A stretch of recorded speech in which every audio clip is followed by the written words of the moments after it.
Chapter 5. Learn to know all, but keep thyself unknown. Gnostic maxim. There is one God supreme over all gods, diviner than mortals, whose form is not like unto man's, and is unlike his nature. But vain mortals imagine that gods like themselves are begotten, with human sensations, and voice, and corporeal members. Xenophanes, Clem Alstrom, V14, 110.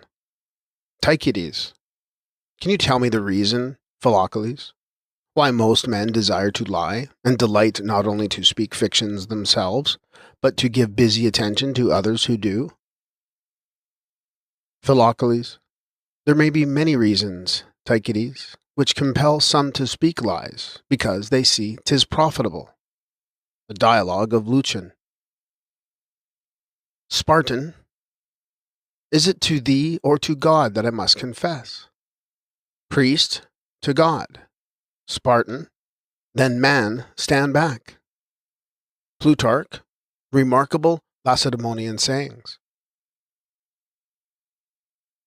We will now give attention to some of the most important mysteries of the Kabbalah and trace their relations to the philosophical myths of various nations.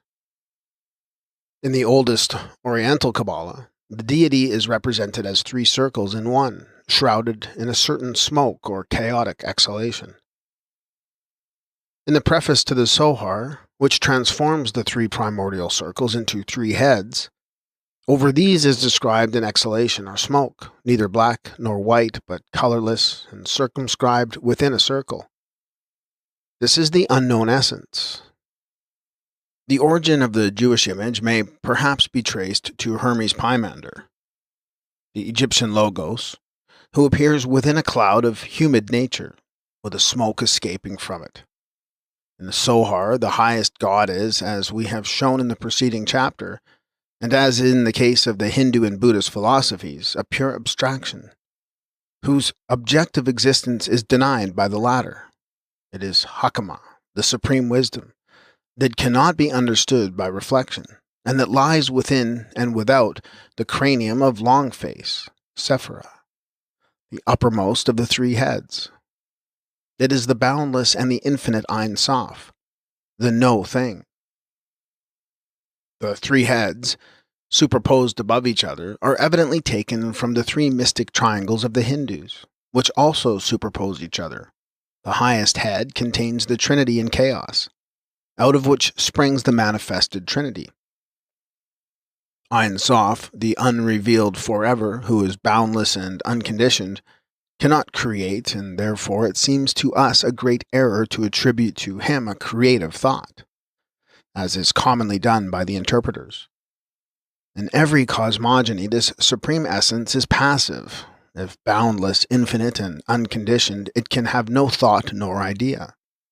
It acts not as the result of volition, but in obedience of its own nature, and according to the fatality of the law of which it is itself the embodiment. Thus, with the Hebrew Kabbalists, Ein Sof is non-existent, for it is incomprehensible to our finite intellects, and therefore cannot exist to our minds. Its first emanation was Sephira, the crown. When the time for an active period had come, then was produced a natural expansion of this divine essence, from within outwardly, obedient to eternal and immutable law.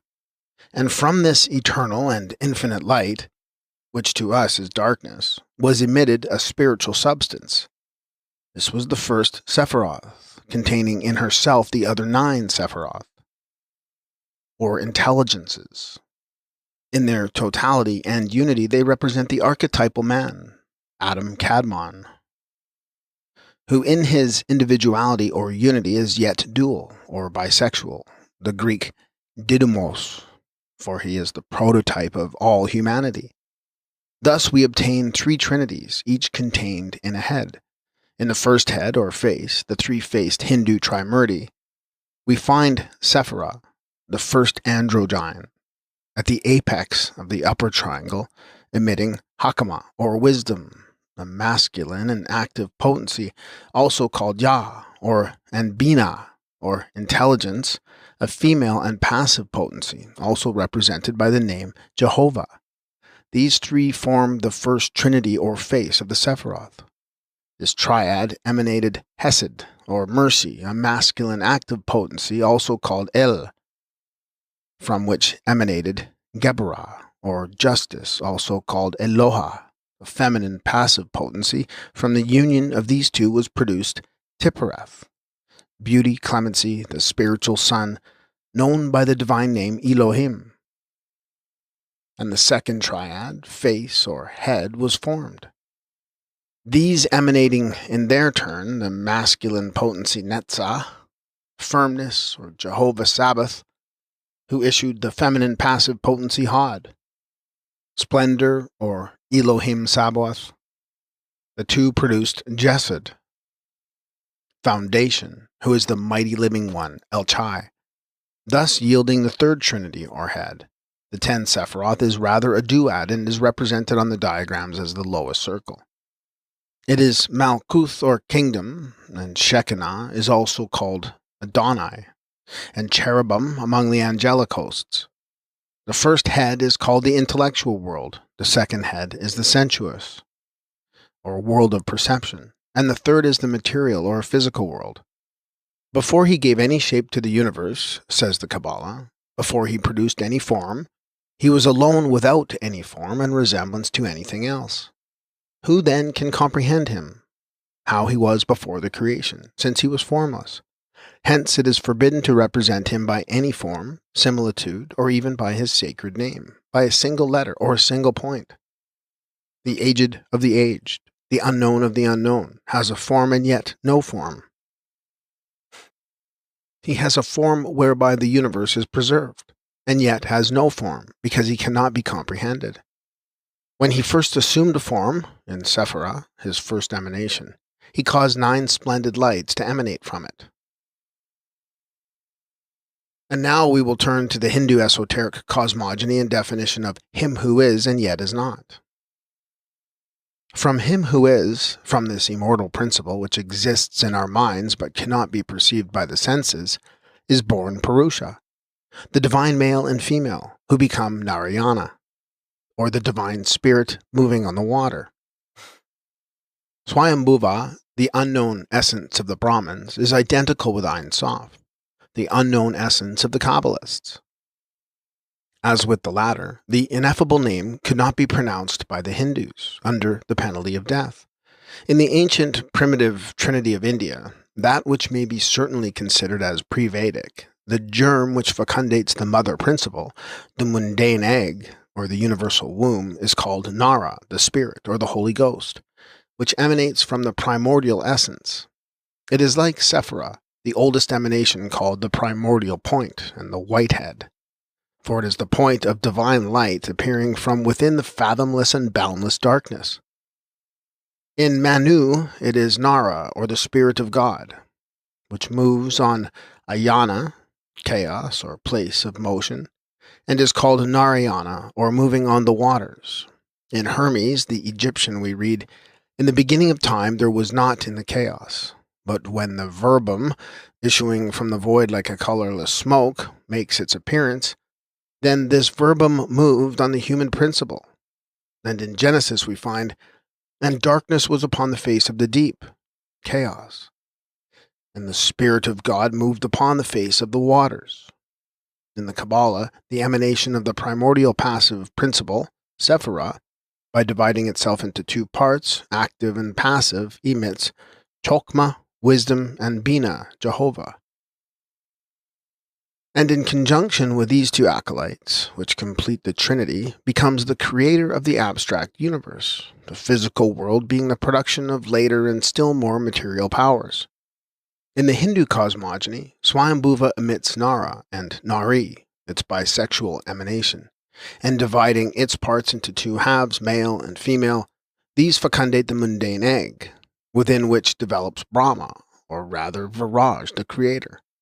The starting point of the Egyptian mythology, says Champollion, is a triad, namely Neph, Neith, and Ta, and Ammon, the male, the father, Muth, the female and mother, and Khons, the son. The 10 Sephiroth are copies taken from the 10 Prajapatis created by Viraj, called the Lord of all beings, and answering to the biblical patriarchs. Justin Martyr explains some of the heresies of the day, but in a very unsatisfactory manner. He shows, however, the identity of all the world religions at their starting points. The first beginning opens invariably with the unknown and passive deity, producing from himself a certain active power or virtue.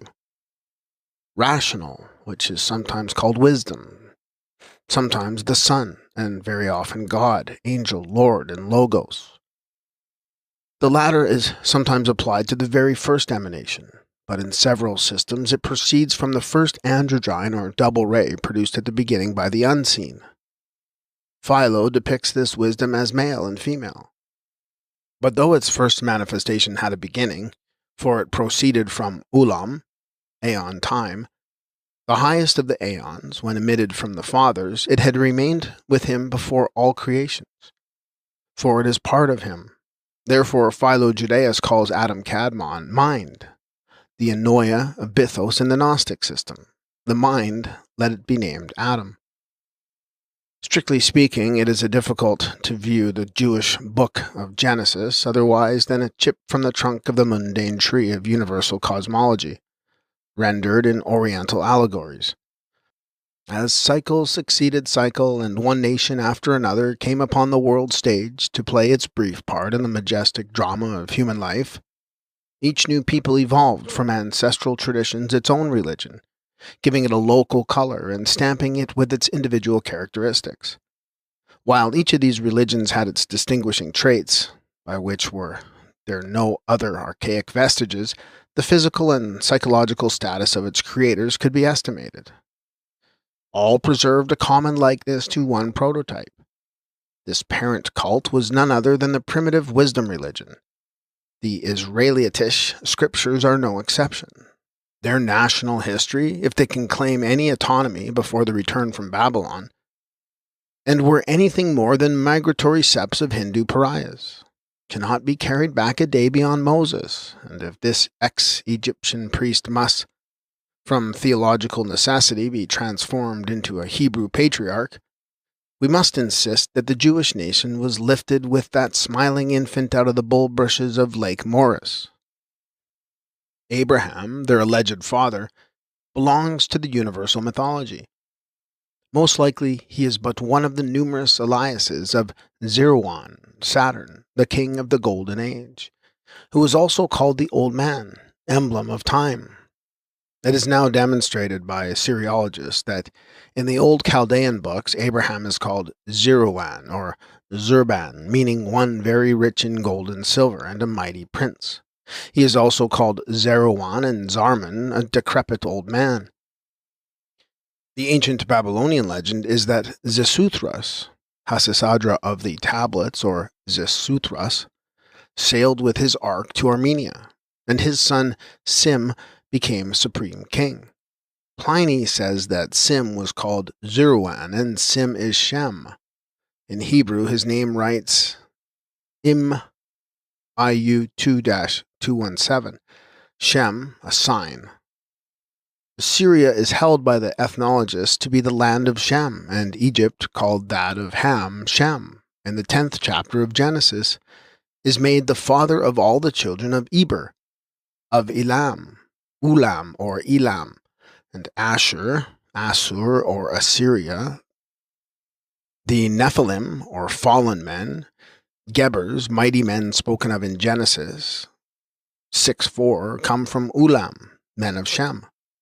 Even Ophir, which is evidently to be sought for in the India of the days of Hiram, is made a descendant of Shem. The records are purposely mixed up to make them fit into the frame of the Mosaic Bible. But Genesis, from its first verse down to the last, has naught to do with the chosen people. It belongs to the world's history. Its appropriation by the Jewish authors in the days of the so-called restoration of the destroyed books of the Israelites by Ezra proves nothing, and until now has been self-propped on an alleged divine revelation.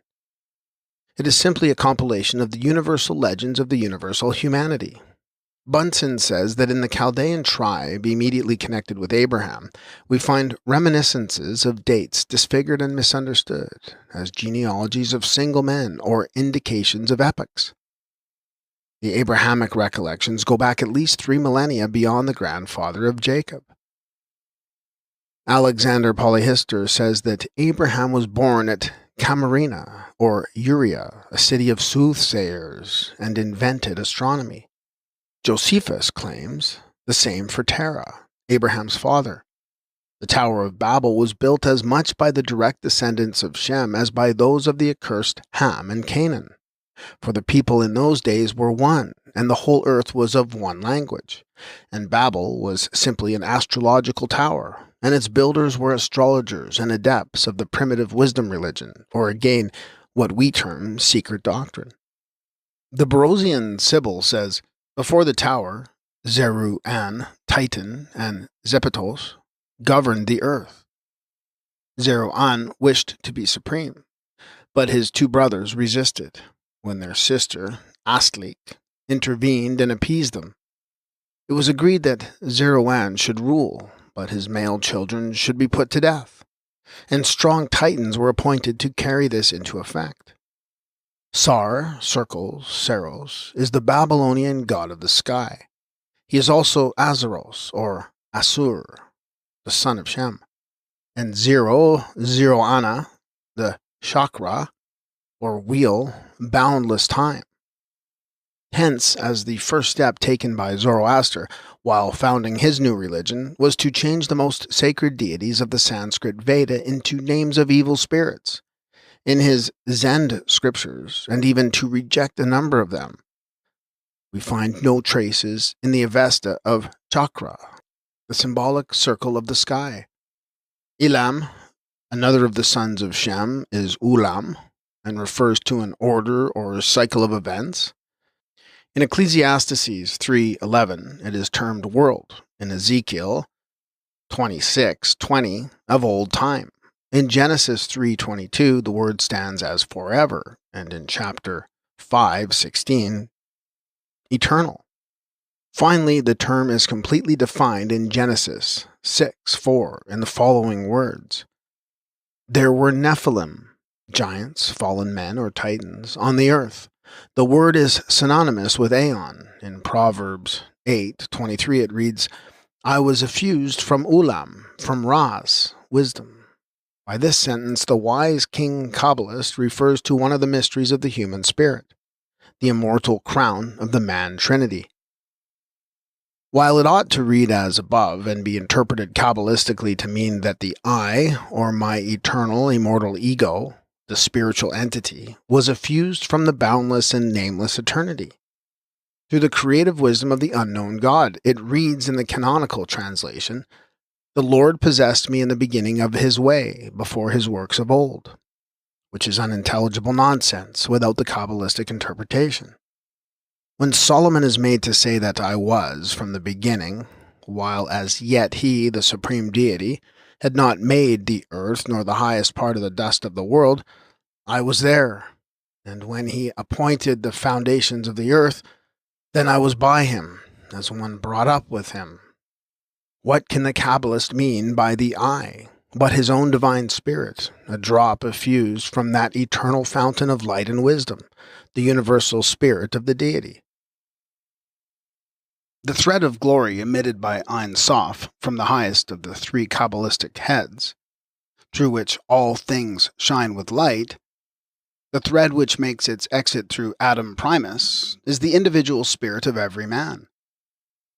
I was daily his, Ein Sof's, delight, rejoicing always before him, and my delights were with the sons of men, adds Solomon, in the same chapter of the Proverbs. The immortal spirit delights in the sons of men, who, without this spirit, are but dualities, physical body and astral soul, or that life principle which animates even the lowest of the animal kingdom. But we have seen that the doctrine teaches that this spirit cannot unite itself with that man in whom matter and the grossest propensities of his animal soul will be ever crowding it out. Therefore Solomon, who is made to speak under the inspiration of his own spirit, that possesses him for the time being, utters the following words of wisdom. Hearken unto me, my son, the dual man. Blessed are they who keep my ways. Blessed is the man that heareth me, watching daily at my gates. For whoso findeth me findeth life, and shall obtain favor of the Lord.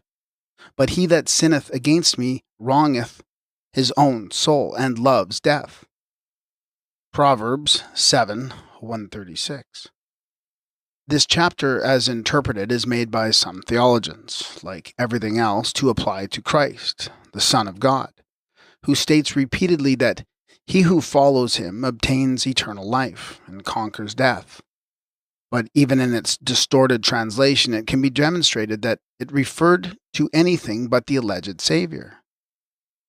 Were we to accept it in this sense, then the Christian theology would have to return, nolens volens, to Avarism and Buddhism, to the doctrine of emanation. In short, for Solomon says, I was effused from Olam and Rasit, both of which are a part of the deity. And thus Christ would not be as their doctrine claims, God himself, but only an emanation of him, like the Christos of the Gnostics.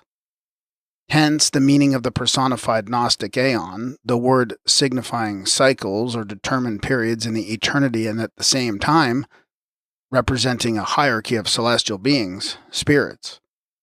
Thus, Christ is sometimes termed the eternal aeon.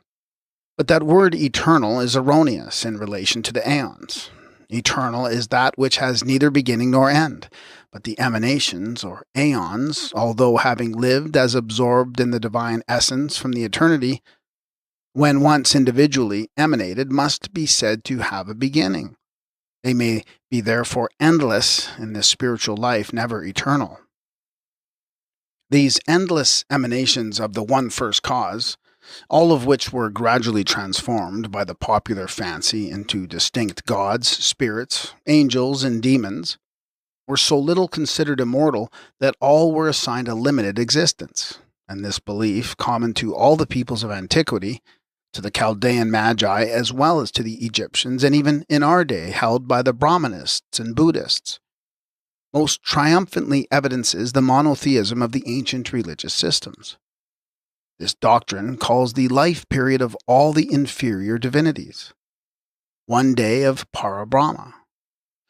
After a cycle of 14 milliards, 320 millions of human years, the tradition says, the Trinity itself, with all the lesser divinities, will be annihilated, together with the universe, and cease to exist. Then another universe will gradually emerge from the pralaya, dissolution, and men on earth will be enabled to comprehend Swayambhuva as he is. Alone this primal cause will exist forever, in all his glory filling the infinite space. What better proof could be adduced of the deep reverential feeling with which the heathen regard the one supreme eternal cause of all things visible and invisible? This is again the source from which the ancient Kabbalists derived identical doctrines. If the Christians understood Genesis in their own way, and if accepting the text literally, they enforced upon the uneducated masses the belief in a creation of our world out of nothing, and moreover assigned to it a beginning. It is surely not the Tanaim, the sole expounders of the hidden meaning contained in the Bible, who are to be blamed. No more than any other philosophers had they ever believed either in spontaneous, limited, or ex nihilo creations. The Kabbalah has survived to show that their philosophy was precisely that of the modern Nepal Buddhists, the Svavikas. They believed in the eternity and the indestructibility of matter, and hence in many prior creations and destructions of worlds before our own. There were old worlds which perished. From this, we see that the Holy One, blessed be his name, had successively created and destroyed sundry worlds before he created the present world. And when he created this world, he said, "This pleases me. The previous ones did not please me." Moreover, they believed, again like the Svavikas, now termed atheists, that everything proceeds, is created, from its own nature, and that once that this first impulse is given by that creative force inherent in the self-created substance, or sephira, everything evolves out of itself, following its pattern, the more spiritual prototype which precedes it in the scale of infinite creation. The invisible point which has no limit and cannot be comprehended, for it is absolute, expanded from within, and formed a brightness which served as a garment, a veil, to the invisible points. It too expanded from within. Thus everything originated through a constant upheaving, agitation, and thus finally the world originated. In the later Zoroastrian books, after that Darius had restored both the worship of Ormazd and added it to the pure Magianism of the primitive secret wisdom, of which, as the inscription tells us, he was himself a hierophant, we see again reappearing the Zerunana, or boundless time, represented by the Brahmins in the chakra, or a circle, that we see figuring on the uplifted finger of the principal deities. Further on, we will show the relation in which it stands to the Pythagorean mystical numbers, the first and the last, which is a 0, and to the greatest of the mystery gods, Io. The identity of this symbol alone in all the old religions is sufficient to show their common descent from one primitive faith. The term of boundless time, which can be applied but to the One, who has neither beginning nor end, is called the Zoroastrians' Zeruana Akarin, because he has always existed. His glory, they say, is too exalted, his light too resplendent for either human intellect or mortal eyes to grasp and see. His primal emanation is eternal light, which, from having been previously concealed in darkness, was called out to manifest itself, and thus was formed Ormazd, the king of life. He is the firstborn of boundless time, but like his own antitype, or pre-existing spiritual idea, has lived within primitive darkness from all eternity. His logos created the pure intellectual world. After the lapse of the 3 grand cycles, he created the material world in 6 periods.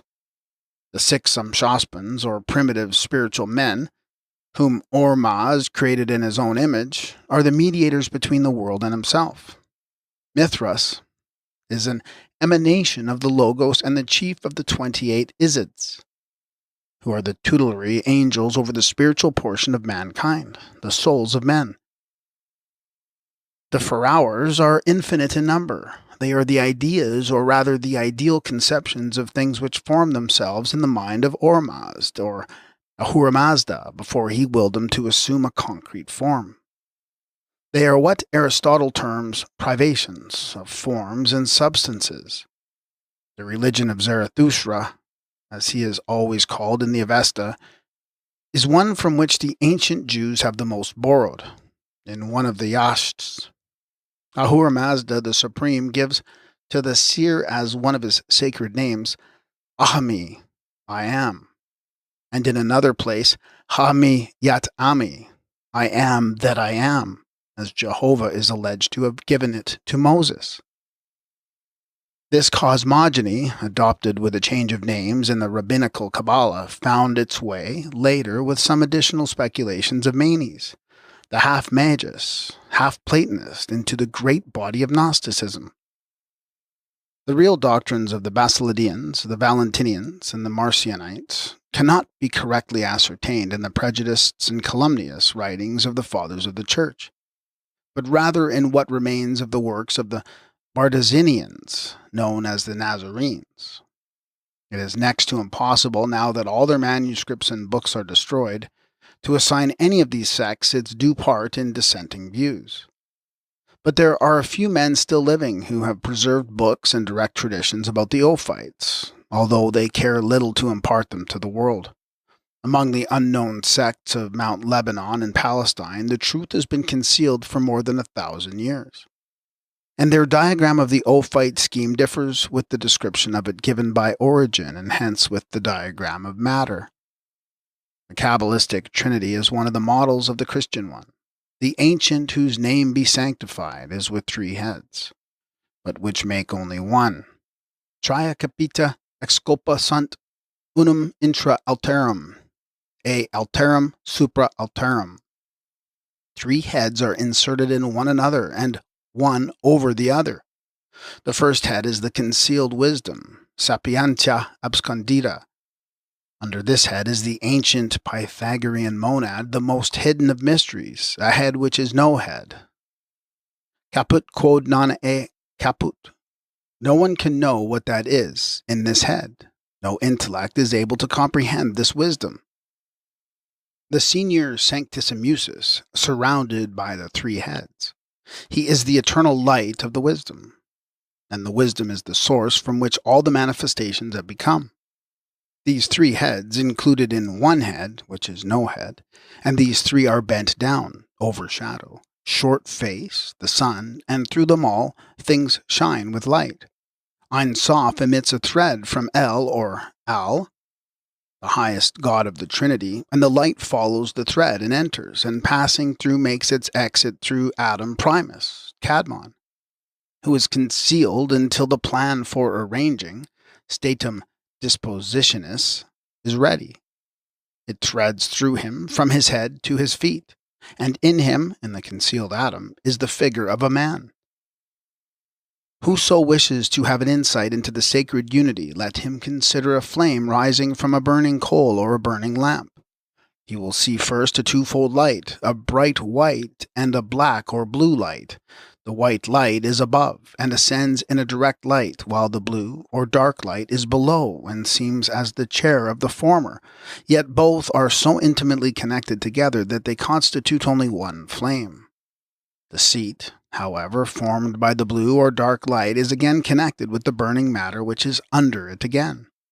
The white light never changes its color. It always remains white, but various shades are observed in the lower light, whilst the lowest light, moreover, takes 2 directions. Above, it is connected with the white light, and below with the burning matter.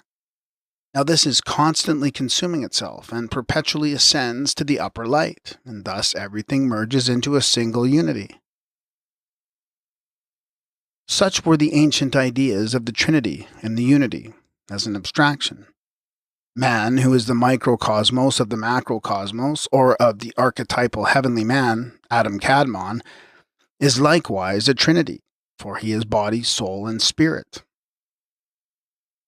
All that is created by the ancient of the ancients can live and exist only by a male and a female, says the Sohar.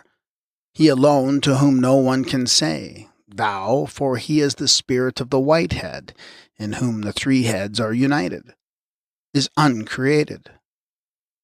Out of the subtile fire, on one side of the white head, and of the subtile air on the other, emanates Shekinah, his veil, the feminized Holy Ghost.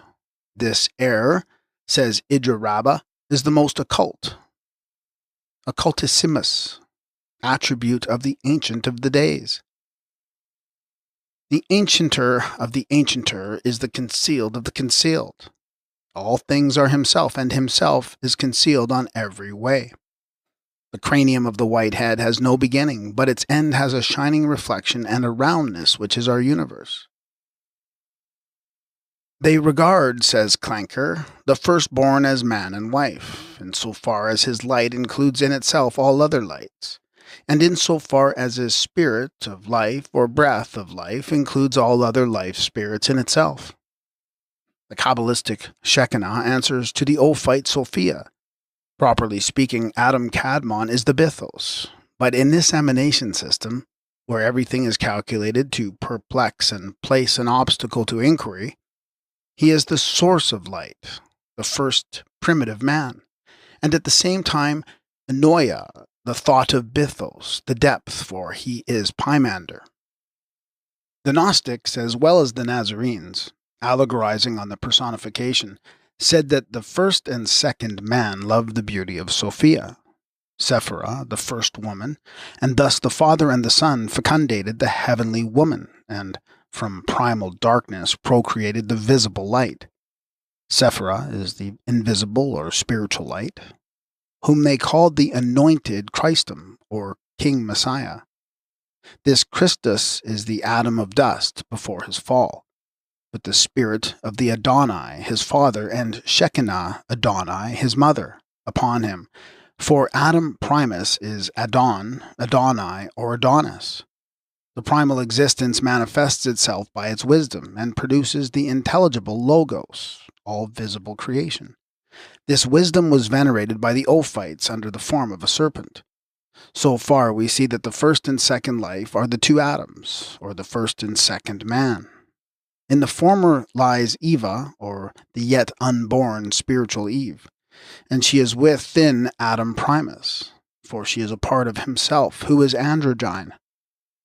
The Eva of dust, she who will be called in Genesis the mother of all that live, is within Adam the second.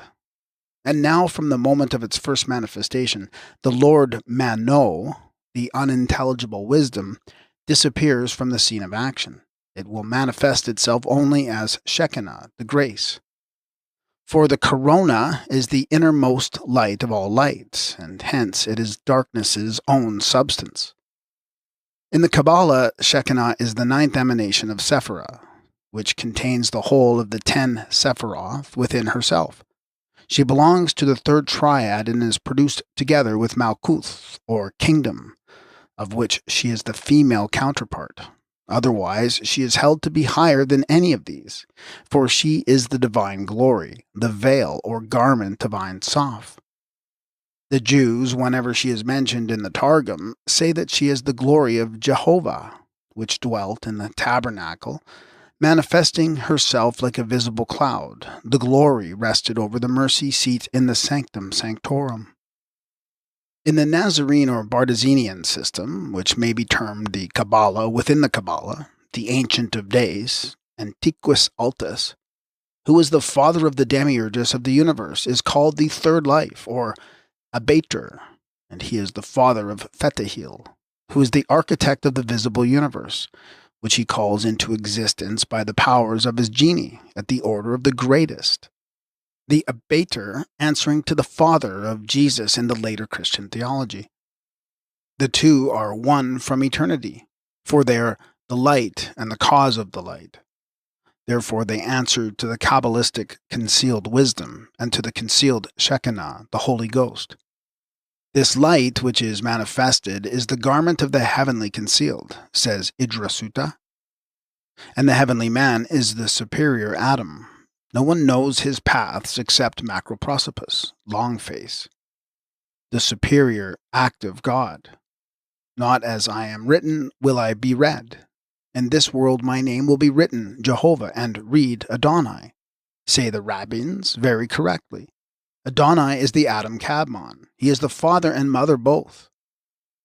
By this double mediatorship, the spirit of the ancient descends upon the Microprosopus, short face, or the Adam of Eden, and the Lord God breathes into his nostrils the breath of life.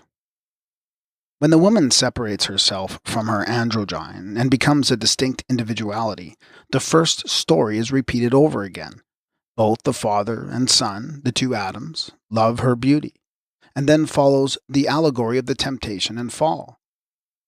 It is in the Kabbalah, as in the Ophite system, in which both the Ophis and the Ophiomorphos are emanations emblematized as serpents, the former representing eternity, wisdom, and spirit, as in the Chaldean magism of aspic worship and wisdom doctrine in the olden times, and the latter cunning, envy, and matter.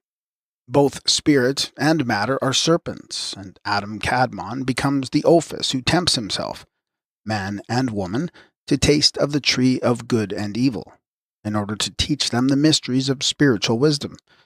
Light tempts darkness, and darkness attracts light, for darkness is matter, and the highest light shines not in its tenebrae. With knowledge comes the temptation of the Orpheomorphos, and he prevails. The dualism of every existing religion is shown forth by the fall. I have gotten a man from the Lord, exclaims Eve, when the dualism, Cain and Abel, evil and good, is born. And the Adam knew Hua, his woman, Astu, and she became pregnant and bore kin. And she said, Kiniti, Ais Yava. I have gained or obtained a husband. Even Yava is ace man. Cum arbore, pt2 creative seculum. And now we will compare this system with that of the Jewish Gnostics, the Nazarenes, as well as with the other philosophies. The Ish Amon, the pleroma, or the boundless circle within which lie all forms, is the thought of the power divine. It works in silence, and suddenly light is begotten by darkness. It is called the second life. And this one produces or generates the third. This third light is the father of all things that live, and Ua is the mother of all that live. He is the creator who calls inert matter into life through his vivifying spirit, and therefore is called the Ancient of the World. Abater is the father who creates the first atom, who creates in his turn the second. Abater opens a gate and walks to the dark water, chaos, and looking down into it, the darkness reflects the image of himself. And lo, a sun is formed, the Logos or Demiurge. Fatahil, who is the builder of the material world, is called into existence. According to the Gnostic dogma, this was the Metatron, the Archangel Gabriel, or Messenger of Life. Or, as the biblical allegory has it, the androgynous Adam Kadmon again, the Son, who with his Father's Spirit produces the anointed, or Adam before his fall. When Swayambhuva, the Lord who exists through himself, feels impelled to manifest himself, he is thus described in the Hindu sacred books. Having been impelled to produce various beings from his own divine substance, he first manifested the waters which developed within themselves a productive seed. The seed became a germ bright as gold, blazing like the luminary with 1,000 beams. And in that egg he was born himself, in the form of Brahma, the great principle of all the beings. Manu, Book 1, Shlokas 8-9. The Egyptian Neph, or Khnufes, divine wisdom, represented by a serpent, produces an egg from his mouth, from which issues Ta. In this case, Ta represents the universal germ, as well as Brahma, who is of the neuter gender, when the A has a diaresis on it. Otherwise, it becomes simply one of the names of the deity. The former was the model of the 3 lives of the Nazarenes, as that of the Kabbalistic faces. Parazupa, which in its turn furnished the model for the Christian Trinity of Irenaeus and his followers. The egg was the primitive matter which served as the material for the building of the visible universe. It contained, as well as the Gnostic pleroma, the Kabbalistic Shekinah, the man and wife, the spirit and life, whose light includes all other lights, or life spirits. This first manifestation was symbolized by a serpent, which is at first divine wisdom, but falling into generation becomes polluted. Ta is the heavenly man, the Egyptian Adam Kadmon, or Christ, who in conjunction with the female Holy Ghost, the Zoe, produces the 5 elements, air, water, fire, earth, and ether, the latter being a servile copy from the Buddhistic Ad and his 5 Jnana Buddhas. As we have shown in the preceding chapter, the Hindu Swayambhuvanara develops from himself the mother principle, enclosed within his own divine essence, Nari, the immortal virgin, who, when impregnated by his spirit, becomes Tanmatra, the mother of the 5 elements, air, water, fire, earth, and ether. Thus may be shown how, from the Hindu cosmogony, all others proceed. Nor von Rosenroth, busying himself with the interpretation of the Kabbalah, argues that in this first state of secret wisdom, the infinite God himself can be understood as Father of the new covenant.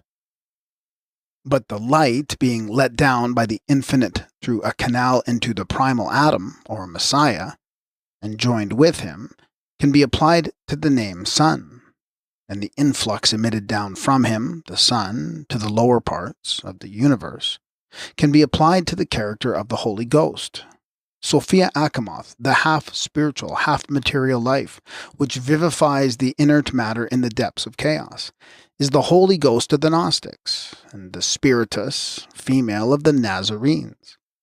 She is, be it remembered, the sister of Christos, the perfect emanation, and both are children or emanations of Sophia, the purely spiritual and intellectual daughter of Bythos, the depth. For the elder Sophia is Shekinah, the face of God, God's Shekinah, which is his image. The son Zeus Belus, or Sol Mithra, is an image of the Father, an emanation from the supreme light, says Movers. He passed for creator.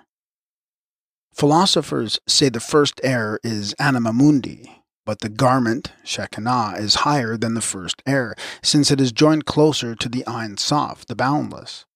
Thus, Sophia is Shekinah, and Sophia Achamoth the anima mundi, the astral light of the Kabbalists, which contains the spiritual and material germs of all that is. For the Sophia Achamoth, like Eve, of whom she is the prototype, is the mother of all that live. There are three trinities in the Nazarene system as well as in the Hindu philosophy of the ante and early Vedic period. While we see the few translators of the Kabbalah, the Nazarene Codex, and other abstruse works, hopelessly floundering amid the interminable pantheon of names, unable to agree as to a system in which to classify them, for the one hypothesis contradicts and overturns the other. We can but wonder at all this trouble, which could be so easily overcome. But even now, when the translation and even the perusal of the ancient Sanskrit has become so easy as a point of comparison, they would never think it possible that every philosophy, whether Semitic, Hamitic, or Turanian, as they call it, has its key in the Hindu sacred works. Still, facts are there, and facts are not easily destroyed.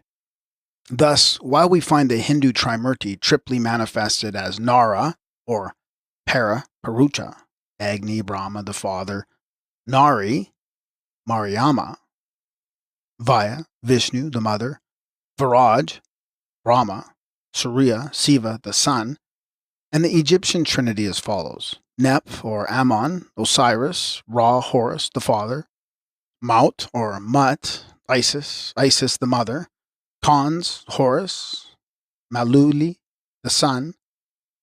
The Nazarene system runs Pharaoh, Ish, Ammon, Manu, Abater, the Father, Chaos, Dark Water, Spiritus, female, Netubuto, the Mother, Fetehil, Lidhau, Lord Jordan, the Son.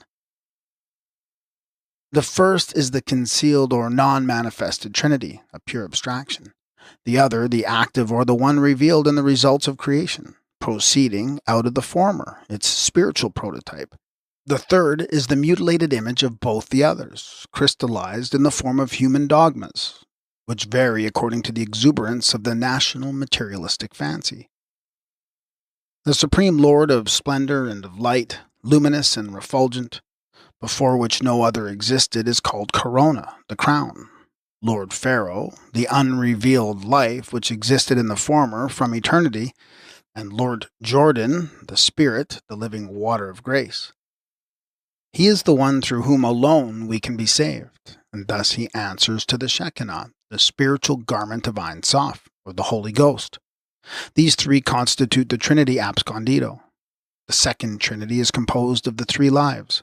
The first is the similitude of Lord Pharaoh, through whom he has proceeded forth, and the second Pharaoh is the king of light, Mano, Rex Lucis.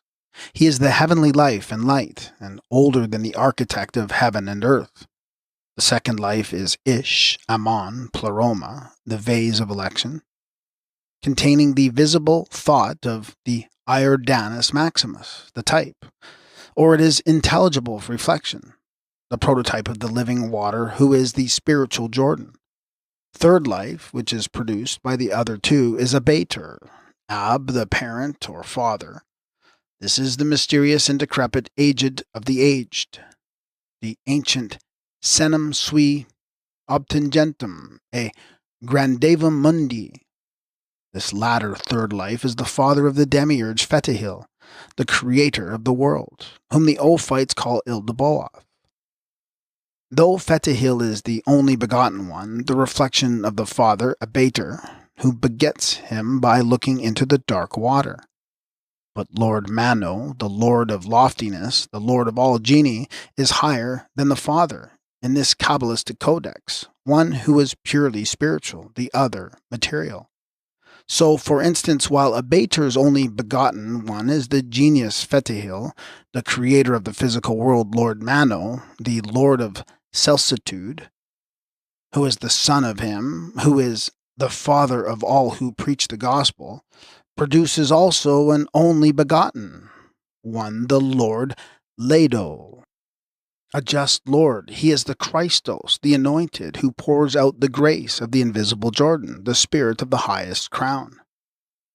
In the Arcanum, in the assembly of splendor lighted by Mano, to whom the scintillas of splendor owe their origin, the genii who live in light rose, they went to the visible Jordan, and flowing water they assembled for a council, and called forth the only begotten son of an imperishable image, and who cannot be conceived by reflection, Lebdo, the just Lord, and sprung from Lebdao, the just Lord, whom the life had produced by his word. Mano is the chief of the 7 aeons, who are Mano, Rex Lucius, Ier, Zivo, Ignis, Vivus, Lux, Vita, Aquaviva, the living water of baptism, the genius of the Jordan, and Ipsa Vita, the chief of the 6 genii, which form with him the mystic 7. The Nazarene Mano is simply the copy of the Hindu first Manu, the emanation of Manu Swayambhuva, from whom evolve in succession the 6 other Manus, types of the subsequent races of men. We find them all represented by the apostle Kabbalist John in the 7 lamps of fire, burning before the throne, which are the 7 spirits of God, and in the 7 angels bearing the 7 vials. Again, in Fetihil, we recognize the original of the Christian doctrine. In the revelation of Johannes Theologus, it is said, I turned and saw in the midst of the 7 candlesticks one like unto the Son of Man. His head and his hairs were white like wool, as white as snow, and his eyes were as a flame of fire, and his feet like unto fine brass, and if they burned in a furnace. I 13, 14, 15. John here repeats, as is well known, the words of Daniel and Ezekiel, the Ancient of Days, whose hair was white as pure wool, etc., and the appearance of a man above the throne, and the appearance of fire, and it had brightness round about. The fire being the glory of the Lord, Fetihil is son of the man, the third life, and his upper part is represented as white as snow, while standing near the throne of the living fire he has the appearance of a flame. All these apocalyptic visions are based on the description of the white head of the Sohar, in whom the Kabbalistic Trinity is united, the white head which conceals in its cranium the spirit, and which is environed by subtile fire. The appearance of a man is that of Adam Kadmon, through which passes the thread of light represented by the fire. Fetihil takes his stand on high, according to the will of his father, the highest Aeon, who has 7 scepters, and 7 genii, who astronomically represent the 7 planets or stars. He stands shining in the garment of the lords, resplendent by the agency of the genii. He is the son of his father, life, and his mother, spirit or light. The Logos is represented in the Gospel according to John as one in whom was life, and the life was the light of men. I-4. Fetihil is the demiurge, and his father created the visible universe of matter through him. In the Epistle of Paul to the Ephesians 3:9, God is said to have created all things by Jesus. In the Codex, the parent life says, Arise, go, our Son, first begotten, ordained for all creatures. As the living Father hath sent me, says Christ, God sent his only begotten Son that we might live. Finally, having performed his work on earth, Fetihil rescends to his father Abater. Equi relicto quem procrevet mundo Adibator sum patrum contendit. My Father sent me, I go to the Father, repeats Jesus.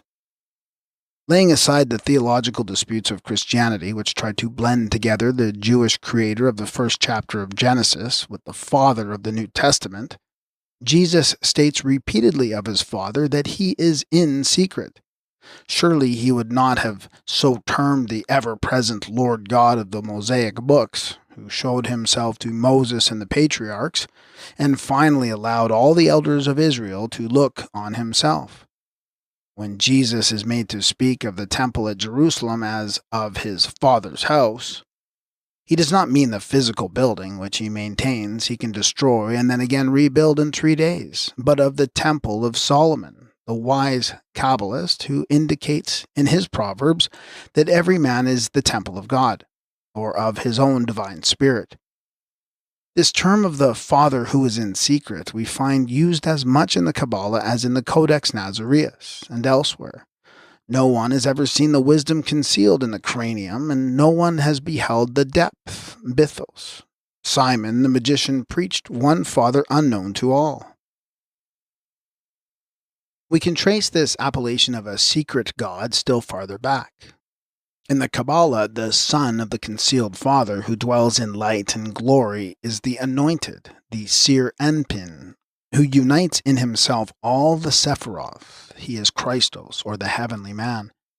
It is through Christ that the Pneuma, or the Holy Ghost, creates all things, Ephesians 3:9, and produces the 4 elements, air, water, fire, and earth. This assertion is unquestionable, for we find Irenaeus basing on this fact his best argument for the necessity of there being 4 Gospels. There can be neither more nor fewer than 4, he argues, for as there are 4 quarters in the world, and 4 general winds, it is right that she, the Church, should have 4 pillars, from which it is manifest that the Word, the Maker of all, he who sitteth upon the cherubim, as David says, supplicating his advent, thou that sittest between the cherubim shine forth, for the cherubim also are 4-faced, and their faces are symbols of the working of the Son of God. We will not stop to discuss at length the special holiness of the 4-faced cherubim, although we might, perhaps, show their origin in all the ancient pagodas of India, in the vahans, or vehicles, of their chief gods, as likewise we might easily attribute the respect paid to them to the Kabbalistic wisdom, which, nevertheless, the Church rejects with great horror. But we cannot resist the temptation to remind the reader that he may easily ascertain the several significances attributed to these cherubs by reading the Kabbalah. When the souls are to leave their abode, says the Zohar, holding to the doctrine of the pre-existence of souls in the world of emanations, each soul separately appears before the Holy King, dressed in a sublime form, with the features in which it is to appear in this world. It is from this sublime form that the image proceeds. Zohar 3, page 104. Then it goes on to say that the types or forms of these faces are 4 in number, those of the angel or man, of the lion, the bull, and the eagle. Furthermore, we may well express our wonder that Irenaeus should not have reinforced his argument for the 4 Gospels by citing the whole pantheon of the 4-armed Hindu gods. Ezekiel, in representing his 4 animals, now called cherubim, as types of the 4 symbolical beings, which in his vision support the throne of Jehovah, had not far to go for his models. The Chaldeo-Babylonian protecting genii were familiar to him. The Sed, Aleph, or Cherub, cherubim, the bull with the human face, the Nergal, human-headed lion, Ostur, the Sphinx man, and the Nathga, with its eagle's head. The religion of the masters, the idolatrous Babylonians and Assyrians, was transferred almost bodily into the revealed scripture of the captives, and from thence came into Christianity. Already we find Ezekiel addressed by the likeness of the glory of the Lord, as Son of Man. This peculiar title is used repeatedly throughout the whole book of this prophet, which is as Kabbalistic as the roll of the book, which the glory causes him to eat. It is written within and without, and its real meaning is identical with that of the Apocalypse. It appears strange that so much stress should be laid upon this peculiar appellation, said to have been applied by Jesus to himself, when the symbolical or Kabbalistic language a prophet is so addressed. It is as extraordinary to see Irenaeus indulging in such graphic descriptions of Jesus as to show him, the maker of all sitting upon a cherubim, unless he identifies him with Shekinah, whose usual place was among the cherubs of the mercy seat. We also know that the cherubim and seraphim are titles of the old serpent, the orthodox devil, the seraphs being the burning or fiery serpents in Kabbalistic symbolism. The 10 emanations of Adam Kadmon, called the Sephiroth, have all emblems and titles corresponding to each. So, for instance, the last two are victory, or Jehovah Sabbath, whose symbol is the right column of Solomon, the pillar Jachin, while glory is the left pillar, or Boaz, and its name is the Old Serpent, and also Seraphim and Cherubim. The Son of Man is an appellation which could not be assumed by anyone but a Kabbalist, except, as shown above, in the Old Testament it is used but by one prophet, Ezekiel the Kabbalist. In their mysterious and mutual relations, the aeons or Sephiroth are represented in the Kabbalah by a great number of circles, and sometimes by the figure of a man, which is symbolically formed out of such circles. This man is Sir Anpin, and the 243 numbers of which his figure consists relate to the different orders of the celestial hierarchy. The original idea of this figure, or rather the model, may have been taken from the Hindu Brahma and the various castes typified by the several parts of his body, as King suggests in his Gnostics. In one of the grandest and most beautiful cave temples at Ellora, Nasik, dedicated to Vishvakarma, son of Brahma, is a representation of this god and his attributes. To one acquainted with Ezekiel's description of the likeness of 4 living creatures, every one of them had 4 faces in the hands of a man under its wings, etc. This figure at Ellora must certainly appear absolutely biblical. Brahma is called the father of man, as well as Jupiter and other highest gods. It is in the Buddhistic representations of Mount Meru, called by the Burmese Mai Nmo and by the Siamese Sinaru, that we find one of the originals of the Adam Kadmon, Sir Anpin, the heavenly man, and of all the aeons, Sephiroth, powers, dominions, thrones, virtues, and dignities of the Kabbalah, between 2 pillars, which are connected by an arch. The keystone of the latter is represented by a crescent. This is the domain in which dwells the supreme wisdom of the Adi Buddha, the supreme and invisible deity. Beneath this highest central point comes the circle of the direct emanation of the unknown, the circle of Brahma, with some Hindus, of the first avatar of Buddha, according to others. This answers to Adam Kadmon and the 10 Sephiroth. 9 of the emanations are encircled by the 10th, and occasionally represented by pagodas, each of which bears a name which expresses one of the chief attributes of the manifested deity. Then below come the 7 stages, or heavenly spheres, each sphere being encircled by a sea. These are the celestial mansions of the Devatas, or gods, each losing somewhat in holiness and purity as it approaches the earth.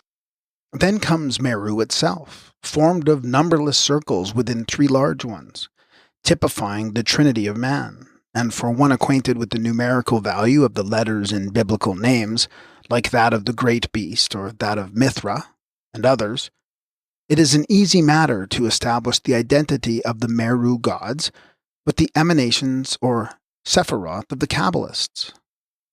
Also, the genii of the Nazarenes, with their special missions, are all found on this most ancient mythos, a most perfect representation of the symbolism of the secret doctrine as taught in archaic ages. King gives a few hints, though doubtless too insufficient to teach anything important, for they are based upon the calculations of Bishop Newton, as to this mode of finding out mysteries in the value of letters. However, we find this great archaeologist, who has devoted so much time and labor to the study of Gnostic gems, corroborating our assertion. He shows that the entire theory is Hindu, and points out that the Durga, or female counterpart of each Asiatic god, is what the Kabbalists term active virtue in the celestial hierarchy, a term which the Christian fathers adopted and repeated without fully appreciating, and the meaning of which the later theology has utterly disfigured. But to return to Meru, the whole is surrounded by the Maha Summit, or the Great Sea, the astral light and ether of the Kabbalists and scientists, and within the central circle appears the likeness of a man. He is the Akadoth of the Nazarenes, the twofold unity, or the androgyne man, the heavenly incarnation and a perfect representation of Sir Anpin, Shortface, the son of Arik Anpin, Longface. This likeness is now represented in many lamassaries by Gautama Buddha, the last of the incarnated avatars. Still lower, under the Meru, is the dwelling of the great Naga, who is called Raja Naga, the king serpent, the serpent of Genesis, the Gnostic Ophis, and the goddess of the earth, Bhumai Nari, or Yama, who still waits upon the great dragon, for she is Eve, the mother of all that live. Still lower is the eighth sphere, the infernal regions. The uppermost regions of Brahma are surrounded by the sun, moon, and planets, the seven stellars of the Nazarenes, and just as they are described in the Codex. The seven impostor daemons who deceive the sons of Adam. The name of one is Soul, of another Spiritus Veneris, Astro, of the third Nebu, Mercurius, a false messiah. The name of a fourth is Sin Luna. The fifth is Kion, Saturnus. The sixth, Belzeus. The seventh, Nerig, Mars. There are 7 lives procreated, 7 good stellars, which are from Sabarzio, and are those bright ones who shine in their own form and splendor that pours from on high. At the gate of the house of life, the throne is fitly placed for the Lord of splendor, and there are 3 habitations. The habitations of the Trimurti, the Hindu Trinity, are placed beneath the keystone, the golden crescent in the representation of Meru, and there was under his feet the God of Israel, as it were paved work of sapphire stone. Exodus 24:10. Under the crescent is the heaven of Brahma, all paved with sapphires. The paradise of Indra is resplendent with 1,000 suns. That of Siva, Saturn, is in the northeast. His throne is formed of lapis lazuli, and the floor of heaven is of fervid gold. When he sits on the throne, he blazes with fire up to the loins. At Hurdwar, during the fair, in which he is more than ever Mahadeva, the highest god, the attributes and emblems sacred to the Jewish Lord God may be recognized one by one in those of Siva.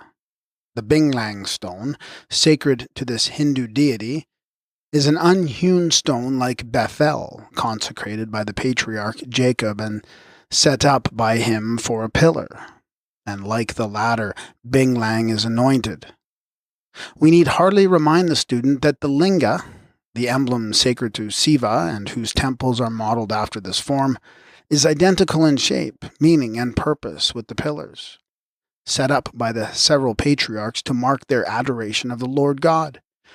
In fact, one of these patriarchal lithoi might even now be carried in the Saivatic processions of Calcutta, without its Hebrew derivation being suspected.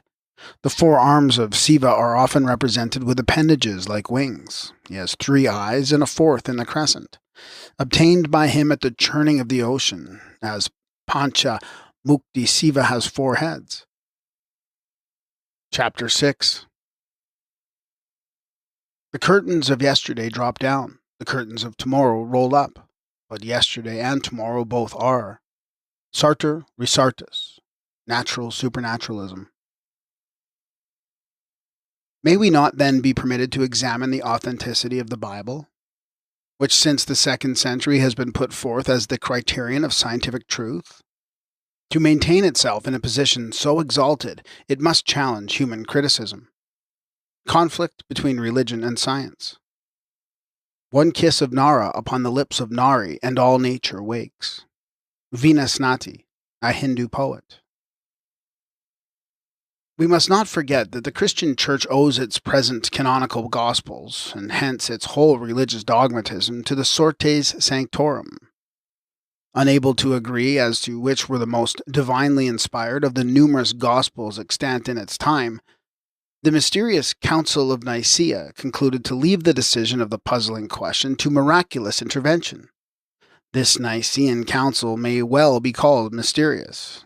There was a mystery, first in the mystical number of its 318 bishops, on which Barnabas, 8, 11, 12, 13, lays such a stress.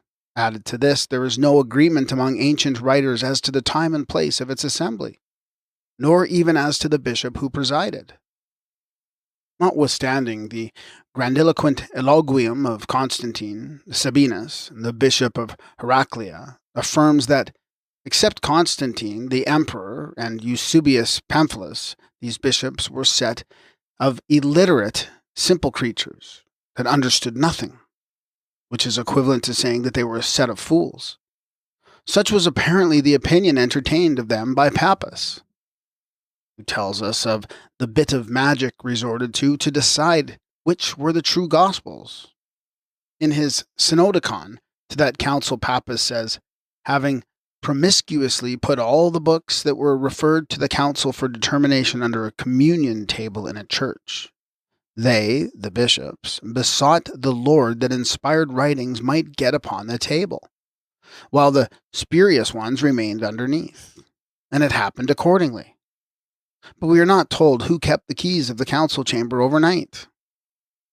On the authority of ecclesiastical eyewitnesses, therefore, we are at a liberty to say that the Christian world owes its word of God to a method of divination, for resorting to which the Church subsequently condemned unfortunate victims as conjurers, enchanters, magicians, witches, and vaticinators, and burnt them by the thousands. In treating of this truly divine phenomena of the self-sorting manuscripts, the fathers of the Church say that God himself presides over the sorties. As we have shown elsewhere, Augustine confesses that he himself used this sort of divination. But opinions, like revealed religions, are liable to change. That which for nearly 1,500 years was imposed on Christendom as a book, of which every word was written under the direct supervision of the Holy Ghost, of which not a syllable nor a comma could be changed without sacrilege, is now being retranslated, revised, corrected, and clipped of whole verses, in some cases of entire chapters. And yet, as soon as the new edition is out, its doctors would have us accept it as a new revelation of the 19th century, with the alternative of being held as an infidel.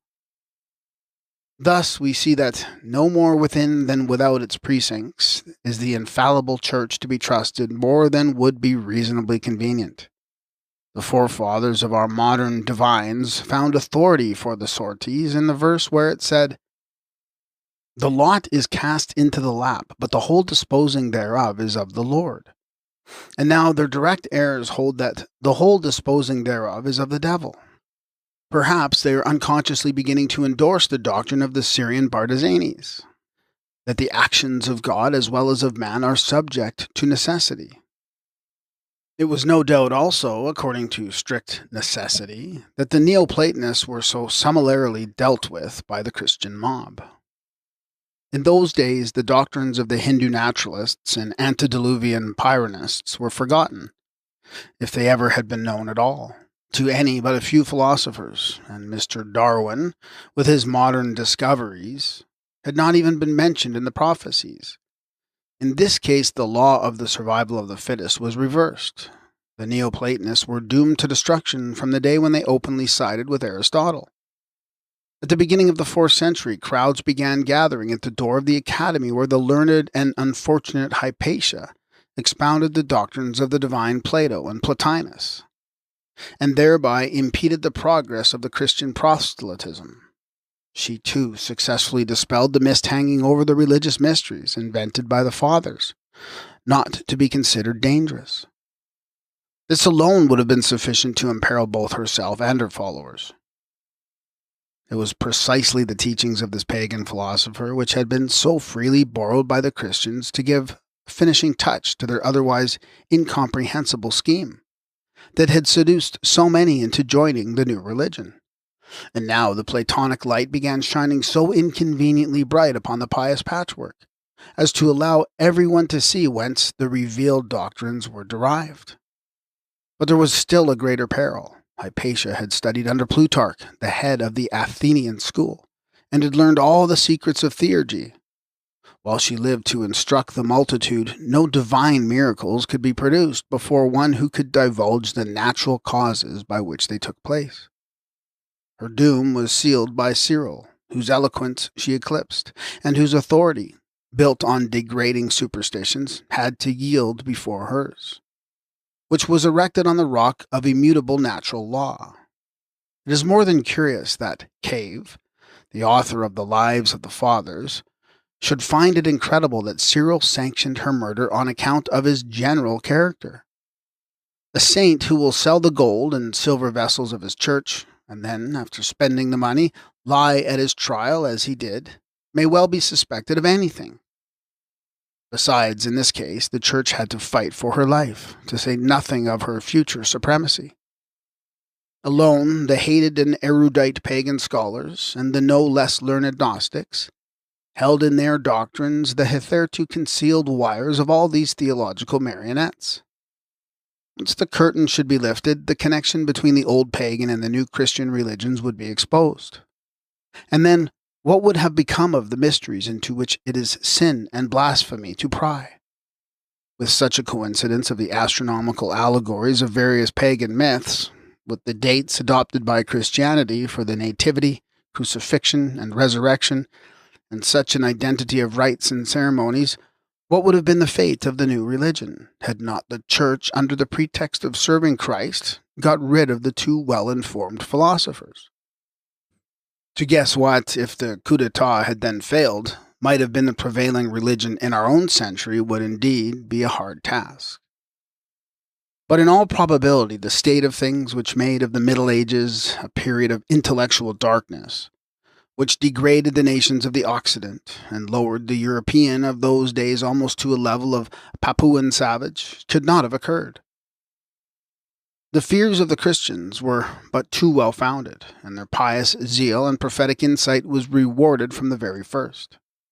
In the demolition of the Serapeum, after the bloody riot between the Christian mob and the pagan worshippers had ended with the inference of the emperor, a Latin cross of a perfect Christian shape was discovered hewn upon the granite slabs of the adytum. This was a lucky discovery indeed, and the monks did not fail to claim that the cross had been hallowed by the pagans in a spirit of prophecy. At least Sozoman, with an air of triumph, records the fact. But archaeology and symbolism, those tireless and implacable enemies of clerical false pretenses, have found in the hieroglyphics the legend running around the design, at least a partial interpretation of its meaning. According to King and other numismatists and archaeologists, the cross was placed there as the symbol of eternal life. Such a tau, or Egyptian cross, was used in the Bacchic and Eleusinian mysteries. Symbol of the dual generative power, it was laid upon the breast of the initiate after his new birth was accomplished and the mysti had returned from their baptism in the sea. It was a mystic sign that his spiritual birth had regenerated and united his astral soul with his divine spirit, and that he was ready to ascend in spirit to the blessed abodes of light and glory, the Eleusinia. The Tao was a magic talisman at the same time as a religious emblem. It was adopted by the Christians through the Gnostics and Kabbalists, who used it largely as their numerous gems testify, and who had the Tao, or handled cross, from the Egyptians, and the Latin cross from the Buddhist missionaries, who brought it from India, where it can be found until now 2 or 3 centuries BC. The Assyrians, Egyptians, ancient Americans, Hindus, and Romans had it in various but very slight modifications of shape. Till very late in the medieval ages, it was considered a potent spell against epilepsy and demoniacal possession. and the signet of the living God, brought down in St. John's vision by the angel ascending from the east to seal the servants of our God in their foreheads, was but the same mystic Tau, the Egyptian cross. In the painted glass of St. Dionysius, France, this angel is represented as stamping the sign on the forehead of the elect. The legend reads, Signum Te. In King's Gnostics, the author reminds us that this mark is commonly borne by St. Anthony, an Egyptian recluse. What the real meaning of the Tau was is explained to us by the Christian St. John, the Egyptian Hermes, and the Hindu Brahmins. It is but too evident that with the apostle at least it meant the ineffable name, as he calls this signet of the living God. A few chapters further on, the Father's name was written in their foreheads. The Brahmatma, the chief of the Hindu initiates, had on his headgear 2 keys, symbol of the revealed mystery of life and death, placed cross-like, and in some Buddhist pagodas of Tartary and Mongolia, the entrance of a chamber within the temple, generally containing the staircase which leads to the inner dagoba, and the porticos of some prachida are ornamented with a cross formed of 2 fishes, and as found on some of the zodiacs of the Buddhists. We should not wonder at all at learning that the sacred device in the tombs in the catacombs at Rome, the Vesica Pisces, was derived from the said Buddhist zodiacal sign. How general must have been that geometrical figure in the world symbols may be inferred from the fact that there is a Masonic tradition that Solomon's temple was built on 3 foundations forming the triple Tau, or 3 crosses. In its mystical sense, the Egyptian cross owes its origin, as an emblem, to the realization by the earliest philosophy of an androgynous dualism of every manifestation in nature, which proceeds from the abstract ideal of a likewise androgynous deity, while the Christian emblem is simply due to chance. Had the Mosaic law prevailed, Jesus should have been lapidated. The crucifix was an instrument of torture, and utterly common among Romans as it was unknown among Semitic nations. It was called the Tree of Infamy. It is but later that it was adopted as a Christian symbol, but during the first 2 decades the apostles looked upon it with horror. It is certainly not the Christian cross that John had in mind when speaking of the signet of the living God, but the mystic Tau, the tetragrammaton, or mighty name, which on the most ancient Kabbalistic talisman was represented by the 4 Hebrew letters composing the Holy Word. The famous Lady Ellenborough, known among the Arabs of Damascus and in the desert after her last marriage as Hanum Medjoi, had a talisman in her possession presented to her by a Druze from Mount Lebanon. It was recognized by a certain sign on its left corner to belong to that class of gems which is known in Palestine as a messianic amulet of the 2nd or 3rd century BC. It is a green stone of a pentagonal form. At the bottom is engraved a fish, higher Solomon's seal, and still higher the 4 Chaldaic letters, Jod, He, Vav, He, I, A, H, O, which form the name of the deity. These are arranged in quite an unusual way, running from below upward in reversed order and forming the Egyptian Tau. Around these there is a legend which, as the gem is not our property, we are not at liberty to give. The Tau, in its mystical sense, as well as the crux ansata, is the tree of life. It is well known that the earliest Christian emblems, before it was ever attempted to represent the bodily appearance of Jesus, were the lamb, the good shepherd, and the fish. The origin of the latter emblem, which has so puzzled the archaeologist, thus becomes comprehensible. The whole secret lies in the easily ascertained fact that, while in the Kabbalah, the King Messiah is called interpreter or revealer of the mystery, and shown to be the 5th emanation in the Talmud. For reasons we will now explain, the Messiah is very often designated as Dag, or the fish. This is inheritance from the Chaldees and relates, as the very name indicates, to the Babylonian Dagon, the man-fish, who was the instructor and interpreter of the people to whom he appeared. Abrabanel explains the name by stating that the sign of his Messiah's coming is the conjunction of Saturn and Jupiter in the sign Pisces.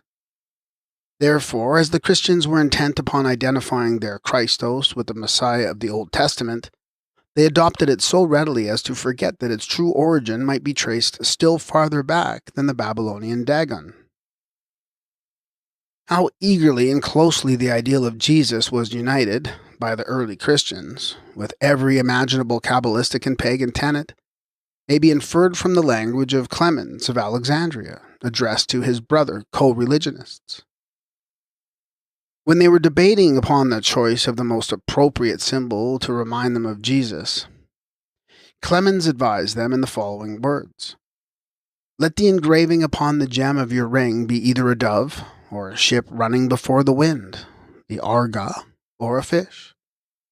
Was the good father, when writing this sentence, laboring under the recollection of Joshua, the son of Nun, called Jesus in the Greek and Slavonian versions? Or had he forgotten the real interpretation of these pagan symbols? Joshua, son of Nun, or knave, navis, could have with perfect propriety adopted the image of a ship, or even a fish, for Joshua means Jesus, son of the fish god.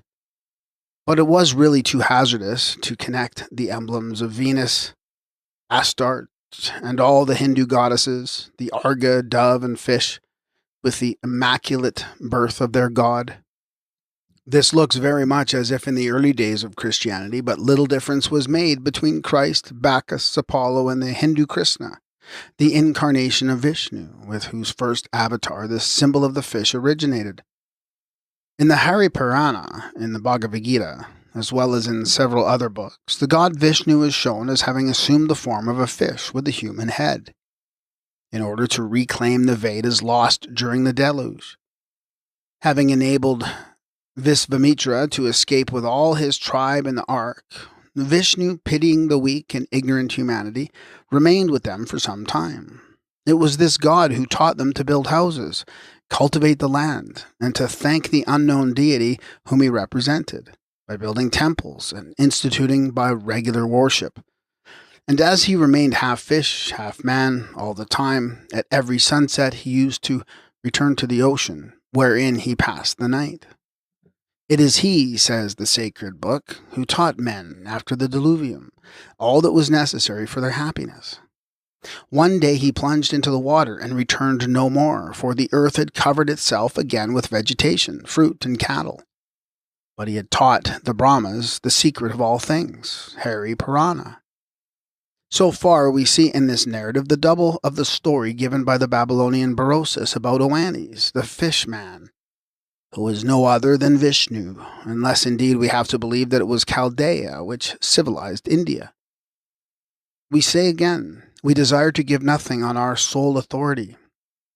Therefore, we cite Jacques Olliot, who, however criticized and contradicted on other points, and however loose he may be in the matter of chronology, although even in this he is nearer right than those scientists who would have all Hindu books written since the Council of Nicaea, at least cannot be denied the reputation of a good Sanskrit scholar. And he says, while analyzing the word Oan or Oannes, that O in Sanskrit is an interjection expressing an invocation, as O Swayambhuva, O God, etc. And An is a radical signifying in Sanskrit a spirit, a being, and, we presume, what the Greeks meant by the word daemon, a semigod. What an extraordinary antiquity, he remarks. This fable of Vishnu disguised as a fish gives to the sacred books of the Hindus, especially in the presence of the fact that the Vedas and Manu reckon more than 25,000 years of existence, as proved by the most serious as the most authentic documents. Few peoples, says the learned Hald, have their annals more authentic or serious than the Hindus. We may perhaps throw additional light upon the puzzling question of the fish symbol by reminding the reader that, according to Genesis, the first created of living beings, the first type of animal life, was the fish. And the Elohim said, "Let the waters bring forth abundantly the moving creature that hath life." Then God created great whales, and the morning and the evening were the fifth day. Jonah is swallowed by a big fish and is cast out again 3 days later. This the Christians regard as a premonition of the 3 days, sepulchre of Jesus, which preceded his resurrection. Though the statement of the 3 days is as fanciful as much as the rest, and adopted to fit the well-known threat to destroy the temple and rebuild it again in 3 days. Between his burial and the alleged resurrection, there intervened but 1 day, the Jewish Sabbath, as he was buried on Friday evening and rose to life at dawn on Sunday. However, whatever other circumstances may be regarded as a prophecy, the story of Jonah cannot be made to answer the purpose. Big fish is Cetus, the Latinized form of Keto, and Keto is Dagon, Poseidon, the female gender of it being Keton Atar Gattis, the Syrian goddess, and Venus of Ascalon. The figure or bust of Der Keto or Astarte was generally represented on the prow of the ships. Jonah, the Greek Iona or dove sacred to Venus, fled to Jaffa, where the god Dagon, the manfish, was worshipped and dared not to go to Nineveh, where the dove was revered. Hence, some commentators believe that when Jonah was thrown overboard and was swallowed by a fish, we must understand that he was picked up by one of these vessels, on the prow of which was the figure of Keto. But the Kabbalists have another legend, to this effect. They say that Jonah was a runaway priest from the temple of the goddess, where the dove was worshipped, and desired to abolish idolatry and institute monotheistic worship. That, caught near Jaffa, he was held prisoner by the devotees of Dagon in one of the prison cells of the temple, and that it is a strange form of cell which gave rise to the allegory. In the collection of Muurs de Garcia, a Portuguese Kabbalist, there is a drawing representing the interior of the temple of Dagon. In the middle stands an immense idol, the upper portion of whose body is human, and the lower fish-like. Between the belly and the tail is an aperture which can be closed like the door of a closet.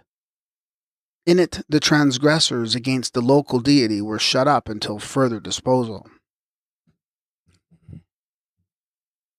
The drawing in question was made from an old tablet, covered with curious drawings and inscriptions in old Phoenician characters, describing the Venetian oubliette of biblical days. The tablet itself was found in an excavation a few miles from Jaffa. Considering the extraordinary tendency of Oriental nations for puns and allegories, is it not barely possible that the big fish, by which Jonah was swallowed, was simply the cell within the belly of Dagon? It is significant that this double appellation of Messiah and Dag, fish, of the Talmudists, should so well apply to the Hindu Vishnu, the preserving spirit and the second personage of the Brahmanic Trinity. This deity, having already manifested itself, is still regarded as the future savior of humanity, and is the selected Redeemer, who will appear at its 10th incarnation or avatar, like the Messiah of the Jews, to lead the blessed onward and restore them the primitive Vedas. At his first avatar, Vishnu is alleged to have appeared to humanity in form like a fish. In the temple of Rama, there is a representation of this god which answers perfectly to that of Dagon, as given by Berosus. He has the body of a man issuing from the mouth of a fish, and holds in his hands the lost Veda. Vishnu, moreover, is the water god in one sense, the logos of the Parabrahm, for as the three persons of the manifested Godhead constantly interchange their attributes, we see him in the same temple representing as reclining on the seven-headed serpent, Ananta, eternity, and moving like the Spirit of God on the face of the primeval waters. Vishnu is evidently the Adam Kadmon of the Kabbalists, for Adam is the Logos or the first anointed, as Adam second is the King Messiah. Lakmi or Lakshmi, the passive or female counterpart of Vishnu, the creator and the preserver, is also called Adamaya. She is the mother of the world, Dematri, the Venus Aphrodite of the Greeks, also Isis and Eve. While Venus is born from the sea foam, Lakmi springs out from the water at the churning of the sea, When born, she is so beautiful that all the gods fall in love with her. The Jews, borrowing their types wherever they could get them, made their first woman after the pattern of Lakshmi. It is curious that Viracocha, the supreme being in Peru, means literally translated foam of the sea. Eugene Burnouf, the great authority of the French school, announces his opinion in the same spirit. We must learn one day, he observes, that all the ancient traditions disfigured by emigration and legend belong to the history of India. Such is the opinion of Colebrooke, Inman, King, Jacoliot, and many other Orientalists. We have said above that, according to the secret computation peculiar to the students of the hidden science, Messiah is the fifth emanation or potency. In the Jewish Kabbalah, where the 10 Sephiroth emanate from Adam Kadmon, placed below the crown, he comes fifth. So in the Gnostic system, so in the Buddhistic, in which the fifth Buddha, Maitri, will appear at his last advent to save mankind before the final destruction of the world. If Vishnu is represented in his forthcoming and last appearance as the 10th avatar or incarnation, it is only because every unit held as an androgyne manifests itself doubly. The Buddhists who reject his dual-sexed incarnation reckon but 5. Thus, while Vishnu is to make his last appearance in his 10th, Buddha is said to do the same in his 5th incarnation. The better to illustrate the idea and show how completely the real meaning of the avatars, known only to the students of the secret doctrine, was misunderstood by the ignorant masses, we elsewhere give the diagrams of the Hindu and Chaldeo-Kabbalistic avatars and emanations. This basic and true fundamental stone of the secret cycles shows on its very face that, far from taking their revealed Vedas and Bible literally, the Brahmin pundits and the Tanaim, the scientists and philosophers of the pre-Christian epochs, speculated on the creation and development of the world quite in a Darwinian way, both anticipating him and his school in the natural selection of species, gradual development and transformation. We advise everyone tempted to enter an indignant protest against this affirmation to read more carefully the books of Manu, even in the incomplete translation of Sir William Jones, and the more or less careless one of Jacoliot. If we compare the Sanchoniathon Phoenician cosmogony and the record of Berosus with the Bhagavat and Manu, we will find enunciated exactly the same principles as those now offered as the latest developments of modern science. We have quoted from the Chaldean and Phoenician records in our first volume. We will now glance at the Hindu books. When this world had issued out of darkness, the subtile elementary principles produced the vegetal seed which animated first the plants. From the plants, life passed into fantastical bodies which were born in the ilus of the waters. Then, through a series of forms in various animals, it reached man. He, man, before becoming such, will pass successively through plants, worms, insects, fish, serpents, tortoises, cattle, and wild animals. Such is the inferior degree. Such, from Brahma down to the vegetables, are declared the transmigrations which take place in this world. In the Sanchoniathon cosmogony, men are also evolved out of the illus of the chaos, and the same evolution and transformation of species are shown. And now we will leave the rostrum to Mr. Darwin. I believe that the animals have descended them at most only 4 or 5 progenitors. Again, I should infer from analogy that probably all the organic beings which have ever lived on this earth have descended from some one primordial form. I view all beings not as special creations, but as the lineal descendants of some few beings, which lived long before the first bed of the Silurian system was deposited. In short, they lived in the Sanchoniathon chaos and in the illus of Manu. Vyasa and Kapila go still further than Darwin and Manu. They see in Brahma but the name of the universal germ. They deny the existence of a first cause, and pretend that everything in nature found itself developed only in consequence of material and fatal forces, says Jacoliot. Correct as may be this latter quotation from Kapila, it demands a few words of explanation. Jack Olliott repeatedly compares Kapila and Veda Vyasa with Pyro and Litter. We have nothing against such a comparison with the Greek philosopher, but we must decidedly object to any with the French Comtist. We find it an unmerited fling at the memory of the great Aryan sage. Nowhere does this prolific writer state the repudiation by either ancient or modern Brahmins of God, the unknown, universal spirit. Nor does any other Orientalist accuse the Hindus of the same, however perverted the general deductions of our savants about Buddhistic atheism. On the contrary, Jack Olliott states more than once that the learned pundits and educated Brahmins have never shared the popular superstitions, and affirms their unshaken belief in the unity of God and the soul's immortality. Although most assuredly neither Kapila, nor the initiated Brahmins, nor the followers of the Vedanta school would ever admit the existence of an anthropomorphic creator, a first cause in the Christian sense.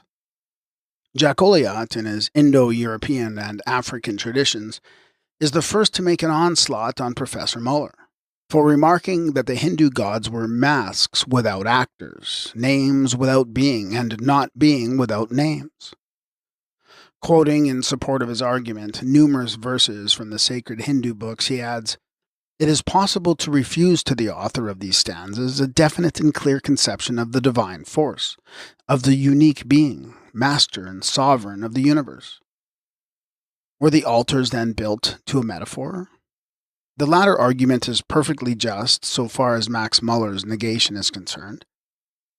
But we doubt whether the French rationalist understands Kapila's and Vyasa's philosophy better than the German philologist does the theological twaddle, as the latter terms the Atharva Veda. Professor Muller and Jack Olliott may have ever so great claims to erudition, and be ever so familiar with Sanskrit and other ancient Oriental languages, but both lack the key to the 1,001 mysteries of the old secret doctrine and its philosophy. Only while the German philologist does not even take the trouble to look into this magical and theological twaddle, we find the French Indianus never losing an opportunity to investigate. Moreover, he honestly admits his incompetency to ever fathom this ocean of mystical learning. In its existence he not only firmly believes, but throughout his works he incessantly calls the attention of science to its unmistakable traces at every step in India. Still, though, the learned pundits and Brahmins, his revered masters of the pagodas of Villanore and Chelambrum in the Carnatic, as it seems, positively refuse to reveal to him the mysteries of the magical part of the Agruchara Parakshai, and of Brahmatma's triangle. He persists in the honest declaration that everything is possible in Hindu metaphysics, even to the Kapila and Vyasa system having been hitherto misunderstood. M. Jack Olliott weakens his assertion immediately afterward with the following contradiction. We were one day inquiring of a Brahmin of the pagoda of Chelambrum, who belonged to the skeptical school of the naturalists of Vyasa, whether he believed in the existence of God. He answered us, smiling, Aham eva param Brahma. I am myself a god. What do you mean by that? I mean that every being on earth, however humble, is an immortal portion of the immortal matter. The answer is one which would suggest itself to every ancient philosopher, Kabbalist and Gnostic of the early days. It contains the very spirit of the Delphic and Kabbalistic commandment, for esoteric philosophy solved ages ago the problem of what man was, is, and will be. If persons believing the Bible verse which teaches that the Lord God formed man of the dust of the ground and breathed into his nostrils the breath of life, reject at the same time the idea that every atom of this dust, as every particle of this living soul contains God within itself, then we pity the logic of that Christian. He forgets the verses which precede the one in question. God blesses equally every beast of the field and every living creature, in the water as in the air, and he endows them all with life, which is a breath of his own spirit, and the soul of the animal. Humanity is the Adam Kadmon of the unknown, his microcosm and his only representative on earth, and every man is a god on earth. We would ask this French scholar, who seems so familiar with every shloka of the books of Manu and other Vedic writers, the meaning of this sentence so well known to him. Plants and vegetation reveal a multitude of forms because of their precedent actions. They are surrounded by darkness, but are nevertheless endowed with an interior soul and feel equally pleasure and pain. Manu, Book 1. If the Hindu philosophy teach the presence of a degree of soul in the lowest forms of vegetable life, and even in every atom in space, how is it possible that it should deny the same immortal principle to man? And if it once admit the immortal spirit in man, how can it logically deny the existence of the parent source? I will not say the first, but the eternal cause. Neither rationalists nor sensualists, who do not comprehend Indian metaphysics, should estimate the ignorance of Hindu metaphysics by their own. The grand cycle, as we have heretofore remarked, includes the progress of mankind from its germ in the primordial man of spiritual form to the deepest depth of degradation he can reach. Each successive step in the descent being accompanied by a greater strength and grossness of the physical form than its precursor, and ends with the flood. But while the grand cycle, or age, is running its course, 7 minor cycles are passed, each marking the evolution of a new race out of the preceding one, on a new world. And each of these races, or grand types of humanity, break up into subdivisions of families, and they again into nations and tribes, as we see the Earth's inhabitants subdivided today into Mongols, Caucasians, Indians, etc. Before proceeding to show by diagrams the close resemblance between the esoteric philosophies of all the ancient peoples, however geographically remote from each other, it will be useful to briefly explain the real ideas which underlie all those symbols and allegorical representations, and have hitherto so puzzled the uninitiated commentators. Better than anything, it may show that religion and science were closer knit than twins in the days of old, that they were one in two and two in one from the very moment of their conception. With mutually convertible attributes, science was spiritual and religion was scientific. Like the androgyne man of the first chapter of Genesis, male and female, passive and active, created in the image of the Elohim. Omniscience developed omnipotency. The latter called for the exercise of the former. And thus the giant had dominion given him over all the 4 kingdoms of the world.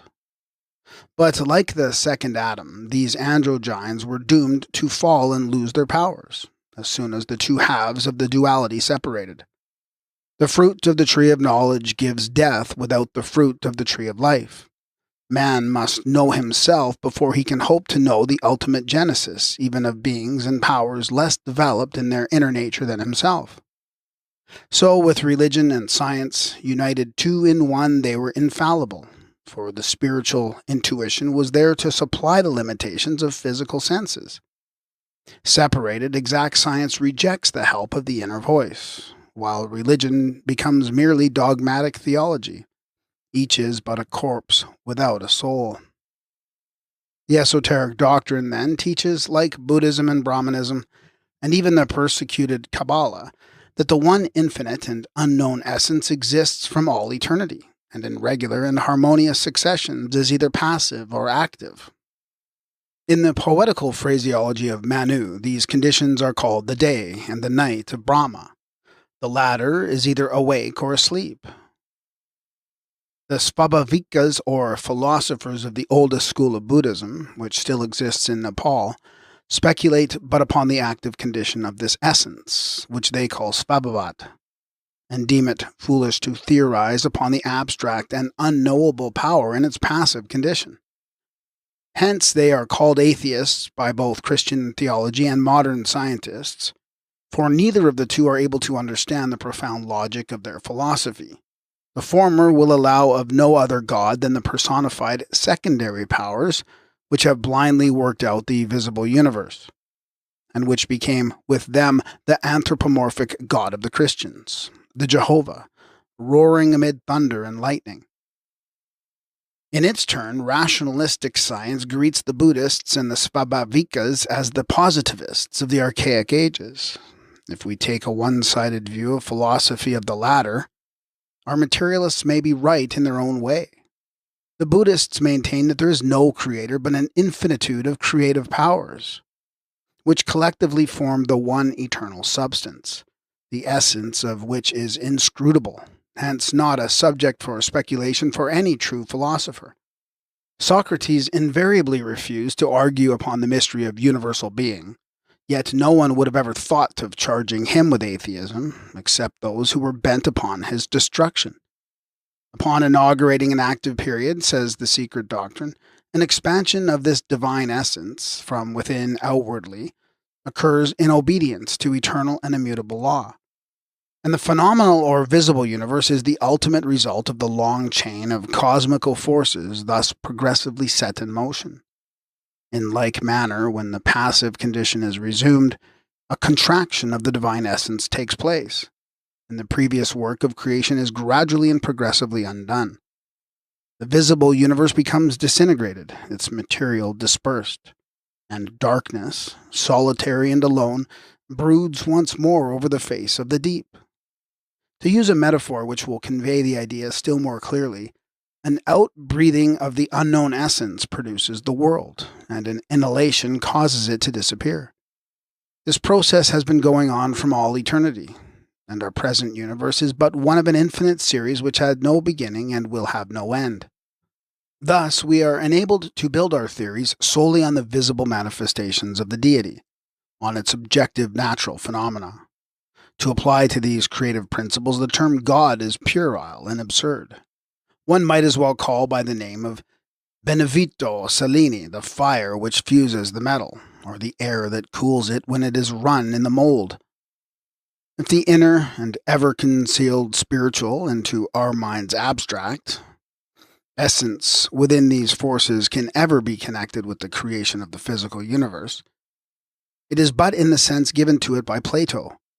It may be termed, at best, the framer of the abstract universe which developed gradually in the divine thought, within which it had lain dormant. In Chapter 8, we will attempt to show the esoteric meaning of Genesis and its complete agreement with the ideas of other nations. The 6 days of creation will be found to have meaning little suspected by the multitude of commentators, who have exercised their abilities to the full extent in attempting to reconcile them by turns with Christian theology and un-Christian geology. Disfigured as the Old Testament is, yet in its symbolism it has preserved enough of the original in its principal features to show the family likeness to the cosmogonies of older nations than the Jews. We here give the diagrams of the Hindu and the Chaldeo-Jewish cosmogonies.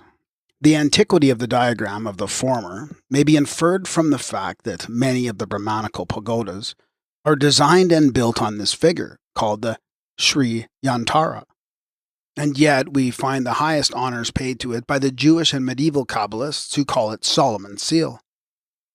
It will be quite an easy matter to trace to its origin, once we are reminded of the history of the King Kabbalist in his translation with King Hiram and Ophir, the country of peacocks, gold, and ivory, for which land we have to search in old India.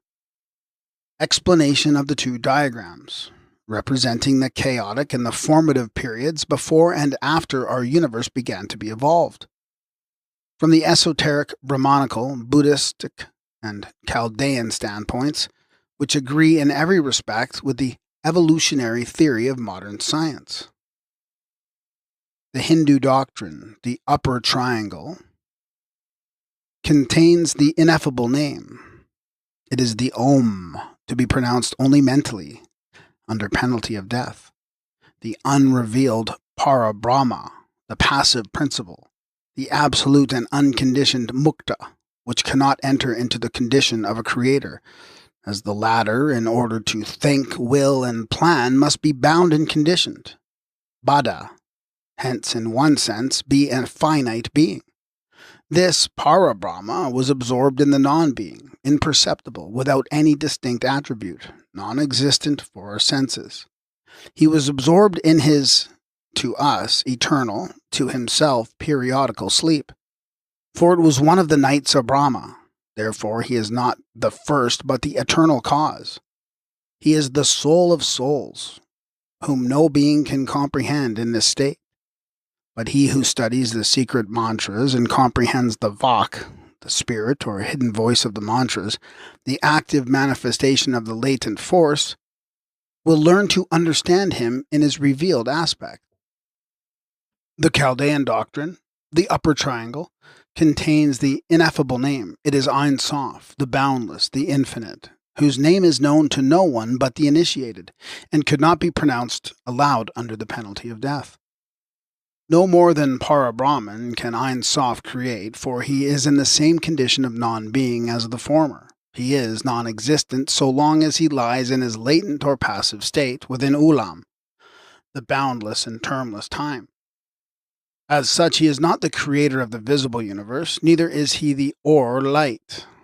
He will become the latter when the period of creation shall have compelled him to expand the force within himself, according to the law of which he is the embodiment and essence. Whosoever acquaints himself with the Merkaba and the Langash, secret speech or incantation, will learn the secret of secrets. Both these diagrams are very similar, with different descriptions. Triangle on top, a triangle with a circle below, or a large triangle below, and then a circle with a pentagram and a circle in the middle, and a circle down below attached to it. Both this and Ein Sof, in their first manifestation of light, emerging from within darkness, may be summarized in the Svabhavat, in the eternal and the uncreated self-existing substance which produces all, while everything which is of its essence produces itself out of its own nature. The space around the upper triangle, when the night of Brahma was ended, and at the time came for the self-existent to manifest itself by revelation, it made its glory visible by sending forth from its essence an active power, which, female at first, subsequently becomes androgyne. It is Aditi, the infinite, the boundless, or rather the unbounded. Aditi is the mother of all the gods, and Aditi is the father and the son. Who will give us back to the great Aditi, that I may see father and mother? It is in conjunction with the latter female force that the divine but latent thought produces the great deep water. Water is born from a transformation of light, and from a modification of the water is born the earth, says Manu, Book 1. Ye are born of Aditi from the water. You who are born of the earth, hear ye all my call. In this water, or primeval chaos, the infinite androgyne, which, with the eternal cause, forms the first abstract triad, rendered by Om, deposited the germ of universal life. It is the mundane egg in which took place the gestation of Purusha, or the manifested Brahma. The germ which fecundated the mother principle, the water, is called Nara, the divine spirit or Holy Ghost, and the waters themselves are an emanation of the former, Nari, while the spirit which brooded over it is called Narayana. In that egg, the great power sat inactive, a whole year of the Creator, at the close of which, by his thought alone, he caused the egg to divide itself.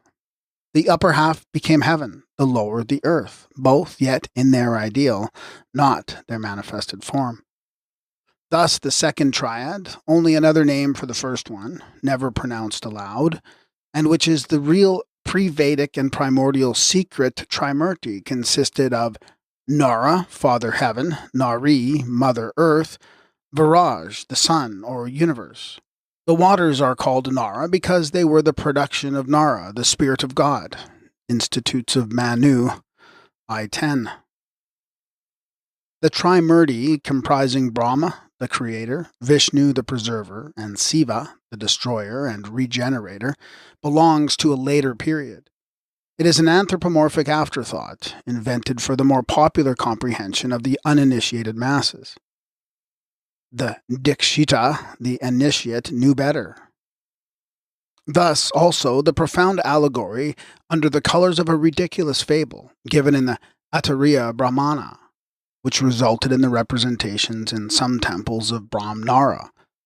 assuming the form of a bull, and his daughter, Aditi Nari, that of a heifer, contains the same metaphysical idea as the fall of man, or that of the spirit into generation, matter, the all-pervading divine spirit embodied under the symbols of heaven, the sun, and heat, fire. The correlation of cosmic forces fecundates matter or nature, the daughter of spirit. And Parabrahma himself has to submit to and bear the penance of the curses of the other gods, Elohim, for such an incest. See corresponding column. According to the immutable and therefore fatal law, both Nara and Nari are mutually father and mother, as well as father and daughter. Matter, through infinite transformation, is the gradual product of spirit. The unification of one eternal supreme cause required such a correlation. And if nature be the product or effect of that cause, in its turn it has to be fecundated by the same divine ray which produced nature itself. The most absurd cosmogonical allegories, if analyzed without prejudice, will be found built on strict and logical necessarianism. Being was born from not being, says a verse in the Rig Veda. The first being had to become androgyne and finite, by the very fact of its creation as a being. And thus even the sacred Trimurti, containing Brahma, Vishnu, and Siva, will have an end when the night of Parabrahma succeeds the present day, or period of universal activity. The second, or rather the first triad, as the highest one, is a pure abstraction. It is the intellectual world. The Vak which surrounds it is a more definite transformation of Aditi. Besides its occult significance in the secret mantram, Vak is personified as the active power of Brahma proceeding from him. In the Vedas, she is made to speak of herself as the supreme and universal soul. I bore the Father on the head of the universal mind, and my origin is in the midst of the ocean, and therefore do I pervade all beings. Originating all beings, I pass like the breeze, Holy Ghost. I am above this heaven, beyond this earth, and what is the great one that I am? Literally, Vak is speech, the power of awakening, through the metrical arrangement contained in the number and syllables of the mantras, corresponding powers in the invisible world. In the sacrificial mysteries, Vak stirs up the Brahma, or the power lying latent at the bottom of every magical operation. It existed from eternity as the Jnana, its latent form, lying dormant in Brahma from no beginning, and proceeding forth from him as Vak, the active power. It is the key to the Trividya, the thrice sacred science which teaches the Yayas, the sacrificial mysteries. Having done with the unrevealed triad, and the first triad of the Sephiroth, called the intellectual world, little remains to be said. In the great geometrical figure which has the double triangle in it, the central circle represents the world within the universe. The double triangle belongs to one of the most important, if it is not in itself the most important, of the mystic figures in India.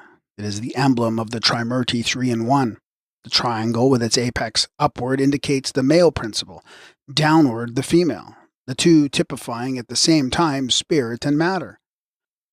This world within the infinite universe is the microcosm within the macrocosm, as in the Jewish Kabbalah.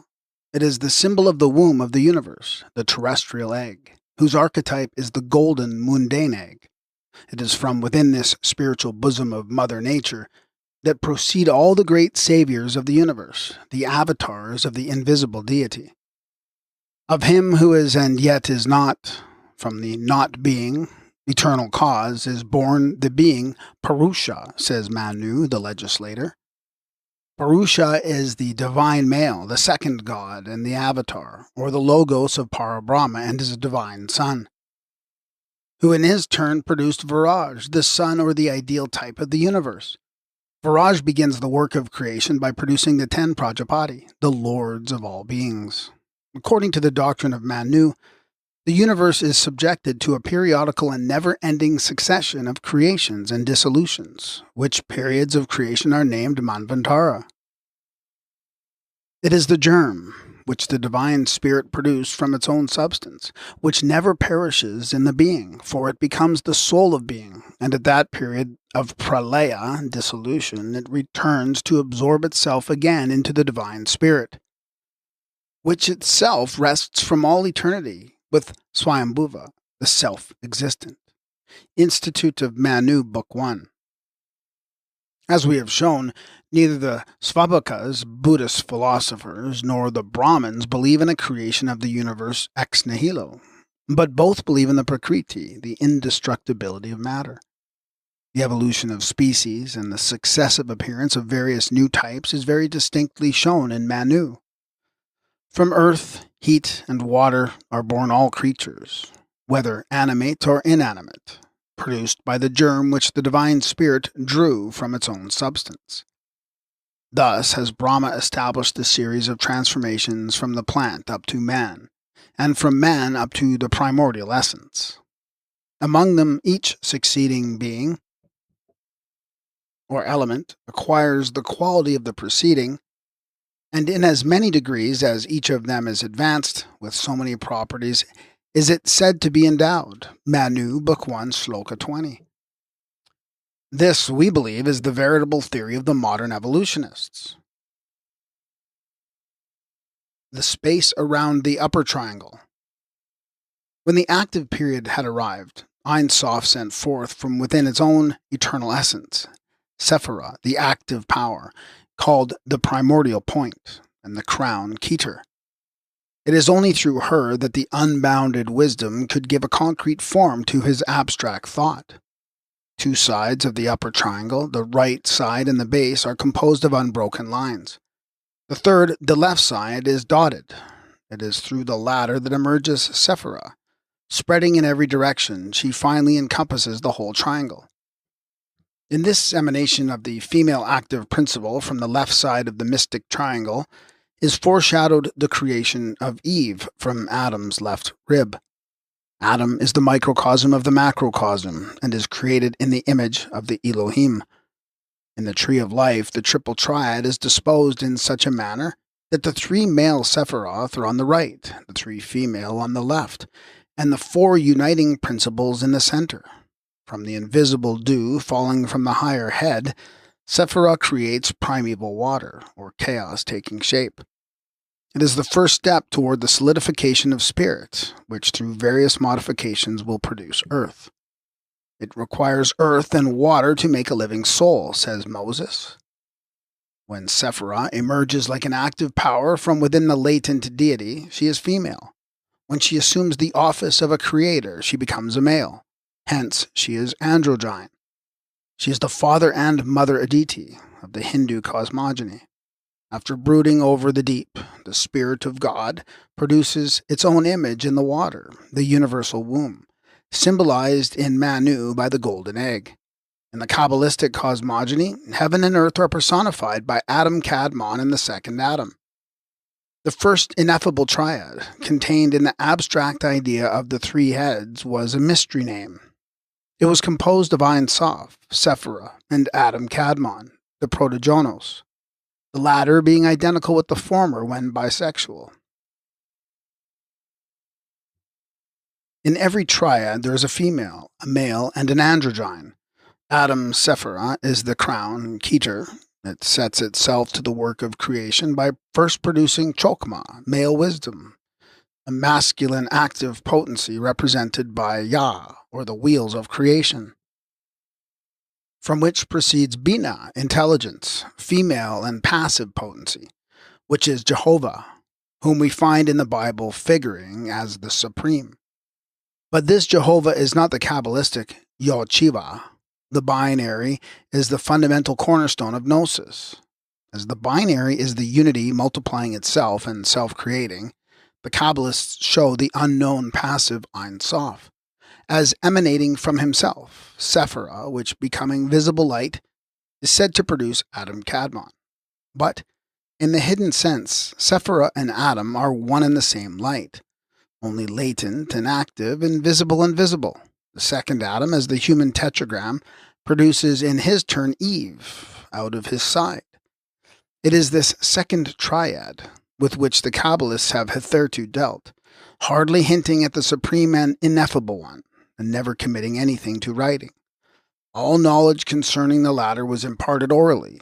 It is the second Adam, then, who is the unity represented by Yod, emblem of the Kabbalistic male principle, and at the same time he is Chokmah, wisdom, while Bina, or Jehovah, is Eve, the first Chokmah issuing from Keter, or the androgyne, Adam Kadmon, and the second Bina from Chokmah.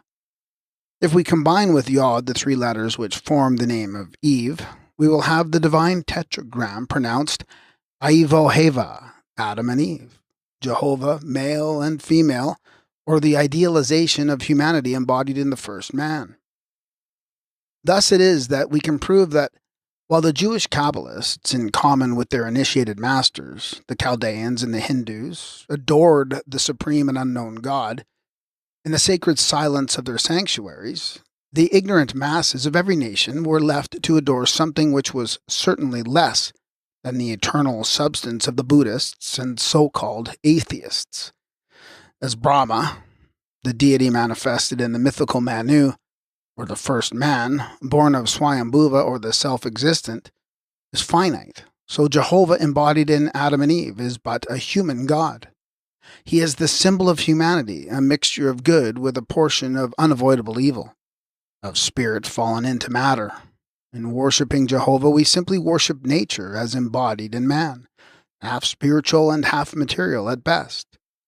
We are pantheists when not fetish worshippers, like the idolatrous Jews, who sacrificed on high places in groves to the personified male and female principle, ignorant of Io, the supreme secret name of the mysteries. Shekinah is the Hindu Vak and praised in the same terms as the latter. Though shown in the Kabbalistic Tree of Life as proceeding from the ninth Sephiroth, yet Shekinah is the veil of Ein Sof and the garment of Jehovah. The veil, for it succeeded for long ages in concealing the real supreme God, the universal spirit, and masking Jehovah, the exoteric deity, made the Christians accept him as the father of the initiated Jesus. Yet the Kabbalists, as well as the Hindu Dikshita, know the power of the Shekinah or Vak and call it the secret wisdom. The triangle played a prominent part in the religious symbolism of every great nation, for everywhere it represented the three great principles, spirit, force, and matter, or the active, male, passive, female, and the dual or correlative principle which partakes of both and binds the two together. It was the Arba, or mystic four, the mystery gods, the Kabiri, summarized in the unity of one supreme deity. It is found in the Egyptian pyramids, whose equal sides tower up until lost in one crowning point. In the Kabbalistic diagram, the central circle of the Brahmanical figure is replaced by the cross, the celestial perpendicular and terrestrial horizontal base line. But the idea is the same. Adam Kadmon is the type of humanity as a collective totality within the unity of the creative God and the universal spirit. Of him who is formless, the non-existent, also the eternal but not first cause, is born the heavenly man. But after he created the form of the heavenly man, he used it as a vehicle wherein to descend, says the Kabbalah. Thus, Adam Kadmon is the avatar of the concealed power. After that, the heavenly Adam creates or engenders by the combined power of the Sephiroth, the earthly Adam. The work of creation is also begun by Sephirah in the creation of the 10 Sephiroth, who are the Prajapatis of the Kabbalah, for they are likewise the lords of all beings. The Zohar asserts the same.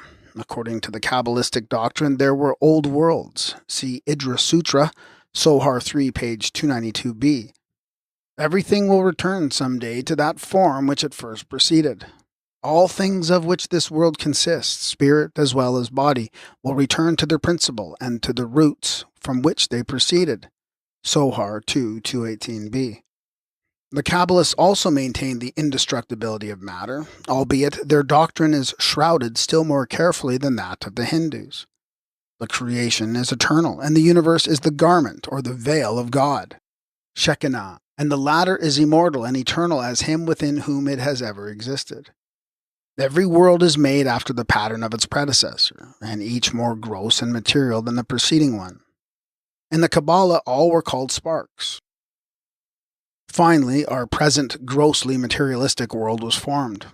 In the Chaldean account of the period which preceded the genesis of our world, Berosus speaks of a time when there existed nothing but darkness and an abyss of waters, filled with hideous monsters produced of a twofold principle.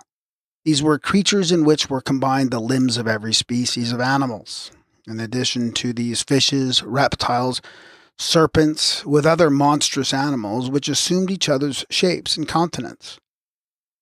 In the first book of Manu, we read, "Know that the sum of 1,000 divine ages composes the totality of one day of Brahma, and that one night is equal to that day. 1,000 divine ages is equal to 4,320,000,000 of human years in the Brahmanical calculations. At the expiration of each night, Brahma, who has been asleep, awakes, and through the soul energy of the motion causes to emanate from himself the spirit, which in its essence is and yet is not. Prompted by the desire to create, the spirit, first of the emanations, operates the creation and gives birth to ether, which the sages consider as having the faculty of transmitting sound. Ether begets air, whose property is tangible and which is necessary to life. Through a transformation of the air, light is produced. From air and light, which begets heat, water is formed, and the water is the womb of all the living germs. Throughout the whole immense period of progressive creation, covering 4,320,000,000 years, ether, air, water, and fire, heat, are constantly forming matter under the never-ceasing impulse of the Spirit, or the unrevealed God, who fills up the whole creation, for he is in all, and all is in him. This computation, which was secret, and which is hardly hinted at even now, led Higgins in the error of dividing every 10 ages into 6,000 years.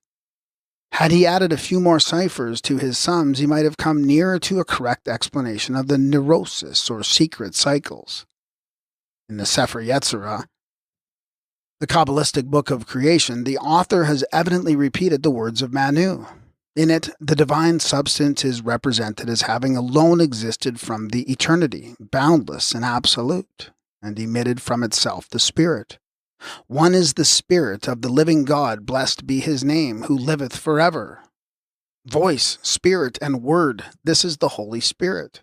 And this is the Kabbalistic abstract Trinity, so unceremoniously anthropomorphized by the Fathers. From this triple one emanated the whole cosmos. First from one emanated number 2, or air, the creative element, and then number 3, water, proceeded from the air, ether, or fire, complete the mystic 4, the Arba'il. When the concealed of the concealed wanted to reveal himself, he first made a point, primordial point, or the first Sephirah, air, or Holy Ghost, shaped it into a sacred form, the 10 Sephiroth, or the heavenly man, and covered it with a rich and splendid garment. That is the world. He maketh the wind his messengers, flaming fire his servants, says the Yetzirah, showing the cosmic character of the later humorized angels, and that the Spirit permeates every minutest atom of the cosmos. When the cycle of creation is run down, the energy of the manifested Word is weakening. He alone, the unconceivable, is unchangeable, ever latent.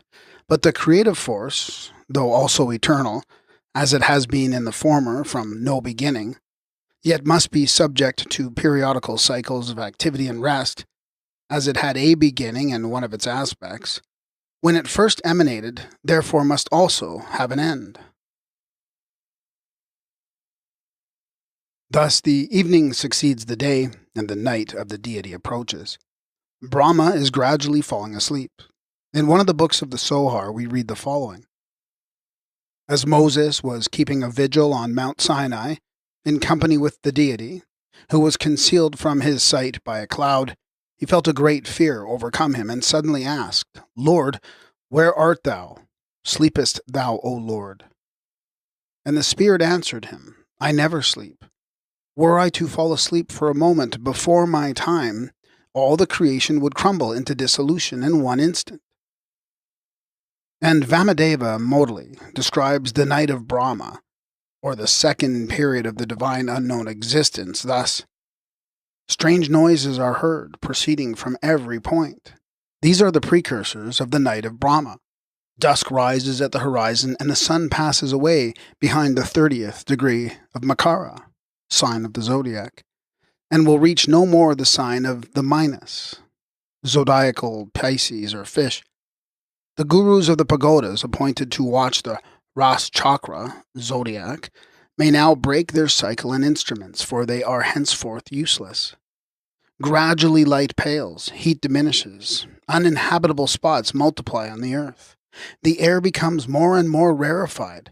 The springs of waters dry up. The great rivers see their waves exhausted.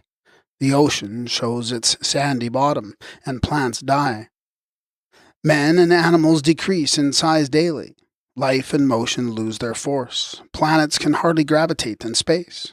They are extinguished one by one like a lamp which the hand of the chokra, servant, neglects to replenish.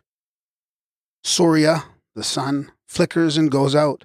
Matter falls into dissolution, pralaya, and Brahma merges back into Dios, the unrevealed God, and his task being accomplished, he falls asleep. Another day is past, night sets in, and continues until the future dawn. And now again re-enter into the golden egg of his thought, the germs of all that exist, as the divine Manu tells us. During his peaceful rest, the animated beings, endowed with the principles of action, cease their functions, and all feeling, manas, become dormant. When they are all absorbed in the Supreme Soul, this soul of all the beings sleeps in complete repose, till the day when it resumes its form and awakens again from its primitive darkness. If we now examine the 10 mythical avatars of Vishnu, we find them recorded in the following progression. 1. Matsya avatar as a fish. It will also be his 10th and last avatar at the end of the Kali Yuga. 2. Kurm avatar as a tortoise. 3. Varaha as a boar. 4. Nara Singh as a man-lion, last animal stage. 5. Vamuna as a dwarf, first step toward the human form. 6. Parasurama as a hero, but yet an imperfect man. And 7. Ramachandra as the hero of Ramayana, physically a perfect man. His next of kin, friend and ally, Hanuma, the monkey god, the monkey endowed with speech. 8. Krishna avatar, the son of the virgin, Devanagai, or Devaki, one formed by God, or rather by the manifested deity Vishnu, who is identical with Adam Kadmon. Krishna is also called Kaniya, the son of the virgin. 9. Gautama Buddha, Siddhartha, or Sakyamuni. The Buddhists reject this doctrine of their Buddha being an incarnation of Vishnu. 10. This avatar has not yet occurred. It is expected in the future, like the Christian Advent, the idea of which was undoubtedly copied from the Hindu. When Vishnu appears for the last time, he will come as a savior. According to the opinion of some Brahmins, he will appear himself under the form of the horse, Kalki. Others maintain that he will be mounting it. The horse is the envelope of the spirit of evil, and Vishnu will mount it, invisible to all, till he has conquered it for the last time. The Kalki Avataram, or the last incarnation, divides Brahmanism into 2 sects. That of the Vainava refuses to recognize the incarnations of their god Vishnu in animal forms literally. They claim that these must be understood as allegorical.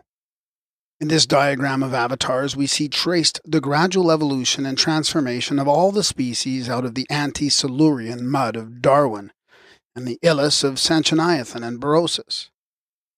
Beginning with the Azoic time, corresponding to the Illis in which Brahma implants the creative germ, we pass through the Paleozoic and Mesozoic times, covered by the first and second incarnations as the fish and tortoise, and the Cenozoic, which is embraced by the incarnations in the animal and semi-human forms of the boar and man-lion, And we come to the fifth and crowning geological period, designated as the era of mind or age of man, whose symbol in the Hindu mythology is the dwarf, the first attempt of nature at the creation of man. In this diagram, we should follow the main idea, not judge the degree of knowledge of the ancient philosophers by the literal acceptance of the popular form in which it is presented to us. In the grand epical poem of Mahabharata and its chapter, the Bhagavad Gita. Even the four ages of the Hindu chronology contain a far more philosophical idea than appears on the surface. It defines them according to both the psychological or mental and the physical states of man during their period. Treta Yuga, the age of silver or that of fire, the period of supremacy of man and of giants and of the sons of God. Dwapara Yuga, the age of bronze, a mixture already of purity and impurity, spirit and matter, the age of doubt, and at last our own, the Kali Yuga, or age of iron, of darkness, misery, and sorrow. In this age, Vishnu had to incarnate himself in Krishna in order to save humanity from the goddess Kali, consort of Siva, the all-annihilating, the goddess of death, destruction, and human misery. Kali is the best emblem to represent the fall of man, with all its terrific results. We have to rid ourselves of Kali before we can ever reach moksha or nirvana, the abode of the blessed peace and spirit. With the Buddhists, the last incarnation is the fifth. When Maitri Buddha comes, then our present world will be destroyed, and a new and better one will replace it. The four arms of every Hindu deity are the emblems of the four preceding manifestations of our earth from its invisible state, while its head typifies the fifth and last Kalki avatar. When this would be destroyed, and the power of Bud, wisdom, with the Hindus of Brahma, will be again called into requisition to manifest itself as a logos to create the future world. In this diagram, the male gods typify spirit in its deific attributes, while their female counterparts, the Sakti, represent the active energies of these attributes. The Durga, active virtue, is a subtile, invisible force which answers to Shekinah, the garment of Ein Sof. She is the Sakti through which the passive eternal calls forth the visible universe from its first ideal conception. Every one of the three personages of the exoteric Trimurti are shown as using their Sakti as a Vehan, vehicle. Each of them is for the time being the form which sits upon the mysterious wagon of Ezekiel. Nor do we see less clearly carried out in this succession of avatars the truly philosophical idea of a simultaneous spiritual and physical evolution of creatures and man. From a fish, the progress of this dual transformation carries on the physical form to the shape of a tortoise, a boar, and a man-lion. And then, appearing in the dwarf of humanity, it shows Parasu Rama physically, a perfect, spiritually, and undeveloped entity, until it carries mankind, personified by one godlike man, to the apex of physical and spiritual perfection, a god on earth. In Krishna and the other saviors of the world, we see the philosophical idea of the progressive dual development understood and clearly expressed in the Sohar. The heavenly man, who is the protogenos, Tikkun, the firstborn of God, or the universal form of idea, engenders Adam. Hence the latter is God-born in humanity, and endowed with the attributes of all the 10 Sephiroth. These are wisdom, intelligence, justice, love, beauty, splendor, firmness, etc. They make him the foundation or basis, the mighty living one, and the crown of creation, thus placing him as the Alpha and Omega to reign over the kingdom, Malkuth. Man is both the import and the highest degree of creation, says the Sohar. As soon as man was created, everything was complete, including the upper and nether worlds, for everything is comprised in man. He unites himself in all forms. 3, page 48a. But this does not relate to our degenerated mankind. It is only occasionally that men are born who are the types of what man should be, and yet is not. The first races of men were spiritual, and their protoplastic bodies were not composed of the gross and material substances which we see them composed nowadays. The first men were created with all the faculties of the deity, and powers far transcending those of the angelic host. For they were the direct emanations of Adam Kadmon, the primitive man, the macrocosm. While the present humanity is several degrees removed even from the earthly Adam, who was the microcosm, or the little world. Sier Anpin, the mystical figure of the man, consists of 243 numbers, and we see in the circles which follow each other that it is the angels which emanated from the primitive man, not the Sephiroth from angels. Hence man was intended from the first to be a being of both the progressive and retrogressive nature. Beginning at the apex of the divine cycle, he gradually began receding from the center of light, acquiring at every new and lower sphere of being, worlds each inhabited by a different race of human beings, a more solid physical form and losing a portion of his divine faculties. In the fall of Adam, we must see not the personal transgression of man, but simply the law of the dual evolution. Adam, or man, begins his career of existences by dwelling in the Garden of Eden, dressed in the celestial garment, which is a garment of heavenly light, Sohar 2, 229b. But when expelled, he is clothed by God, or the eternal law of evolution, or necessarianism, with coats of skin. But even on this earth of material degradation, in which the divine spark, soul, a coruscation of the spirit, was to begin its physical progression in a series of imprisonments from a stone up to a man's body, if he but exercise his will and call his deity to his help, man can transcend the powers of the angel. Know ye not that we shall judge angels, asks Paul, 1 Corinthians 6:3. The real man is the soul, spirit, teaches the Sohar. The mystery of the earthly man is after the mystery of the heavenly man. The wise can read the mysteries in the human face. 276a. This is still another one of the many sentences by which Paul must recognize as an initiate.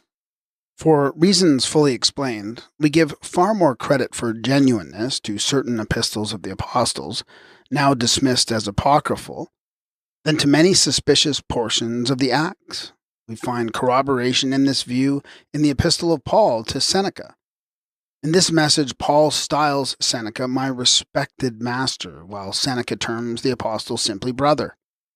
No more than the true religion of Judaic philosophy can be judged by the absurdities of the Esoteric Bible. Have we any right to form an opinion of Brahmanism and Buddhism by their nonsensical and sometimes disgusting popular forms?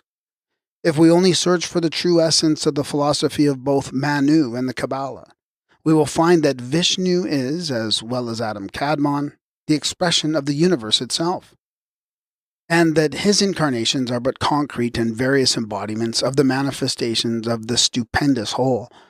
I am the soul, O Arjuna. I am the soul which exists in the heart of all beings. And I am the beginning and the middle and also the end of existing things, says Vishnu to his disciple in Bhagavad Gita, chapter 10, page 71. I am Alpha and Omega, the beginning and the end. I am the first and the last, says Jesus to John, Rev 1, 6:17.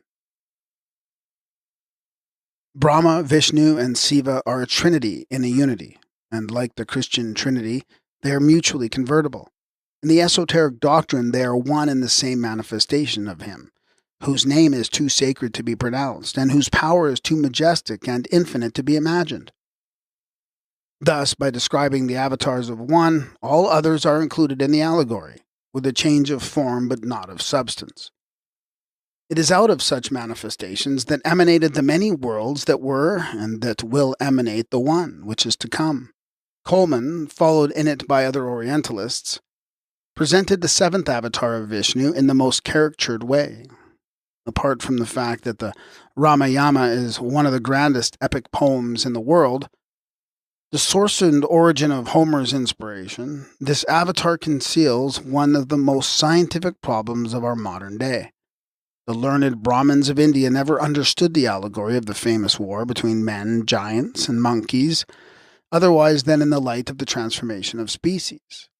It is our firm belief that were European academicians to seek for information from some learned native Brahmins, instead of unanimously and incontentedly rejecting their authority, and were they, like Jacques Olliat, against whom they have nearly all arrayed themselves, to seek for light in the oldest documents scattered about the country in pagodas, they might learn something strange but not useless lessons. Let anyone inquire of an educated Brahmin the reason for the respect shown to monkeys, the origin of which feeling is indicated in the story of the various feats of Hanuma, the generalissimo and faithful ally of the hero of Ramayana. And he would soon be disabused of the erroneous idea that the Hindus accord deific honors to a monkey god. He would perhaps learn, were the Brahmin to judge him worthy of an explanation, that the Hindu sees in the ape but what Manu desired he should, the transformation of a species most directly connected with that of the human family. A bastard branch engrafted on their own stock before the final perfection of the latter. He might learn further that in the eyes of the educated heathen, the spiritual or inner man is one thing, and his terrestrial, physical casket another. That physical nature, the great combination of physical correlations of forces, ever creeping on toward perfection, has to avail herself of the material at hand. She models and remodels as she proceeds, and finishing her crowning work in man, presents him alone as a fit tabernacle for the overshadowing of the divine spirit. But the latter circumstance does not give man the right of life and death over the animals lower than himself in the scale of nature, or the right to torture them. Quite the reverse. Besides being endowed with a soul, of which every animal and even plant is more or less possessed, man has his immortal rational soul, or nous, which ought to make him at least equal in magnanimity to the elephant, who treads so carefully, lest he should crush weaker creatures than himself. It is this feeling which prompts Brahman and the Buddhists alike to construct hospitals for sick animals and even insects, and to prepare refuges wherein they may finish their days. It is the same feeling, again, which causes the Jain sectarian to sacrifice one half of his lifetime to brushing away from his path the helpless, crawling insects, rather than recklessly deprive the smallest of life. And it is again from this sense of highest benevolence and charity toward the weaker, however abject the creature may be, that they honor one of the natural modifications of their own dual nature, and that later the popular belief in metempsychosis arose. No trace of the latter is to be found in the Vedas, and the true interpretation of the doctrine, discussed at length in Manu and the Buddhistic sacred books, having been confined from the first to the learned sacerdotal castes, the false and foolish popular ideas concerning it need occasion no surprise. Upon those who, in the remains of antiquity, see evidence that modern times can lay small claim to originality, it is common to charge a disposition to exaggerate and distort facts. But the candid reader will scarcely aver that the above is an example in point. There were evolutionists before the day when the mythical Noah is made, in the Bible, to float in his ark, and the ancient scientists were better informed and had their theories more logically defined than the modern evolutionists. Plato, Anaxagoras, Pythagoras, the Eleatic schools of Greece, as well as the old Chaldean sacerdotal colleges, all taught the doctrine of the dual evolution, the doctrine of the transmigration of souls referring only to the progress of man from world to world, after death here. Every philosophy worthy of the name taught that the spirit of man, if not the soul, was pre-existent. The Essenes, says Josephus, believed that the souls were immortal, and that they descended from the ethereal spaces to be chained to bodies. In his turn, Philo Judaeus says, the air is full of them, of souls, those which are nearest the earth, descending to be tied to mortal bodies, return to other bodies, being desirous to live in them. In the Sohar, the soul is made to plead her freedom before God. Lord of the universe, I am happy in this world, and I do not wish to go into another world, where I shall be a handmaid and be exposed to all kinds of pollutions. The doctrine of fatal necessity and the everlasting immutable law is asserted in the answer of the deity. Against thy will thou becomest an embryo, and against thy will thou art born. Light would be incomprehensible without darkness. To make it manifest by contrast, good would be no good without evil, to show the priceless nature of the boon. And so personal virtue could claim no merit unless it had passed through the furnace of temptation. Nothing is eternal and unchangeable save the concealed deity. Nothing that is finite, whether because it had a beginning or must have an end, can remain stationary. It must either progress or recede, and a soul which thirsts after a reunion with its spirit, which alone confers upon it immortality, must purify itself through cyclic transmigrations, onward toward the only land of bliss and eternal rest, called in the Zohar the Palace of Love, in the Hindu religion moksha, among the Gnostics the pleroma of eternal light, and by the Buddhists nirvana. The Christians call it the kingdom of heaven, and claims to have found alone the truth, whereas he has invented a new name for a doctrine which is coeval with man. The proof of the transmigration of the soul does not relate to man's condition on this earth after death, is found in the Sohar, notwithstanding the many incorrect renderings of its translators. All souls which have alienated themselves in heaven from the Holy One, blessed be his name, have thrown themselves into an abyss at their very existence, and have anticipated the time when they are able to descend on earth.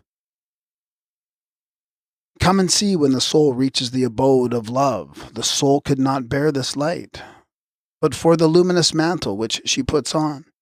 For just as the soul, when sent to this earth, puts on an earthly garment to preserve herself here, so she receives above a shining garment, in order to be able to look without injury into the mirror, whose light proceeds from the Lord of light. Moreover, the Sohar teaches that the soul cannot reach the abode of bliss unless she has received the holy kiss, or the reunion of the soul with the substance from which she emanated spirit. All souls are dual, and while the latter is the feminine principle, the spirit is masculine. While imprisoned in the body, the man is a trinity, unless his pollution is such as to have caused the divorce from the spirit. Woe to the soul which prefers to her divine husband, spirit, the earthly wedlock with her terrestrial body, records a text of the Book of the Keys. These ideas on the transmigrations and the Trinity of man were held by many of the early Christian fathers. It is the jumble made by the translators of the New Testament and ancient philosophical treatises between soul and spirit that has occasioned the many misunderstandings. It is also one of the many reasons why Buddha, Plotinus, and so many other initiates are now accused of having longed for the total extinction of their souls. Absorption unto the deity, or reunion with the universal soul, meaning, according to modern ideas, annihilation. The animal soul must, of course, be disintegrated of its particles before it is able to link its pure essence forever with the immortal spirit. But the translators of both the Acts and the Epistles, who laid the foundation of the kingdom of heaven, and the modern commentators on the Buddhistic Sutra of the foundation of the kingdom of righteousness, have muddled the sense of the great apostle of Christianity, as of the great reformer of India. The former have smothered the word, so that no reader imagines it to have any relation with the soul. And with this confusion of soul and spirit together, Bible readers get only a perverted sense of anything on the subject. And the interpreters of the latter have failed to understand the meaning and object of the Buddhist 4 degrees of jhana. In the writings of Paul, the entity of man is divided into a trine: flesh, physical existence or soul, and the overshadowing and at the same time interior entity or spirit. His phraseology is very definite when he teaches the anastasis, or the continuation of life, of those who have died.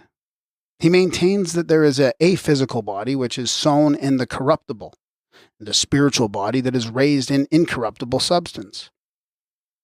The first man is of the earth earthy, the second man from heaven. Even James 3:15 identifies the soul by saying that its wisdom descendeth not from the above, but is terrestrial, psychical, demoniacal. See Greek text. Plato, speaking of the soul, Suk, observes that when she allies herself to the nous, divine substance, a god, as Suk is a goddess, she does everything aright and felicitously. But the case is otherwise when she attaches herself to a noia. What Plato calls nous, Paul terms the spirit, and Jesus makes the heart what Paul says of the flesh. The natural condition of mankind was called in Greek the new condition. In Adam came the former, death, in Christ the latter, resurrection. For it is he who first publicly taught mankind the noble path to eternal life, as Gautama appointed the same path to nirvana. To accomplish both ends there was but one way, according to the teachings of both. Poverty, chastity, contemplation, or inner prayer, contempt for wealth and the elusive joys of this world. Enter on this path and put an end to sorrow. Verily, the path has been preached by me, who have found out how to quench the darts of grief.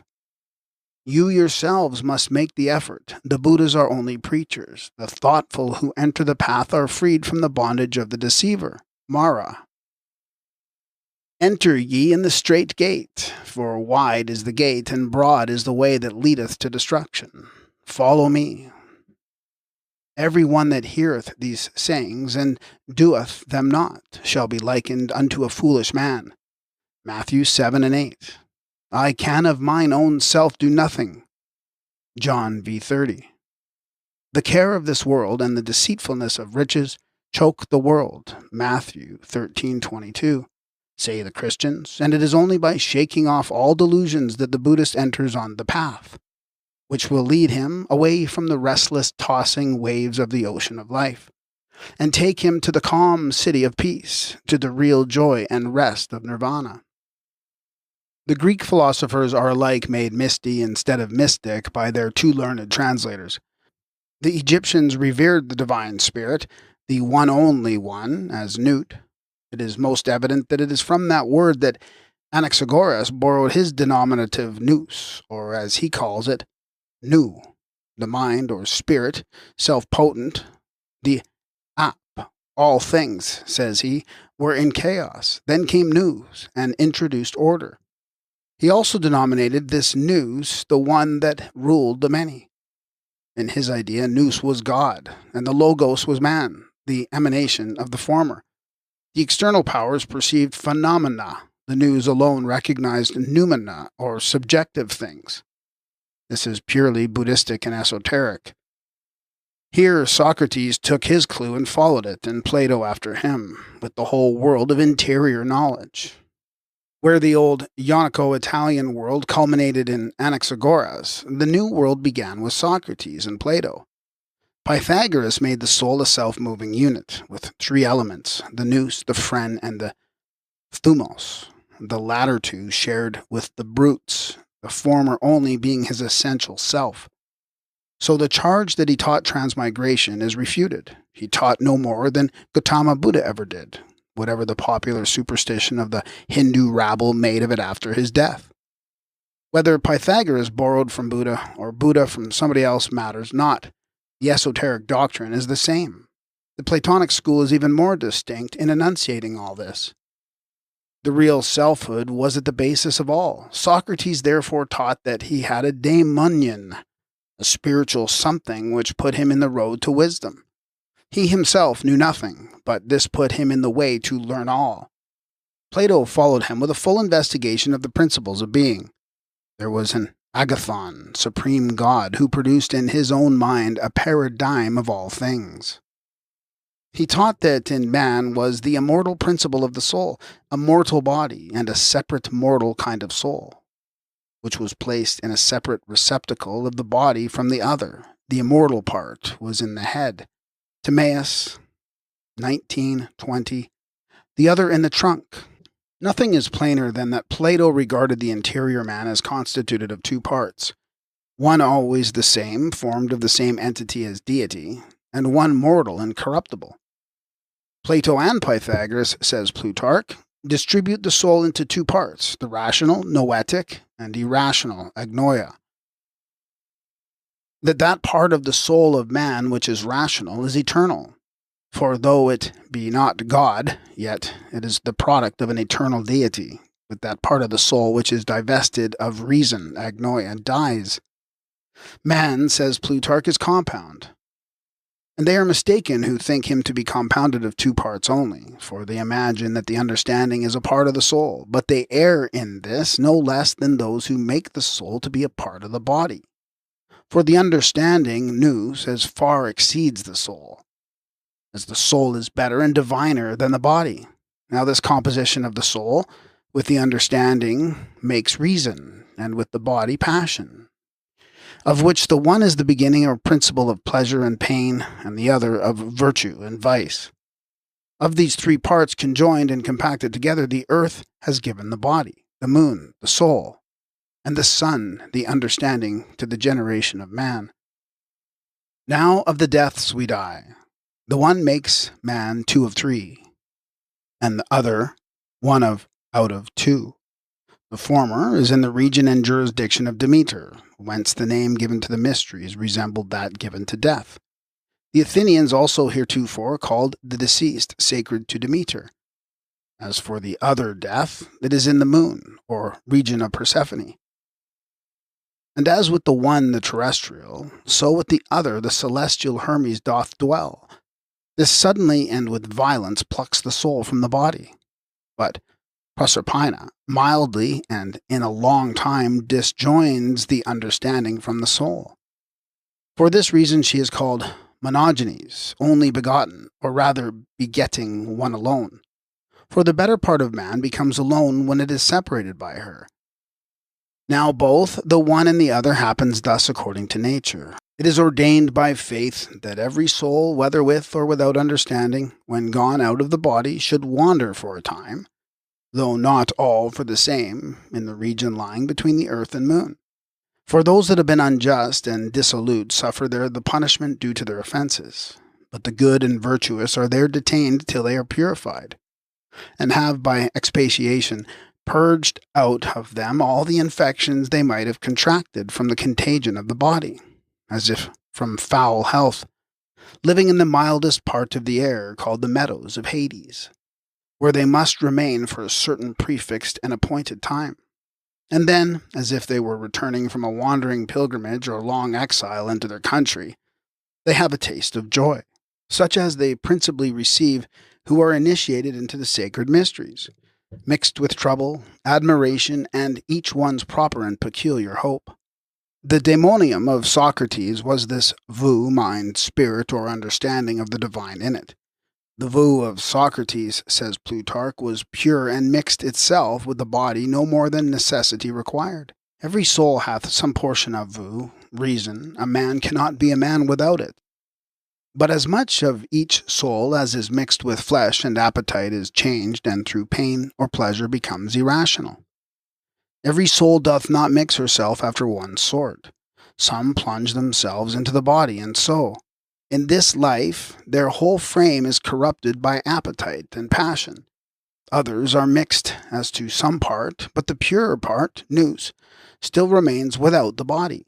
It is not drawn down into the body, but it swims above and touches, overshadows the extremest part of the man's head.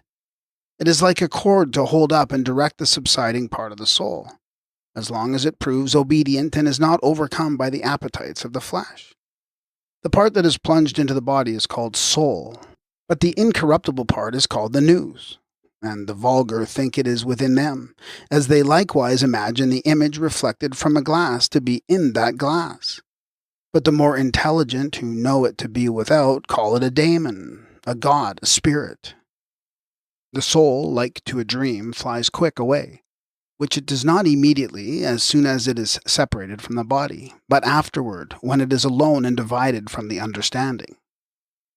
The soul being moulded and formed by the understanding, and itself molding and forming the body, by embracing it on every side, receives from it an impression and form, so that although it be separated both from the understanding and the body, it nevertheless so retains still its figure and resemblance for a long time, that it may with good right be called its image. And of these souls, the moon is the element, because souls resolve into her, as the bodies of the deceased do into earth. Those indeed who have been virtuous and honest, living a quiet and philosophical life, without embroiling themselves in troublesome affairs, are quickly resolved, because being left by the nous, understanding and no longer using the corporeal passions, they incontinently vanish away. We find even Arrhenius, that untiring and mortal enemy of every Grecian and heathen heresy, explain his belief in the Trinity of man. The perfect man, according to his views, consists of flesh, soul, and spirit. Carne, anima, spiritu. Altero, quidem, figurante. Spiritu, altero, quod formatur carne. And Origen, in his 6th epistle to the Romans, says, there is a threefold partition of man, the body or flesh, the lowest part of our nature, on which the old serpent by original sin inscribed the law of sin, and by which we are tempted to vile things, and as oft as we are overcome by temptations are joined fast to the devil, the spirit, in or which by we express the likeness of the divine nature, and which the very best Creator, from the archetype of his own mind engraved with his finger, that is, his spirit, the eternal law of honesty. By this we are joined, conglutinated to God, and made one with God. In the third, the soul mediates between these, which, as in a factious republic, cannot be joined with one party or the other, is solicited this way and that, and is at liberty to choose the side to which it will adhere. If renouncing the flesh, it betakes itself to the party of the spirit, it will itself become spiritual. But if it cast itself down to the cupidities of the flesh, it will degenerate itself into body. Plato, in Laws 10, defines soul as the motion that is able to move itself. Soul is the most ancient of all things, and the commencement of motion. Soul was generated prior to body, and body is posterior and secondary, as being, according to nature, ruled over by the ruling soul. A soul which administers all things that are moved in every way administers likewise the heavens. Soul then leads everything in heaven and on earth and in the sea by its movements, the names of which are to will, to consider, to take care of, to consult, to form opinions true or false, to be in a state of joy, sorrow, confidence, fear, hate, love, together with all such primary movements as are allied to these. Being a goddess herself, she ever takes as an ally nous, a god, and disciplines all things correctly and happily. But when with anoia, not nous, it works out everything the contrary. In this language, as in the Buddhist texts, the negative is treated as essential existence. Annihilation comes under a similar exegesis. The positive state is essential being, but no manifestation as such. When the spirit, in Buddhistic parlance, entered nirvana, it lost objective existence but retained subjective. To objective minds, this is becoming absolute nothing. To subjective, no thing, nothing to be displayed to sense. These rather lengthy quotations are necessary for our purpose.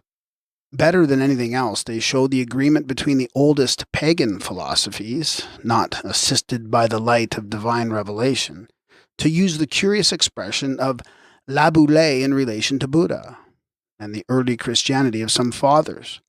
Both pagan philosophy and Christianity, however, owe their elevated ideas on the soul and spirit of man and the unknown deity to Buddhism and the Hindu Manu. No wonder what the Manichaeans contained, that Jesus was a permutation of Gautama, that Buddha, Christ, and Mani were one and the same person. For the teachings of the former, too, were identical.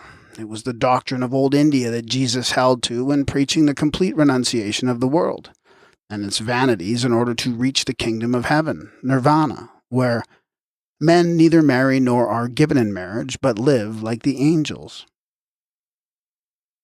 It is the philosophy of Siddhartha Buddha, again that Pythagoras expounded, when asserting that the ego, Vu, was eternal with God, and that the soul only passed through various stages, Hindu Rupalokas, to arrive at divine excellence. Meanwhile, the thumos returned to the earth, and even the friend was eliminated. Thus, the metempsychosis was only a succession of disciplines through refuge heavens, called by the Buddhists Zion, to work off the exterior mind, to rid the noose of the friend or soul. The Buddhist Vinyasa Khandaya, the principle that lives from karma, and the skandhas, the groups. It is the latter, the metaphysical personifications of the deeds of man, whether good or bad, which, after the death of his body, incarnate themselves, so to say, and form their many visible but never dying compounds into a new body, or rather into an ethereal being, the double of what man was morally. It is the astral body of the Kabbalist and the incarnated deeds which form the new sentient self as his ahankara, the ego, self-consciousness. Given to him by the sovereign master, the breath of God, can never perish, for it is immortal per se as a spirit, hence the sufferings of the newly born self till he rids himself of every earthly thought, desire, and passion. We now see that the four mysteries of the Buddhist doctrine have been as little understood and appreciated as the wisdom hinted at by Paul, and spoken among them that are perfect, initiated. The fourth degree of the Buddhist jhana, the fruit of samadhi, which leads to the utmost perfection, to vikandam, a term correctly rendered by Burnouf in the verb perfected, is wholly misunderstood by others as well as in himself. Defining the condition of jhana, Saint Hilaire argues thus: finally, having attained the fourth degree, the ascetic possesses no more this feeling of beatitude, however obscure it may be. He has also lost all memory. He has reached impassibility, as near as a neighbor of nirvana as can be. However, this absolute impassibility does not hinder the ascetic from acquiring, at this very moment, omniscience and the magical power, a flagrant contradiction about which the Buddhists no more disturb themselves than about so many others. And why should they, when these contradictions are in fact no contradictions at all? It still behooves us to speak of contradictions in other people's religions, when those of our own have bred, besides these three great conflicting bodies of Romanism, Protestantism, and the Eastern Church, 1,001 most curious smaller sects. However it may be, we have a term applied to one and the same thing by the Buddhist holy mendicants and Paul the Apostle. When the latter says, "If so be it, that I might attain the resurrection from among the dead," the nirvana, not as though I had already attained or were already perfect, initiated, he uses an expression common among the initiated Buddhists.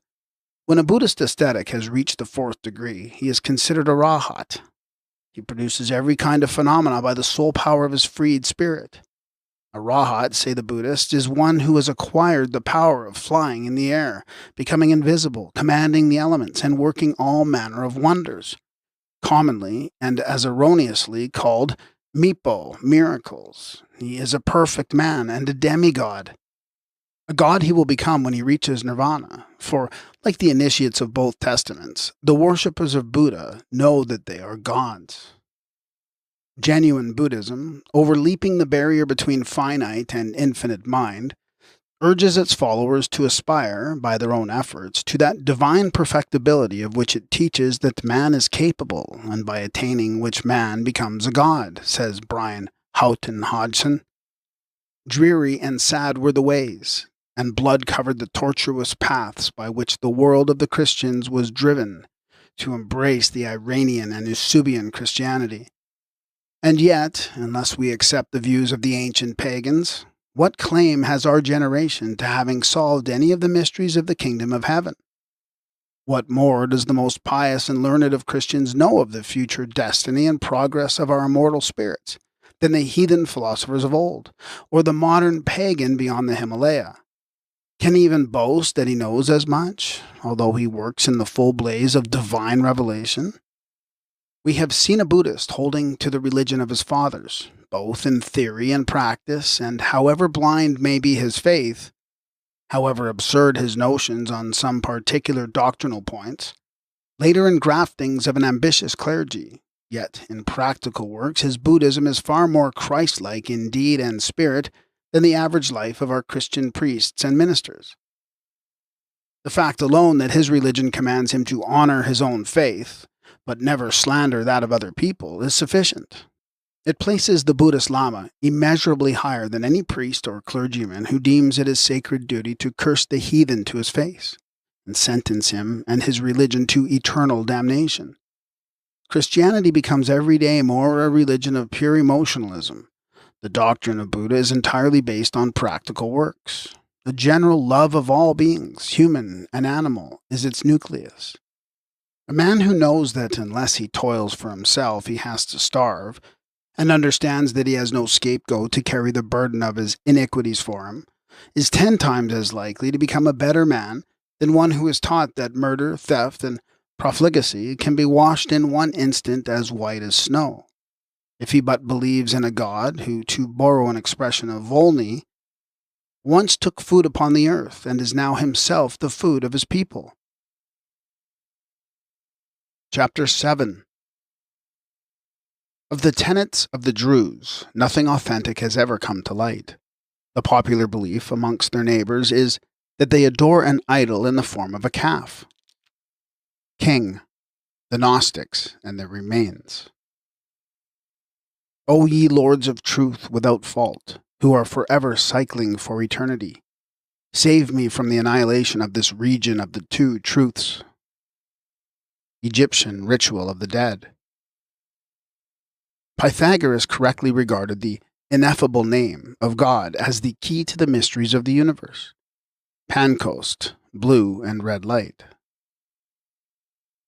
In the next 2 chapters we shall notice the most important of the Christian secret sects, the so-called heresies, which sprang into existence between the 1st and 4th centuries of our era.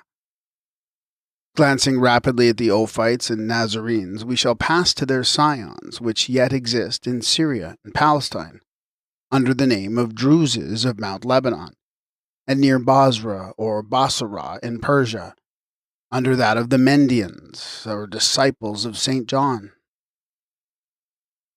All these sects have an immediate connection with our subject, for they are of Kabbalistic parentage and have once held to the secret wisdom religion, recognizing as the one supreme the mystery God of the ineffable name. Noticing these numerous secret societies of the past, we will bring them into direct comparison with several of the modern. We will conclude with a brief survey of the Jesuits and of that venerable nightmare of the Roman Catholic Church, modern Freemasonry.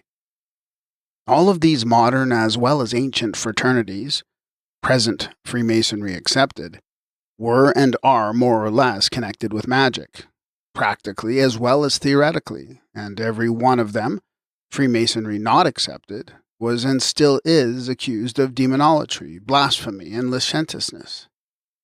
Our object is not to write the history of either of them, but only to compare these sorely abused communities with the Christian sects, past and present, and then, taking historical facts for our guidance, to defend the secret science as well as the men who are its students and champions against any unjust imputation. One by one, the tide of time engulfed the sects of the early centuries, until of the whole number, only one survived in its primitive integrity. That one still exists, still teaches the doctrine of its founder, still exemplifies its faith in works of power. The quicksands which swallowed up every other outgrowth of the religious agitation of the times of Jesus, with its records, relics, and traditions, proved firm ground for this. Driven from their native land, its members found refuge in Persia, and today the anxious traveler may converse with the direct descendants of the disciples of John, who listened on the Jordan's shore to the man sent from God, and were baptized and believed.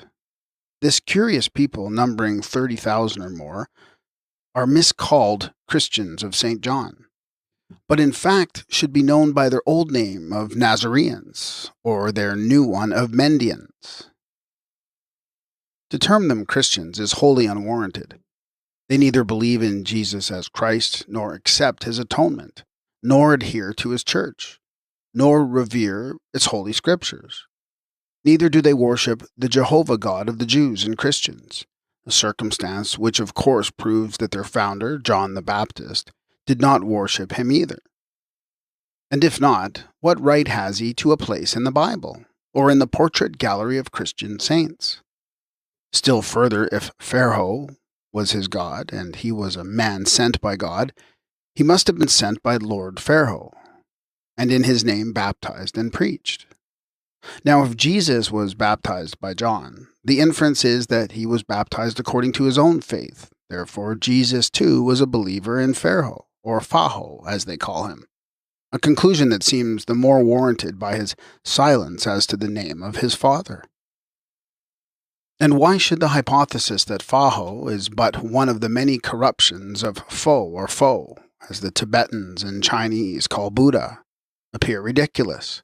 In the north of Nepal, Buddha is more often called Fo than Buddha. The book of Mahavansa shows how early the work of Buddhistic proselytism began in Nepal. And history teaches that Buddhist monks crowded into Syria and Babylon in the century preceding our era, and that Buddhasp Bodhisattva, the alleged Chaldean, was the founder of Sabism or baptism. What the actual Baptists, El-Moktsila, or Nazarenes, do believe is fully set forth in other places. For they are the very Nazarenes of whom we have spoken so much, and from whose codex we have quoted. Persecuted and threatened with annihilation, they took refuge in the Nestorian body, and so allowed themselves to be arbitrarily classed as Christians. But as soon as opportunity offered, they separated, and now, for several centuries, have not even nominally deserved the appellation. That they are, nevertheless, so called by ecclesiastical writers, is perhaps not very difficult to comprehend. They know too much of early Christianity to be left outside the pale, to bear witness against it with their traditions, without the stigma of heresy, and backsliding being fastened upon them to weaken confidence in what they might say. But where else can science find so good a field for biblical research as among this too neglected people? No doubt of their inheritance of the Baptists' doctrine, their traditions are without a break. What they teach now, their forefathers taught at every epoch where they appear in history. They are the disciples of that John who is said to have foretold the advent of Jesus, baptized him, and declared that the latchet of his shoe, he, John, was not worthy to unloose. As they too, the messenger and the Messiah, stood in the Jordan, and the elder was consecrating the younger, his own cousin too, humanly speaking, the heavens opened up, and God himself, in the shape of a dove, descended in a glory upon his beloved Son. How then, if this tale be true, can we account for the strange infidelity which we find among these surviving Nazarenes? So far from believing Jesus the only begotten Son of God, they actually told the Persian missionaries, who in the 17th century first discovered them to Europeans, that the Christ of the New Testament was a false teacher, and that the Jewish system, as well as that of Jesus, came from the realm of darkness. Who knows better than they? Where can more competent living witnesses be found? Christian ecclesiastics would force upon us an anointed Savior heralded by John. And the disciples of this very Baptist, from the earliest centuries, have stigmatized this ideal personage as an impostor, and his putative father, Jehovah, a spurious god, the Ildebaoth of the Ophites. Unlucky for Christianity will be the day when some fearless and honest scholars shall persuade their elders to let him translate the contents of their secret books and compile their hoary traditions. It is a strange delusion that makes some writers think that the Nazarenes have no other sacred literature, no other literary relics than 4 doctrinal works, and that curious volume full of astrology and magic, which they are bound to peruse at the sunset hour on every Soul's Day, Sunday. This search after truth leads us indeed into devious ways. Many are the obstacles that ecclesiastical cunning has placed in the way of our finding the primal source of religious ideas. Christianity is on trial and has been ever since science felt strong enough to act as public prosecutor. A portion of the case we are drafting in this book. What of the truth is there in this theology? Through what sects has it been transmitted? Whence was it primarily derived? To answer, we must trace the history of the world religion, alike through the secret Christian sects as through those of the other great religious subdivisions of the race.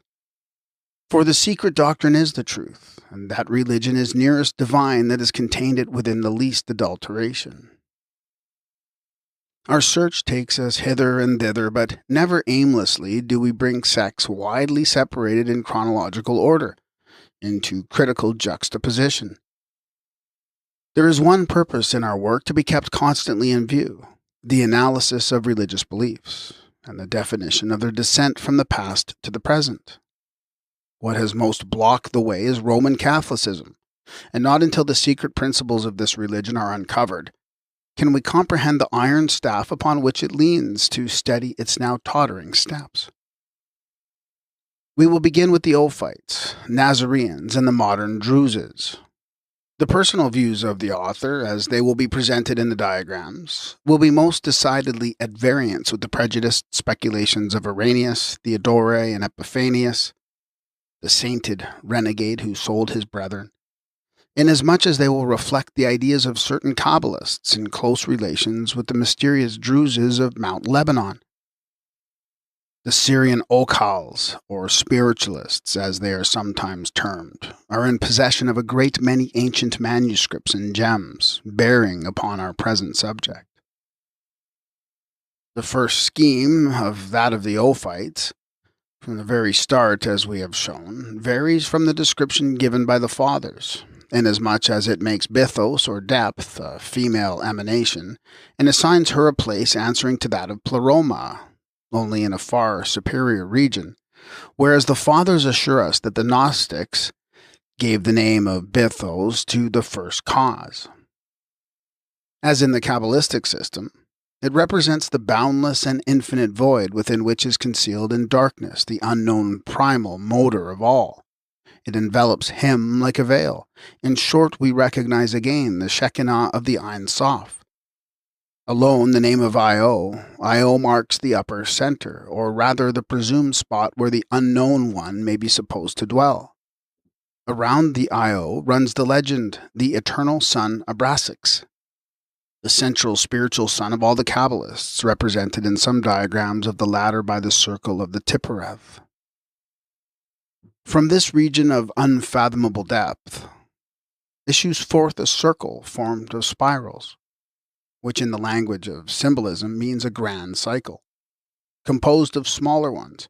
Coiled within, so as to follow the spirals, lies the serpent, emblem of wisdom and eternity, the dual androgyne, the cycle representing Ennoia, or the divine mind, and the serpent, the agathodaimon, Ophis, the shadow of the light. Both were the logoi of the Ophites, or the unity as logos manifesting itself as a double principle of good and evil. For according to their views, these two principles are immutable and existed from all eternity as they will ever continue to exist. This symbol accounts for the adoration by this sect of the serpent as the Savior, coiled either around the sacramental loaf or the tau. As a unity, Ennoia and Ophis are the logos. When separated, one is the tree of life, spiritual, the other the tree of knowledge of good and evil. Therefore, we find Ophis urging the first human couple, the material production of Ildebaoth, but which owed its spiritual principle to Sophia Achamoth, to eat of the forbidden fruit, although Ophis represents divine wisdom. The serpent, the tree of knowledge of good and evil, and the tree of life are all symbols transplanted from the soil of India. The Arasamaram, the banyan tree, so sacred with the Hindus, since Vishnu, during one of his incarnations, reposed under its mighty shade, and there taught humanity philosophy and sciences, is called the tree of knowledge and the tree of life. Under the protective umbrage of this king of the forests, the gurus teach their pupils their first lesson on immortality and initiate them in the mysteries of life and death. The Java Alim of the Sacerdotal College are said, in the Chaldean tradition, to have taught the sons of men to become like one of them. To the present day, Fo Chu, who lives in his Fo Meiyu, or Temple of Buddha, on the top of the Quanlongsang, the Great Mountain, produces his greatest religious miracles under a tree called in Chinese Sungming Chu, or the Tree of Knowledge and the Tree of Life. For ignorance is death, and knowledge alone gives immortality. This marvelous display takes place every 3 years, when an immense concourse of Chinese Buddhists assemble in pilgrimage at the holy place. Ildebaoth, the son of darkness, and the creator of the material world, was made to inhabit the planet Saturn, which identifies him still more with the Jewish Jehovah, who was Saturn himself, according to the Ophites, and is by them denied his Sinaitic name. From Ildebaoth emanate 6 spirits who respectively dwell with their father in the 7 planets. These are Saba, or Mars, Adonai, Sol, or the Sun, Evo, the Moon, Eloi, Jupiter, Astaphoi, Mercury, spirit of water, and Orios, Venus, spirit of fire. In their functions and descriptions as given, these 7 planets are identical with the Hindu Saptaloka, the 7 places or spheres, or the superior and inferior worlds, for they represent the Kabbalistic 7 spheres. With the Ophites, they belong to the lower spheres. The monograms of these Gnostic planets are also Buddhistic, the latter differing, albeit slightly, from those of the usual astrological houses. In the explanatory notes which accompany the diagram, the names of Cerinthius, the disciple of Simon Magus, of Menander, and of certain other Gnostics, whose names are not to be met with in the patristic writings, are often mentioned, such as Parcha, Ferho, for instance. The author of the diagram claims, moreover, for his sect, the greatest antiquity, bringing forward as a proof that their forefathers were the builders of all the Dracontia temples, even of those beyond the great waters. He asserts that the Just One, who was the mouthpiece of the eternal Aeon, Christos, himself sent his disciples into the world, placing them under the double protection of Siege, Silence, the Logos, and Ophis, the Agathodaemon. The author alludes, no doubt, to the favorite expression of Jesus: "Be wise as serpents and harmless as doves." On the diagram, Ophis is represented as the Egyptian Nuphis or Neph, called Draconchai. He appears as the serpent standing erect on its tail, with a lion's head, crowned and radiated, and bearing on the point of each ray one of the 7 Greek vowels, symbol of the 7 celestial spheres. This figure is quite familiar to those who are acquainted with the Gnostic gems, and is borrowed from the Egyptian Hermetic books. The description given in the Revelation of one like unto the Son of Man, with his 7 stars, and who is the Logos, is another form of Ophis. The Nazarene diagram, except in a change of names, is identical with that of the Gnostics, who evidently borrowed their ideas from it, adding a few appellations from the Basilidean and Valentinian systems. To avoid repetition, we will now simply present the 2 in parallel. Thus, we find that, in the Nazarene cosmogony, the names of their powers and genii stand in the following relations to those of the Gnostics. Nazarene, First Trinity, Lord Ferho, the life which is no life, the supreme God, the cause which produces the light, or the Logos in abscondido, the water of Jordanus Maximus, the water of life, or Ajar, the feminine principle. Unity in a trinity enclosed within the Ish-Amon. Second Trinity, the manifestation of the first. 1. Lord Mano, the king of life and light, Rex Lucis, first life, or the primitive man. 2. Lord Jordan, manifestation or emanation of Jordan Maximus, the waters of grace, second life. 3, the superior father, Abater, third life. This trinity produces also a duad, Lord Ledhoi and Fetihil, the genius, the former a perfect emanation, the latter imperfect. Lord Jordan, the Lord of all Jordans, manifests Netupto, faith without works. Gnostic Ophite, first unity in a trinity. Io, the ineffable name of the unknown deity, Abraxas, and the eternal spiritual sun. Unity disclosed within the depth, Bythos, feminine principle, the boundless circle within which lie all ideal forms. From this unity emanates the second trinity, Idem. 1, Anoia, mind. 2, Ophis, the Agathodemon. 3, Sophia Androgyne, wisdom, who in her turn, fecundated with the divine light, produces Christos and Sophia Achamoth, one perfect, the other imperfect, as an emanation. Sophia Achamoth emanates Ildebaoth, the demiurge who produces material and soulless creation, works without faith or grace. Moreover, the Ophite 7 planetary genii, who emanated one from the other, are found again in the Nazarene religion under the name of the 7 impostor daemons, or stellars, who will deceive all the sons of Adam. These are Soul, Spiritus Veneris, Holy Spirit in her material aspect, the mother of the 7 badly disposed stellars, answering to the Gnostic Achamoth, Nebu or Mercury, a false messiah, who will deprave the ancient worship of God, Sin or Luna or Shurel, Kayun, Kivan or Saturn, Bel Jupiter, and the 7th, Nereg Mars. Codex Nazareus, page 57. The Christos of the Gnostics is the chief of the 7 aeons, St. John's 7 spirits of God. The Nazareans have also their 7 genii, or good aeons, whose chief is Rex Lucis, Mano, their Christos. The Sapta Rishis, the 7 sages of India, inhabit the Sapta Pura, or the 7 celestial cities. What less or more do we find in the universal ecclesia until the days of the Reformation, and in the Roman Popish Church after the separation? We have compared the relative value of the Hindu cosmogony, the Chaldeo, Zoroastrian, Jewish Kabbalah, and that of the so-termed heretics, a correct diagram of the Judaico-Christian religion, to enforce which on the heathen who have furnished it are expended such great sums every year, would still better prove the identity of the two.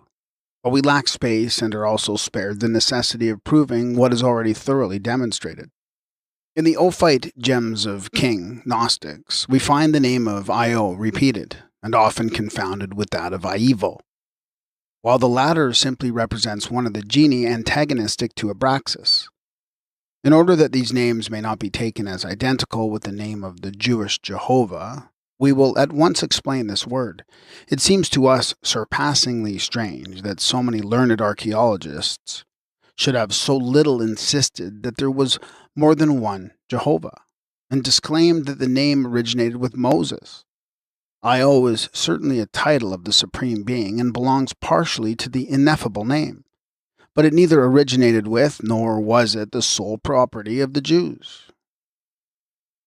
Even if it had pleased Moses to bestow the name upon the tutelar spirit, the alleged protector and national deity of the chosen people of Israel, there is yet no possible reason why other nationalities should receive him as the highest and one living God.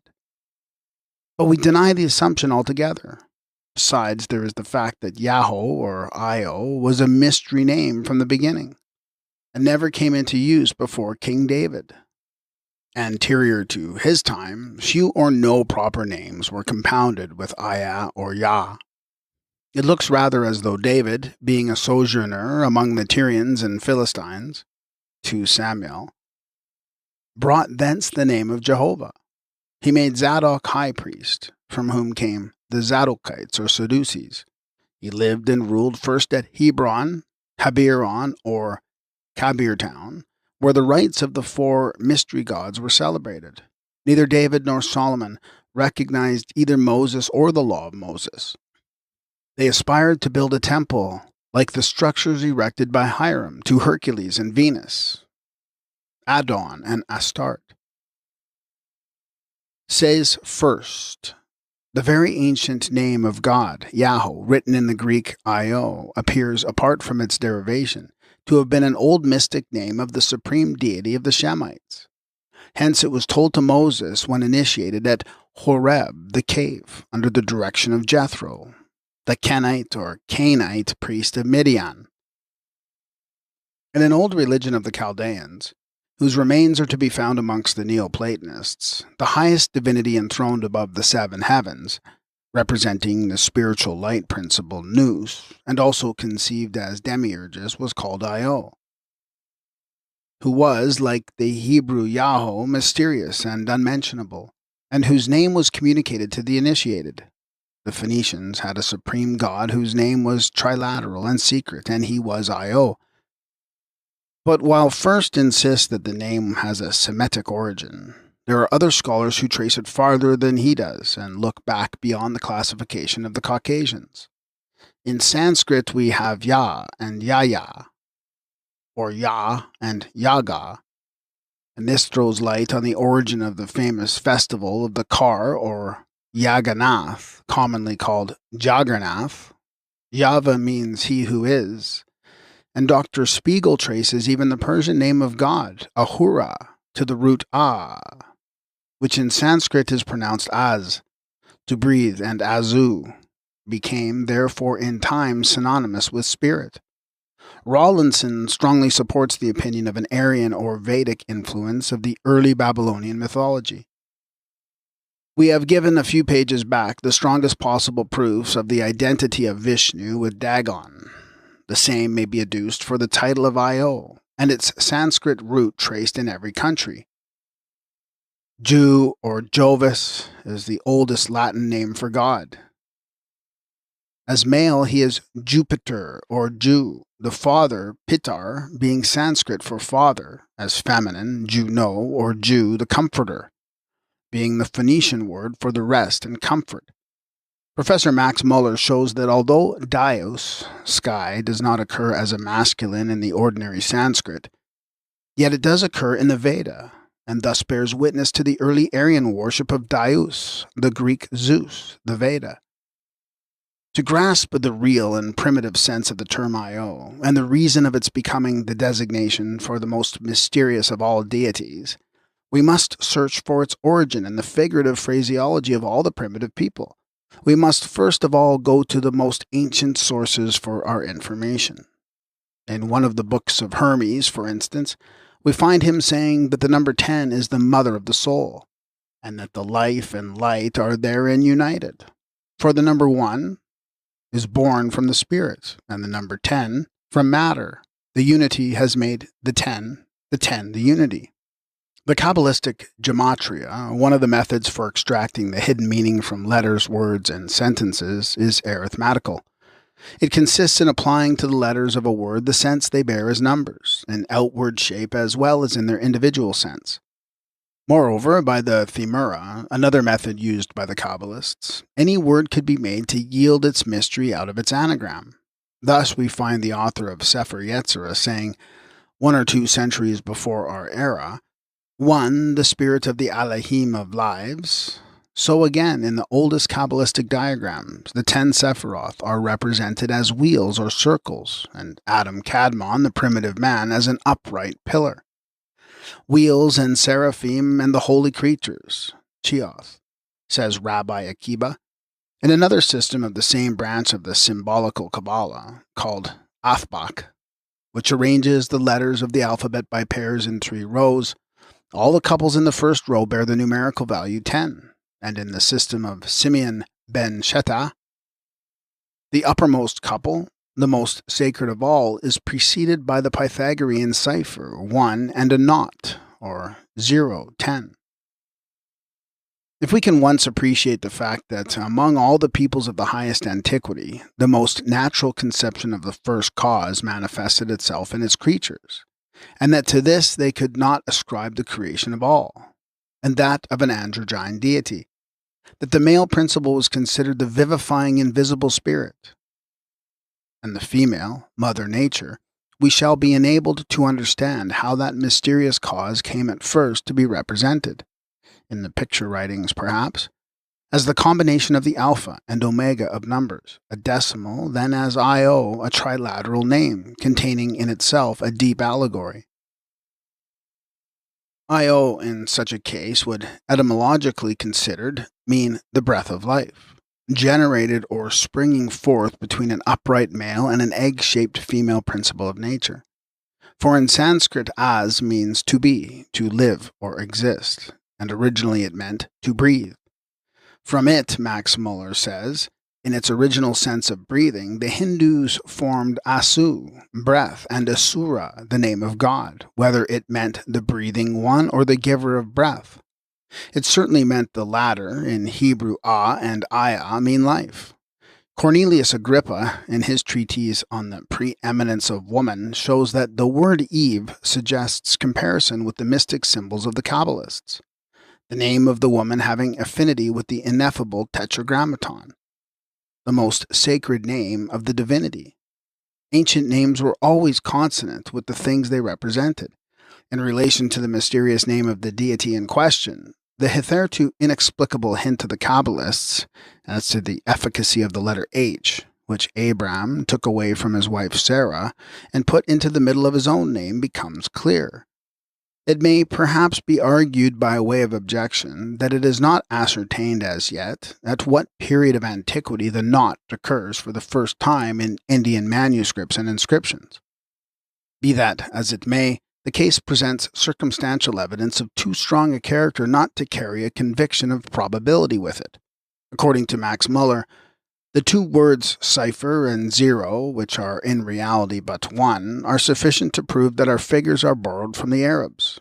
Cipher is the Arabic sifron and means empty, a translation of the Sanskrit name of the knot, sinya, he says. The Arabs had their figures from Hindustan and never claimed the discovery for themselves. As to the Pythagoreans, we need but to turn to the ancient manuscripts of Boethius's geometry, composed in the 6th century, to find in the Pythagorean numerals the one and the naught as the first and final cipher, and Porphyry, who quotes from the Pythagorean Moderatus, that the numerals of Pythagoras were hieroglyphical symbols, by means whereof he explained ideas concerning the nature of things. Now, if the most ancient Indian manuscripts show as yet no trace of decimal notation in them, Max Muller states very clearly that until now he has found but 9 letters, the initials of the Sanskrit numerals, in them. On the other hand, we have records as ancient to supply the wanted proof. We speak of the sculptures and the sacred imagery in the most ancient temples of the Far East. Pythagoras derived his knowledge from India, and we find Professor Max Muller corroborating this statement, at least so far as allowing the Neo-Pythagoreans to have been the first teachers of ciphering among the Greeks and Romans, that they at Alexandria or in Syria became acquainted with the Indian figures and adapted them to the Pythagorean abacus, our figures.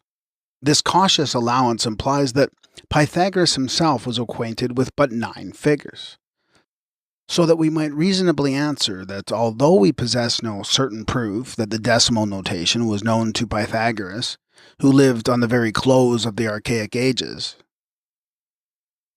we yet have sufficient evidence to show that the full numbers, as given by Boethius, were known to the Pythagoreans even before Alexandria was built.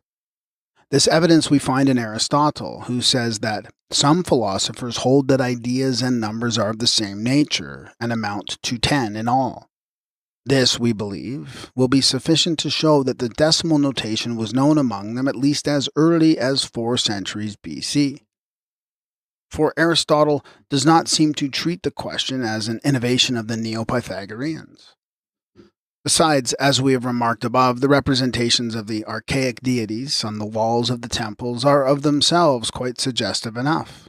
So, for instance, Vishnu is represented in the Kurmavatara, his second avatar, as a tortoise sustaining a circular pillar, on which the semblance of himself, Maya, or the illusion, sits with all his attributes. While one hand holds a flower, another a club, the third a shell, the fourth, generally the upper one, or at the right, holds on his forefinger extended as the cipher 1, the chakra, or discus, which resembles a ring or a wheel and might be taken for the knot. In his first avatar, the Matsyavatam, when emerging from the fish's mouth, he is represented in the same position.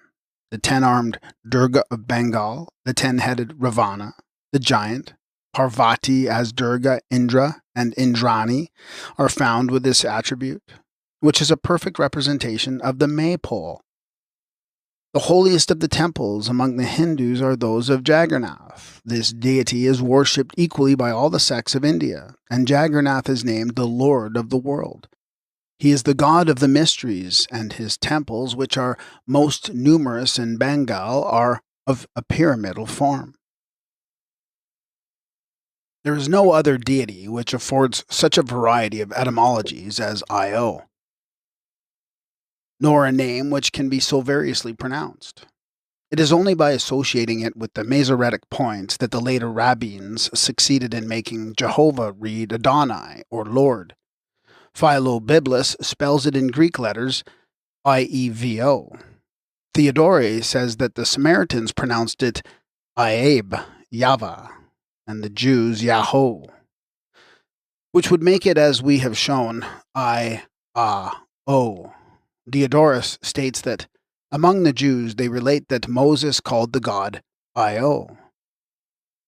It is on the authority of the Bible itself, therefore, that we maintain that before his initiation by Jethro, his father-in-law, Moses, had never known the word Io. The future deity of the sons of Israel calls out from the burning bush and gives his name as I am that I am, and specifies carefully that he is the Lord God of the Hebrews, Exodus 3:18, not of the other nations. Judging him by his own acts throughout the Jewish records, we doubt whether Christ himself, had he appeared in the days of the Exodus, would have been welcomed by the irascible Sinaitic deity.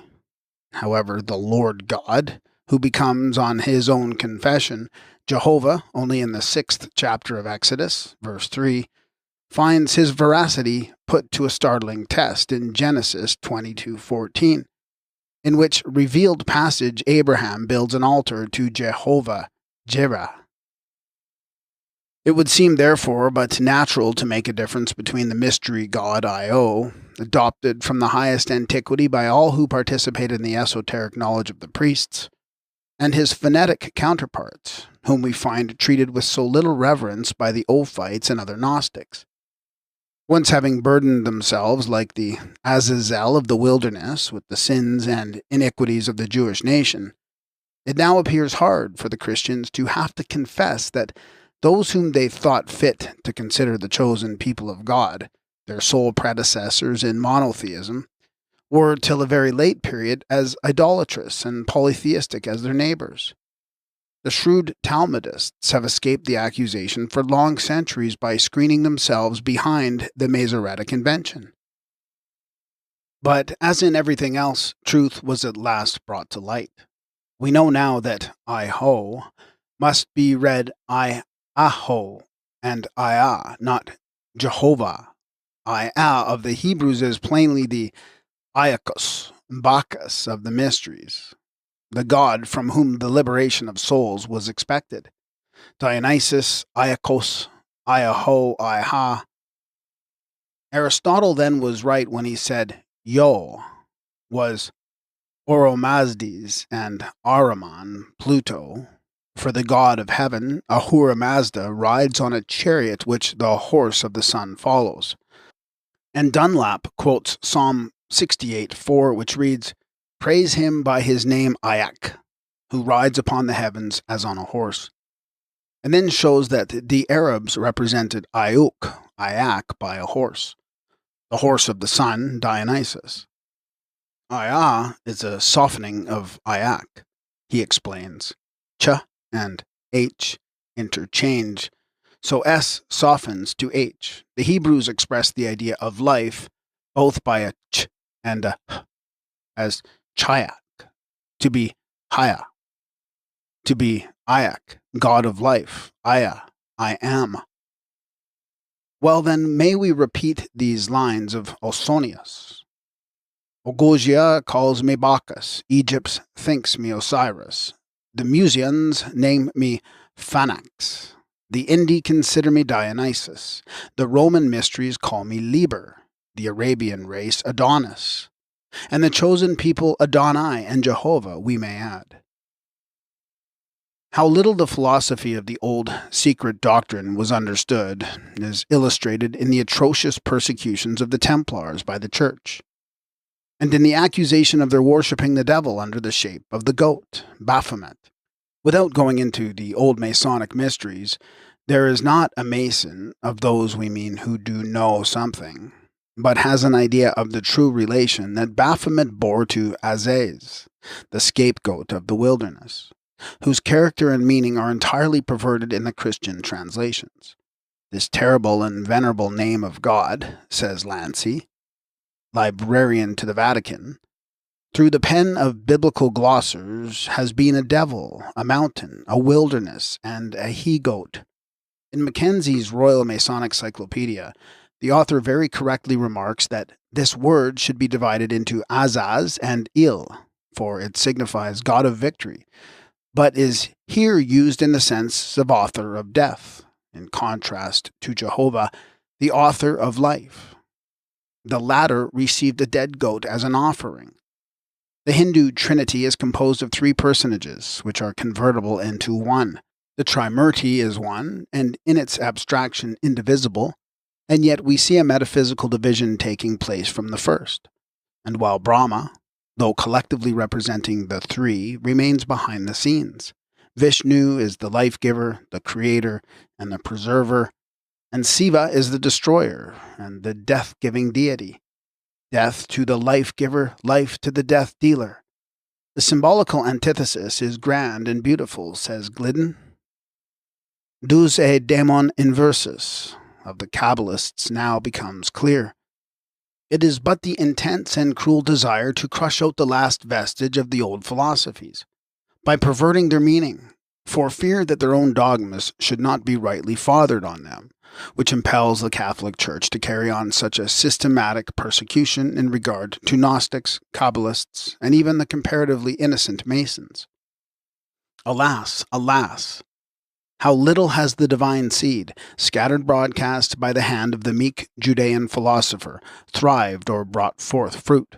He who himself had shunned hypocrisy warned against public prayer, showing such contempt for any useless exhibition of the same. Could he but cast his sorrowful glance on the earth from the regions of eternal bliss, would see that this seed fell neither on sterile rock nor by the wayside. Nay, it took deep root in the most prolific soil, one enriched even to plethora with lies and human gore.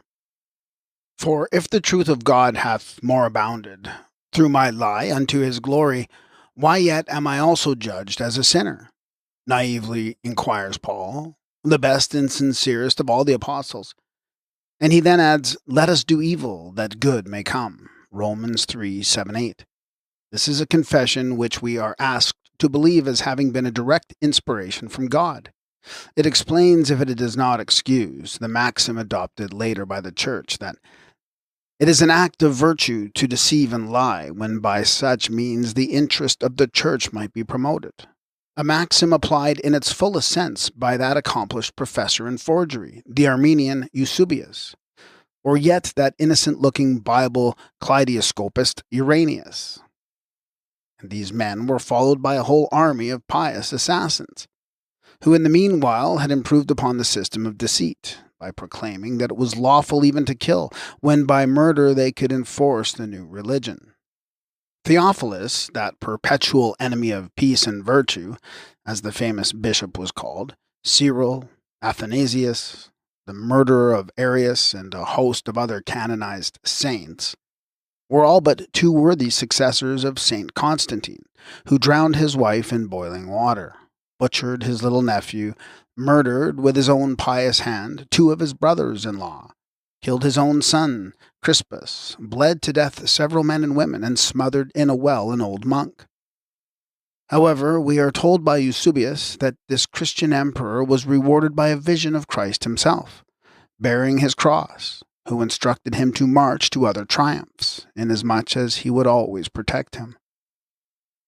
It is under the shade of the imperial standard, with its famous sign, in hoc signo vinces, that visionary Christianity, which had crept on since the days of Irenaeus, arrogantly proclaimed its rights in the full blaze of the sun.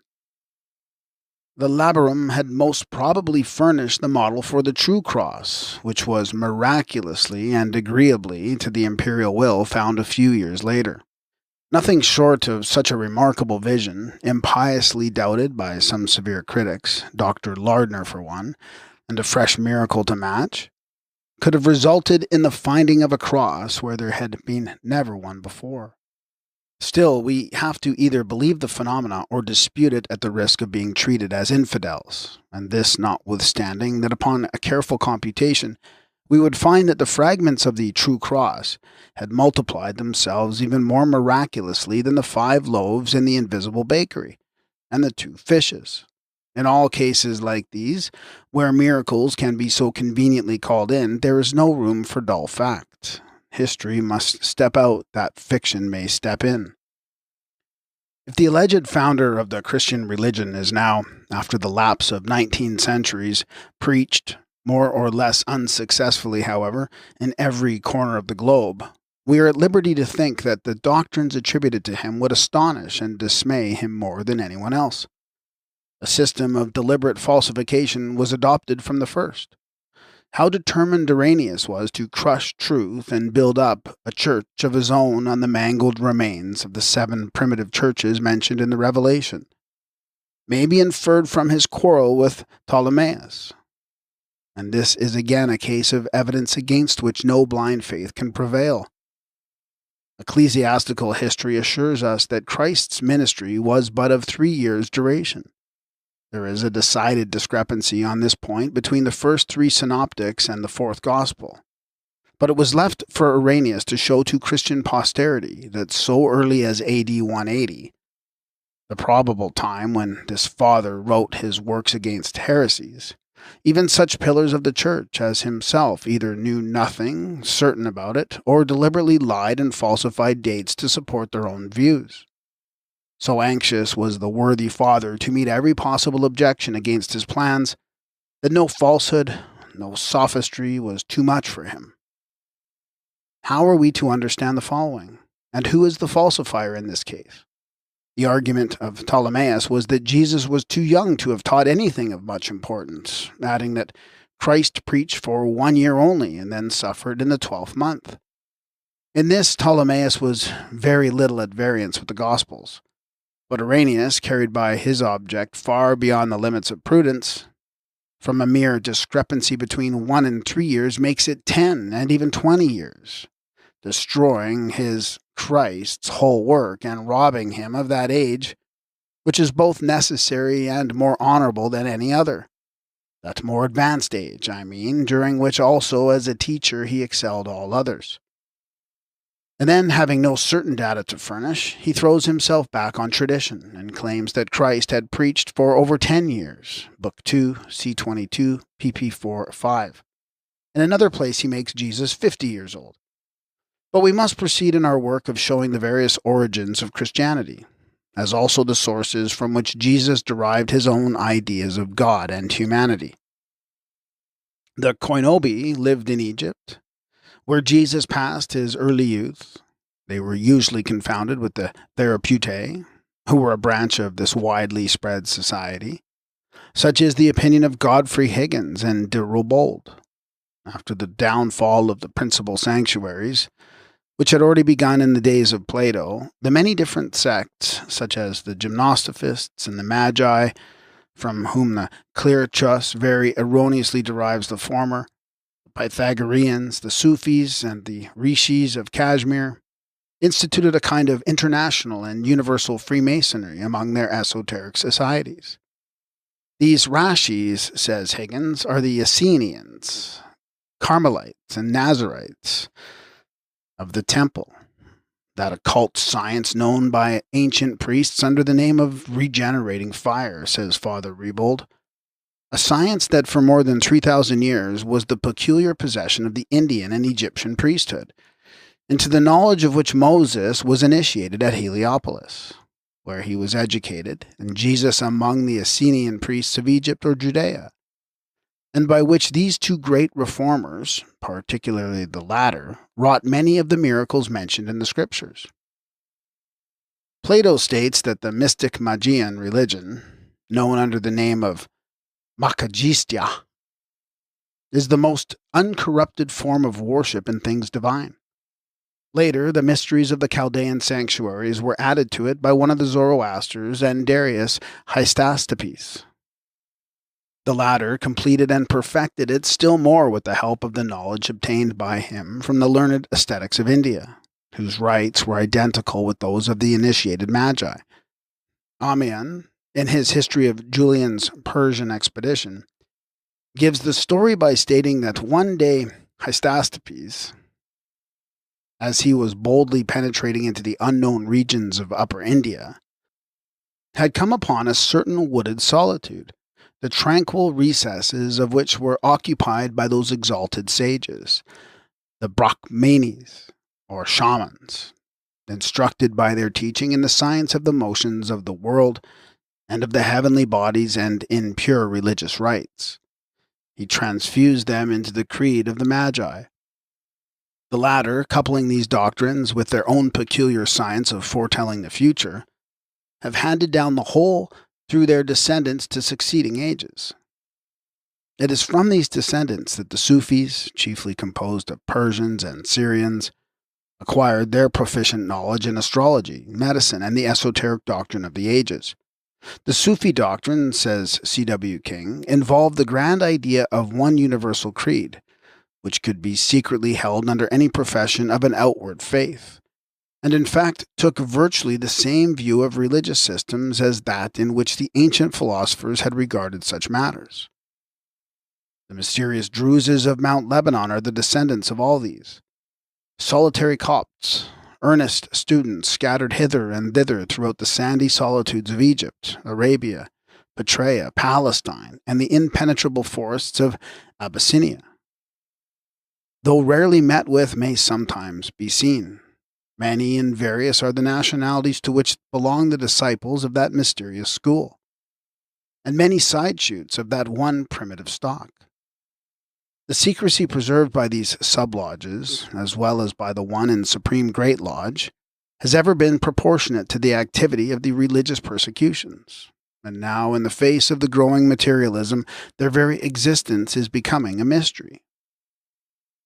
But it must not be inferred on that account that such a mysterious brotherhood is but a fiction, not even a name, though it remains unknown to this day. Whether its affiliates are called by an Egyptian, Hindu, or Persian name, it matters not. Persons belonging to one of these sub-brotherhoods have been met by trustworthy and not unknown persons, besides the present writer, who states a few facts concerning them, by the special permission of one who has a right to give it.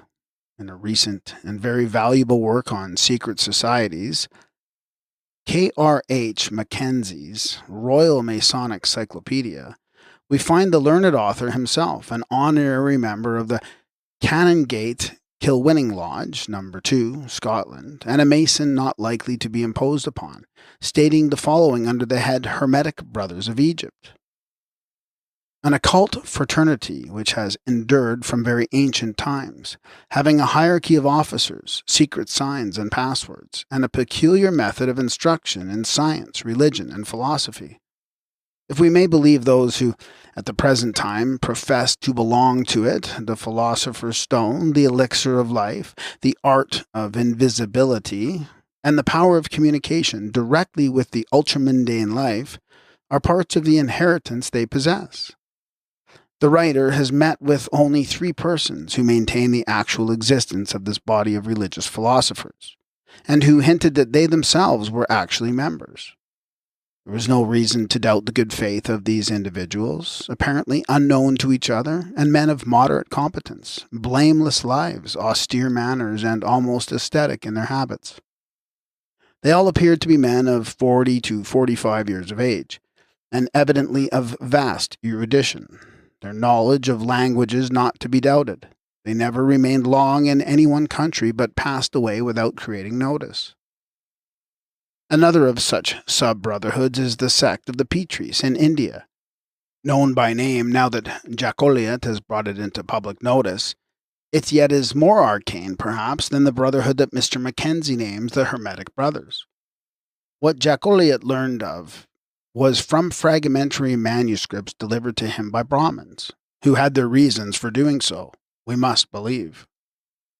The Agruchata Parikshai gives certain details about the association, as it was in days of old, and when explaining mystic rites and magical incantations, explains nothing at all.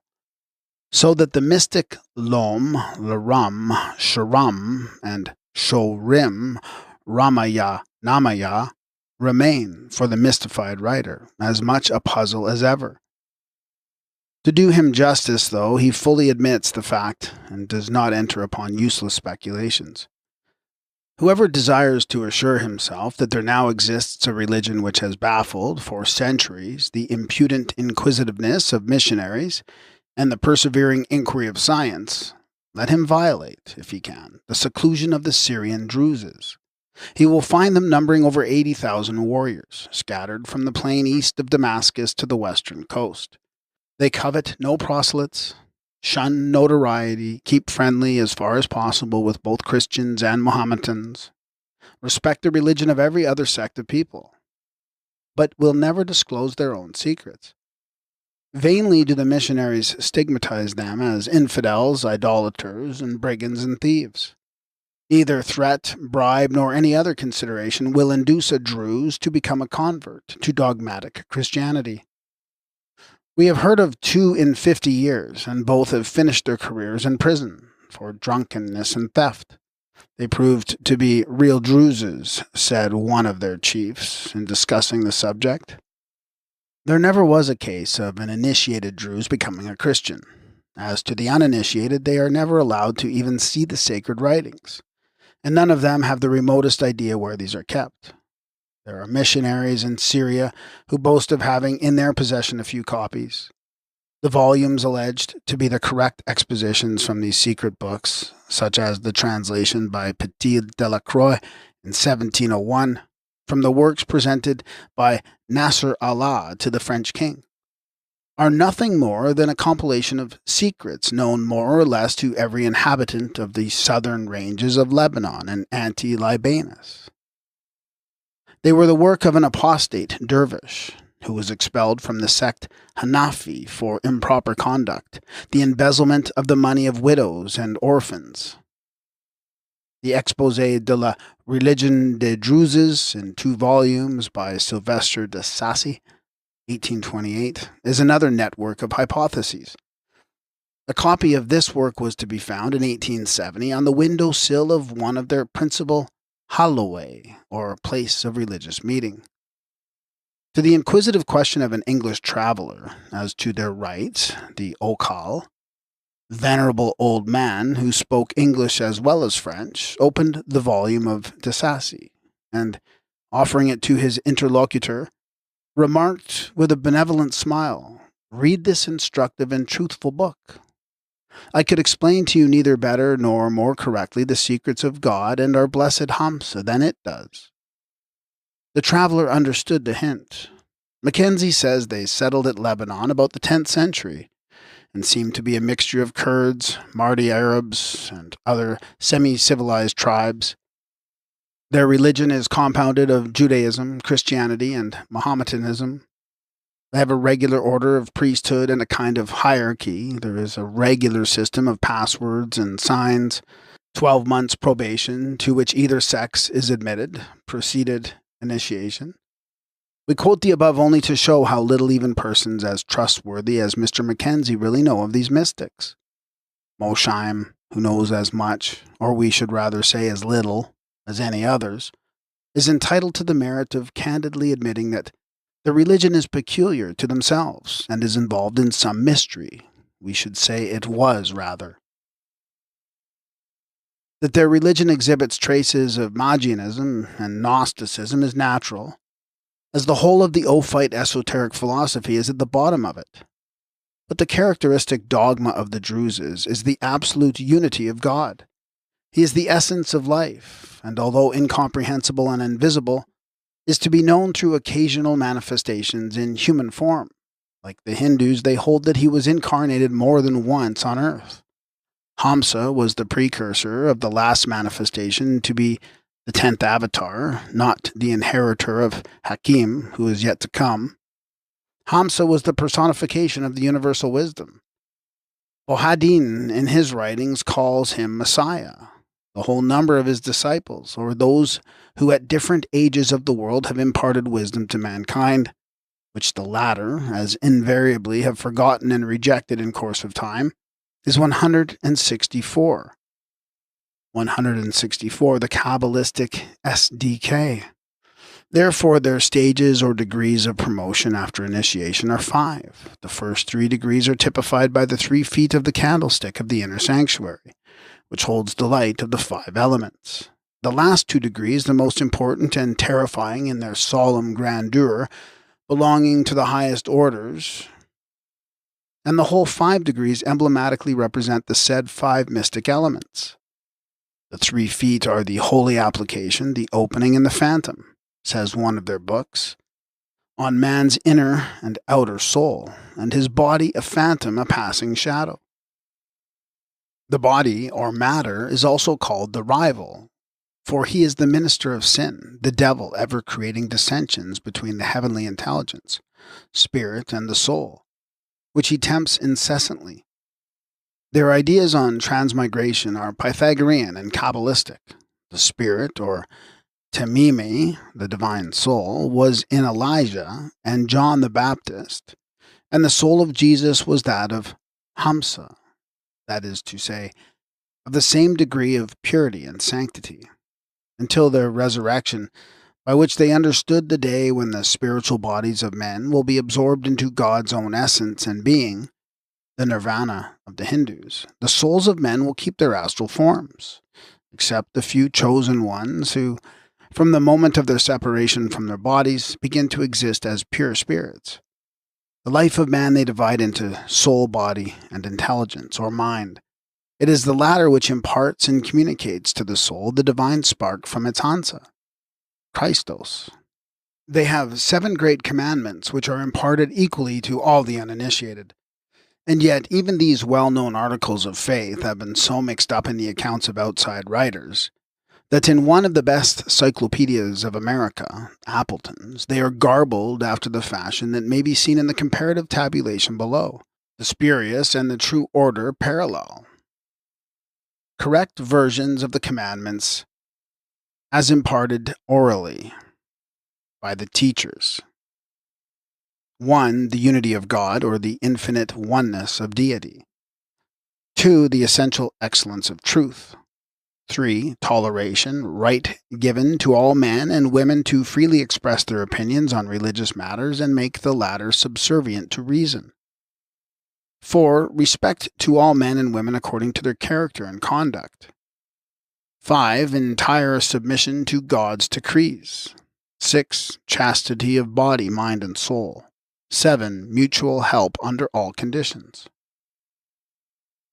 Garbled version reported by the Christian missionaries and given in pretended expositions. 1. Truth in words, meaning in practice, only truth to the religion and to the initiated. It is lawful to act and to speak falsehood to men of another creed. 2. Mutual help, watchfulness, and protection. 3.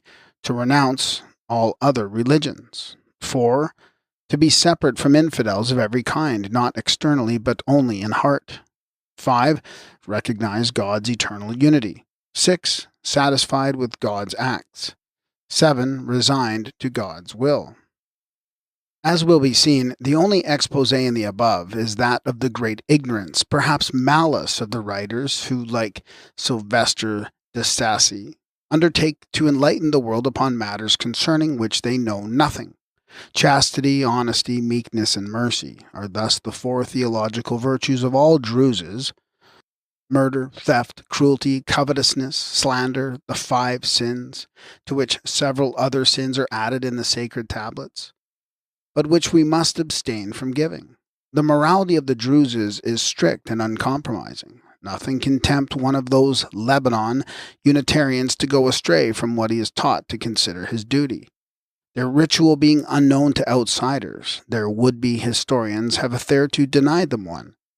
Their Thursday meetings are open to all, but no interloper has ever participated in the rites of initiation which take place occasionally on Fridays in the greatest secrecy. Women are admitted to them as well as men, and they play a part of great importance at the initiation of men. The probation, unless some extraordinary exception is made, is long and severe.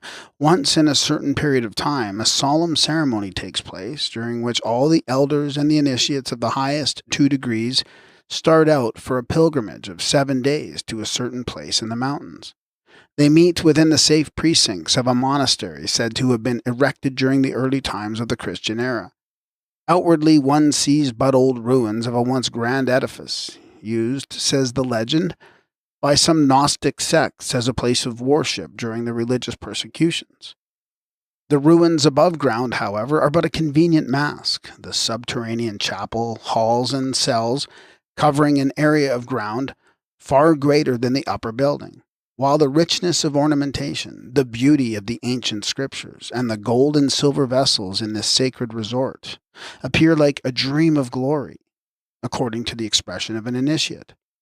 As the lamasseries of Mongolia and Tibet are visited upon grand occasions by the holy shadow of Lord Buddha, so here, during the ceremony, appears the resplendent ethereal form of Hamsa, the Blessed, which instructs the faithful. The most extraordinary feats of what would be termed magic take place during the several nights that the convocation lasts.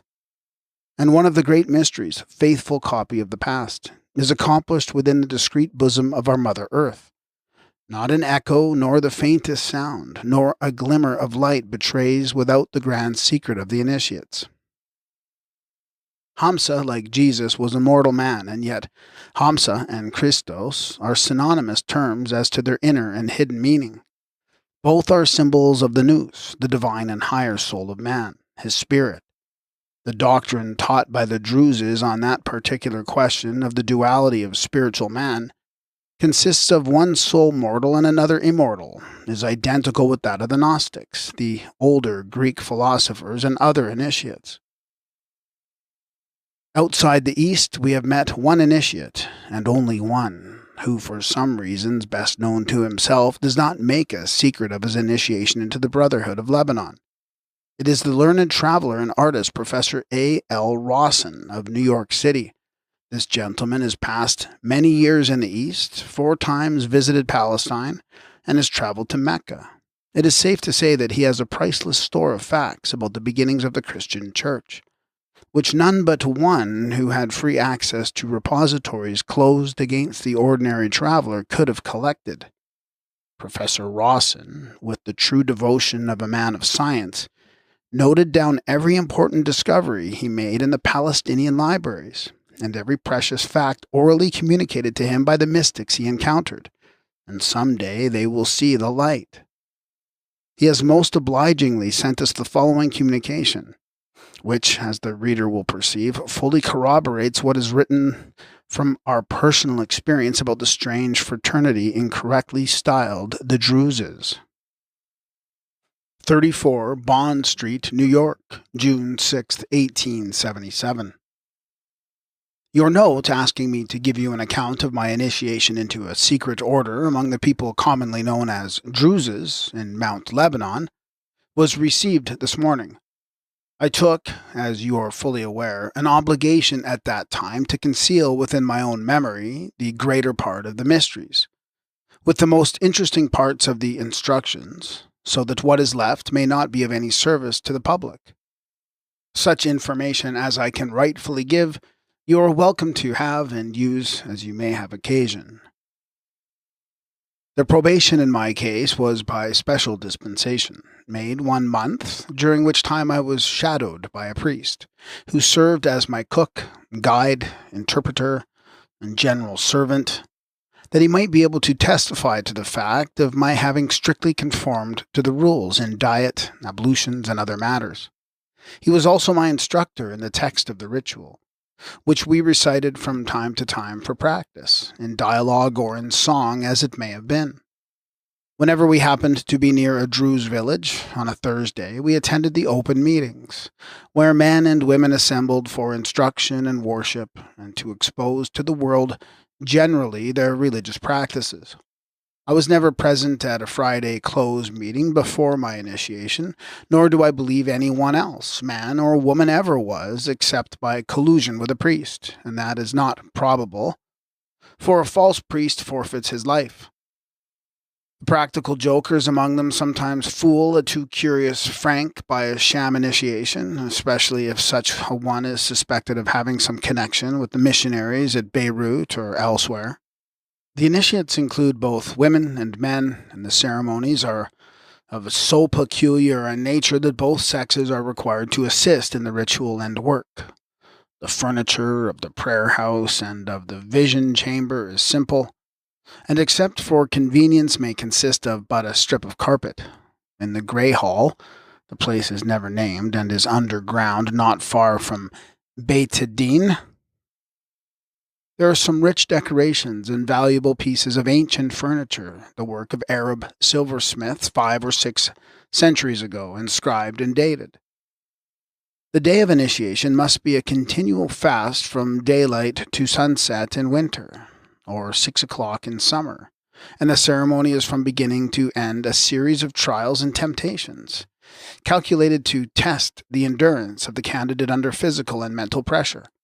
It is seldom that any but the young man or woman succeeds in winning all the prizes, and since nature will sometimes exert itself in spite of the most stubborn will, and the neophyte fail of passing some of the tests.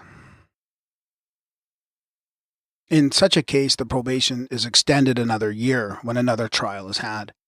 Among other tests of the neophyte's self-control are the following: choice pieces of cooked meat, savory soup, pilau, and other appetizing dishes, with sherbet. Coffee, wine, and water are set, as if accidentally, in his way, and he is left alone for a time with the tempting things. To a hungry and fainting soul, the trial is severe. But a more difficult ordeal is when the 7 priestesses retire, all but one, the youngest and prettiest, and the door is closed and barred on the outside, after warning the candidate that he will be left to his reflections for half an hour. Wearied by the long-continued ceremonial, weak with hunger, parched with thirst, and the sweet reaction coming after the tremendous strain to keep his animal nature in subjection, this moment of privacy and of temptation is brimful of peril. The beautiful young Vestal, timidly approaching with glances which lend a double magnetic allurement to her words, begs him in low tones to bless her. Woe to him if he does. 100 eyes see him from secret peepholes, and only to the ignorant neophyte is there the appearance of concealment and opportunity. There is no infidelity, idolatry, or other really bad feature in the system. They have the relics of what was once a grand form of nature worship, which has been contracted under a despotism into a secret order, hidden from the light of day and exposed only in the smoky glare of a few burning lamps, in some damp cave or chapel underground. The chief tenets of their religious teachings are comprised in 7 tablets, which are these, to state them in general terms. 1. The unity of God, or the infinite oneness of deity. 2. The essential excellence of truth. 3. The law of toleration as to all men and women in opinion. 4. Respect for all men and women as to character and conduct. 5. Entire submission to God's decrees as to fate. 6. Chastity of mind and body and soul. And 7. Mutual help under all conditions. These tenets are not printed or written. Another set is printed or written to mislead the unwary, but with these we are not concerned. The chief results of the initiation seemed to be a kind of mental illusion or sleepwalking, in which the neophyte saw, or thought he saw, the images of people who were known to be absent, and in some cases thousands of miles away. I thought, or perhaps it was my mind at work, I saw friends and relatives that I knew at the time were in New York State, while I was in Lebanon. How these results were produced I cannot say. They appeared in a dark room when the guide was talking, the company singing in the next chamber, and near the close of the day when I was tired out with fasting, walking, talking, singing, robing, unrobing, seeing a great many people in various conditions as to dress and undress, and with great mental strain in resisting certain physical manifestations that result from the appetites when they overcome the will, and in paying close attention to the passing scenes, hoping to remember them, so that I may have been unfit to judge of any new and surprising phenomena, and more especially of those apparently magical appearances which have always excited my suspicion and distrust. I know the various uses of the magic lantern and other apparatus, and took care to examine the room where the visions appeared to me the same evening, and the next day, and several times afterwards, and knew that in my case there was no use made of any machinery or other means besides the voice of the guide and instructor. On several occasions afterward, when at a great distance from the chamber, the same or similar visions were produced, as for instance in Hornstein's Hotel at Jerusalem. A daughter-in-law of a well-known Jewish merchant in Jerusalem is an initiated sister, and can produce the visions almost at will on anyone who will live strictly according to the rules of the order for a few weeks, more or less, according to their nature as gross or refined, etc. I am quite safe in saying that the initiation is so peculiar that it could not be printed so as to instruct one who had not been worked through the chamber. So it would be even more impossible to make an exposé of them than of the Freemasons. The real secrets are acted and not spoken, and require several initiated persons to assist in the work. It is not necessary for me to say how some of the notions of that people seem to perpetuate certain beliefs of the ancient Greeks, as for instance the idea that a man has two souls, and many others, for you probably were made familiar with them in your passage through the upper and lower chamber. If I am mistaken in supposing you an initiate, please excuse me. I am aware that the closest friends often conceal that sacred secret from each other, and even husband and wife may live, as I was informed in Deir el Kamar, was the fact one family there for 20 years together, and yet neither knew anything of the initiation of the other. You undoubtedly have good reasons for keeping your own counsel. Yours truly, A. L. Rawson. Before we close the subject, we may add that if a stranger asks for admission to a Thursday meeting, he will never be refused. Only if he is a Christian, the Occult will open a Bible and read from it, and if a Mohammedan, he will hear a few chapters of the Quran, and the ceremony will end with this. They will wait until he is gone, and then, shutting well the doors of their convent, take to their own rites and books, passing for this purpose into their subterranean sanctuaries. The Druses remain even more than the Jews a peculiar people, says Colonel Churchill, one of the few fair and strictly impartial writers. They marry within their own race. They are rarely, if ever, converted. They adhere tenaciously to their traditions, and they baffle all efforts to discover their cherished secrets. The bad name of that caliph, whom they claim as their founder, is fairly compensated by the pure lives of many whom they honor as saints, and by the heroism of their feudal leaders. And yet the Druses may be said to belong to one of the least esoteric of secret societies. There are others far more powerful and learned, the existence of which is not even suspected in Europe. There are many branches belonging to the great Mother Lodge, which, mixed up with certain communities, may be termed secret sects within other sects. One of them is the sect commonly known as that of Laghana Sastra. It reckons several thousand adepts who are scattered about in small groups in the south of the Deccan, India. In the popular superstition, this sect is dreaded on account of its great reputation for magic and sorcery.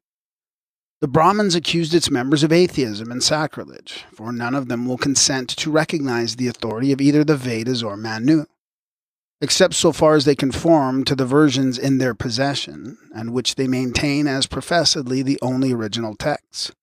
The Lagana Sastra have neither temples nor priests, but twice a month every member of the community has to absent himself from home for 3 days. Popular rumor, originated among their women, ascribes such absences to pilgrimage performed to their places of fortnightly resort. In some secluded mountainous spots, unknown and inaccessible to other sects, hidden far from sight among the luxurious vegetation of India, they keep their bungalows, which look like small fortresses, encircled as they are by lofty and thick walls. These, in turn, are surrounded by the sacred trees called asanata, and in Tamil, arasamaram. These are the sacred groves, the originals of those of Egypt and Greece, whose initiates also built their temples with such groves inaccessible to the profane. It will not be found without interest to see what Mr. John Yarker, Jr. has to say on some modern secret societies among the Orientals. The nearest resemblance to the Brahmanical mysteries is probably found in the very ancient paths of the dervishes, which are usually governed by 12 officers, the oldest court superintending the others by right of seniority. Here the master of the court is called sheikh, and has his deputies, caliphs, or successors, of which there may be many, as for instance in the brevet degree of a master mason. The order is divided into at least 4 columns, pillars, or degrees. The first step is that of humanity, which supposes attention to the written law and annihilation in the sheikh. The second is that of the path, in which the murid, or disciple, attains spiritual powers and self-annihilation into the peer, or founder of the path. The third stage is called knowledge, and the murid is supposed to become inspired, called annihilation into the prophet. The fourth stage leads him even to God, when he becomes a part of the deity and sees him in all things. The first and second stages have received modern subdivisions as integrity, virtue, temperance, benevolence. After this, the sheikh confers upon him the grade of caliph, or honorary master, for in their mystical language, the man must die before the saint can be born. It will be seen that this kind of mysticism is applicable to Christ as founder of a path. To this statement, the author adds the following on the Bektash dervishes, who often initiated the Janizaries. They wear a small marble cube spotted with blood. Their ceremony is as follows. Before reception, a year's probation is required, during which false secrets are given to test the candidate. He has 2 godfathers and is divested of all medals and even clothing. From the wool of a sheep a cord is made for his neck and a girdle for his loins. He is led into the center of a square room, presented as a slave, and seated upon a large stone with 12 scallops. His arms are crossed upon his chest, his body inclined forward, his right toes extended over his left foot. After various prayers, he is placed in a particular manner, with his hand in a particular way in that of the sheikh, who repeats a verse from the Quran. Those who on giving thee their hand swear to thee an oath, swear it to God. The hand of God is placed in their hand. Whoever violates this oath will do so to his hurt, and to whoever remains faithful, God will give a magnificent reward. Placing the hand below the chin is their sign, perhaps in memory of their vow. All use the double triangles. The Brahmins inscribe the angles with their trinity, and they possess also the Masonic sign of distress as used in France. From the very day when the first mystic found the means of communication between this world and the worlds of the invisible host, between the sphere of matter and that of pure spirit, he concluded that to abandon this mysterious science to the profanation of the rabble was to lose it. An abuse of it might lead mankind to speedy destruction. It was like surrounding a group of children with explosive batteries and furnishing them with the matches. The first self-made adept initiated but a select few and kept silence with the multitudes. He recognized his God and felt the great being within himself, the Atman, the Self, the mighty Lord and Protector. Once that man knew him as the I Am, the Ego Sum, the Ami, showed his full power to him who could recognize the still small voice. From the days of the primitive man described by the first Vedic poet, down to our modern age, there has not been a philosopher worthy of that name who did not carry in the silent sanctuary of his heart the grand and mysterious truth. If initiated, he learnt it as a sacred science. If otherwise, then like Socrates repeating to himself, as well as to his fellow men, the noble injunction, O man, know thyself, he succeeded in recognizing his God within himself. Ye are gods, the King Psalmist tells us. And we find Jesus reminding the scribes that this expression, ye are gods, was addressed to other mortal men, claiming for himself the same privilege without any blasphemy. And as a faithful echo, Paul, while asserting that we are all the temple of the living God, cautiously adds that after all these things are only for the wise, and it is unlawful to speak of them. Therefore, we must accept the reminder and simply remark that even in the tortured and barbarous phraseology of the Codex Nazareus, we detect throughout the same idea. Like an undercurrent, rapid and clear, it runs without mixing its crystalline purity with the muddy and heavy waves of dogmatism. We find it in the Codex as well as in the Vedas, in the Avesta, as in the Abdharma, and in the Kapila Sankhya Sutras, not less than in the fourth Gospel. We cannot attain the kingdom of heaven unless we unite ourselves indissolubly with our Rex Lucis, the Lord of splendor and of light, our immortal God. We must first conquer immortality and take the kingdom of heaven by violence, ordered to our material selves. The first man is of the earth, earthy. The second man is from heaven. Behold, I show you a mystery, says Paul. 1 Corinthians 15:47. In the religion of Sankyamuni, which learned commentators have delighted so much of late to set down as purely nihilistic, the doctrine of immortality is very clearly defined, notwithstanding the European or rather Christian ideas about nirvana. In the sacred Jnana books of pt2, the dying Gautama Buddha is thus addressed. Arise into nirvana, from this decrepit body into which thou hast been sent. Ascend into thy formal abode, O blessed avatar. This seems to us the very opposite of nihilism. If Gautama is invited to reascend into his former abode, and this abode is nirvana, then it is incontestable that Buddhistic philosophy does not teach final annihilation. As Jesus is alleged to have appeared to his disciples after death, so to the present day is Gautama believed to descend from nirvana. And if he has an existence there, then this state cannot be a synonym for annihilation. Gautama, no less than all other great reformers, had a doctrine for his elect and another for the outside masses, though the main object of his reform consisted in initiating all, so far as it was permissible and prudent to do, without distinction of castes or wealth, to the great truths hitherto kept so secret by the selfish, Brahmanical class. Gautama Buddha it was whom we see the first in the world's history, moved by that generous feeling which locks the whole humanity within one embrace, inviting the poor, the lame, and the blind to the king's festival table, from which he excluded those who had hitherto sat alone in haughty seclusion.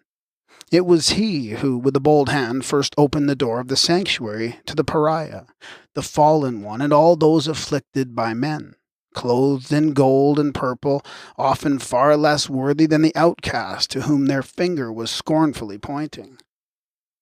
All this did Siddhartha 6 centuries before another reformer, as noble and as loving, though less favored by opportunity in another land. If both, aware of the great danger of furnishing an uncultivated populace with the double-edged weapon of knowledge which gives power, left the innermost corner of the sanctuary in the profoundest shade, who, that is acquainted with the human nature, can blame them for it? But while one was actuated by prudence, the other was forced into such a course. Gautama left the esoteric and most dangerous portion of the secret knowledge untouched, and lived to the ripe old age of 80, with the certainty of having taught the essential truths and having converted to them 1/3 of the world. Jesus promised his disciples the knowledge which confers upon man the power of producing far greater miracles than he ever did himself, and he died, leaving but a few faithful men, only halfway to knowledge, to struggle with the world, to which they could impart but what they half knew themselves. Later, their followers disfigured truth still more than they themselves had done. It is not true that Gautama never taught anything concerning a future life, or that he denied the immortality of the soul. Ask any intelligent Buddhist his ideas on nirvana, and he will unquestionably express himself as the well-known Wang Qinfu, the Chinese orator, now traveling in this country, did in a recent conversation with us about Nipang, nirvana. This condition, he remarked, we all understand to mean a final reunion with God, coincident with the perfection of the human spirit, by its ultimate disembarrassment of matter. It is the very opposite of personal annihilation. Nirvana means the certitude of personal immortality in spirit, not in soul, which, as a finite emanation, must certainly disintegrate its particles, a compound of human sensations, passions, and yearning for some objective kind of existence, before the immortal spirit of the ego is quite freed, and henceforth secure against further transmigration in any form. And how can man ever reach this state so long as the upadana, that state of longing for life, more life, does not disappear from the sentient being? From the ahankara clothed, however, in a sublimated body. It is the upadana, or the intense desire, which produces will, and it is will which develops force, and the latter generates matter, or an object having form. Thus, the disembodied ego, through this sole, undying desire in him, unconsciously furnishes the conditions of his successive self-procreations in various forms, which depend on his mental state and karma, the good or bad deeds of his preceding existence, commonly called merit and demerit.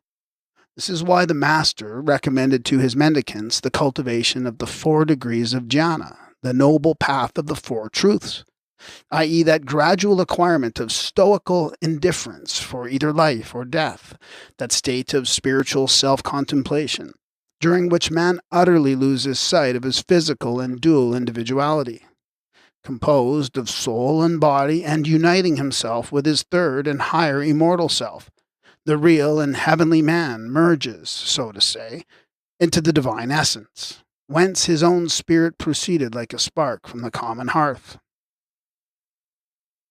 Thus the arhat, the holy mendicant, can reach nirvana while yet on earth, and his spirit, totally freed from the trammels of the psychical, terrestrial, devilish wisdom, as James calls it, and being in its own nature omniscient and omnipotent, can on earth, through the sole power of his thought, produce the greatest of phenomena. It is the missionaries in China and India who first started this falsehood about Nipang or Nibbana, nirvana, says Wang Qinfu. Who can deny the truth of this accusation after reading the works of the Abbé Dua, for instance? A missionary who passes 40 years of his life in India, and then writes that the Buddhists admit of no other God but the body of a man, and have no other object but the satisfaction of their senses, utters an untruth which can be proved on the testimony of the laws of the Talapoins of Siam and Burma, laws which prevail unto this very day, and which sentence a Sahan, or Pungi, a learned man from the Sanskrit pundit, as well as a simple Talapoin, to death by decapitation, for the crime of unchastity. No foreigner can be admitted into their kayums or viharas, monasteries, and yet there are French writers, otherwise impartial and fair, who, speaking of the great severity of the rules to which the Buddhist monks are subjected in these communities, and without possessing one single fact to corroborate their skepticism, bluntly say that notwithstanding the great laudations bestowed upon them, Talapoins, by certain travelers, merely on the strength of appearances, I do not believe at all in their chastity. Fortunately for the Buddhist Talapoins, lamas, sahans, Upasampadas, and even seminaries, they have popular records and facts for themselves, which are weightier than the unsupported personal opinion of a Frenchman born in Catholic lands, whom we can hardly blame for having lost all faith in clerical virtue. When a Buddhist monk becomes guilty, which does not happen once in a century perhaps, of criminal conversation, he has neither a congregation of tender-hearted members, whom he can move to tears by an eloquent confession of his guilt, nor a Jesus on whose overburdened, long-suffering bosom are flung, as in a common Christian dust-box, all the impurities of the race. No Buddhist transgressor can comfort himself with visions of a Vatican, within whose sin-encompassing walls black is turned into white, murderers into sinless saints, and golden or silvery lotions can be bought at the confessional to cleanse the tardy penitent of greater or lesser offenses against God and man. Except a few impartial archaeologists who trace a direct Buddhistic element in Gnosticism, as in all those early short-lived sects, we know of very few authors, who in writing upon primitive Christianity have accorded to the question its due importance. Have we not facts enough to, at least, suggest some interest in that direction? Do we not learn that as early as in the days of Plato there were Brahmins, read Buddhist, Samanians, or shaman missionaries in Greece, and that at one time they had overflowed the country? Does not Pliny show them established on the shores of the Dead Sea for thousands of ages? After making every necessary allowance for the exaggeration, we still have several centuries BC left as a margin. And is it possible that their influence should not have left deeper traces in all these sects than is generally thought? We know that the Jaina sect claims Buddhism as derived from its tenets, that Buddhism existed before Siddhartha, known better as Gautama Buddha. The Hindu Brahmins, who, by the European Orientalists, are denied the right of knowing anything about their own country, or understanding their own language and records better than those who have never been in India. On the same principle as the Jews are forbidden by the Christian theologians to interpret their own scriptures. The Brahmins, we say, have authentic records, and these show the incarnation from the Virgin Avani of the first Buddha, divine light as having taken place more than some thousands of years BC on the island of Ceylon. The Brahmins reject the claim that it was an avatar of Vishnu, but admit the appearance of a reformer of Brahmanism at that time. The story of the Virgin Avani and her divine son Sakyamuni is recorded in one of the sacred books of the Sinhalese Buddhists, the Nirdasa. And the Brahmanic chronology fixes the great Buddhistic revolution and religious war and the subsequent spread of Sakyamuni's doctrine in Tibet, China, Japan, and other places at 4,620 years BC. It is clear that Gautama Buddha, the son of the king of Kapilavastu, and the descendant of the first Sakya, through his father, who was of the Kshatriya, or warrior caste, did not invent his philosophy. Philanthropist by nature, his ideas were developed and matured while under the tuition of Tirthankara, the famous guru of the Jnana sect. The latter claim the present Buddhism as a diverging branch of their own philosophy, and themselves as the only followers of the first Buddha who were allowed to remain in India, after the expulsion of all other Buddhists, probably because they made a compromise and admitted some of the Brahmanic notions. It is, to say the least, curious that three dissenting and inimical religions like Brahmanism, Buddhism, and Jainism should agree so perfectly in their traditions and chronology as to Buddhism, then that our scientists should give a hearing but to their own unwarranted speculations and hypotheses. If the birth of Gautama may, with some show of reason, be placed at about 600 BC, then the preceding Buddhas ought to have some place allowed them in chronology. The Buddhas are not gods, but simply individuals overshadowed by the spirit of Buddha, the divine ray. Or is it because, unable to extricate themselves from the difficulty by the help of their own researches only, our Orientalists prefer to obliterate and deny the whole, rather than accord to the Hindus the right of knowing something of their own religion and history? Strange way of discovering truths. The common argument adduced against the Jnana claim of having been a source of the restoration of ancient Buddhism, that the principal tenet of the latter religion is opposed to the belief of the Jainas is not a sound one. Buddhists, say our Orientalists, deny the existence of a supreme being. The Jainas admit one, but protest against the assumption that the He can ever interfere in the regulation of the universe. We have shown in the preceding chapter that the Buddhists do not deny any such thing. But if any disinterested scholar could study carefully the Jaina literature in the thousands of books preserved, or shall we say hidden, in Rajputana, Jaisalmer at Bhutan, and other places, and especially if he could but gain access to the oldest of their sacred volumes, he would find a perfect identity of philosophical thought, if not of popular rites, between the Jainas and the Buddhists. The Adi-Buddha and the Adinatha, or Adiswara, are identical in essence and purpose. And now if we trace the Jainas back with their claims to the ownership of the oldest cave temples, those superb specimens of India architecture and sculpture, and their records of almost incredible antiquity, we can hardly refuse to view them in the light which they claim for themselves.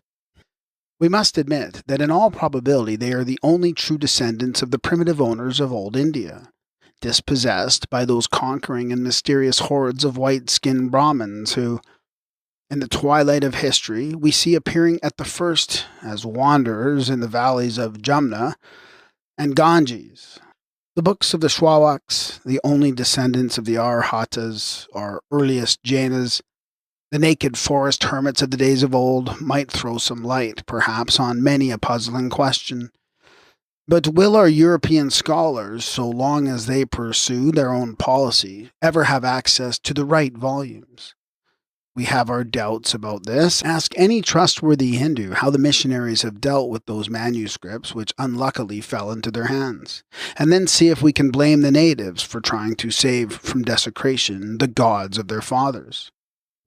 To maintain their ground, Irenaeus and his school had to fight hard with the Gnostics. Such also was the lot of Eusebius, who found himself hopelessly perplexed to know how the Essenes should be disposed of. The ways and customs of Jesus and his apostles exhibited too close a resemblance to this sect to allow the fact to pass unexplained. Eusebius tried to make people believe that the Essenes were the first Christians. His efforts were thwarted by Philo-Judaeus, who wrote his historical account of the Essenes and described them with the minutest care, long before there had appeared a single Christian in Palestine. But if there were no Christians, there were Christians long before the era of Christianity, and the Essenes belonged to the latter as well as to all the other initiated brotherhoods, without even mentioning the Christianites of India. Lepsius shows that the word Nofre means Christos, good, and that one of the titles of Osiris, Onofre, must be translated the goodness of God made manifest. The worship of Christ was not universal at this early date, explains Mackenzie, by which I mean that Christolatry had not been introduced, but the worship of Christos, the good principle, had preceded it by many centuries, and even survived the general adoption of Christianity, as shown on monuments still in existence. Again, we have an inscription which is pre-Christian on an epitaphial tablet, Spoon, Miss Erud Ant 10, 18.2. And De Rossi, Roma Sotterranea, Tome 1, Tav 21, gives us another example from the catacombs. Ilia Creste in Pace, and Chris, as Jack Olliott shows, means in Sanskrit sacred. The meritorious stratagems of the trustworthy Eusebius thus proved lost labor. He was triumphantly detected by Basnagi, who, says Gibbon, examined with the utmost critical accuracy the curious treatise of Philo, which described the Therapeutae, and found that, by proving it was composed as early as the time of Augustus, he has demonstrated, in spite of Eusebius and a crowd of modern Catholics, that the Therapeutae were neither Christians nor monks. As a last word, the Christian Gnostics sprang into existence toward the beginning of the 2nd century, and just at that time when the Essenes most mysteriously faded away, which indicated that they were the identical Essenes, and moreover, pure Christists. These they believed and were those who best understood what one of their own brethren had preached. In insisting that the letter iota mentioned by Jesus in Matthew v18 indicated a secret doctrine in relation to the 10 aeons, it is sufficient to demonstrate to a Kabbalist that Jesus belonged to the Freemasonry of those days.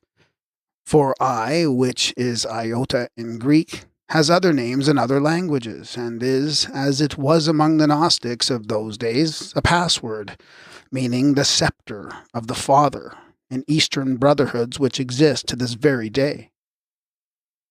But in the early centuries, these facts, if known, were purposely ignored, and not only withheld from public notice as much as possible, but vehemently denied whenever the question was forced upon discussion. The denunciations of the Fathers were rendered bitter in proportion to the truth of the claim which they endeavored to refute.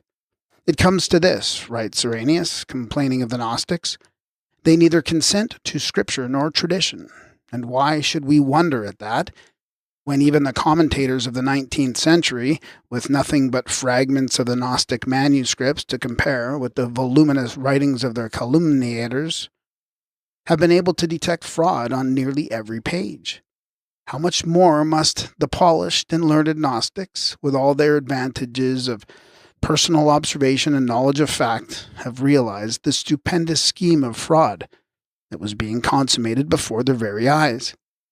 Why should they accuse Celsus of maintaining that their religion was all based on the speculations of Plato? With the difference that his doctrines were far more pure and rational than theirs, when we find Sprengel 17 centuries later writing the following. Not only did they, the Christians, think to discover the dogmas of Plato in the books of Moses, but moreover they fancied that by introducing Platonism into Christianity, they would elevate the dignity of this religion and make it more popular among the nations.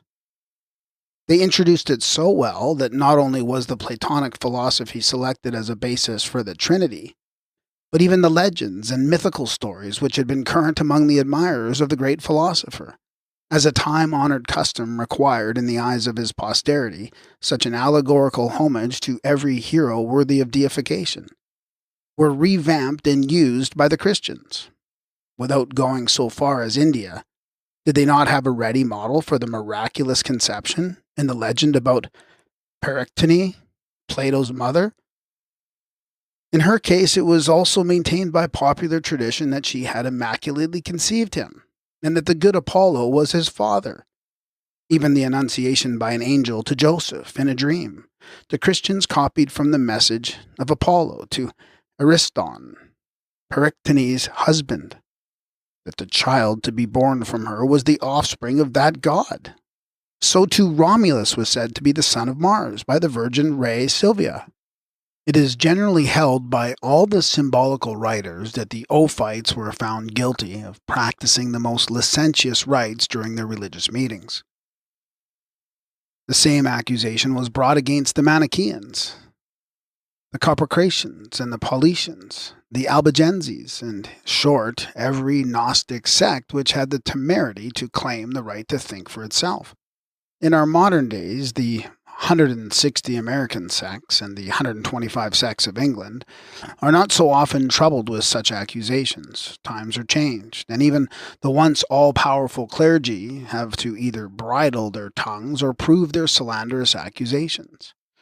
We have carefully looked over the works of such authors as Payne Knight, C.W. King, and Olshausen, which treat of our subject. We have carefully looked over the works of such authors as Payne Knight, C.W. King, and Olshausen, which treat of our subject. We reviewed the bulky volumes of Irenaeus, Tertullian, Sozomen, Theodore, and in none but those of Epiphanius have we found any accusation based upon direct evidence of an eyewitness. They say, some say, we have heard. Such are the general and indefinite terms used by the patristic accusers. Alone Epiphanius, whose works are invariably referred to in all such cases, seem to chuckle with delight whenever he couches a lance. We do not mean to take upon ourselves to defend the sects which inundated Europe in the 11th century, and which brought to light the most wonderful creeds. We limit our defense merely to those Christian sects whose theories were usually grouped under the generic name of Gnosticism. These are those which appeared immediately after the alleged crucifixion, and lasted till they were nearly exterminated under the rigorous execution of the Constantinian law. The greatest guilt of these were their syncretistic views, for at no other period of the world's history had truth a poorer prospect of triumph than in those days of forgery, lying, and deliberate falsification of facts. But before we are forced to believe the accusations, may we not be permitted to inquire into the historical characters of their accusers? Let us begin by asking, upon what ground does the Church of Rome build her claim of supremacy for her doctrines over those of the Gnostics? Apostolic succession, undoubtedly, the succession traditionally instituted by the direct Apostle Peter. But what if this proves a fiction? Clearly, the whole superstructure supported upon this one imaginary stilt would fall in a tremendous crash. And when do we inquire carefully, we find that we must take the world of Arrhenius alone for it, of Arrhenius, who did not furnish one single valid proof of the claim which he so audaciously advanced, and who resorted for that to endless forgeries. He gives authority neither for his dates nor his assertions. This Smyrniote worthy is not even the brutal but sincere faith of Tertullian, for he contradicts himself at every step, and supports his claims solely on acute sophistry. Though he was undoubtedly a man of the shrewdest intellect and great learning, he fears not, in some of his assertions and arguments, to even appear an idiot in the eyes of posterity, so long as he can carry the situation. Twitted and cornered at every step by his not less acute and learned adversaries, the Gnostics, he boldly shields himself behind blind faith, and in answer to their merciless logic falls upon imaginary tradition invented by himself. Reber wittily remarks, as we read his misapplications of words and sentences, we would conclude that he was a lunatic if we did not know that he was something else. So boldly mendacious does his Holy Father prove himself in many instances, that he is even contradicted by Eusebius, more cautiously, if not more truthful than himself. He is driven to that necessity in the face of unimpeachable evidence. So, for instance, Arrhenius asserts that Papias, bishop of Hierapolis, was a direct hearer of St. John, and Eusebius is compelled to show that Papias never pretended to such a claim, but simply stated that he had received his doctrine from those who had known John. In one point, the Gnostics had the best of Arrhenius. They drove him, through mere fear of inconsistency, to the recognition of their Kabbalistic doctrine of atonement. Unable to grasp it in its allegorical meaning, Arrhenius presented with Christian theology, as we find it in its present state of original sin versus Adam, a doctrine which would have filled Peter with pious horror if he had still been alive. The next champion for the propagation of apostolic succession is Eusebius himself. Is the word of this Armenian father any better than that of Arrhenius? Let us see what the most competent critics say of him, and before we turn to modern critics at all, we might remind the reader of the scurrilous terms in which Eusebius is attacked by George Syncellus, the vice-patriarch of Constantinople, 8th century, for his audacious falsification of the Egyptian chronology. The opinion of Socrates, an historian of the 5th century, is no more flattering. He fearlessly charges Eusebius with perverting historical dates in order to please the Emperor Constantine. In his chronographic work, before proceeding to falsify the synchronistic tables himself, in order to impart the scriptural chronology a more trustworthy appearance, Syncellus covers Eusebius with the choicest of Monkish Billingsgate. Baron Bunsen has verified the justness, if not justified the politeness of this abusive reprehension. His elaborate researches in the rectification of the Egyptian list of chronology by Manetho led him to confess that throughout his work the bishop of Caesarea had undertaken in a very unscrupulous and arbitrary spirit to mutilate history, Eusebius, he says, is the originator of that systematic theory of synchronisms which has so often subsequently maimed and mutilated history in its Procrustean bed. To this, the author of The Intellectual Development of Europe adds, among those who have been the most guilty of this offense, the name of the celebrated Eusebius, the Bishop of Caesarea, should be designated. It will not be amiss to remind the reader that it is the same Eusebius who is charged with the interpolation of the famous paragraph concerning Jesus, which was so miraculously found in his time in the writings of Josephus, the sentence in question having till that time remained perfectly unknown. Renan, in his Life of Jesus, expresses a contrary opinion. I believe, says he, the passage respecting Jesus to be authentic. It is perfectly in the style of Josephus, and if this historian had made mention of Jesus, it is thus that he must have spoken of him. Begging this eminent scholar's pardon, we must again contradict him. Laying aside his cautious if, we will merely show that, though the short paragraph may possibly be genuine, and perfectly in the style of Josephus, its several parentheses are most palpably later forgeries. And if Josephus had made any mention of Christ at all, it is not thus that he would have spoken of him. The whole paragraph consists of but a few lines, and reads, At this time was Lazarus, a wise man, if at least it is right to call him a man, for he was a doer of surprising works, and a teacher of such men as receive the truths which pleasure. This was the Anointed. And on an accusation by the first men among us, having been condemned by Pilate to the cross, they did not stop loving him who loved them, for he appeared to them on the third day alive, and the divine prophets having said these and many other wonderful things concerning him. This paragraph of 16 lines in the original has two unequivocal assertions and one qualification. The latter is expressed in the following sentence. If at least it is right to call him a man, the unequivocal assertions are contained in this is the Anointed, and in that Jesus appeared to them on the third day alive. History shows us Josephus as a thorough, uncompromising, stiff-necked Orthodox Jew, though he wrote for the pagans. It is well to observe the false position in which these sentences would have placed a true-born Jew, if they had really emanated from him. Their Messiah was then and is still expected.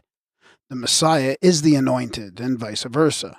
And Josephus is made to admit that the first men among them have accused and crucified their Messiah and Anointed. No need to comment any further upon such a preposterous incongruity, even though supported by so ripe a scholar as Renan. As to that patristic firebrand Tertullian, whom de Musset apotheosizes in company with his other demigods, he is regarded by Reuss, Barr, and Schweigler in quite a different light. The untrustworthiness of statement and inaccuracy of Tertullian, says the author of Supernatural Religion, are as often apparent.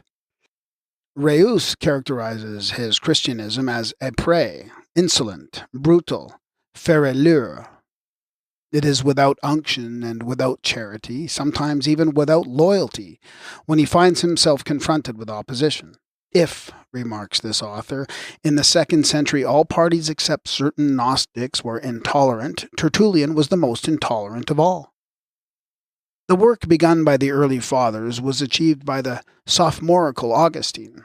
His supra-transcendental speculations on the Trinity, his imaginary dialogues with the Father, Son, and the Holy Spirit, and the disclosures and covert allusions about his ex-brethren, the Manichaeans, have led the world to load Gnosticism with opprobrium, and have thrown into a deep shadow the insulted majesty of the one God, worshipped in reverential silence by every heathen. And thus it is that the whole pyramid of Roman Catholic dogma rests not upon proof but upon assumption. The Gnostics had cornered the Fathers too cleverly, and the only salvation of the latter was a resort to forgery.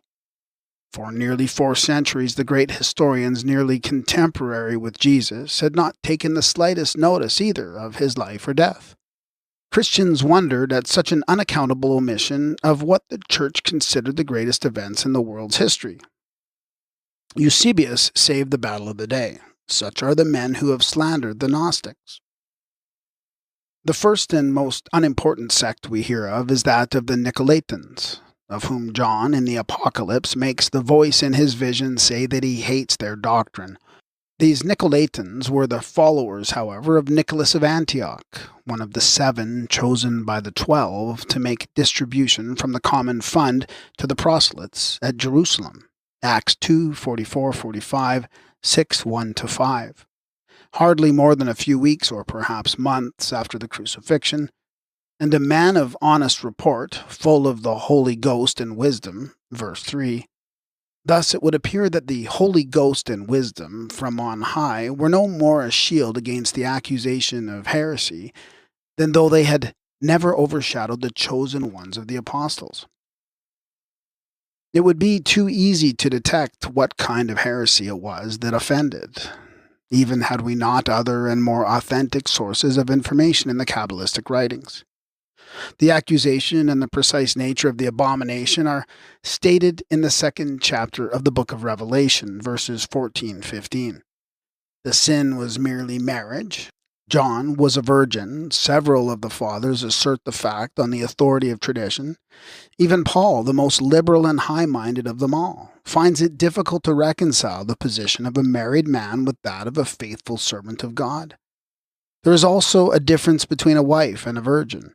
The latter cares for the things of the Lord, and the former only for how she may please her husband. If any man think that he behaveth uncomely towards his virgin, let them marry. Nevertheless, he that standeth steadfast in his heart, and hath power over his own will, and hath so decreed that he will keep his virgin, doeth well. So that he who marries doeth well, but he that giveth her not in marriage doeth better. Art thou loosed from a wife, he asks, seek not a wife.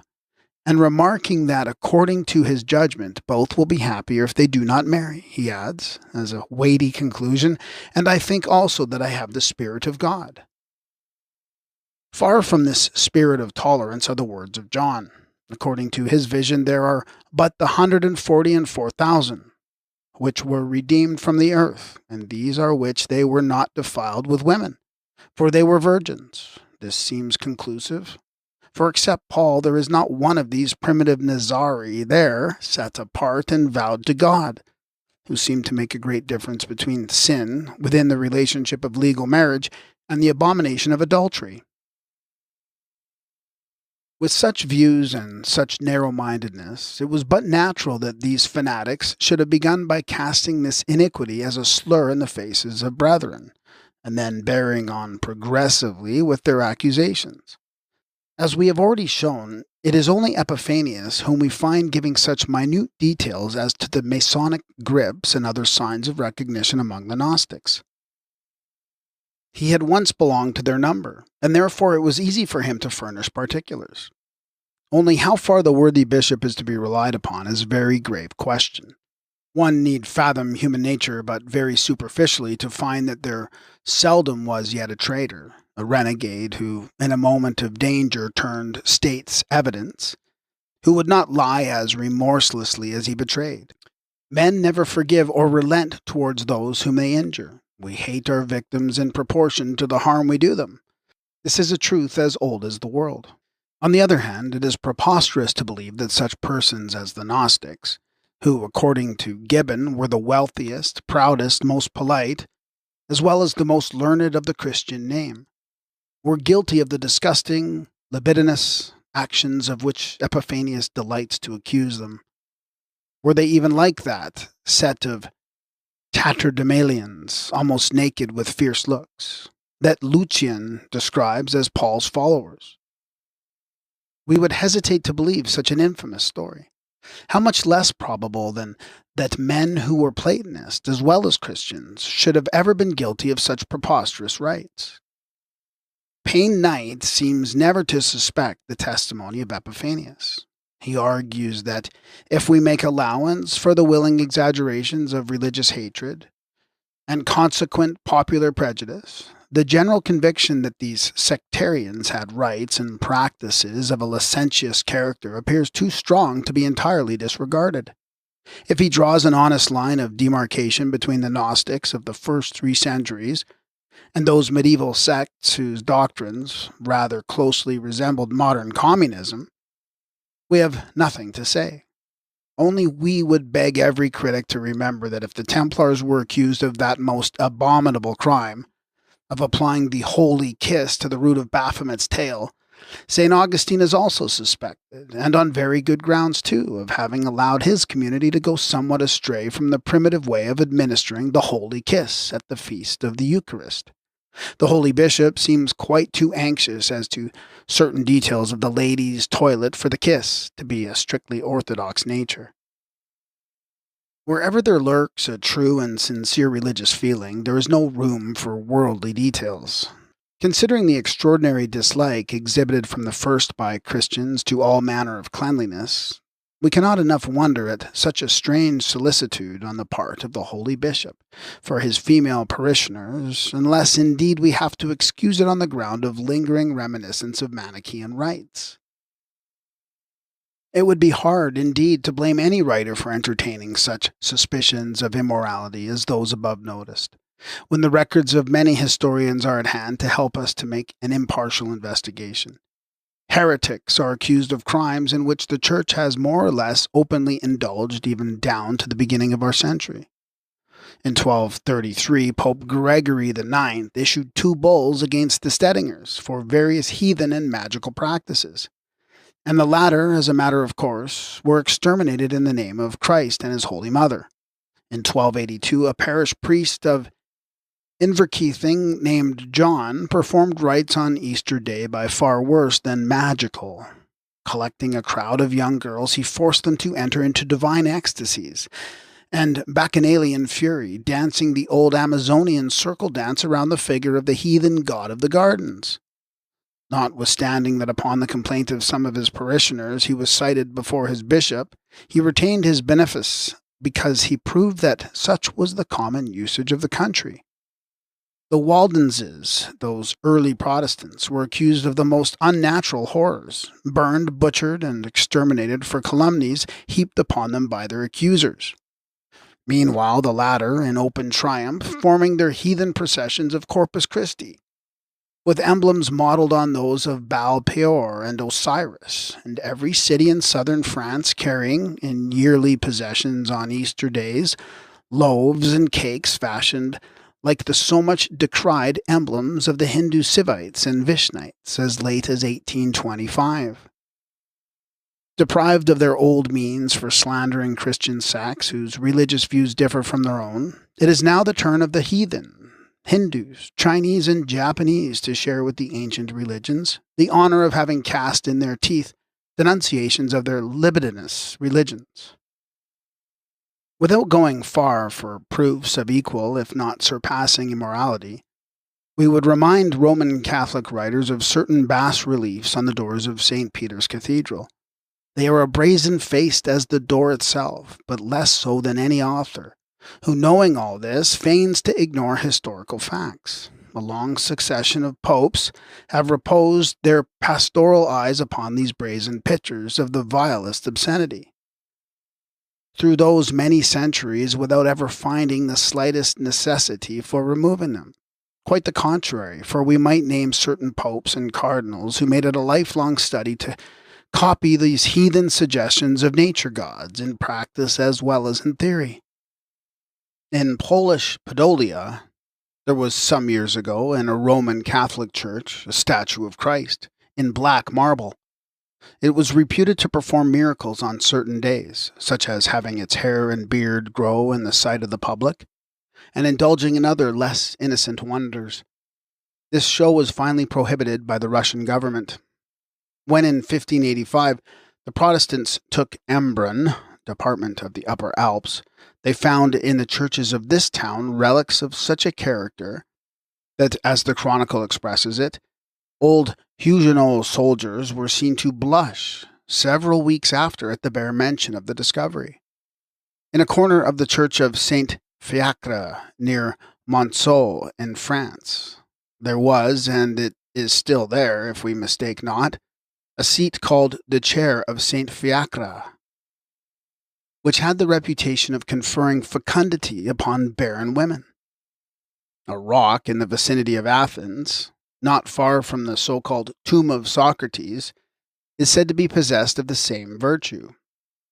When, some 20 years since, the Queen Amelia, perhaps in a merry moment, was said to have tried the experiment, there was no end of the most insulting abuse heaped upon her by a Catholic padre, on his way through Syria to some mission. The Queen, he declared, was a superstitious heretic, an abominable witch, Jezebel using magic arts. Much more the zealous missionary would doubtless have added, had he not found himself right in the middle of his vituperations, landed in a pool of mud outside the window. The virtuous eluxionist was forced to this unusual transit by the strong arm of a Greek officer, who happened to enter the room at the right moment. There never was a great religious reform that was not pure at the beginning. The first followers of Buddha, as well as the disciples of Jesus, were all men of the highest morality. The aversion felt by the reformers of all ages to vice under any shape is proved in the cases of Sakyamuni, Pythagoras, Plato, Jesus, St. Paul, Ammonius Saccas. The great Gnostic leaders, if less successful, were not less virtuous in practice, nor less morally pure. Marcion, Basilides, Valentinus were renowned for their ascetic lives. The Nicolaitans, who, if they did not belong to the great body of the Ophites, were numbered among the small sects which were absorbed in it at the beginning of the 2nd century, owe their origin, as we have shown, to Nicholas of Antioch, a man of honest rapport, full of the Holy Ghost and wisdom. How absurd the idea that such men would have instituted libidinous rites, as well as accused Jesus of having promoted the similar rites which we find practiced so extensively by the medieval Orthodox Christians behind the secure shelter of monastic walls. If, however, we are asked to credit such an accusation against the Gnostics, an accusation transferred with tenfold acrimony, centuries later, to the unfortunate heads of the Templars, why should we not believe the same of the Orthodox Christians? Minucius Felix states that the first Christians were accused by the world of inducing, during the ceremony of the perfect Passover, each neophyte on his admission to plunge a knife into an infant concealed under a heap of flour, the body then serving for a banquet to the whole congregation. After they had become the dominant party, they, the Christians, transferred this charge to their own dissenters. The real crime of heterodoxy is plainly stated by John in his epistles and gospel. He that confesseth not that Jesus Christ is come in the flesh is a deceiver and an antichrist. 2 Epistle 7. In his previous epistle, he teaches his flock that there are two trinities, 7-8. In short, the Nazarene system. The inference to be drawn from all this is that the made-up and dogmatic Christianity of the Constantinian period is simply an offspring of the numerous conflicting sects, half-castes themselves, born of pagan parents. Each of these could claim representatives converted to the so-called Orthodox body of Christians. And as every newly born dogma had to be carried out by the majority of votes, every sect colored the main substance with its own hue, till the moment when the emperor enforced this revealed olla podrida, of which he evidently did not himself understand a word, upon an unwilling world as the religion of Christ. Wearied in the vain attempt to sound this fathomless bog of international speculations, unable to appreciate a religion based on the pure spirituality of an ideal conception, Christendom gave itself up to the adoration of brutal force as represented by a church backed up by Constantine. Since then, among the thousand rites, dogmas, and ceremonies copied from paganism, the church can claim but one invention as thoroughly original with her, namely the doctrine of eternal damnation, and one custom, that of an anathema. The pagans rejected both with horror. An execration is a fearful and grievous thing, says Plutarch.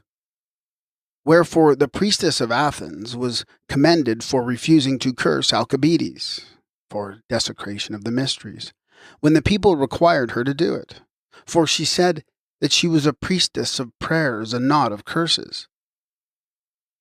Deep researches would show, says Renan, that nearly everything in Christianity is mere baggage brought from the pagan mysteries. The primitive Christian worship is nothing but a mystery. The whole interior police of the church, the degrees of initiation, the command of silence, and a crowd of phrases in the ecclesiastical language have no other origin. The revolution which overthrew paganism seems at first glance an absolute rupture with the past, but the popular faith saved its most familiar symbols from shipwreck. Christianity introduced, at first, so little change into the habits of private and social life that with great numbers in the 4th and 5th centuries it remains uncertain whether they were pagans or Christians. Many seem even to have pursued an irresolute course between the two worships.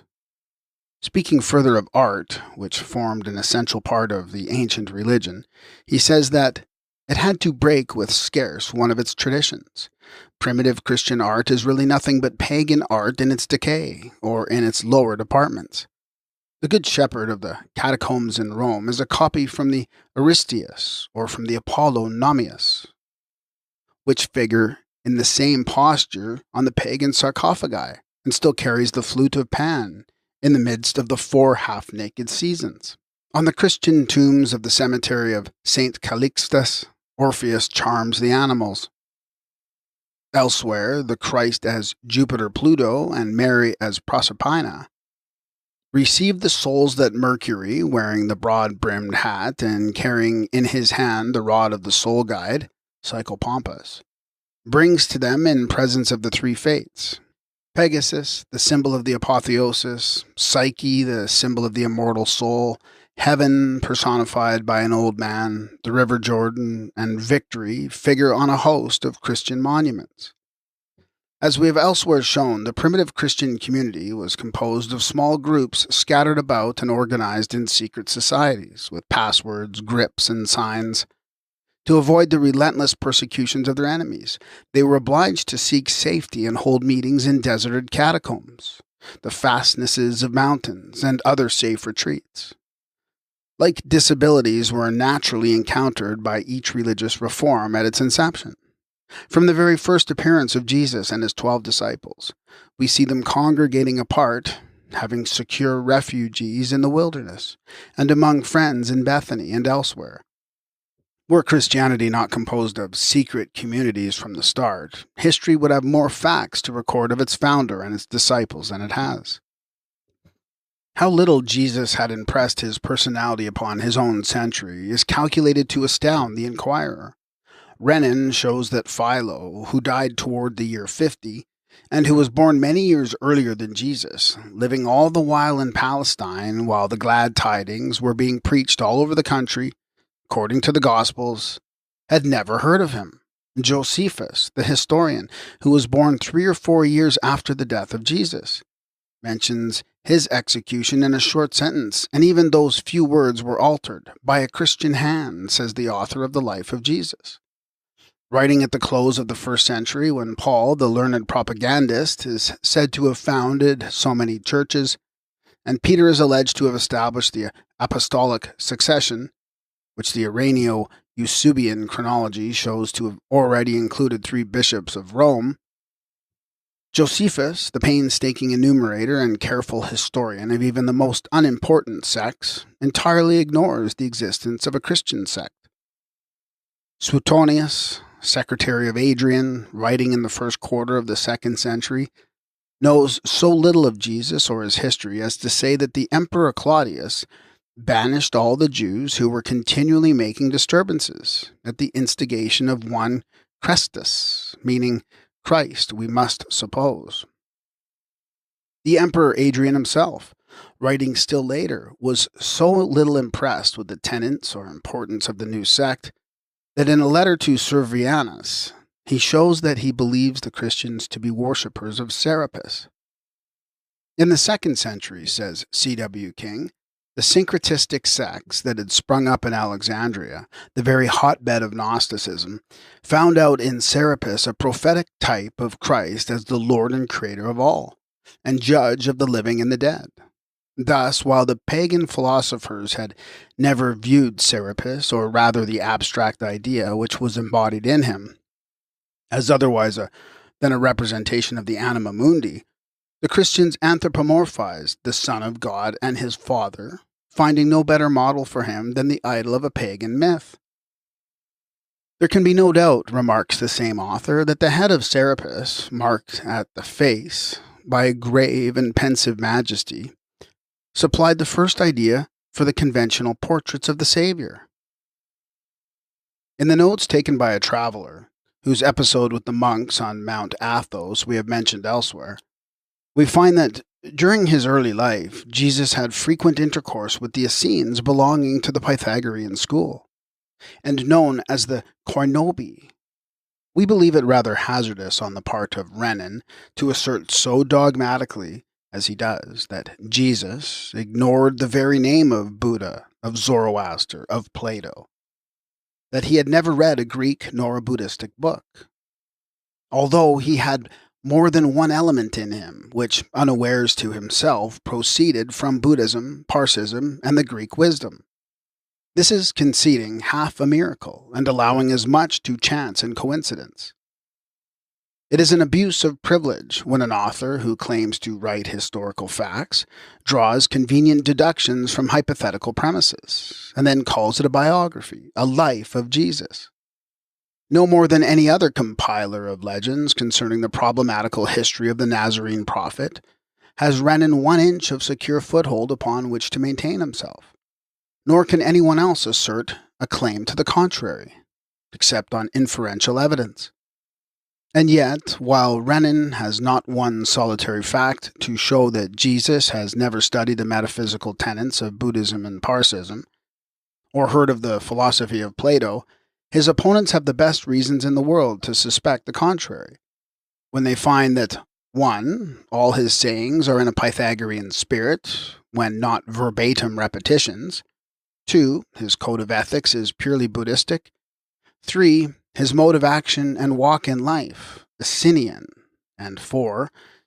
His mystical mode of expression, his parables, and his ways, those of an initiate, whether Grecian, Chaldean, or Magian. For the perfect who spoke the hidden wisdom were of the same school of the archaic learning the world over. It is difficult to escape from the logical conclusion that he belonged to that same body of initiates. It is a poor compliment paid the Supreme, this forcing upon him 4 Gospels in which, contradictory as they often are, there is not a single narrative, sentence, or peculiar expression whose parallel may not be found in some older doctrine or philosophy. Surely the Almighty, were it but to spare future generations their present perplexity, might have brought down with him at his first and only incarnation on earth something original, something that would trace a distinct line of demarcation between himself and the score or so of incarnate pagan gods, who had been born of virgins, had all been saviors, and were either killed or otherwise sacrificed themselves for humanity. Too much has already been conceded to the emotional side of the story. What the world needs is a less exalted but more faithful view of a personage, in whose favor nearly half of Christendom has dethroned the Almighty. It is not the erudite, world-famous scholar whom we question for what we find in his Vie de Jesus, nor is it one of his historical statements. We simply challenge a few unwarranted and untenable assertions that have found their way past the emotional narrator into the otherwise beautiful pages of the work, a life built altogether on mere probabilities, and yet that of one who, if accepted as a historical personage, has far greater claims upon our love and veneration, fallible as he is with all his greatness, than if we figure him as an omnipotent God. It is but in the latter character that Jesus must be regarded by every reverential mind as a failure. Notwithstanding the paucity of old philosophical works now extant, we could find no end of instances of perfect identity between Pythagorean, Hindu, and New Testament sayings. There is no lack of proofs upon this point. What is needed is a Christian public that will examine what will be offered and show common honesty in rendering its verdict. Bigotry has had its day and done its worst. We need not be frightened, says Professor Muller, if we discover traces of truth, traces even of Christian truth, among the sages and lawgivers of other nations. After reading the following philosophical aphorisms, who can believe that Jesus and Paul had never read the Grecian and Indian philosophers? 2 columns. Sentences from Sextus, the Pythagorean, and other heathen, first, and then verses from the New Testament, second. Sentences from Sextus, the Pythagorean, and other heathen. 1. Possess not treasures, but those things which no one can take from you. Verses from the New Testament. 1. Lay not up for yourselves treasure upon earth, where moth and rust doth corrupt, and where thieves break through and steal. Matthew 6:19.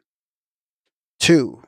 It is better for a part of the body which contains purulent matter, and threatens to infect the whole to be burnt, than to continue so in another state, life. 2. And if thy hand offend thee, cut it off. It is better for thee to enter unto life maimed, than go to hell, etc. Mark 9:43. 3. You have in yourself something similar to God, and therefore use yourself as the temple of God. 3. Know ye not ye are the temple of God, and that the Spirit of God dwelleth in you. 1 Corinthians 3:16. 4. The greatest honor which can be paid to God is to know and imitate his perfection. 4. That ye may be the children of your Father which is in heaven. Be ye perfect, even as your Father is perfect. Matthew v. 45-48. 5. What I do not wish men to do to me, I also wish not to do to men. Analects of Confucius, page 76. See Max Muller's The Works of Confucius. 5. Do ye unto others as ye would that others should do to you. 6. The moon shines even in the house of the wicked. Manu. 6. He maketh his sun to rise on the evil and on the good, and sendeth rain on the just and the unjust. Matthew v. 45. 7. They who give have things given to them. Those who withhold have things taken from them. Ibid. 7. Whosoever hath, to him shall be given, but whosoever hath not, from him shall be taken away. Matthew 13:12.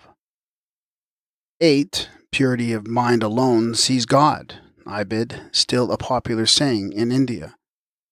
8. Blessed are the pure in heart, for they shall see God. Matthew v. 8. Plato did not conceal the fact that he derived his best philosophical doctrines from Pythagoras, and that himself was merely the first to reduce them to systematic order, occasionally interweaving with them metaphysical speculations of his own. But Pythagoras himself got his recondite doctrines first from the descendants of Mochus, and later from the Brahmins of India. He was also initiated into the mysteries among the Hierophants of Thebes, the Persian and Chaldean Magi. Thus, step by step, do we trace the origin of most of our Christian doctrines to Middle Asia. Drop out from Christianity the personality of Jesus, so sublime, because of its unparalleled simplicity, and what remains? History and comparative theology echo back to the melancholy answer, a crumbling skeleton formed of the oldest pagan myths. While the mythical birth and life of Jesus are a faithful copy of those of the Brahmanical Krishna, his historical character of a religious reformer in Palestine is the true type of Buddha in India. In more than one respect, their great resemblance in philanthropic and spiritual aspirations, as well as external circumstances, is truly striking. Though the son of a king, while Jesus was but a carpenter, Buddha was not of the high Brahmanical caste by birth. Like Jesus, he felt dissatisfied with the dogmatic spirit of the religion of his country, the intolerance and hypocrisy of the priesthood, their outward show of devotion, and their useless ceremonials and prayers. As Buddha broke violently through the traditional laws and rules of the Brahmins, so did Jesus declare war against the Pharisees and the proud Sadducees. What the Nazarene did as a consequence of his humble birth and position, Buddha did as a voluntary penance. He traveled about as a beggar, and again, like Jesus, later in life he sought by preference the companionship of publicans and sinners. Each aimed at a social as well as at a religious reform, and giving a death blow to the old religions of his countries. Each became the founder of a new one. The reform of Buddha, says Max Muller, had originally much more of a social than a religious character.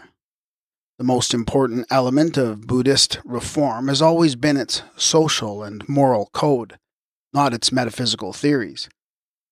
That moral code is one of the most perfect which the world has ever known, and he whose meditations had been how to deliver the soul of man from misery and fear of death, had delivered the people of India from a degrading thraldom and from priestly tyranny. Further, the lecturer adds that were it otherwise, Buddha might have taught whatever philosophy he pleased, and we should hardly have heard his name. The people would not have minded him, and his system would only have been a drop in the ocean of philosophic speculation, by which India was deluged at all times.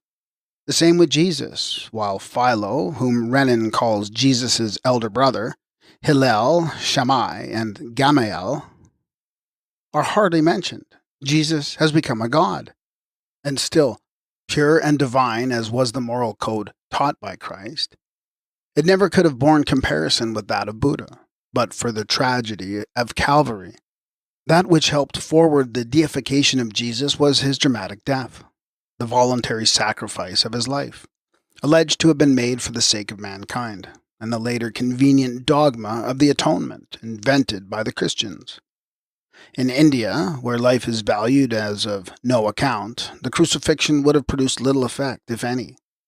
In a country where, as all the Indianists are well aware, religious fanatics set themselves to dying by inches in penances lasting for years, where the most fearful macerations are self-inflicted by fakirs, where young and delicate widows, in a spirit of bravado against the government, as much as out of religious fanaticism, mount the funeral pile with a smile on their face, where, to quote the words of the great lecturer, men in the prime of life throw themselves under the car of Juggernaut, to be crushed to death by the idol they believe in, where the plaintiff who cannot get redress starves himself to death at the door of his judge, where the philosopher who thinks he has learned all that which this world can teach him, and who longs for absorption into the deity, quietly steps into the Ganges in order to arrive at the other shore of existence.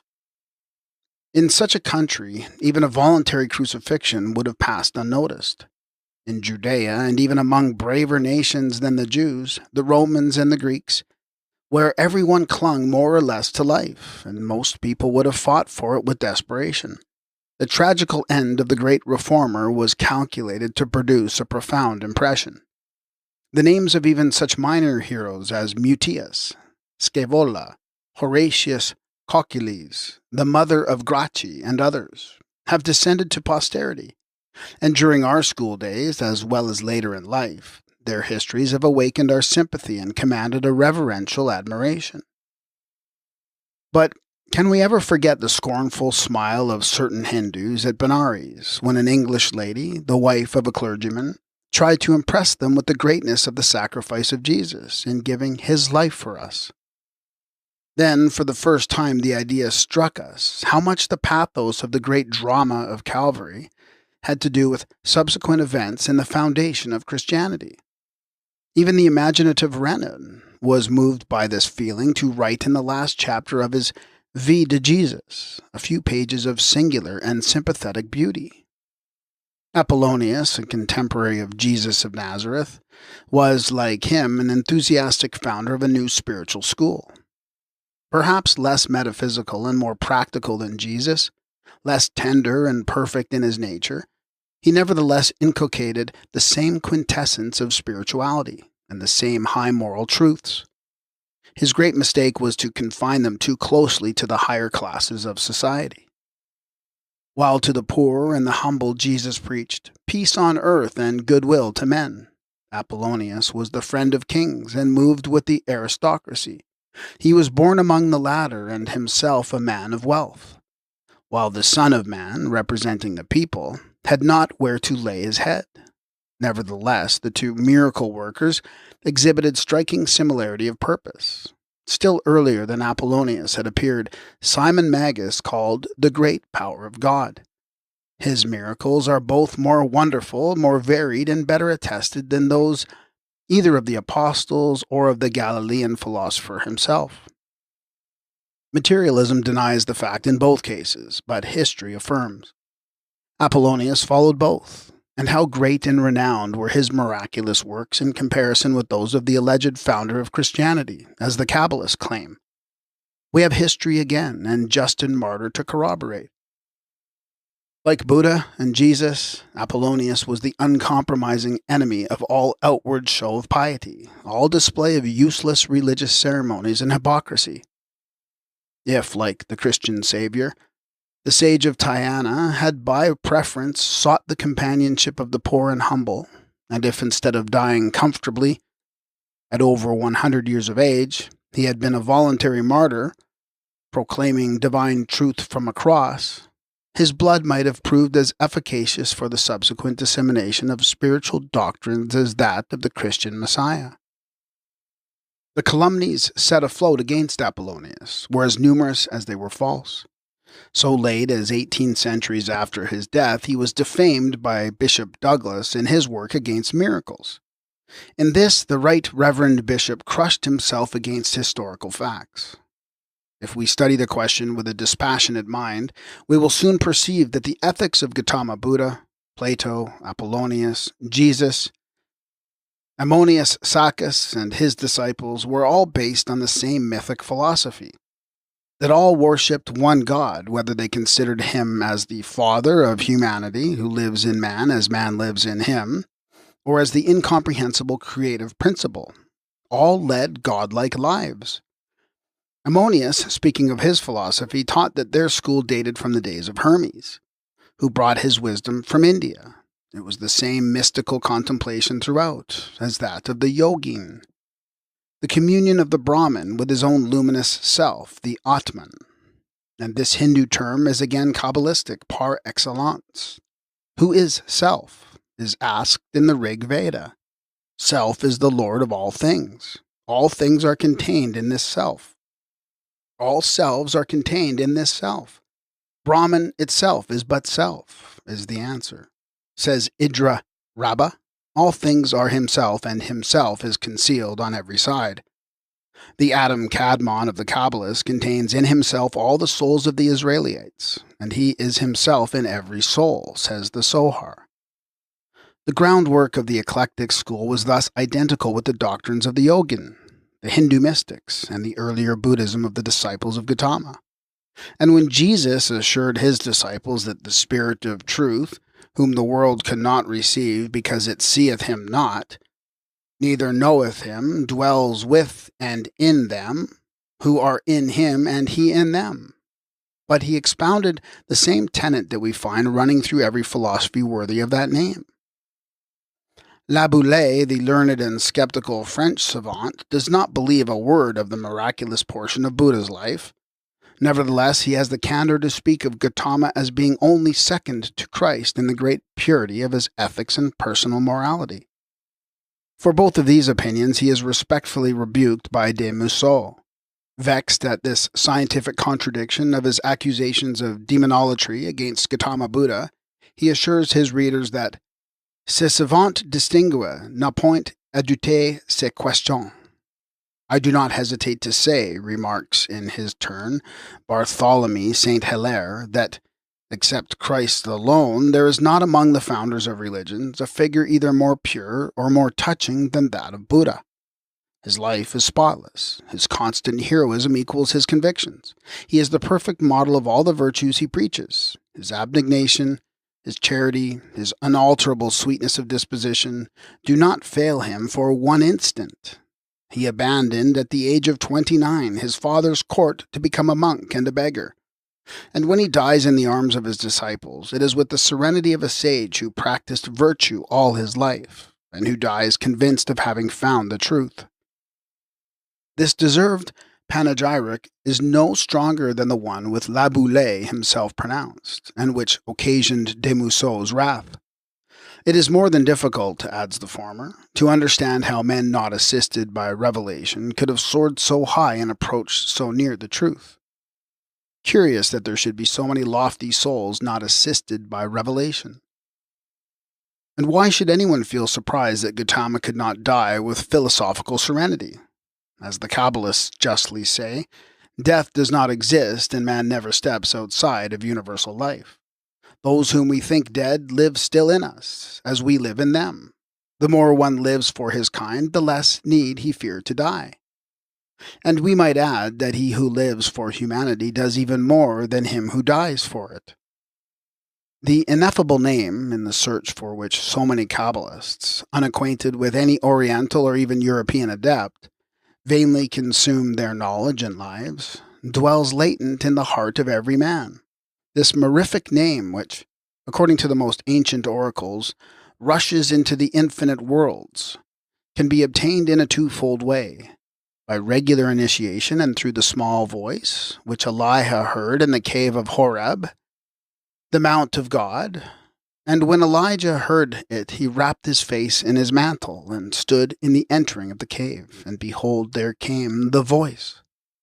When Apollonius of Tyana desired to hear the small voice, he used to wrap himself up entirely in a mantle of fine wool, on which he placed both his feet, after having performed certain magnetic passes and pronounced not the name, but an invocation well known to every adept.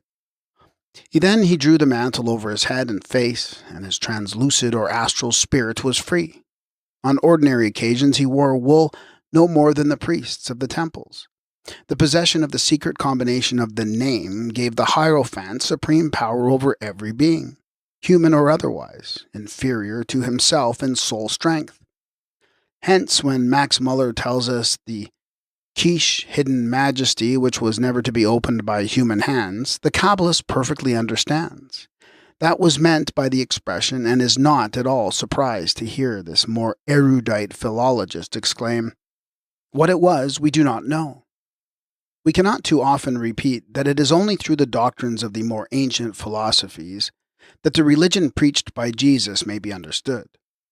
It is through Pythagoras, Confucius, and Plato that we can comprehend the idea which underlies the term Father in the New Testament. Plato's ideal of the deity, whom he terms the one everlasting invisible God, the fashioner and father of all things, is rather the father of Jesus. It is this divine being of whom the Grecian sage says that he can neither be envious nor the originator of evil. For he can produce nothing but what is good and just. It is certainly not the Mosaic Jehovah, the jealous God, but the God of Jesus, who alone is good. He extols his all-embracing divine power and his omnipotence, but at the same time intimates that, as he is unchangeable, he can never desire to change his laws, i.e., to extirpate evil from the world through a miracle. He is omniscient, and nothing escapes his watchful eye. His justice, which we find embodied in the law of compensation and retribution, will leave no crime without punishment, no virtue without its reward. And therefore he declares that the only way to honor God is to cultivate moral purity. He utterly rejects not only the anthropomorphic idea that God could have a material body, but rejects with disgust those fables which ascribe passions and quarrels, crimes of all sorts to the minor gods. He indignantly denies that God allows himself to be propitiated, or rather bribed by prayers and sacrifices. The Phaedrus of Plato displays all that man once was, and that which he may yet become again. Before man's spirit sank into sensuality and was embodied with it through the loss of his wings. He lived among the gods in the airy, spiritual world where everything is true and pure. In the Timaeus he says that there was a time when mankind did not perpetuate itself, but lived as pure spirits. In the future world, says Jesus, they neither marry nor are given in marriage, but live as the angels of God in heaven. The researches of Laboulaye, Enquetel Duparent, Colebrook, Bartholomew St. Hilaire, Max Muller, Spiegel, Burnouf, Wilson, and so many other linguists have brought some of the truth to light.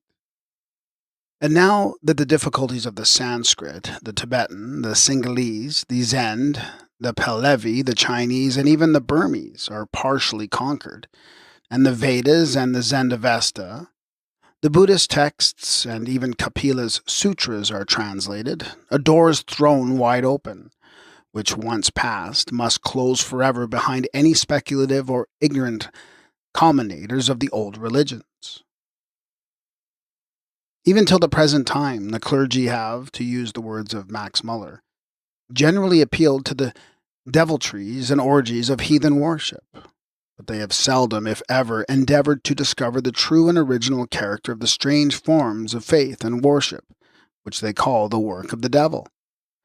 When we read the true history of Buddha and Buddhism by Muller, and the enthusiastic opinions of both expressed by Bartholomew St. Hilaire and Laboulaye, and when finally a popish missionary, an eyewitness, and one who least of all can be accused of partiality to the Buddhists, the Abbé Huck, we mean, finds occasion for nothing but admiration for the high individual character of these devil worshippers, we must consider Sakyamuni's philosophy as something more than the religion of fetishism and atheism, which the Catholics would have us believe it. Huck was a missionary, and it was his first duty to regard Buddhism as no better than an outgrowth of worship of Satan. The poor abbé was struck off the list of missionaries at Rome after his book of travels was published. This illustrates how little we may expect to learn the truth about the religions of other people through missionaries when their accounts are first revised by the superior ecclesiastical authorities, and the former severely punished for telling the truth. When these men who have been and still are often termed the obscene ascetics, the devotees of different sects of India, in short, generally termed yogi, were asked by Marco Polo how it comes that they are not ashamed to go stark naked as they do, they answered the inquirer of the 13th century as a missionary of the 19th was answered. We go naked, they say, because naked we came into the world, and we desire to have nothing about us that is of this world. Moreover, we have no sin of the flesh to be conscious of, and therefore we are not ashamed of our nakedness, any more than you are to show your hand or your face. You who are conscious of the sins of the flesh, do well to have shame and to cover your nakedness. One could make a curious list of the excuses and explanations of the clergy to account for similarities daily discovered between Romanism and the heathen religions. Yet the summary would invariably lead to one sweeping claim. The doctrines of Christianity were plagiarized by the pagans the world over. Plato and his older academy stole the ideas from the Christian revelation, said the Alexandrian fathers. The Brahmins and Manu borrowed from the Jesuit missionaries, and the Bhagavad Gita was the production of Father Kalmat, who transformed Christ and John into Krishna and Arjuna to fit the Hindu mind. The trifling fact that Buddhism and Platonism both antedated Christianity, and the Vedas had already degenerated into Brahmanism before the days of Moses, makes no difference. The same with regard to Apollonius of Tyana. Although his thaumaturgical powers could not be denied in the face of the testimony of emperors, their courts, and the populations of several cities, and although few of these had ever heard of the Nazarene prophet, whose miracles had been witnessed by a few apostles only, whose very individualities remain to this day a problem in history, yet Apollonius has to be accepted as the monkey of Christ. If of really pious, good, and honest men, many are yet found among the Catholic, Greek, and Protestant clergy, whose sincere faith has the best of their reasoning powers, and who, having never been among heathen populations, are unjust only through ignorance. It is not so with the missionaries. The invariable subterfuge of the latter is to attribute to demonolatry the really Christ-like life of the Hindu and Buddhist ascetics and many of the lamas. Years of sojourn among heathen nations in China, Tartary, Tibet, and Hindustan have furnished them with ample evidence how unjustly the so-called idolaters have been slandered. The missionaries have not even the excuse of sincere faith to give the world that they mislead. And with very few exceptions, one may boldly paraphrase the remark made by Garibaldi and say that a priest knows himself to be an impostor unless he be a fool or have been taught to lie from boyhood. Chapter 8. Christian and Catholic sons may accuse their fathers of the crime of heresy, although they may know that their parents will be burnt with fire and put to death for it. And not only may they refuse them food if they attempt to turn them from the Catholic faith, but they may also justly kill them. Jesuit precept F. Stephen Fagundes in Procepta Decalogi, Lugduni, 1640. Most wise, what hour is it? Respect K.S. Warden. It is the first hour of the day, the time when the veil of the temple was rent asunder, and darkness and consternation were spread over the earth, when the light was darkened, when the implements of masonry were broken, when the flaming star disappeared, when the cubic stone was broken, when the word was lost. Magna e verita e prevalebit. Yabu Lun. The greatest of the Kabbalistic works of the Hebrews, Sohar, was compiled by Rabbi Simeon ben Yochai. According to some critics, this was done years before the Christian era. According to others, only after the destruction of the temple. However, it was completed only by the son of Simeon, Rabbi Elazar, and his secretary, Rabbi Abba. For the work is so immense and the subjects treated so abstruse that even the whole life of this rabbi, called the Prince of Kabbalists, did not suffice for the task.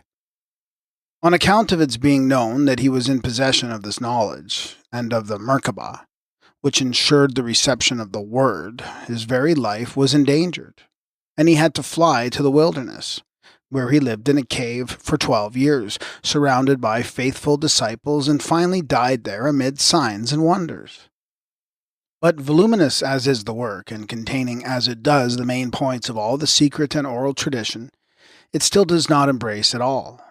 It is well known that this venerable Kabbalist never imparted the most important points of his doctrine otherwise than orally, and to a very limited number of friends and disciples, including his only son.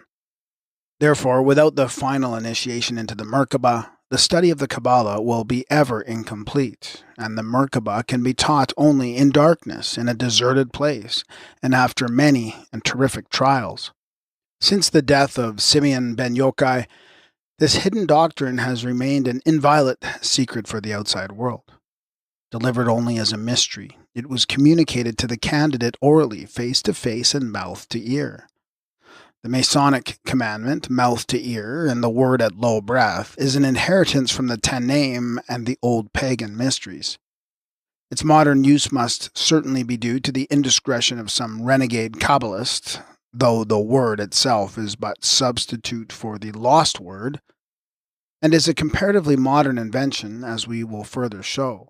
The real sentence has remained forever in the sole possession of the adepts of various countries of the eastern and western hemispheres. Only a limited number among the chiefs of the Templars and some Rosicrucians of the 17th century, always in close relations with Arabian alchemists and initiates, could really boast of its possession. From the 7th to the 15th centuries, there was no one who could claim it in Europe, and although there had been alchemists before the days of Paracelsus, he was the first who had passed through the true initiation, that last ceremony which conferred on the adept the power of traveling toward the burning bush, over the holy ground, and to burn the golden calf in the fire, grind it to powder, and strow it upon the water.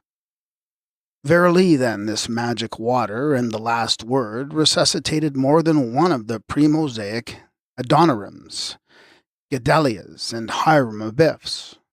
The real word, now substituted by Macbenak and Ma, was used ages before its pseudo-magical effect was tried on the widow sons of the last 2 centuries. Who was, in fact, the first operative Mason of any consequence? Elias Ashmole, the last of the Rosicrucians and alchemists, admitted to the freedom of the Operative Masons Company in London in 1646. He died in 1692.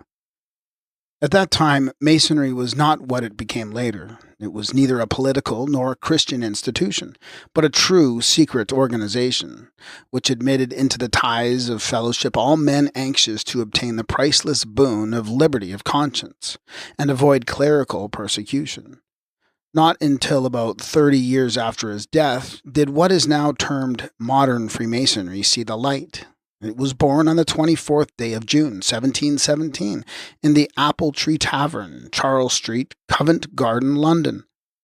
And it was then, as we are told in Anderson's Constitutions, that the only 4 lodges in the south of England elected Anthony Sayer first Grand Master of Masons.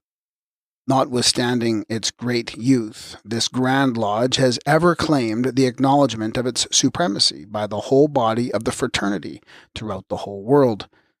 As the Latin inscription on the plate put beneath the cornerstone of Freemasons' Hall, London, in 1775, would tell to those who could see it.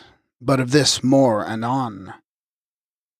In Die Kabbalah by Frank, the author, following its esoteric ravings, as he expresses it, gives us, in addition to the translations, his commentaries. Speaking of his predecessors, he says that Simeon ben Yochai mentions repeatedly that the companions have taught in the older works.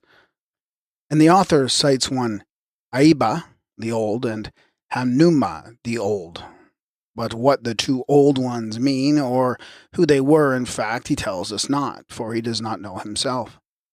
Among the venerable sect of the Tanaim, or rather the Tananim, the wise men, there were those who taught the secrets practically and initiated some disciples into the grand and final mystery. But the Mishnah Hajijah, 2D section, say that the table of contents of the Merkabah must be delivered to wise old ones. The Gemara is still more dogmatic. The more important secrets of the mysteries were not even revealed to all priests. Alone the initiates had them divulged. And so we find the same great secrecy prevalent in every ancient religion. But as we see, neither the Zohar nor any other Kabbalistic volume contains merely Jewish wisdom. The doctrine itself, being the result of whole millenniums of thought, is therefore the joint property of adepts of every nation under the sun. Nevertheless, the Zohar teaches practical occultism more than any other work on that subject.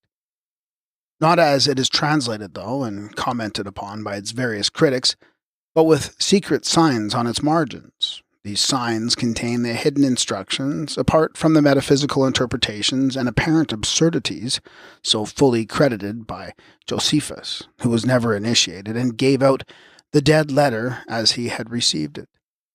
The real practical magic contained in the Zohar and other Kabbalistic works is only of use to those who read it within. The Christian apostles, at least those who are said to have produced miracles at will, had to be acquainted with this science.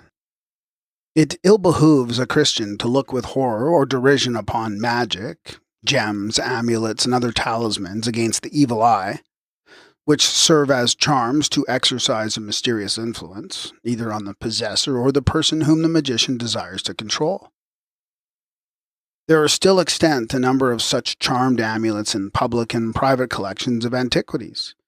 Illustrations of convex gems with mysterious legends, the meaning of which baffles all scientific inquiry, are given by many collectors. King shows several such in his Gnostics, and he describes a white carnelian, Caledony, covered on both sides with interminable legends, to interpret which would ever prove a failure. Yes, in every case, perhaps, but that of a Hermetic student or an adept. But we refer the reader to his interesting work and the talismans described in his plates to show that even the seer of Patmos himself was well versed in this Kabbalistic science of talisman and gems. St. John clearly alludes to the potent white carnelian, a gem well known among adepts as the alba petra, or the stone of initiation, on which the word prize is generally found engraved, as it was given to the candidate who had successfully passed through all the preliminary trials of a neophyte. The fact is that no less than the book of Job, the whole revelation is simply an allegorical narrative of the mysteries and initiation therein of a candidate, who is John himself. No high mason well versed in the different degrees can fail to see it. The numbers 7, 12, and others are all so many lights thrown over the obscurity of the work. Paracelsus maintained the same some centuries ago, and when we find the one like unto the Son of Man, saying, chapter 2:17, to him that overcometh will I give to eat of the hidden manna, and will give him a white stone, and in the stone a new name written, the word which no man knoweth, saving he that receiveth. What master mason can doubt, but it refers to the last headline of this chapter.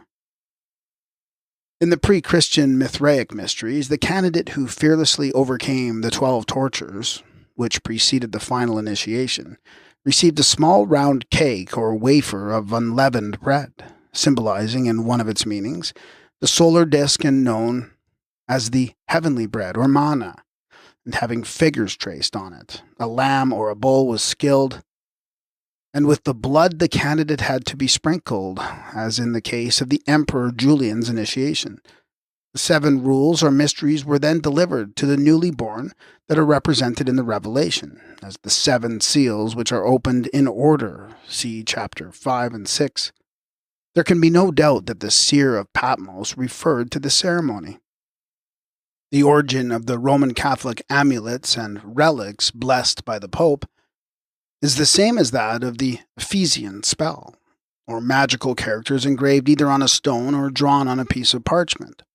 The Jewish amulets with verses out of the law, and called phylacteria, and the Mohammedan charms with verses of the Koran. All these were used as protective magic spells, and worn by the believers on their persons. Epiphanius, the worthy ex-Marcosian, who speaks of these charms when used by the Manichaeans as amulets, that is to say, things worn around the neck, and incantations and such like trickery, cannot well throw a slur upon the trickery of the pagans and Gnostics without including the Roman Catholic and Popish amulets.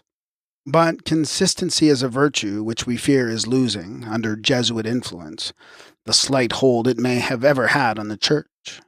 That crafty, learned, conscienceless, terrible soul of Jesuitism within the whole body of Romanism is slowly but surely possessing itself of the whole prestige and spiritual power that clings to it. For the better exemplification of our theme, it will be necessary to contrast the moral principles of the ancient Tannaim and Theurgists with those professed by the modern Jesuits, who practically control Romanism today, and are the hidden enemy that would-be reformers must encounter and overcome. Throughout the whole of antiquity, where, in what land, can we find anything like this order, or anything even approaching it? We owe a place to the Jesuits in this chapter on secret societies, for more than any other they are a secret body, and have a far closer connection with actual Masonry, in France and in Germany at least, than people are generally aware of. The cry of an outraged public morality was raised against this order from its very birth. Barely 15 years had elapsed after the bull approving its constitution was promulgated, when its members began to be driven away from one place to the other. Portugal and the Low Countries got rid of them in 1578, France in 1594, Venice in 1606, Naples in 1622. From St. Petersburg they were expelled in 1815, and from all Russia in 1820. It was a promising child from its very teens.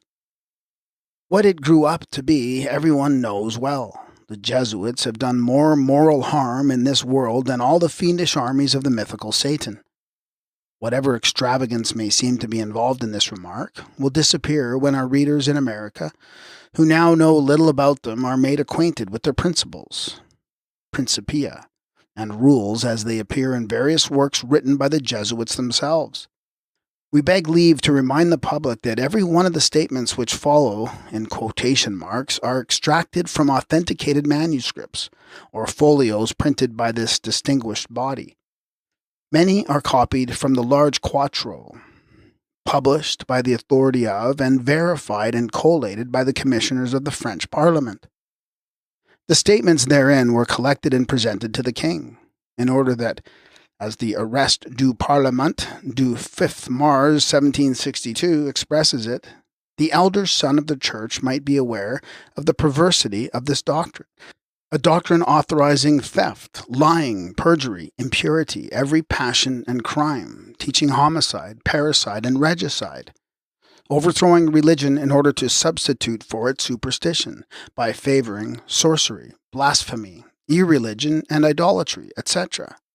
Let us then examine the ideas on magic of the Jesuits. Writing on this subject in his Secret Instructions, Anthony Escobar says, "It is lawful to make use of the science acquired through the assistance of the devil, provided the preservation and use of that knowledge do not depend upon the devil, for the knowledge is good in itself, and the sin by which it was acquired has gone by. Hence, why should not a Jesuit cheat the devil as well as he cheats every layman? Quote, astrologers and soothsayers are either bound or are not bound to restore the reward of their divination, if the event does not come to pass. I own," remarks the good Father Escobar, "that the former opinion does not at all please me, because when the astrologer or diviner has exerted all the diligence in the diabolical art, which is essential to his purpose, he has fulfilled his duty, whatever may be the result, as the physician is not bound to restore his fee if his patient should die, so neither is the astrologer bound to restore his charge, except where he has used no effort, or was ignorant of his diabolical art, because when he was used his endeavors, he has not deceived." Further, we find the following on astrology. If anyone affirms, through conjecture founded upon the influence of the stars and the character, disposition of a man, that he will be a soldier, an ecclesiastic, or a bishop, this divination may be devoid of all sin, because the stars and the disposition of the man may have the power of inclining the human will to a certain lot or rank, but not of constraining it. Bosenbaum and Lacroix, in Theologia Moralis, say, palmistry may be considered lawful if, from the lines and divisions of the hands, it can ascertain the disposition of the body, and conjecture with probability, and the propensities and affections of the soul. This noble fraternity, which many preachers have of late so vehemently denied to ever having been a secret one, has been sufficiently proved as such. Their constitutions were translated into Latin by the Jesuit Palancas, and printed in the College of the Society at Rome in 1558. They were jealously kept secret, the greater part of the Jesuits themselves knowing only extracts from them. They were never produced to the light until 1761, when they were published by the order of the French Parliament in 1761, 1762, in the famous process of Father Lavalette. The degrees of the order are 1. Novices, 2. Lay brothers, or temporal coadjutors, 3. Scholastics, 4. Spiritual coadjutors, 5. Professed of 3 vows, 6. Professed of 5 vows. There's also a secret class known only to the general and a few faithful Jesuits, which, perhaps more than any other, contributed to the dreaded and mysterious power of the order, says Niccolini. The Jesuits reckon it among the greatest achievements of their order that Loyola supported, by a special memorial to the Pope, a petition for the reorganization of that abominable and abhorred instrument of wholesale butchery, the infamous tribunal of the Inquisition. This order of Jesuits is now all-powerful in Rome. They have been reinstalled in the Congregation of Extraordinary Ecclesiastical Affairs, in the Department of the Secretary of State, and in the Ministry of Foreign Affairs.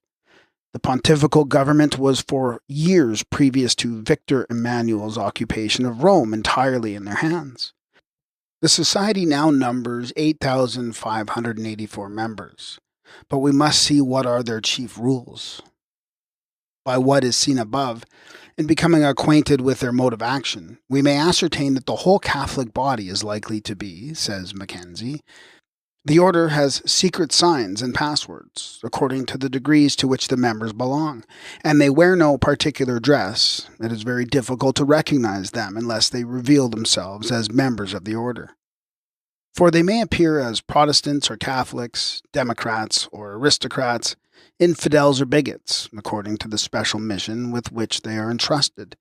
Their spies are everywhere, of all apparent ranks of society. And they may appear learned and wise, or simple, or foolish, as their instructions run. There are Jesuits of both sexes and all ages, and it is a well-known fact that members of the order, of high family and delicate nurture, are acting as menial servants in Protestant families, and doing other things of a similar nature in aid of the society's purpose.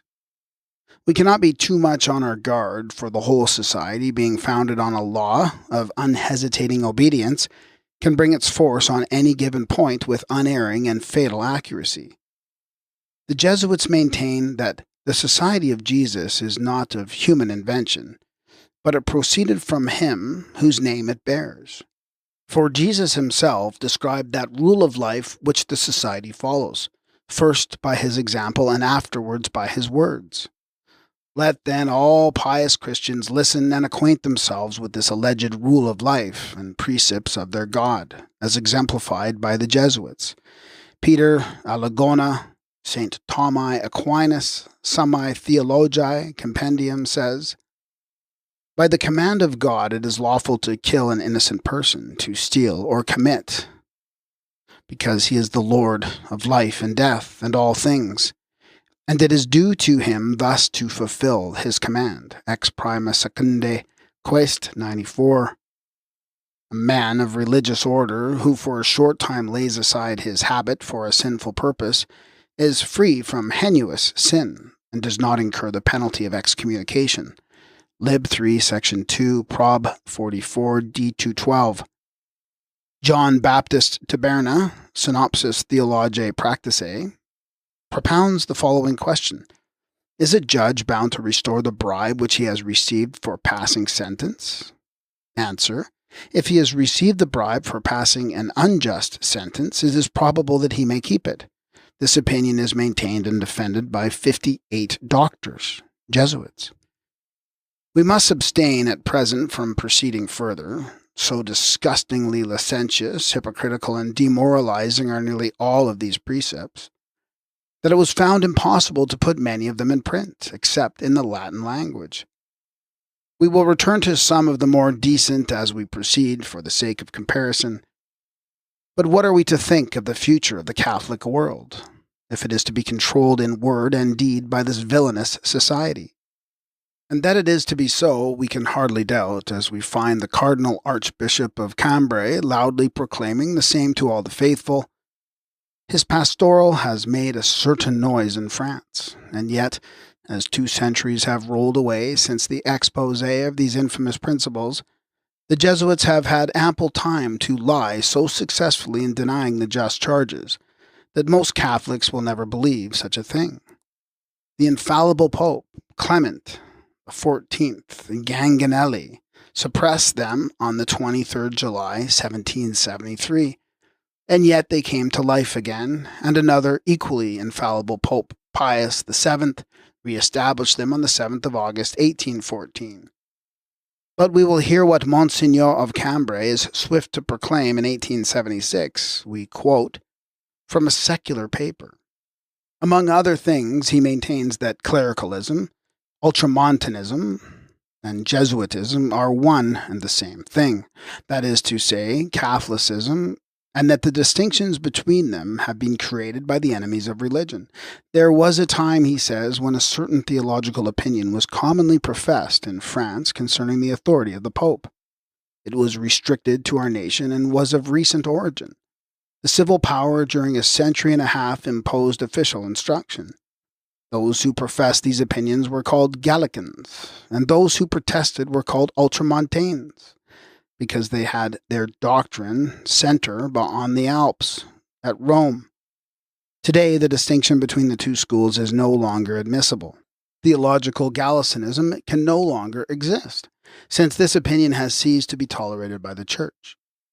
It has been solemnly condemned, past all return, by the Ecumenical Council of the Vatican. One cannot now be Catholic without being ultramontane and Jesuit.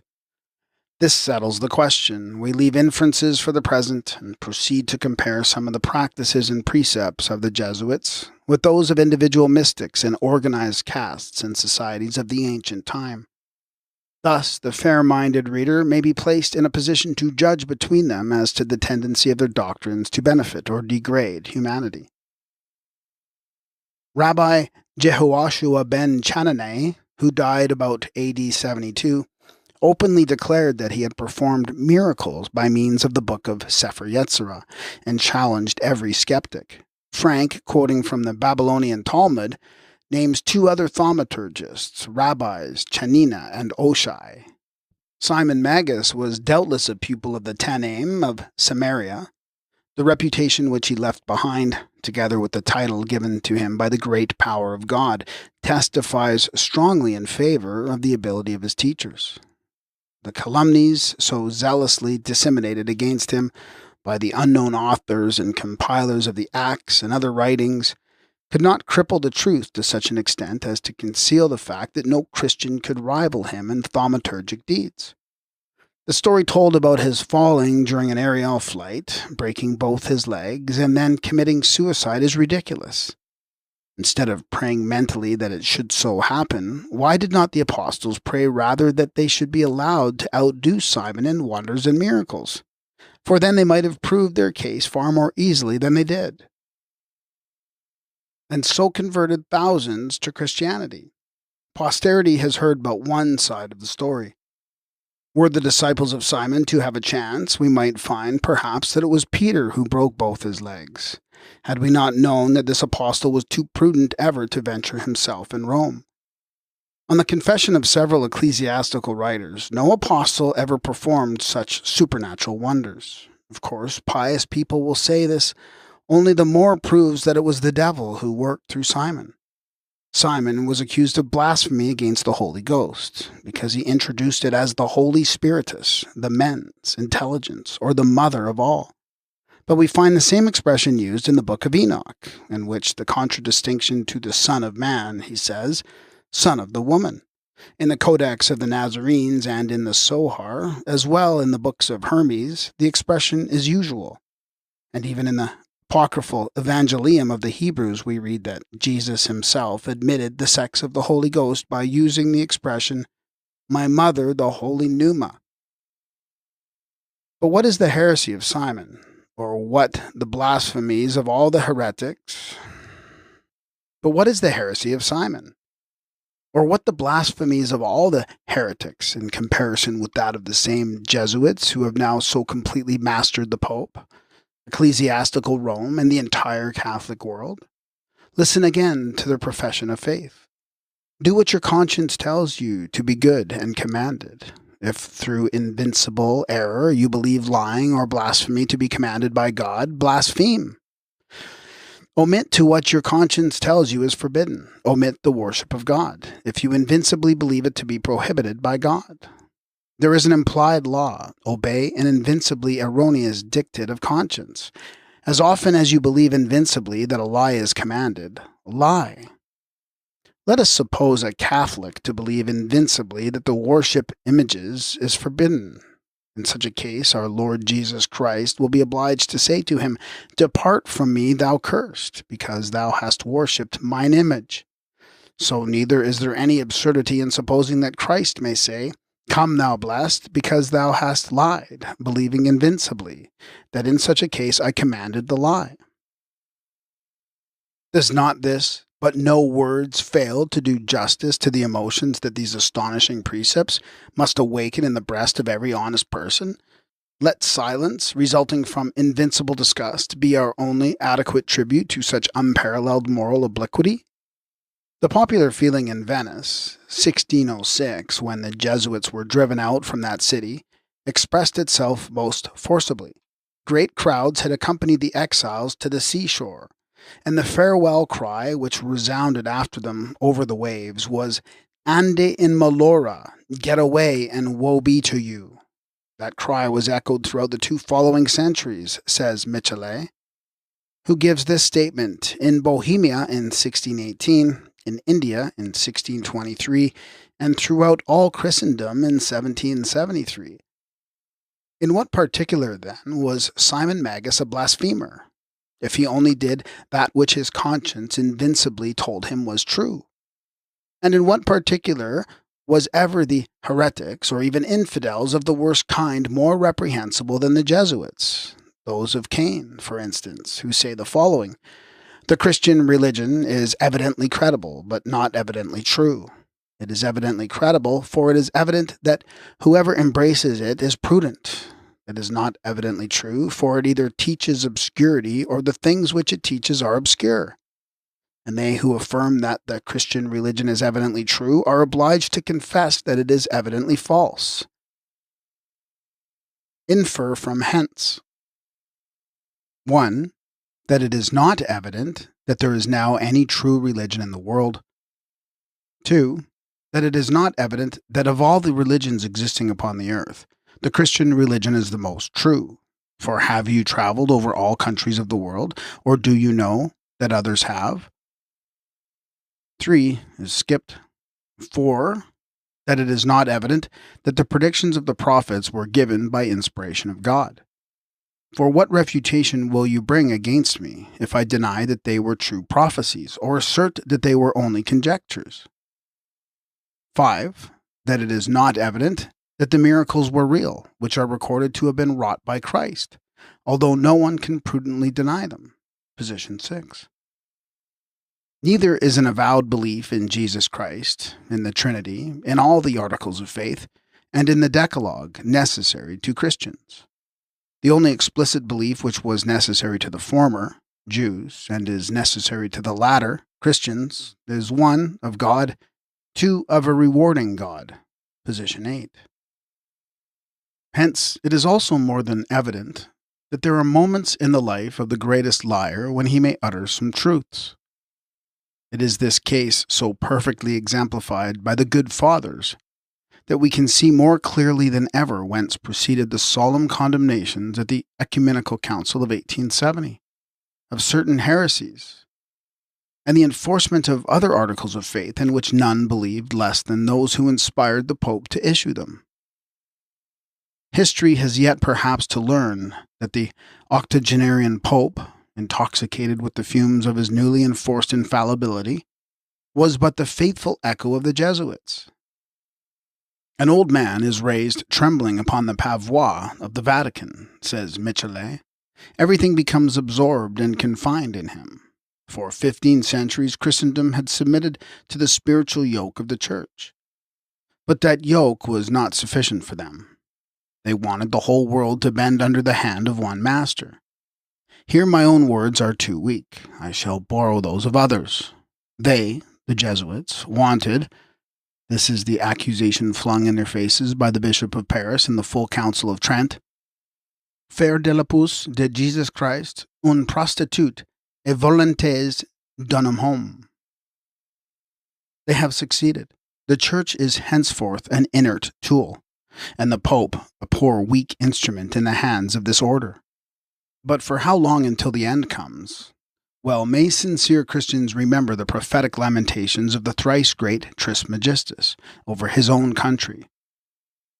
Alas, alas, my son, a day will come when the sacred hieroglyphics will become but idols. The world will mistake the emblems of science for gods, and accuse grand Egypt of having worshipped hell monsters. But those who will calumniate us thus will themselves worship death instead of life, folly in place of wisdom. They will denounce love and fecundity, will fill their temples with dead men's bones as relics, and waste their youth in solitude and tears. Their virgins will be widows, nuns, before being wives, and consume themselves in grief, because men will have despised and profaned the sacred mysteries of Isis. How correct this prophecy is proved we find in the following Jesuit precept. which again we extract from the report of the commissioners to the Parliament of Paris. The more true opinion is that all inanimate and irrational things may be legitimately worshipped, says Father Gabriel Vasquez, treating of idolatry. If the doctrine which we have established be rightly understood, not only may a painted image and every holy thing set forth by public authority for the worship of God be properly adored with God as the image of himself, but also any other thing of this world, whether it be inanimate and irrational, or in its nature rational. Why may we not adore and worship with God, apart from danger, anything whatsoever of this world? For God is in it according to his essence. This is precisely what the pantheist and Hindu philosophy maintains, and preserves it continually by his power. And when we bow down ourselves before it and impress it with a kiss, we present ourselves before God, the author of it, with the whole soul, as unto the prototype of the image. Follow instances of relics, etc. To this we may add that, since everything of this world is the work of God, and God is always abiding and working in it, we may more readily conceive him to be in it than a saint in the vesture which belonged to him. And therefore, without regarding in any way the dignity of the thing created, to direct our thoughts to God, while we give to the creature the sign and mark of submission by a kiss or prostration, is neither vain nor superstitious, but an act of the purest religion. A precept this, which, whether or not doing honor to the Christian Church, may at least be profitably quoted by any Hindu, Japanese, or other heathen when rebuked for his worship of idols. We purposely quote it for the benefit of respected heathen friends who will see these lines. The prophecy of Hermes is less equivocal than either of the alleged prophecies of Isaiah, which have furnished a pretext for saying that the gods of all the nations were demons. Only facts are stronger, sometimes, than the strongest faith. All that the Jews learned, they had from older nations than themselves. The Chaldean Magi were their masters in the secret doctrine, and it was during the Babylonian captivity that they learned its metaphysical as well as practical tenets. Pliny mentions 3 schools of Magi, one that he shows to have been founded at an unknown antiquity, the other established by Osthenes and Zoroaster, the third by Moses and Jambres. And all the knowledge possessed by these different schools, whether Magian, Egyptian, or Jewish, was derived from India, or rather from both sides of the Himalayas. Many a lost secret lies buried under wastes of sand in the Gobi Desert of eastern Turkestan, and the wise men of Khotan have preserved strange traditions and knowledge of alchemy. Baron Bunsen shows that the origin of the ancient prayers and hymns of the Egyptian Book of the Dead is anterior to Menes and belongs probably to the pre-Menite dynasty of Abydos between 3100 and 4500 BC. The learned Egyptologist makes the era of Menes, or national empire, as not later than 3059 BC, and demonstrates that the system of Osirian worship and mythology was already formed before this era of Menes. We find in the hymns of this scientifically established pre-Edenic epoch, for Bunsen carries us back several centuries beyond the year of the creation of the world, 4004 BC, as fixed by biblical chronology, precise lessons of morality, identical in substance and nearly so in form of expression, with those preached by Jesus in his Sermon on the Mount. We give the authority of the most eminent Egyptologists and herologists for our statement. The inscriptions of the 12th dynasty are filled with ritualistic formula, says Bunsen. Extracts from the Hermetic books are found on monuments of the earliest dynasties, and on those of the 12th dynasty, portions of an earlier ritual are by no means uncommon. To feed the hungry, give drink to the thirsty, clothe the naked, bury the dead, formed the first duty of a pious man. The doctrine of the immortality of the soul is as old as this period. Tablet, Brit Museum, 562. And far older, perhaps, it dates from the time when the soul was an objective being, hence when it could hardly be denied by itself. when humanity was a spiritual race and death existed not. Toward the decline of the cycle of life, the ethereal man-spirit then fell into the sweet slumber of temporary unconsciousness in one sphere, only to find himself awakening in still brighter light of a higher one. But while the spiritual man is ever striving to ascend higher and higher towards its source of being, passing through the cycles and spheres of individual life, physical man had to descend with the great cycle of universal creation until it found itself clothed with the terrestrial garments. Thenceforth, the soul was too deeply buried under physical clothing to reassert its existence, except in the cases of those more spiritual natures, which with every cycle became more rare. And yet none of the prehistoric nations ever thought of denying either the existence or the immortality of the inner man, the real self. Only we must bear in mind the teachings of the old philosophies. The spirit alone is immortal. The soul per se is neither eternal nor divine. When linked too closely with the physical brain of its terrestrial casket, it gradually becomes a finite mind, a simple animal and sentient life principle, the nephesh of the Hebrew Bible. The doctrine of man's triune nature is as clearly defined in the Hermetic books as it is in Plato's system, or again in that of the Buddhist and Brahmanical philosophies. And this is one of the most important as well as least understood of the doctrines of Hermetic science. The Egyptian mysteries, so imperfectly known by the world, and only through the few brief allusions to them in the Metamorphoses of Apuleius, taught the greatest virtues. They unveiled to the aspirant in the higher mysteries of initiation that which many of our modern Hermetic students vainly search for in the Kabbalistic books, and which no obscure teaching of the Church, under the guidance of the order of Jesuits, will ever be able to unveil.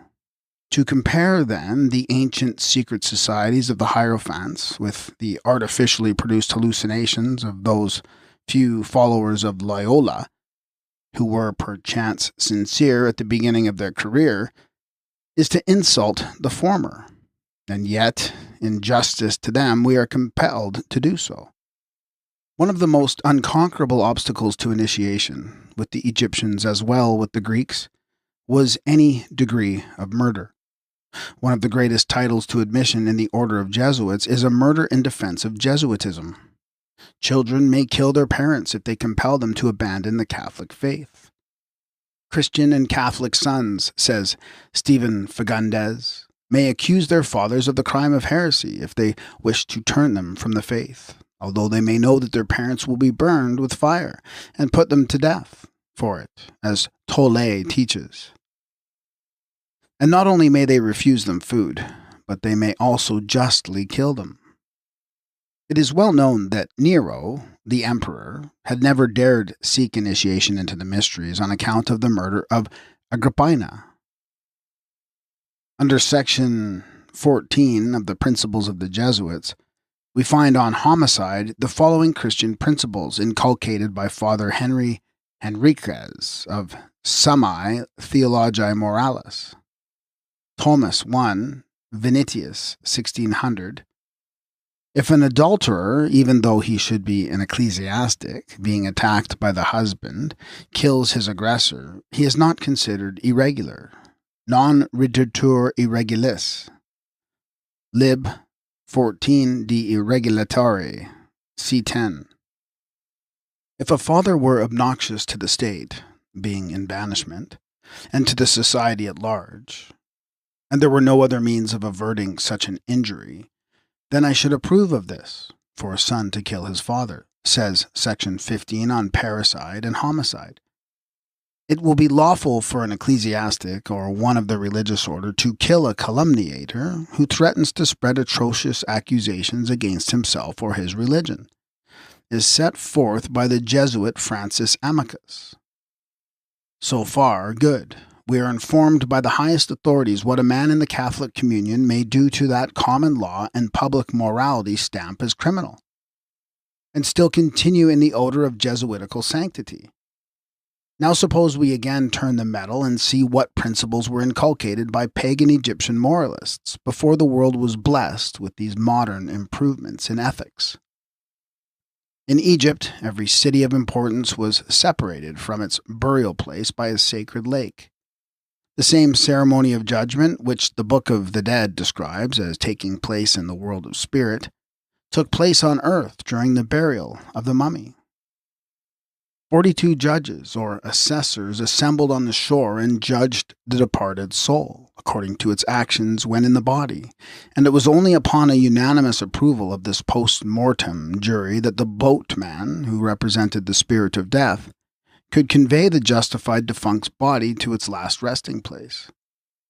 After that, the priests returned with the sacred precincts and instructed the neophytes upon the probable solemn drama which was taking place in the invisible realm whither the soul had fled. The immortality of the spirit was strongly inculcated by the Alomya in the Krata Rapoa. The following is described as the 7 degrees of initiation. After a preliminary trial at Thebes, where the neophyte had to pass through many trials called the 12 tortures, he was commanded to govern his passions and never lose for a moment the idea of his God. Then, as a symbol of the wanderings of the unpurified soul, he had to ascend several ladders and wander in darkness in a cave with many doors, all of which were locked. When he had overcome the dreadful trials, he received the degree of Pastochores, the 2nd and 3rd degrees being called Neochorus and the Melanphorus. Brought into a vast subterranean chamber, thickly furnished with mummies lying in the state, he was placed in presence of the coffin which contained the mutilated body of Osiris covered with blood. This was the hall called Gates of Death, and it is most certainly to this mystery that the passage in the book of Job, 38:17, and other portions of the Bible allude when these gates are spoken of. In chapter 10, we give the esoteric interpretation of the book of Job, which is the poem of initiation par excellence. Have the gates of death been opened to thee? Hast thou seen the doors of the shadow of death? Asks the Lord, i.e. the Alomya, the initiator of Job, alluding to this 3rd degree of initiation. When the neophyte has conquered the terrors of this trial, he was conducted to the Hall of Spirits, to be judged by them. Among the rules in which he was instructed, he was commanded never to either desire or seek revenge, to be always ready to help a brother in danger, even unto the risk of his own life, to bury every dead body, to honor his parents above all, respect old age and protect those weaker than himself, and finally to ever bear in mind the hour of death, and that of resurrection, in a new and imperishable body. Purity and chastity were highly recommended, and adultery threatened with death. Then the Egyptian neophyte was made a Christopheres. In this degree, the mystery name of Io was communicated to him. The 5th degree was that of Balahala, and he was instructed by Horus in alchemy, the word being chemia. In the 6th, the priestly dance in the circle was taught him, in which he was instructed in astronomy, for it represented the course of the planets. In the 7th degree, he was initiated into the final mysteries.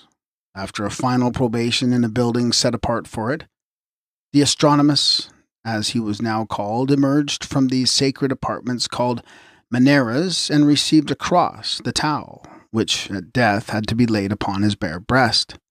He was a Hierophant. We have read above the rules of these holy initiates of the Christian Society of Jesus. Compare them with those enforced upon the pagan postulant, and Christian morality with that inculcated in those mysteries of the pagans upon which all the thunders of an avenged deity are invoked by the Church. Had the latter no mysteries of its own? Or were they in any wise purer, nobler, or more inciting to a holy, virtuous life? Let us hear what Niccolini has to say, in his able history of the Jesuits, of the modern mysteries of the Christian cloister. In most monasteries, and more particularly in those of the Capuchins and Reformati, there begins at Christmas a series of feasts, which continues till Lent. All sorts of games are played, the most splendid banquets are given, and in the small towns, above all, the refectory of the convent is the best place of amusement for the greater number of the inhabitants. At carnivals, 2 or 3 very magnificent entertainments take place, the board so profusely spread that one might imagine that Copia had here poured forth the whole contents of her horn. It must be remembered that these 2 orders live by alms. The sombre silence of the cloister is replaced by a confused sound of merrymaking, and its gloomy vaults now echo with other songs than those of the psalmist. A ball enlivens and terminates the feast, and to render it still more animated, and perhaps to show how completely their vow of chastity has eradicated all their carnal appetite, some of the young monks appear coquettishly dressed in the garb of the fair sex, and begin the dance, along with others transformed into gay cavaliers. To describe the scandalous scene which ensues would be but to disgust my readers. I will only say that I have myself often been a spectator at such saturnalia. The cycle is moving down, and as it descends, the physical and bestial nature of man develops more and more at the expense of the spiritual self. With what disgust may we not turn from this religious farce called modern Christianity to the noble faiths of old? In the Egyptian funeral ritual, found among the hymns of the Book of the Dead, and which is termed by Bunsen that precious and mysterious book, we read an address of the deceased in the character of Horus, detailing all that he has done for his father Osiris. Among other things, the deity says, 30. I have given thee thy spirit.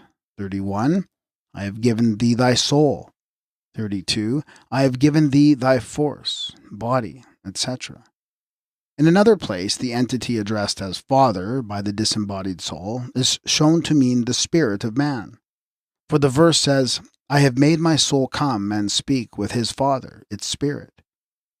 The Egyptians regarded their ritual as essentially a divine inspiration. In short, as modern Hindus do the Vedas and modern Jews their Mosaic books, Bunsen and Lepsius showed that the term hermetic means inspired, for it is Thoth, the deity itself, that speaks and reveals to his elect among men the will of God and the arcana of divine things. Portions of them are expressly stated to have been written by the very finger of Thoth himself, to have been the work and composition of the great God. At a later period, their hermetic character is still more distinctly recognized, and on a coffin of the 26th dynasty, Horus announces to the deceased that Thoth himself has brought him the books of his divine words, or hermetic writings. Since we are aware that Moses was an Egyptian priest, or at least that he was learned in all their wisdom, we need not be astonished that he should write in Deuteronomy 9:10, And the Lord delivered unto me 2 tables of stone written with the finger of God. Or to find in Exodus 31, And he, the Lord, gave unto Moses 2 tables of testimony, tables of stone written with the finger of God. In the Egyptian notions, as in those of all the other faiths founded on philosophy, man was not merely, as with the Christians, a union of soul and body. He was a trinity when spirit was added to it. Besides, that doctrine made him consist of Ka, body, Kaba, astral form, or shadow, Ka, animal soul or life principle, Ba, the higher soul, and Ak, terrestrial intelligence. They also had a 6th principle named Sa, or mummy, but the functions of this one commenced only after the death of the body. After due purification, during which the soul, separated from its body, continued to revisit the latter in its mummified condition, this astral soul became a god, for it was finally absorbed into the soul of the world. It became transformed into one of the creative deities, the god of Ta.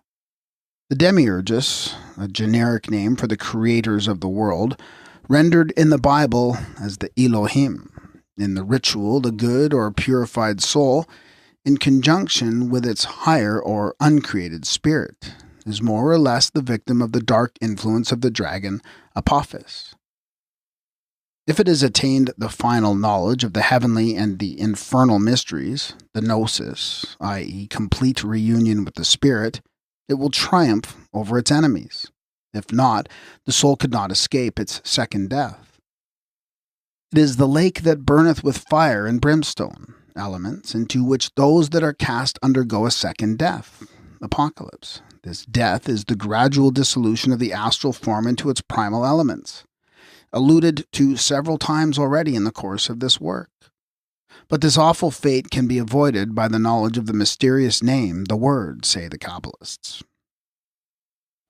And what then was the penalty attached to the neglect of it? When man leads a naturally pure, virtuous life, there is none whatever, except delay in the world of spirits, until he finds himself sufficiently purified to receive it from his spiritual Lord, one of the mighty host.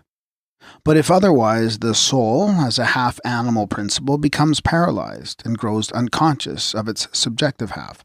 The Lord, and in proportion to the sensuous development of the brain and nerves, sooner or later, it finally loses sight of its divine mission on earth. Like the Vordelak or vampire of the Servian tale, the brain feeds and lives and grows in strength and power at the expense of its spiritual parent. Then the already half-unconscious soul, now fully intoxicated by the fumes of earthly life, becomes senseless, beyond hope of redemption. It is powerless to discern the splendor of its higher spirit, to hear the warning voice of its guardian angel and its God. It aims but at the development and fuller comprehension of natural earthly life, and thus can discover but the mysteries of physical nature. Its grief and fear, hope and joy are all closely blended with its terrestrial existence. It ignores all that cannot be demonstrated by either its organs of action or sensation. It begins by becoming virtually dead. It dies at last completely. It is annihilated. Such a catastrophe may often happen long years before the final separation of the life principle from the body.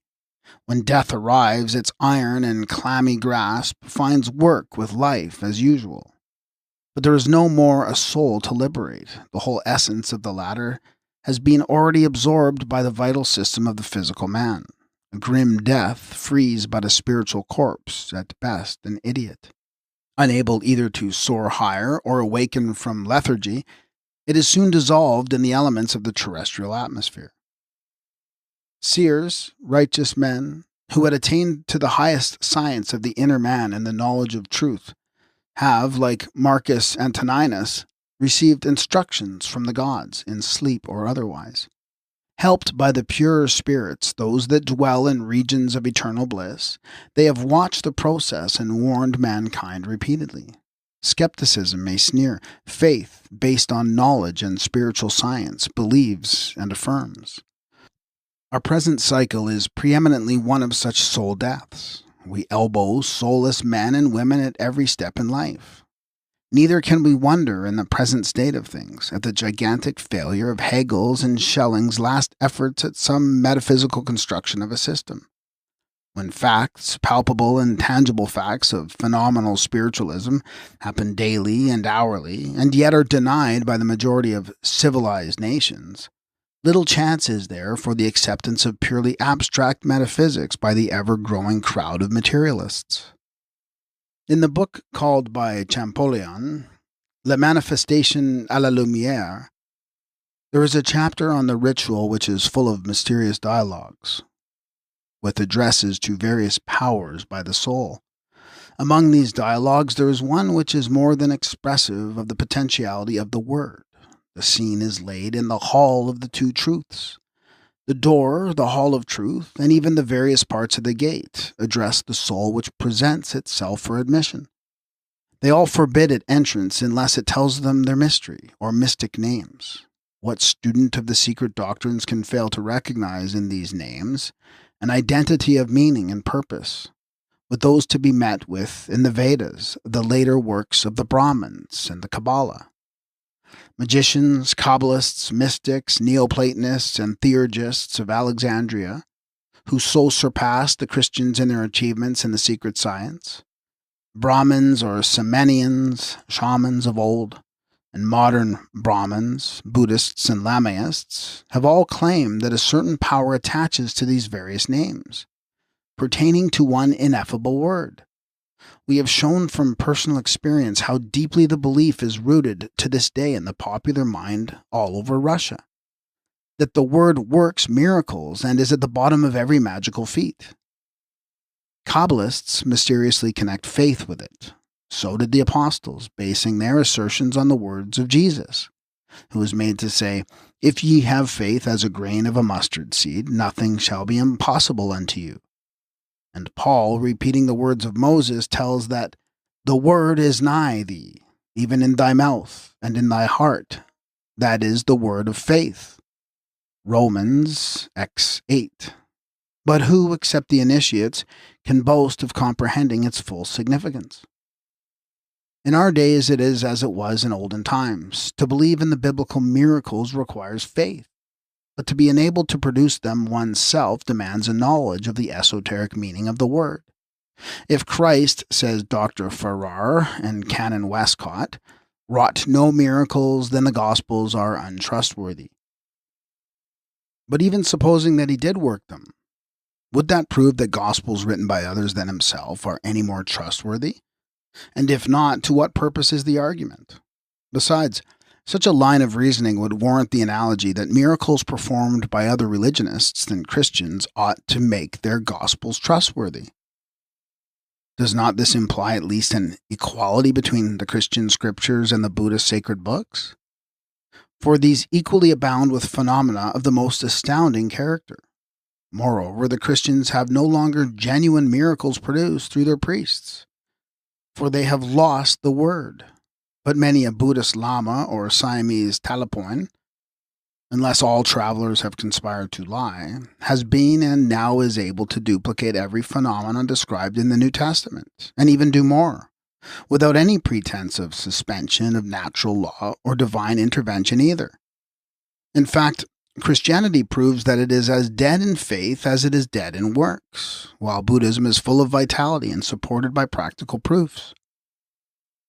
The best argument in favor of the genuineness of Buddhist miracles lies in the fact that the Catholic missionaries, instead of denying them or treating them as a simple jugglery, as some Protestant missionaries do, have often found themselves in such straits as to be forced to adopt their forlorn alternative of laying the whole on the back of the devil.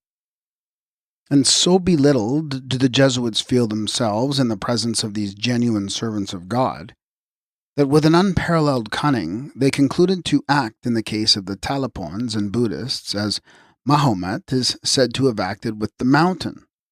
And seeing that it would not move toward him, the prophet moved himself toward the mountain.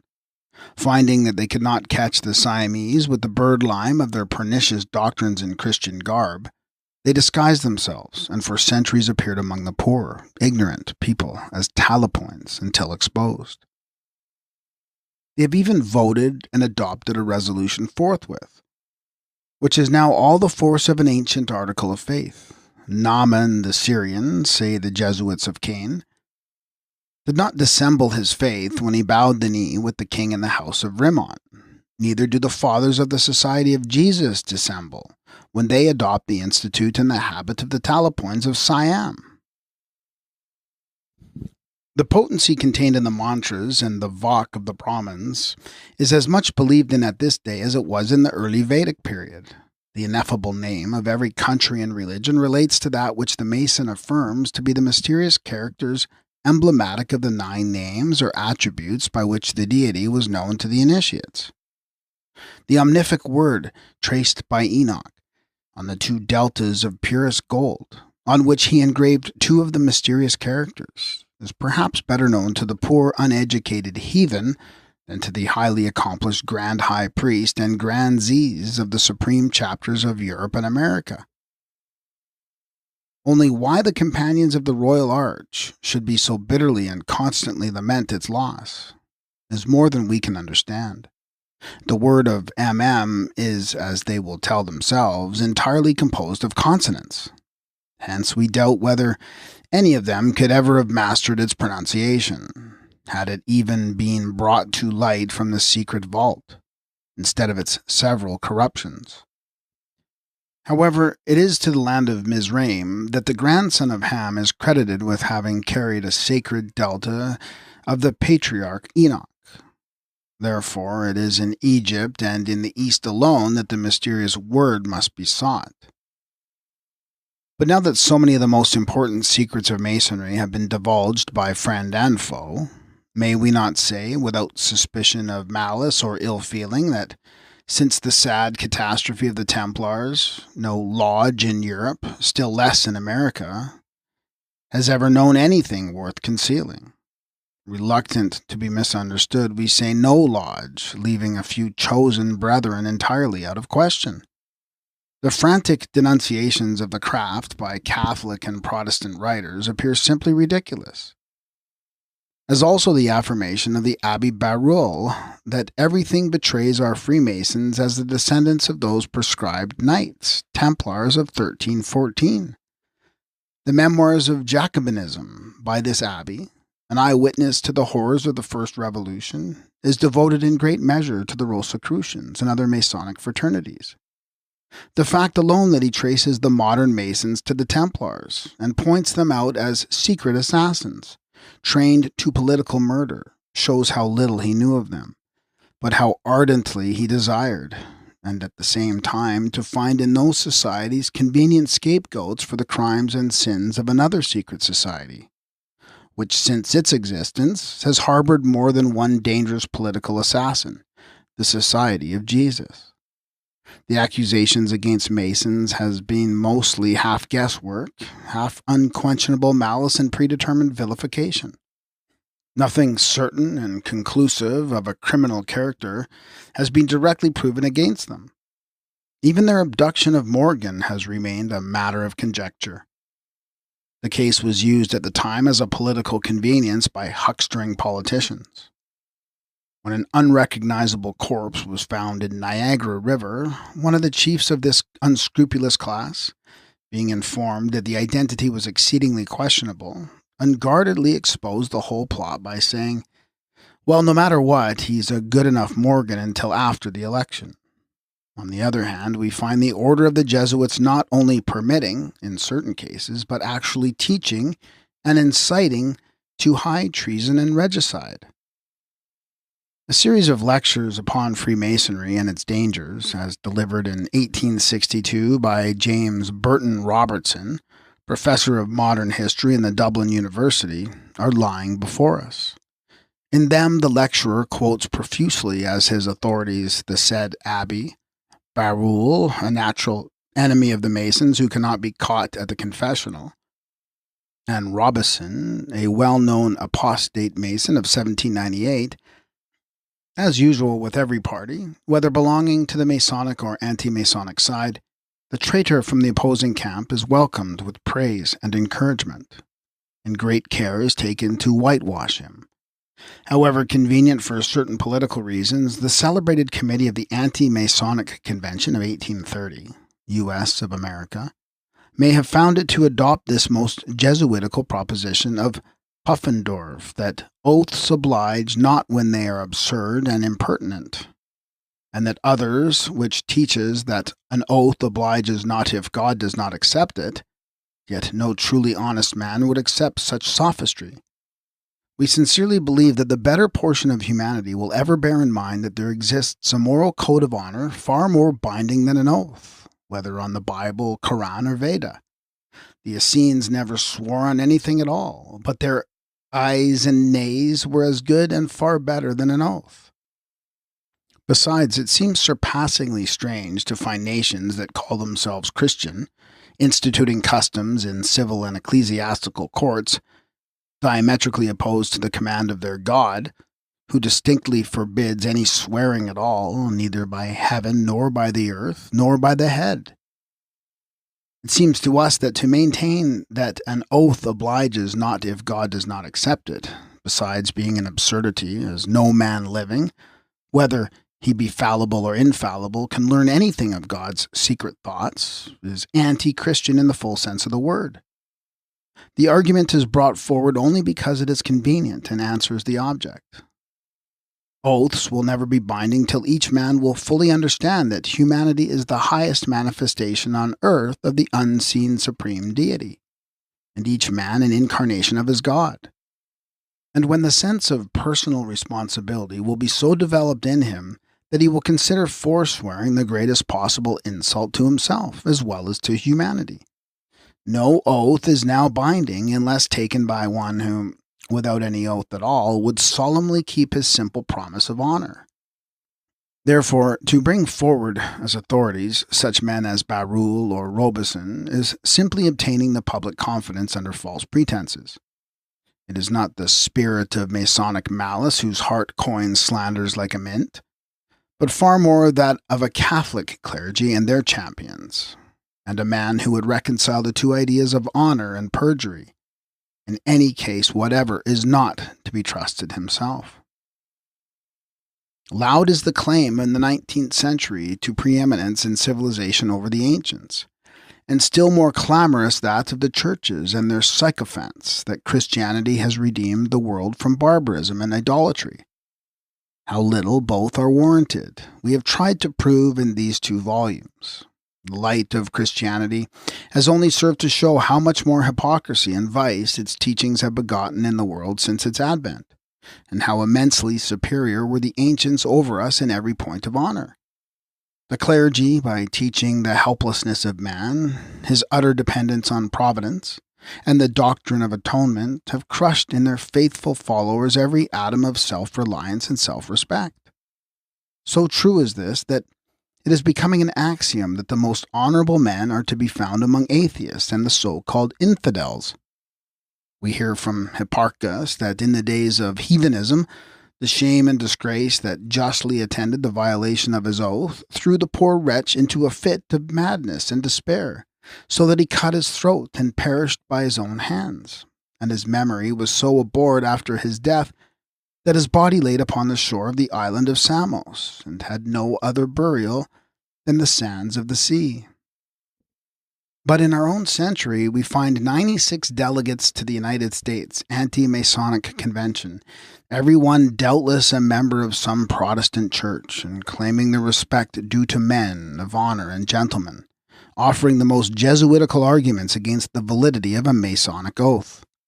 The committee, pretending to quote the authority of the most distinguished guides in the philosophy of morals, and claiming the most ample support of the inspired, who wrote before Freemasonry existed, resolved that, as an oath was a transaction between man on one part and the Almighty Judge on the other, and the Masons were all infidels and unfit for civil trust. Therefore their oaths had to be considered illegal and not binding. But we will return to these lectures of Robertson and his charges against Masonry. The greatest accusation brought against the latter is that Masons reject a personal God. This is on the authority of Barruel and Robeson, and that they claim to be in possession of a secret to make men better and happier than Christ, his apostles, and his church have made them.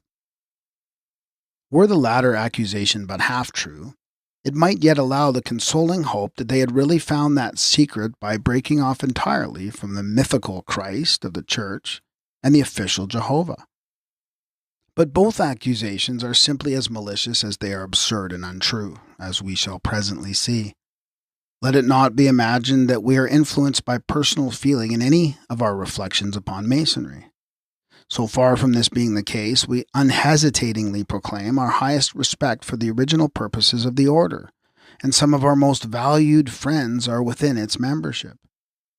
We say not against Masonry as it should be, but denounce it as it is, thanks to the intriguing clergy, both Catholic and Protestant, it now begins to be.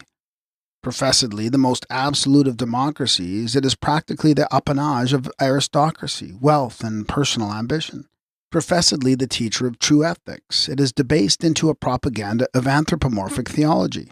The half-naked apprentice, brought before the master during the initiation of the first degree, is taught that at the door of the lodge every social distinction is laid aside, and the poorest brother is the peer of every other, though a reigning sovereign or an imperial prince. In practice, the craft turns lickspittle in every monarchical country to any regal scion who may deign, for the sake of using it as a political tool to put on the once symbolical lambskin. How far gone is the Masonic fraternity in this direction we can judge from the words of one of its highest authorities, John Yarker, Jr. of England, past Grand Warden of the Grand Lodge of Greece, Grand Master of the Rite of Swedenborg, also Grand Master of the ancient and primitive rite of Masonry, and heaven only knows what else, says that Masonry could lose nothing by the adoption of a higher, not pecuniary, standard of membership and morality, with exclusion from the purple of all who inculcate frauds, sham, historical degrees, and other immoral abuses. Page 158. And again on page 157. As the Masonic fraternity is now governed, the craft is fast becoming the paradise of the bon vivant, of the charitable hypocrite who forgets the version of St. Paul and decorates his breast with a charity jewel.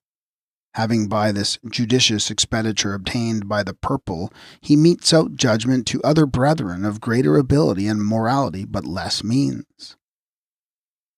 The manufacture of paltry Masonic tinsel, the rascally merchant who swindles in hundreds and even thousands, by appealing to the tender consciences of those who do regard their OBs and the Masonic emperors and other charlatans, who make power or money out of the aristocratic pretensions which they have tacked on to our institution, ad capandum vulgus. We have no wish to make a pretense of exposing secrets long since hawked about the world by perjured Masons. Everything vital, whether in symbolical representations, rites, or passwords, as used in modern Freemasonry, is known in the Eastern fraternities, though there seems to be no intercourse or connection between them. If Medea is described by Ovid as having arm, breast, and knee made bare, left foot slipshod, and Virgil, speaking of Dido, shows this queen herself, now resolute on death, having one foot bare, etc., why doubt that there are in the East real patriarchs of the sacred Vedas, explaining the esotericism of pure Hindu theology and Brahmanism quite as thoroughly as European patriarchs? But if there are a few Masons who, from study of Kabbalistic and other rare works, are coming in personal communication with brothers from the faraway East, have learned something of esoteric Masonry, it is not the case with the hundreds of American lodges. While engaged on this chapter, we have received most unexpectedly, through the kindness of a friend, a copy of Mr. Yarker's volume, from which passages are quoted above. It is brimful of learning and, what is more, of knowledge, as it seems to us. It is especially valuable at this moment, since it corroborates in many particulars what we have said in this work. Thus, we read it in the following. We think we have sufficiently established the fact of the connection of Freemasonry with other speculative rites of antiquity, as well as the antiquity and purity of the Old English Templar rite of 7 degrees, and the spurious derivation of many of the other rites therefrom. Such high Masons need not be told, though craftsmen in general do, that the time has come to remodel Masonry and restore those ancient landmarks borrowed from the early sodalities, which the 18th century founders of speculative Freemasonry meant to have incorporated in the fraternity. There are no longer any secrets left unpublished. The order is degenerating into a convenience for selfish men to use and bad men to debase. It is but recently that a majority of the supreme councils of the ancient and accepted rite assembled at Lausanne, justly revolting against such a blasphemous belief as that in a personal deity, invested with all human attributes, pronouncing the following words. Freemasonry proclaims, as it has proclaimed from its origin, the existence of a creative principle, under the name of the great architect of the universe. Against this, a small minority has protested, urging that belief in a creative principle is not the belief in God, which Freemasonry requires of every candidate before he can pass its very threshold. This confession does not sound like the rejection of a personal God. Could we have had the slightest doubt upon the subject, it would be thoroughly dispelled by the words of General Albert Pike, perhaps the greatest authority of the day among American Masons, who raises himself most violently against this innovation. We cannot do better than quote his words. This principe créateur is no new phrase. It is but an old term revived. Our adversaries, numerous and formidable, will say, and will have the right to say, that our principe creator is identical with the principal genitor of the Indians and Egyptians, and may fitly be symbolized as it was symbolized anciently by the Linje. To accept this in lieu of a personal God is to abandon Christianity and the worship of Jehovah and return to wallow in the styes of paganism. And are those of Jesuitism then so much cleaner, our adversaries numerous and formidable? That sentence says all. Who these so formidable enemies are is useless to inquire. They are the Roman Catholics and some of the Reformed Presbyterians. To read what the two factions respectively write, we may well ask which adversary is the more afraid of the other. But what shall it profit anyone to organize against a fraternity that does not even dare to have a belief of its own for fear of giving offense? And pray how, if Masonic oaths mean anything, and Masonic penalties are regarded as more than burlesque? Can any adversaries, numerous or few, feeble or strong, know what goes on inside the lodge, or penetrate beyond that border terrible, or the Tyler, who guards with a drawn sword the portals of the lodge? Is then this brother terrible no more formidable than Offenbach's General Bohm, with his smoking pistol, jingling spurs, and towering panache? Of what use the millions of men that make up this great fraternity the world over, if they cannot be so cemented together as to bid defiance to all adversaries? Can it be that the mystic tie is but a rope of sand, and masonry but a toy to feed the vanity of a few leaders who rejoice in ribbons and regalia? Is its authority as false as its antiquity? It seems so, indeed, and yet even the fleas have smaller fleas to bite them.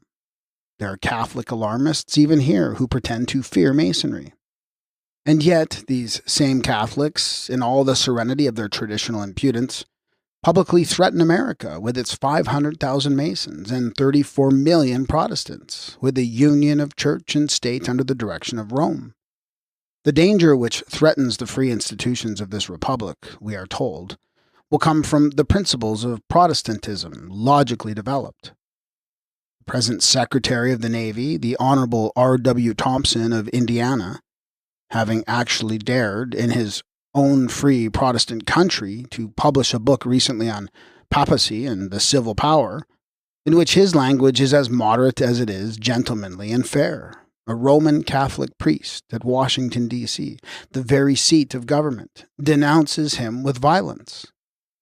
What is better, a representative member of the Society of Jesus, Father F. X. Wenninger, D.D., pours upon his devoted head a vial of wrath that seems to have been brought direct from the Vatican cellars? The assertion, he says, which Mr. Thompson makes on the necessary antagonism between the Catholic Church and free institutions, are characterized by pitiful ignorance and blind audacity. He is reckless of logic, of history, of common sense, of charity, and presents himself before the loyal American people as a narrow-minded bigot. No scholar would venture to repeat the stale calumnies which have so often been refuted, in answer to his accusations against the Church as the enemy of liberty. I tell him that if ever this country should become a Catholic country, that is, if Catholics should ever be in the majority and have the control of political power, then he would see the principles of our Constitution carried out to the fullest extent. He would see that these states would be, in very deed, united. He would behold a people living in peace and harmony, joined in the bonds of one faith, their hearts beating in unison with love of their fatherland, with charity and forbearance toward all, and respecting the rights and consciences even of their slanderers. In behalf of this Society of Jesus, he advises Mr. Thompson to send his book to the Tsar, Alexander II, and to Frederick William, Emperor of Germany. He may expect from them, as a token of their sympathy, the orders of St. Andrew and of the Black Eagle. From clear-minded, self-thinking, patriotic Americans, he can not accept anything but the declaration of their contempt. As long as American hearts will beat in American bosoms, and the blood of their fathers shall flow in their veins, such efforts as Thompson's shall not succeed. True, genuine Americans will protect the Catholic Church in this country and will finally join it. After that, having thus, as he seems to think, left the corpse of his impious antagonist upon the field, he marches off, emptying the dregs of his exhausted bottle after the following fashion. We leave the volume whose argument we have killed as a carcass to be devoured by those Texan buzzards, those stinking birds. We mean that kind of men who love to feed on corruption, calumnies, and lies, and are attracted by the stench of them. This last sentence is worthy to be added as an appendix to the Discorsi del Sommo Pontifice Pio IX by Don Pascal de Francisis, immortalized in the contempt of Mr. Gladstone. Tel mater, tel valet. Moral: this will teach fair-minded, sober, and gentlemanly writers that even so well-bred an antagonist as Mr. Thompson has shown himself in this book cannot hope to escape the only available weapon in the Catholic armory, Billingsgate. This whole argument to the author shows that while forcible, he intends to be fair, but he might as well have attacked with a Tertullianistic violence, for his treatment would not have been worse. It will doubtless afford him some consolation to be placed in the same category with schismatic and infidel emperors and kings. While Americans, including Masons, are now warned to prepare themselves to join the Holy Apostolic and Roman Catholic Church, we are glad to know that there are some as loyal and respected as any in Masonry who support our views. Conspicuous among them is our venerable friend, Mr. Leon Heinemann, P.M., and a member of the Grand Lodge of Pennsylvania. For 8 or 9 years he was editor of the Masonic Mirror and Keystone, and is an author of repute. He assures us personally that for over 30 years he has combated the design to erect into a Masonic dogma belief in a personal God. In his work Ancient York and London Grand Lodges, he says, page 169, Masonry, instead of unfolding professionally with the intellectual advancement of scientific knowledge and general intelligence, has departed from the original aims of the fraternity and is apparently inclining towards a sectarian society. That is plainly to be seen in the persistent determination not to expunge the sectarian innovations interpolated in the ritual. It would appear that the Masonic fraternity of this country are as indifferent to ancient landmarks and usages of Masonry as the Masons of the past century under the London Grand Lodge were. It was this conviction which prompted him in 1856 when Jacques-Étienne Marconi de Negre, Grand Hierophant of the Rite of Memphis, came to America and tendered him the Grand Mastership of the Rite of the United States. And the ancient and accepted rite offered him an honorary 33rd to refuse both. The Temple was the last European secret organization which, as a body, had in its possession some of the mysteries of the East. True, there were in the past century, and perhaps still are, isolated brothers faithfully and securely working under the direction of Eastern brotherhoods. But these, when they did belong to European societies, invariably joined them for objects unknown to the fraternity, though at the same time for the benefit of the latter. It is through them that the modern Masons have all they know of importance, and the similarity now between the speculative rites of antiquity and the mysteries of the Essenes, Gnostics, and the Hindus, and the highest and oldest of the Masonic degrees will prove the fact. If these mysterious brothers became possessed of the secrets of the societies, they could never reciprocate the confidence, though in their hands these secrets were safer, perhaps, than in the keeping of European Masons. When certain of the latter were found worthy of becoming affiliates of the Orient, they were secretly instructed and initiated, but the others were none the wiser for that. No one could ever lay hands on the Rosicrucians, and notwithstanding the alleged discoveries of secret chambers, vellums called tea, and of fossil nights with ever-burning lamps, this ancient association and its true aims are to this day a mystery. Pretended Templars and sham Rose-Croix, with a few genuine Kabbalists, were occasionally burned, and some unlucky Theosophists and alchemists sought and put to the torture. Delusive confessions even were wrung from them by the most ferocious means. But yet, the true society remains today, as it has ever been, unknown to all, especially to its cruelest enemy, the Church. As to the modern Knights Templar and those Masonic lodges which now claim a direct descent from the ancient Templars, their persecution by the Church was a farce from the beginning. They have not, nor have they ever had any secrets dangerous to the Church. Quite the contrary, for we find J. G. Findel saying that the Scottish degrees, or the Templar system, only dates from 1735 to 1740, and following its Catholic tendency, took up its chief residence in the Jesuit College of Clermont in Paris, and hence was called the Clermont system. The present Swedish system has also something of the Templar element in it, but free from Jesuits and interference with politics. However, it asserts that it was Molay's testament in the original, for Count Beaujeu, a nephew of Molay, never heard of elsewhere, says Findel, transplanted Templarism into Freemasonry, and thus procured for his uncle's ashes a mysterious sepulchre.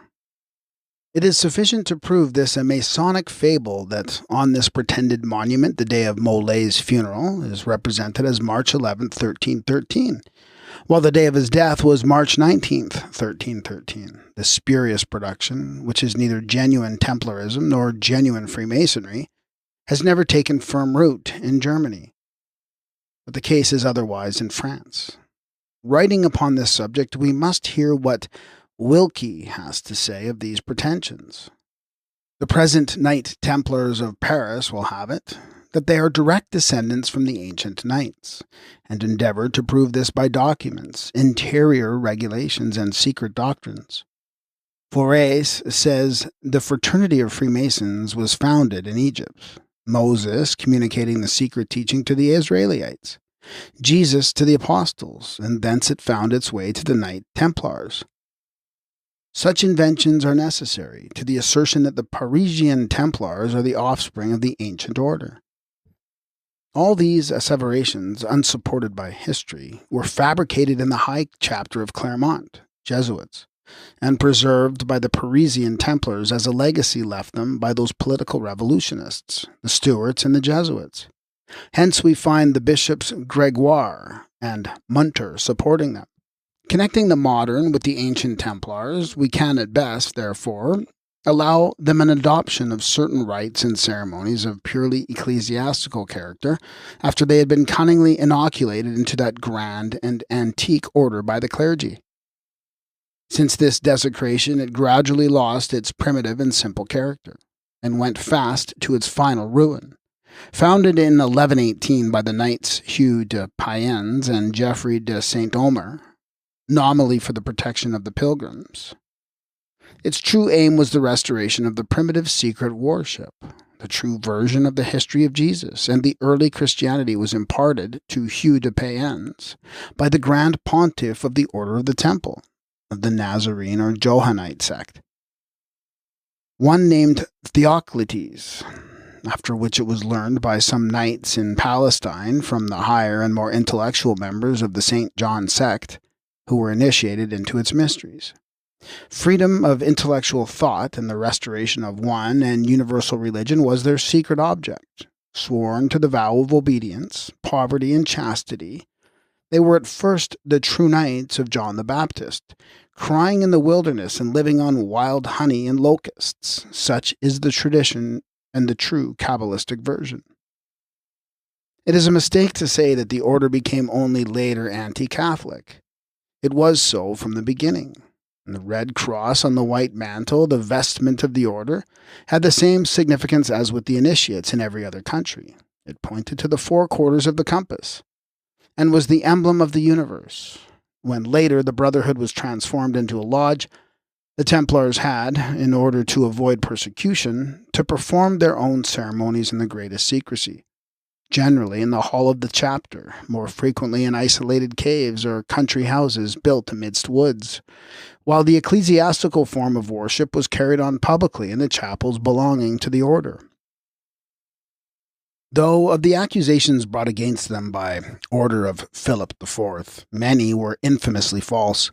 The main charges were certainly correct from the standpoint of what is considered by the Church heresy. The present-day Templars, adhering strictly as they do to the Bible, can hardly claim descent from those who did not believe in Christ, as God-man or as the Savior of the world, who rejected the miracle of his birth, and those performed by himself, who did not believe in transubstantiation, the saints, holy relics, purgatory, etc. The Christ Jesus was, in their opinion, a false prophet, but the man Jesus was a brother. They regarded John the Baptist as their patron, but never viewed him in the light in which he is presented in the Bible.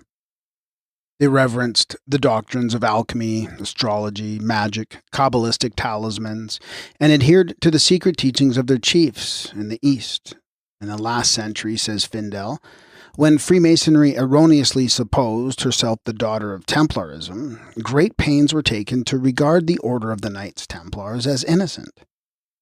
For this purpose, not only legends of unrecorded events were fabricated, but pains were taken to repress the truth. The Masonic admirers of the Knights Templars brought up the whole of the documents of the lawsuit published by Moldenwacher, because they proved the culpability of the order. This culpability consisted in their heresy against the Roman Catholic Church, while the real brothers died an ignominious death. The spurious order, which tried to step into their shoes, became exclusively a branch of the Jesuits, under the immediate tutelage of the latter. True-hearted, honest Masons ought to reject with horror any connection, let alone descent, from these. The Knights of St. John of Jerusalem, writes Commander Gourdin, sometimes called the Knights Hospitallers, and the Knights of Malta were not Freemasons. On the contrary, they seem to have been inimical to Freemasonry, for in 1740, the Grand Master of the Order of Malta caused the Pope and Bull Clement XII to be published on that island, and forbade the meetings of the Freemasons. On this occasion, several knights and many citizens left the island, and in 1741 the Inquisition persecuted the Freemasons at Malta. The Grand Master proscribed their assemblies under severe penalties, and 6 knights were banished from the island in perpetuity for having assisted at a meeting. In fact, unlike the Templars, they had not even a secret form of reception. Regalini says that he was unable to procure a copy of the secret ritual of the Knights of Malta. The reason is obvious. There was none.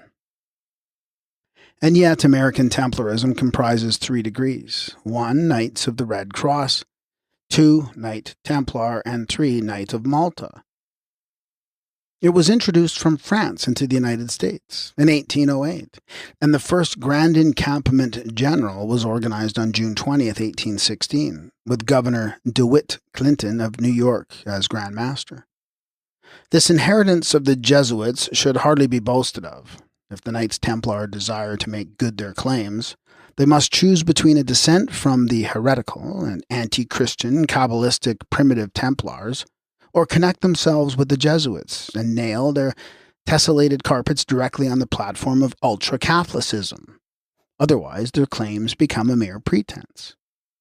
So impossible does it become for the originators of the ecclesiastical pseudo-order of the Templars, invented, according to Dupuy, in France by the adherents of the Stuarts, to avoid being considered a branch of the order of the Jesuits, that we are not surprised to see an anonymous author rightly suspected of belonging to the Jesuit chapter at Claremont, publishing a work in 1751, in Brussels on the lawsuit of the Knights Templar. In this volume, in sundry mutilated notes, additions, and commentaries, he represents the innocence of the Templars of the accusation of heresy, thus robbing them of the greatest title to respect and admiration that these early freethinkers and martyrs have won. This last pseudo-order was constituted at Paris on the 4th of November 1804 by virtue of a forged constitution, and ever since it has contaminated genuine Freemasonry, as the highest Masons themselves tell us. The Charte de Transmission presents the outward appearance of such extreme antiquity that Gregoire confesses that if all the other relics of the Parisian treasury of the order had not silenced his doubts as to their ancient descent, the sight of this charter would at the very first glance have persuaded him. The first Grand Master of this spurious order was a physician of Paris, Dr. Faure Palaprat, who assumed the name of Bernard Raymond. Count Ramsay, a Jesuit, was the first to start the idea of the Templars being joined to the Knights of Malta. Therefore, we read from his pen the following: "Our forefathers, the Crusaders, assembled in the Holy Land from all Christendom, wished to unite in a fraternity embracing all nations, that when bound together, heart and soul, for mutual improvement, they might, in the course of time, represent one single intellectual people. This is why the Templars are made to join the St. John's Knights, and the latter go into the craft of masonry known as St. John's Masons." In the Ciel Rompu in 1745, we find, therefore, the following most impudent falsehood, worthy of the sons of Loyola. The lodges were dedicated to St. John, because the Knights Masons had in the Holy Wars in Palestine joined the Knights of St. John. In 1743, the Kadosh degree was invented at Lyon. So writes Thorey, at least, and represents the revenge of the Templars. And here we find Findel saying that the Order of the Knights Templars had been abolished in 1311, and to that epoch they were obliged to have recourse when, after the banishment of several knights from Malta in 1740, because they were Freemasons, it was no longer possible to keep up a connection with the Order of St. John or Knights of Malta, than in the plenitude of their power under the sovereignty of the Pope. Turning to Clavel, one of the best Masonic authorities, we read, "It is clear that the erection of the French Order of the Knights Templars is not more ancient than the year 1804, and that it cannot lay any legitimate claim to being the continuation of the so-called Society of La Petite Resurrection des Templiers, nor this latter either extend back to the ancient Order of the Knights Templars. Therefore, we see these pseudo-Templars under the guidance of the worthy Father Jesuits, forging in Paris 1806, the famous charter of l'Armenias.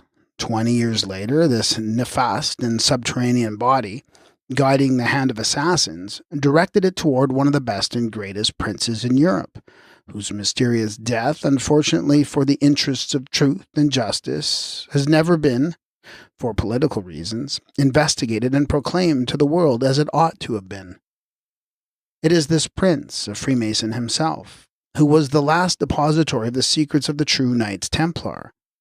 For long centuries these had remained unknown and unsuspected, holding their meetings once every 13 years at Malta, and their Grand Master advising the European brothers of the place of rendezvous but a few hours in advance. These representatives of the once mightiest and most glorious body of knights assembled on the fixed day from various points of the earth, 13 in number, in commemoration of the year of the death of Jacques Molay. 1313, the now Eastern brothers, among whom were crowned heads, planned together the future religious and political fate of the nations, while the popish knights, their murderous and bastard successors, slept soundly in their beds, without a dream disturbing their guilty consciences. And yet, says Riebold, notwithstanding the confusion they had created in 1736 to 72, the Jesuits had accomplished but one of their designs, viz., denaturalizing and bringing into disrepute the Masonic institution. Having succeeded, as they believed, in destroying it in one form, they were determined to use it in another. With this determination, they arranged the system styled Clerkship of the Templars, an amalgamation of the different histories, events, and characteristics of the Crusades, mixed with the reveries of the alchemists. In this combination, Catholicism governed all, and the whole fabrication moved upon wheels, representing the great object for which the Society of Jesus was organized. Hence, the rites and symbols of Masonry, which, though pagan in origin, are all applied to and all favor of Christianity. A Mason has to declare his belief in a personal God, Jehovah, and in the encampment degrees also in Christ, before he can be accepted in the lodge, while the Johannite Templars believed in the unknown and invisible principle, whence proceeded the creative powers misnamed gods, and held to the Nazarene version of Ben Panther being the sinful father of Jesus, who thus proclaimed himself the Son of God and of humanity. This also accounts for the fearful oaths of the Masons taken on the Bible, and for their lectures servilely agreeing with the patriarchal biblical chronology. In the American Order of Rose Croix, for instance, when the neophyte approaches the altar, the Sir Knights are called to order, and the captain of the guard makes his proclamation. To the glory of the sublime architect of the universe, Jehovah Bina, under the auspices of the sovereign sanctuary of the ancient and primitive Freemasonry, etc., etc. Then the knight orator strikes one and tells the neophyte that the antique legends of Masonry date back 40 centuries, claiming no greater antiquity for the oldest of them than 622 a.m., at which time he says Noah was born. Under the circumstances, this will be regarded as a liberal concession to chronological preferences. After the Masons are apprised that it was about the year 2188 BC that Mizraim led colonies into Egypt and laid the foundation of the Kingdom of Egypt, which kingdom lasted 663 years, strange chronology, which if it piously conforms with that of the Bible, disagrees entirely with that of history. The mythical 9 names of the deity imported into Egypt, according to the Masons, only in the 22nd century BC, are found on monuments reckoned twice as old by the best Egyptologists. Nevertheless, we must take at the same time into consideration that the Masons are themselves ignorant of these names. The simple truth is that modern Masonry is a sad different thing from what the once universal secret fraternity was in the days when the Brahma worshippers of the Om exchanged grips and passwords with the devotees of Tum, and the adepts of every country under the sun were brothers. What was, then, that mysterious name, that mighty word, through whose potency the Hindu, as well as the Chaldean and Egyptian initiate, performed his wonders? In chapter CXV of the Egyptian funeral ritual, entitled The Chapter of Coming Out to the Heaven, and of Knowing the Spirits of An Heliopolis, Horace says, I knew the spirits of An. The greatly glorious does not pass over it, unless the gods give me the word. In another hymn, the soul, transformed, exclaims, Make road for me to Rusta. I am the Great One, dressed as the Great One. I have come, I have come. Delicious to me are the kings of Osiris. I am creating the water through the power of the Word. Have I not seen the hidden secrets? I have given truth to the sun. I am clear. I am adored for my purity. CXVII to CXIX, the chapters of the going into and coming out of the Rusta. In another place, the mummy's role expresses the following. I am the great God, spirit, existing of myself, the creator of his name. I know the name of this great God that is there. Jesus is accused by his enemies of having wrought miracles and shown by his own apostles to have expelled demons by the power of the ineffable name. The former firmly believed that he had stolen it in the sanctuary. And he cast the spirits with his word and healed all that were sick. Matthew 28:16.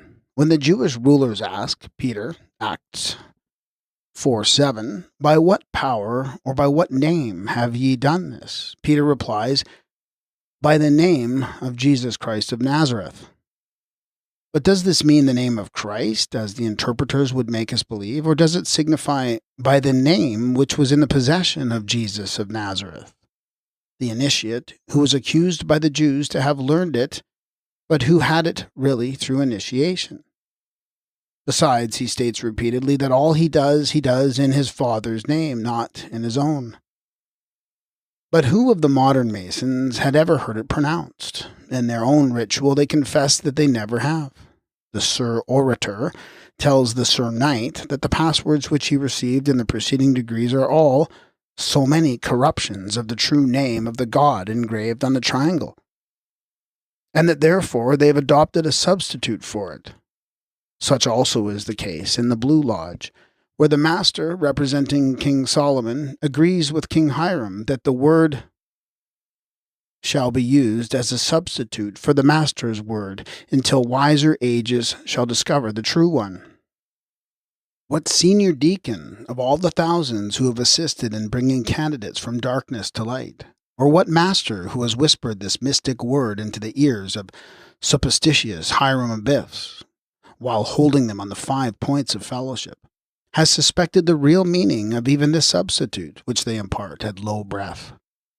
How few new-made master masons but go away imagining that it has some occult connection with the marrow in the bone. What do they know of that mystical personage known to some adepts as the Venerable Ma, or of the mysterious Eastern brothers who obey him, whose name is abbreviated in the first syllable of the first 3 which compose the Masonic substitute? The Ma, who lives at this very day in a spot unknown to all but initiates, and the approaches to which are through trackless wilderness, untrodden by Jesuit or missionary foot, for it is beset by dangers fit to appall the most courageous explorers. And yet, for generations, this meaningless jingle of vowels and consonants has been repeated in novitiate ears, as though it possessed even so much potency as would deflect from its course a thistledown floating in the air. Like Christianity, Freemasonry is a corpse from which the spirit long ago fled. In this connection, place may well be given to a letter from Mr. Charles Sutherland, corresponding secretary to the New York Liberal Club, which was received by us on the day after the date it bears. Mr. Sutherland is known as a writer and a lecturer on antiquarian, mystical, and other subjects. In Masonry, he has taken so many of the degrees as to be a competent authority as regards to the craft. He is a 32nd A and P R and PR 94, Memphis KR, K Kadosh, MM 104, etc. He is also an initiate of the modern English Brotherhood of the Rosy Cross and other secret societies, and Masonic editor of the New York Advocate. Following is the letter which we place before the Masons as we desire that they should see what one of their own number has to say.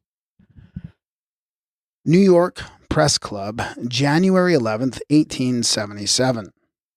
In response to your letter, I willingly furnish the information desired with respect to the antiquity and present condition of Freemasonry. This I do the more cheerfully since we belong to the same secret societies, and you can thus better appreciate the necessity for the reserve which at times I shall be obliged to exhibit.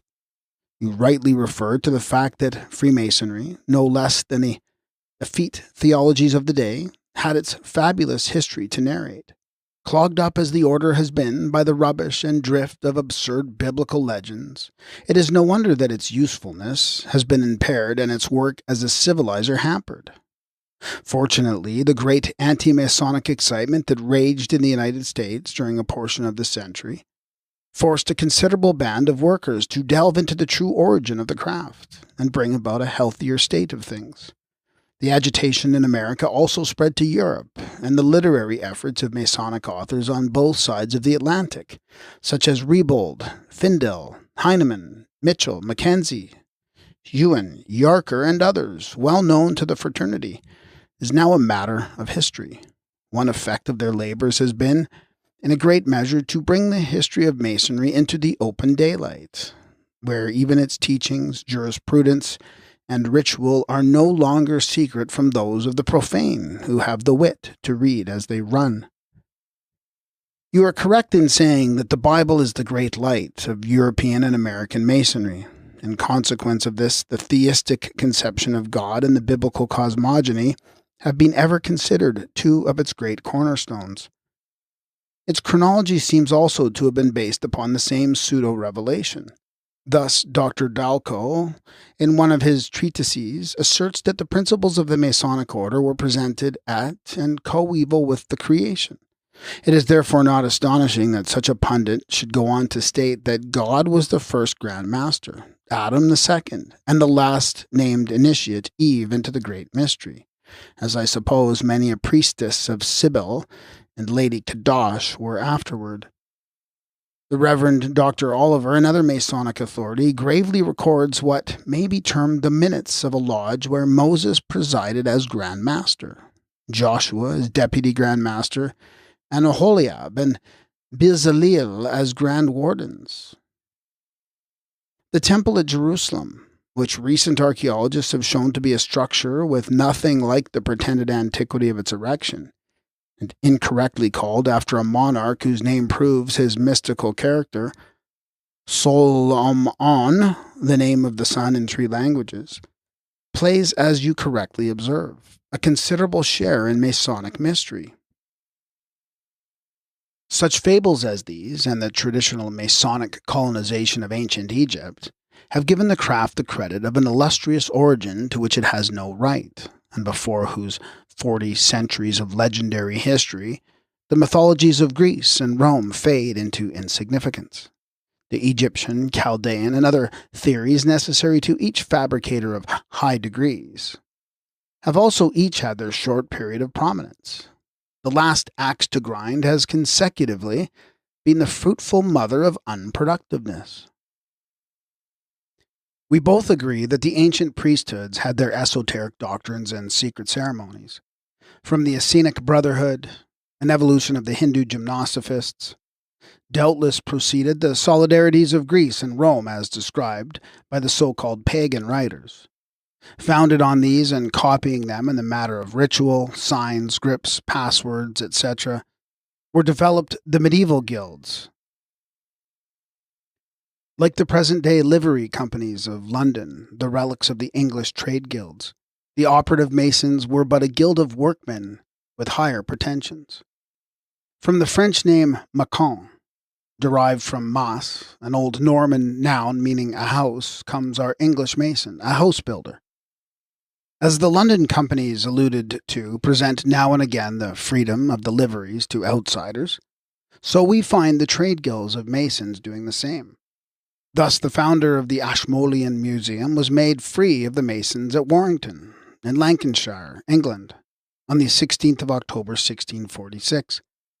The entrance of such men as Elias Ashmole into the operative fraternity paved the way for the Great Masonic Revolution of 1717, when speculative masonry came into existence. The constitutions of 1723 and 1738, by the Masonic impostor Anderson, were written up for the newly fledged and first Grand Lodge of Free and Accepted Masons of England, from which body all others over the world hail today.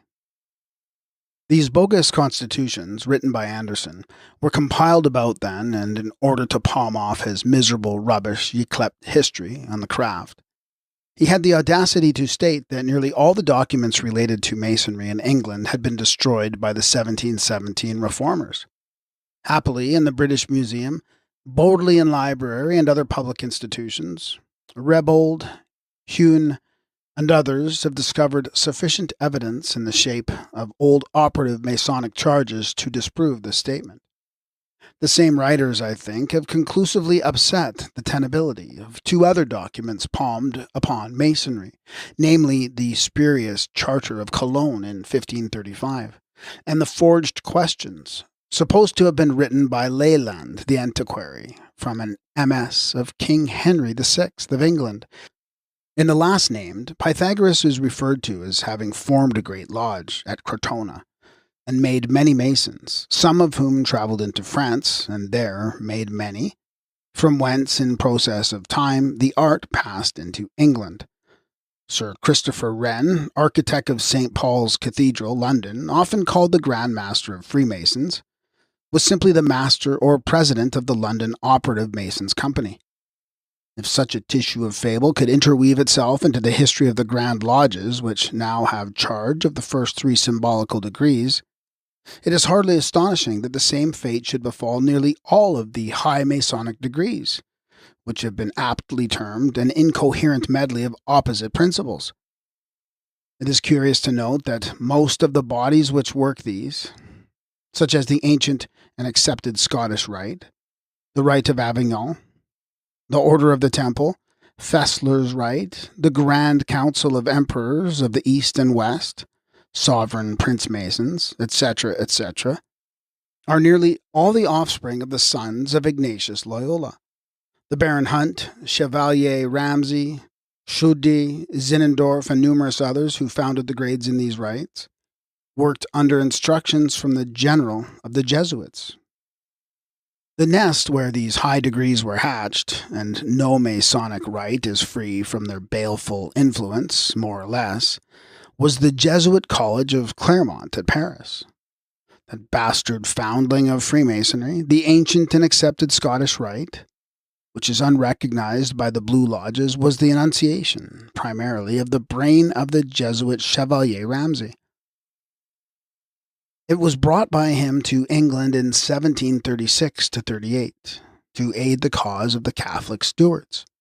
The rite in its present form of 33 degrees was reorganized at the end of the 18th century by some half-dozen Masonic adventurers at Charleston, South Carolina.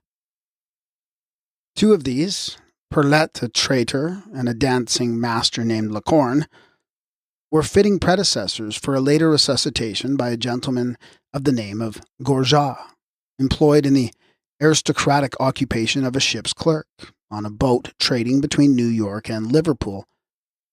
Dr. Crucifix, alias Goss, the inventor of certain patent medicines of an objectionable character, ran the institution in England. The powers under which these worthies acted was a document claimed to have been signed by Frederick the Great at Berlin on May 1st, 1786, and by which were revised the Masonic constitution and status of the high degrees of the ancient and accepted rite. This paper was an impudent forgery and necessitated the issuing of a protocol by the Grand Lodges of the Three Globes of Berlin, which conclusively proved the whole arrangement to be false in every particular. On claims supported by this supposititious document, the ancient and accepted rite have swindled their confiding brothers in the Americas and Europe out of thousands of dollars, to the shame and discredit of humanity. The modern Templars, whom you refer to in your letter, are but mere magpies in peacock's plumes. The aim of the Masonic Templars is the sectarianization, or rather the Christianizing of Masonry, a fraternity which is supposed to admit the Jew, Parsi, Mahometan, Buddhist, in fact every religionist within its portals, who accepts the doctrine of a personal God and spirit immortality. According to the belief of a section, if not all the Israelites belonging to the craft in America, Templarism is Jesuitism.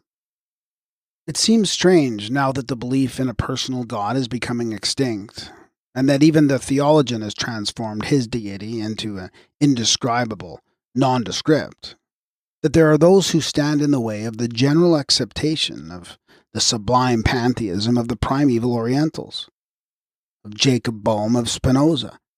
Often in the Grand Lodge and subordinate lodges of this and other jurisdictions, the old doxology is sung with its praise Father, Son, and Holy Ghost, to the disgust of Israelites and free-thinking brethren, who are thus unnecessarily insulted. This could never occur in India, where the great light in a lodge may be the Koran, or the Zendavesta, or one of the Vedas. The sectarian Christian spirit in Masonry must be put down.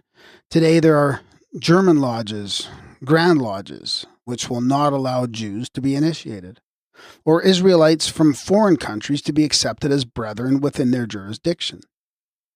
The French Masons have, however, revolted against this tyranny, and the Grand Orient of France does now permit the atheist and materialist to fellowship in the craft. A standing rebuke upon the claimed universality of Masonry is the fact that the French brethren are now repudiated. Notwithstanding its many faults, the speculative Masonry is but human, and therefore fallible. There is no institution that has done so much, and yet is capable of such great undertakings in the future, for humans, religious, and political improvement. In the last century, the Illuminati taught peace with the cottage, a war with the palace. Throughout the length and breadth of Europe, in the last century, the United States was freed from tyranny of the mother country by the action of the secret societies, more than is commonly imagined. Washington, Lafayette, Franklin, Jefferson, Hamilton were Masons. And in the 19th century, it was Grandmaster Garibaldi, 33, who unified Italy, working in accordance with the spirit of the Faithful Brotherhood, as the Masonic, or rather Carbonari, principles of liberty, equality, humanity, independence, unity, taught for years by Brother Joseph Mazzini. Speculative Masonry has much, too, within its ranks to do. One is to accept woman as a co-worker of man in the struggle of life, as the Hungarian Masons have done lately by initiating the Countess Hajdek. Another important thing is also to recognize practically the brotherhood of all humanity by refusing none on account of color, race, position, or creed. The dark-skinned should not only be theoretically the brother of the light. The colored Masons who have been duly and regularly raised stand at every lodge door in America craving admission, and they are refused. And there is South America to be conquered to a participation in the duties of humanity. If Masonry be, as claimed, a progressive science and a school of pure religion, it should ever be found in the advance guard of civilization, not in the rear. If it be but an empirical effort, a crude attempt of humanity to solve some of the deepest problems of the race, and no more, then it must give place to fitter successors, perchance one of those that you know and I know of. One that may have acted the prompter at the side of the chiefs of the order during its greatest triumphs, whispering to them as the daemon did in the ear of Socrates. Yours most sincerely, Charles Southern. Thus falls to ruin the grand epic poem of Masons, sung by so many mysterious knights as another revealed gospel. As we see, the Temple of Solomon is being undermined and brought to the ground by its own chief, Master Masons of this century. But if, following the ingenious exoteric description of the Bible, there are yet Masons who persist in regarding it as once an actual structure, who of the students of the esoteric doctrine will ever consider this mythic temple otherwise than an allegory, embodying the secret science? Whether or not there ever was a real temple of that name, we may leave to the archaeologists to decide. But that the detailed description thereof in 1 Kings is purely allegorical, no serious scholar proficient in the ancient as well as medieval jargon of the Kabbalists and alchemists can doubt. The building of the Temple of Solomon is a symbolical representation of the gradual acquirement of the secret wisdom, or magic, the erection and development of the spiritual from the earthly, the manifestation of the power and splendor of the spirit in the physical world, through the wisdom and genius of the builder. The latter, when he has become an adept, is a mightier king than Solomon himself, the emblem of the sun or light himself, the light of the real subjective world, shining in the darkness of the objective universe. This is the temple, which can be reared without the sound of a hammer, or any tool of iron being heard in the house while it is in building. In the East, this science is called in some places the 7-storied, in others the 9-storied temple. Every story answers allegorically to a degree of knowledge acquired. Throughout the countries of the Orient, wherever magic and the wisdom religion are studied, its practitioners and students are known among their craft as builders, for they build the temple of knowledge, of secret science. Those of the adepts who are active are styled practical or operative builders, while the students or neophytes are classed as speculative or theoretical. The former exemplify in works their control over the forces of inanimate as well as animate nature. The latter are but perfecting themselves in the rudiments of the sacred science. These terms were evidently borrowed at the beginning by the unknown founders of the first Masonic guilds. In the now popular jargon, operative Masons are understood to be the bricklayers and the handicraftsmen, who composed the craft down to Sir Christopher Wren's time, and speculative Masons, all members of the order, as now understood. The sentence attributed to Jesus, "Thou art Peter, upon this rock I will build my church, and the gates of hell shall not prevail against it," disfigured as it is by mistranslation and misinterpretation, plainly indicates its real meaning. We have shown the signification of Pater and Petra, with the hierophants. The interpretation traced on the tables of stone in the final initiation was handed by the initiator to the chosen future interpreter. Having acquainted himself with the mysterious contents, which revealed to him the mysteries of creation, the initiated became a builder himself, for he was made acquainted with the dodecahedron, or the geometrical figure on which the universe was built. To what he had learned in previous initiations of the use of the rule and architectural principles was added a cross, the perpendicular and horizontal lines, of which were supposed to form the foundation of the spiritual temple, by placing them across the junction, or central primordial point, the element of all existences, representing the first concrete idea of deity. Henceforth he could, as a master builder, see 1 Corinthians 3:10, erect a temple of wisdom on that rock of Petra for himself, and having laid a sure foundation, let another build thereon. The Egyptian Hierophant was given a square headdress, which he had to wear always, and a square, see Mason's marks, without which he could never go abroad. The perfect Tao formed of the perpendicular, descending male ray, or spirit, a horizontal line, or matter, female ray, and the mundane circle was an attribute of Isis, and it is but at his death that the Egyptian cross was laid on the breast of his mummy. These square hats are worn unto this day by the Armenian priests. The claim that the cross is purely a Christian symbol introduced after our era is strange indeed, when we find Ezekiel stamping the foreheads of the men of Judah, who feared the Lord, Ezekiel 9:4, with the sigma tau.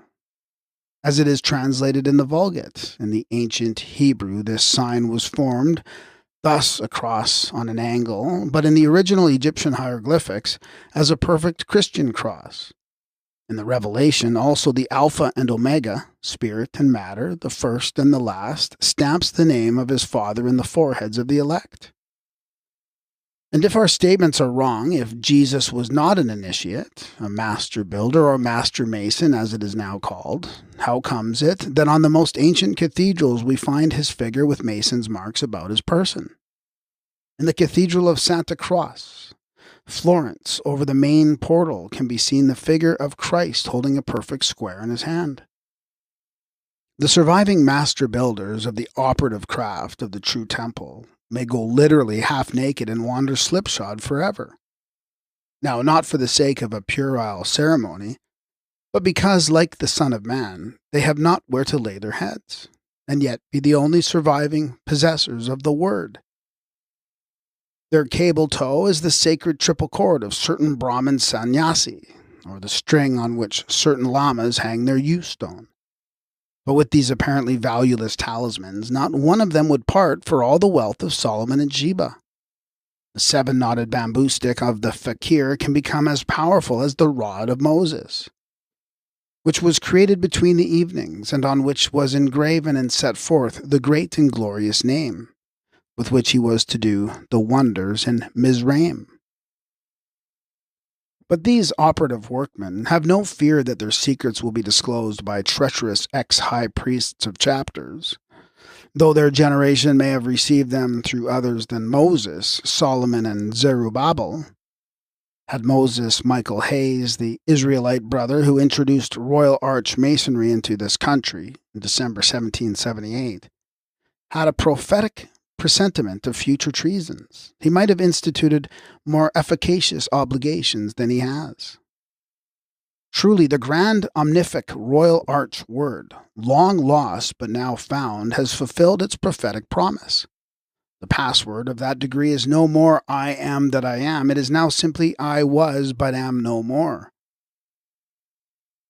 That we may not be accused of vain boasting, we shall give the keys to several of the secret ciphers of the most exclusive and important of the so-called higher Masonic degrees.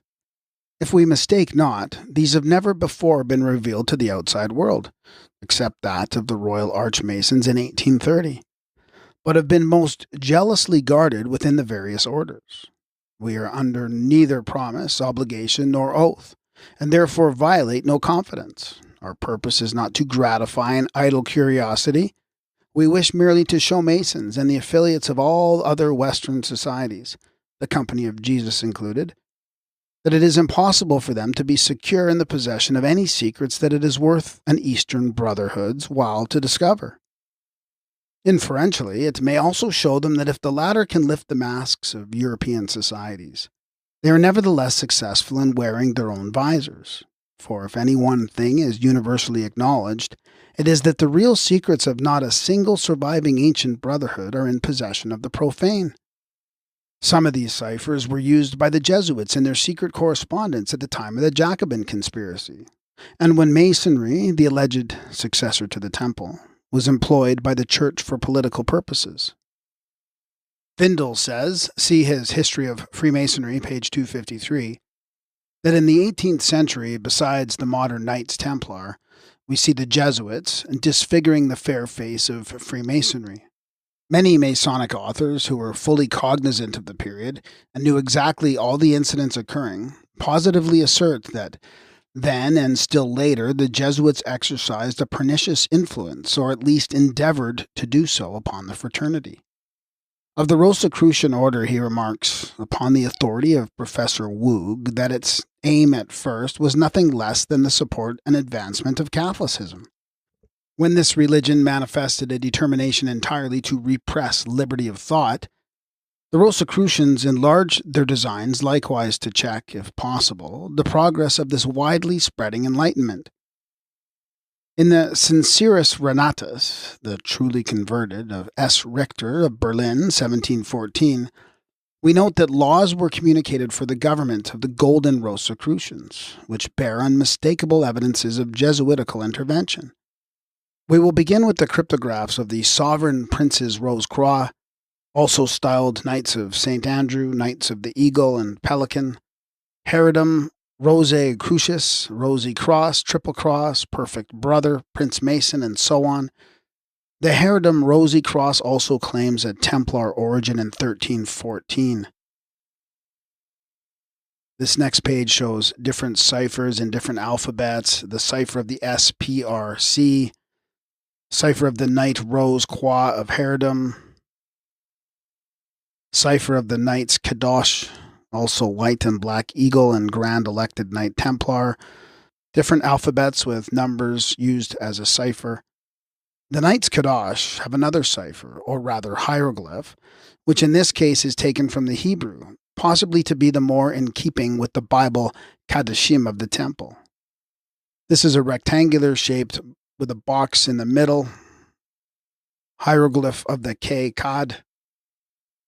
As for the Royal Arch cipher, it has been exposed before now, but we may as well present it slightly amplified. This cipher consists of certain combinations of right angles, with or without points or dots. Following is the basis of its formation. Now, the alphabet consists of 26 letters, and these two signs being dissected from 13 distinct characters, thus different alphabets and numbers again, a point placed within each give 13 more, thus making a total of 26, equal to the number of letters in the English alphabet. There are two ways, at least, of combining and using these characters for the purpose of secret correspondence. One method is to call the first sign, A, the same with a point, B, etc. Another is to apply them in their regular course to the first half of the alphabet, A, B, and so on, to M, after which repeat them with a dot beginning with N, O, etc. to Z. The alphabet according to the first method stands thus. According to the second method, thus, and it shows the difference between the two. Besides these signs, the French Masons, evidently under tuition of their accomplished masters, the Jesuits, have perfected this cipher in all the details.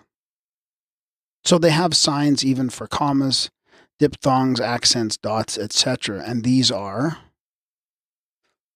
let this suffice. We might, if we choose, give the cipher alphabets with their keys of another method of the Royal Arch Masons, strongly resembling a certain Hindu character of the G, L, of the mystic city, of a well-known form of the Devanagari script of the French sages of the pyramids, and of the sublime master of the great work, and others. But we refrain, only be it understood, for the reason that some of these alone, of all the side branches of the original Blue Lodge Freemasonry, contain the promise of a useful future. As for the rest, they may and will go to the ash heap of time. High Masons understand what we mean. We must now give some proofs of what we have stated, and demonstrate that the word Jehovah, if Masonry adheres to it, will ever remain as a substitute, never be identical with the lost Mirific name. This is so well known to the Kabbalists that in their careful etymology of they show it beyond doubt to be one of the many substitutes for the real name, and composed of the twofold name of the first androgyne, Adam and Eve, Yod, or Yada, Vau, and Hiva, the female serpent as a symbol of divine intelligence, proceeding from the one generative or creative spirit. Thus, Jehovah is not the sacred name at all. Had Moses given to Pharaoh the true name, the latter would not have answered as he did, for the Egyptian king initiates knew it as well as Moses, who had learned it with them. The name was at that time the common property of the adepts of all the nations in the world, and Pharaoh knew certainly the name of the highest God mentioned in the Book of the Dead. But instead of that, Moses, if we accept the allegory of Exodus literally, gives Pharaoh the name of Yiva, the expression or form of the divine name used by all the Targums as passed by Moses. Hence Pharaoh's reply, "And who is that Yiva that I should obey his voice?" Jehovah dates only from the Masoretic innovation, when the rabbis, for fear that they should lose the keys to their own doctrines, then written exclusively in consonants, began to insert their vowel points in their manuscripts. They were utterly ignorant of the true pronunciation of the name. Hence they gave it the sound of a donna and made it read Yehovah. Thus the latter is simply a fancy, a perversion of the holy name. And how could they know it? Alone, out of all their nation, the high priests had it in their possession, and respectively passed it to their successors, as the Hindu Brahmatma does before his death. Once a year only, on the Day of Atonement, the high priest was allowed to pronounce it in a whisper, passing behind the veil into the inner chamber of the sanctuary. The Holy of the Holies, with trembling lips and downcast eyes, he called upon the dreaded name.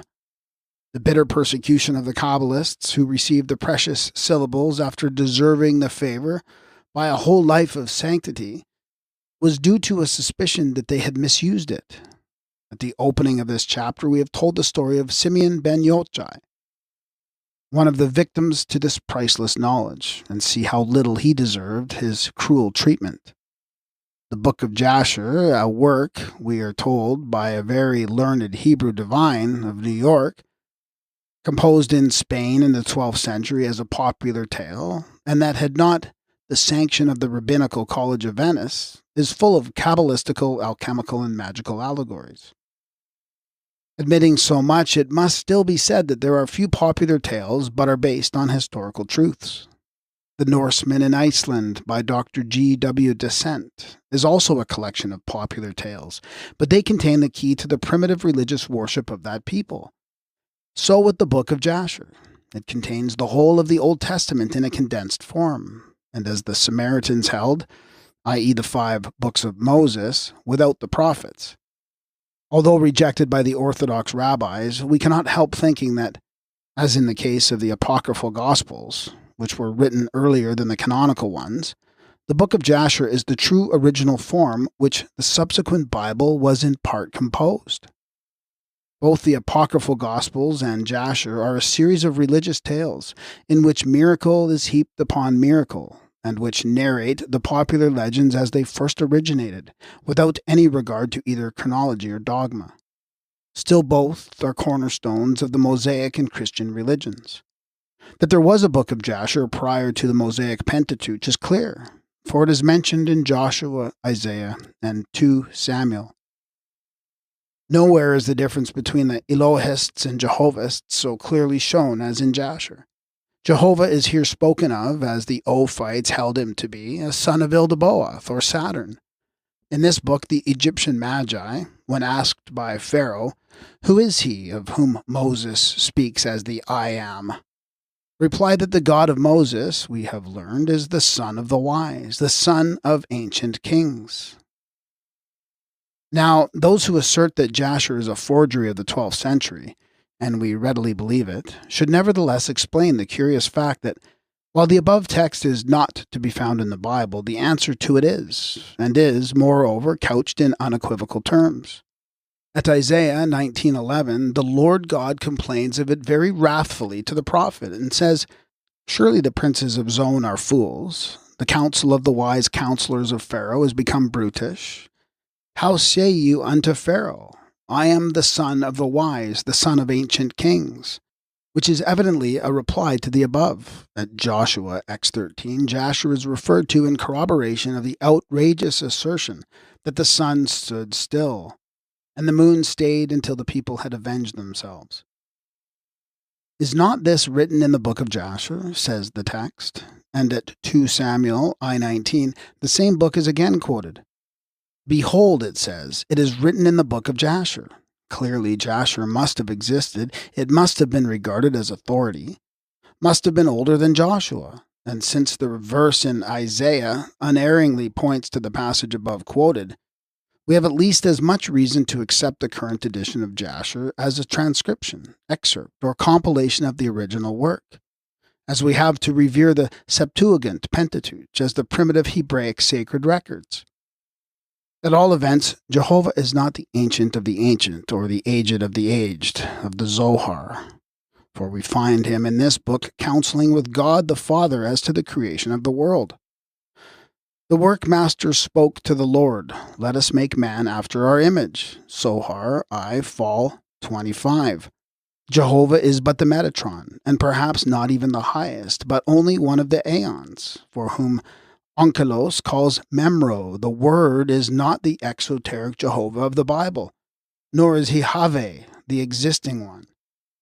It was the secrecy of the early Kabbalists, who were anxious to screen the real mystery name of the Eternal from profanation, and later the prudence which the medieval alchemists and occultists were compelled to adopt to save their lives, that caused the inextricable confusion of divine names. This is what led the people to accept the Jehovah of the Bible as the name of the one living God. Every Jewish elder, prophet, and other man of any importance knew the difference. But as the difference lay in the vocalization of the name, and its right pronunciation led to death, the common people were ignorant of it, for no initiate would risk his life by teaching it to them. Thus, the Sinaitic deity came gradually to be regarded as identical with him whose name is known but to the wise. When Capellus translates, whosoever shall pronounce the name of Jehovah shall suffer death, he makes two mistakes. The first is in adding the final letter H to the name, if he wants this deity to be considered either male or androgynous, for the letter makes the name feminine, as it really should be, considering is it one of the names of Binah, the third emanation. His second error is in asserting that the word nokeb means only to pronounce distinctly. It means to pronounce correctly. Therefore, the biblical name of Jehovah may be considered simply a substitute, which as belonging to one of the powers got to be viewed as that of the eternal. There is an evident mistake, one of very many, in one of the texts in Leviticus, which has been corrected by Kahan, and which proves that the interdiction did not at all concern the name of the exoteric Jehovah, whose numerous other names could also be pronounced without any penalty being incurred.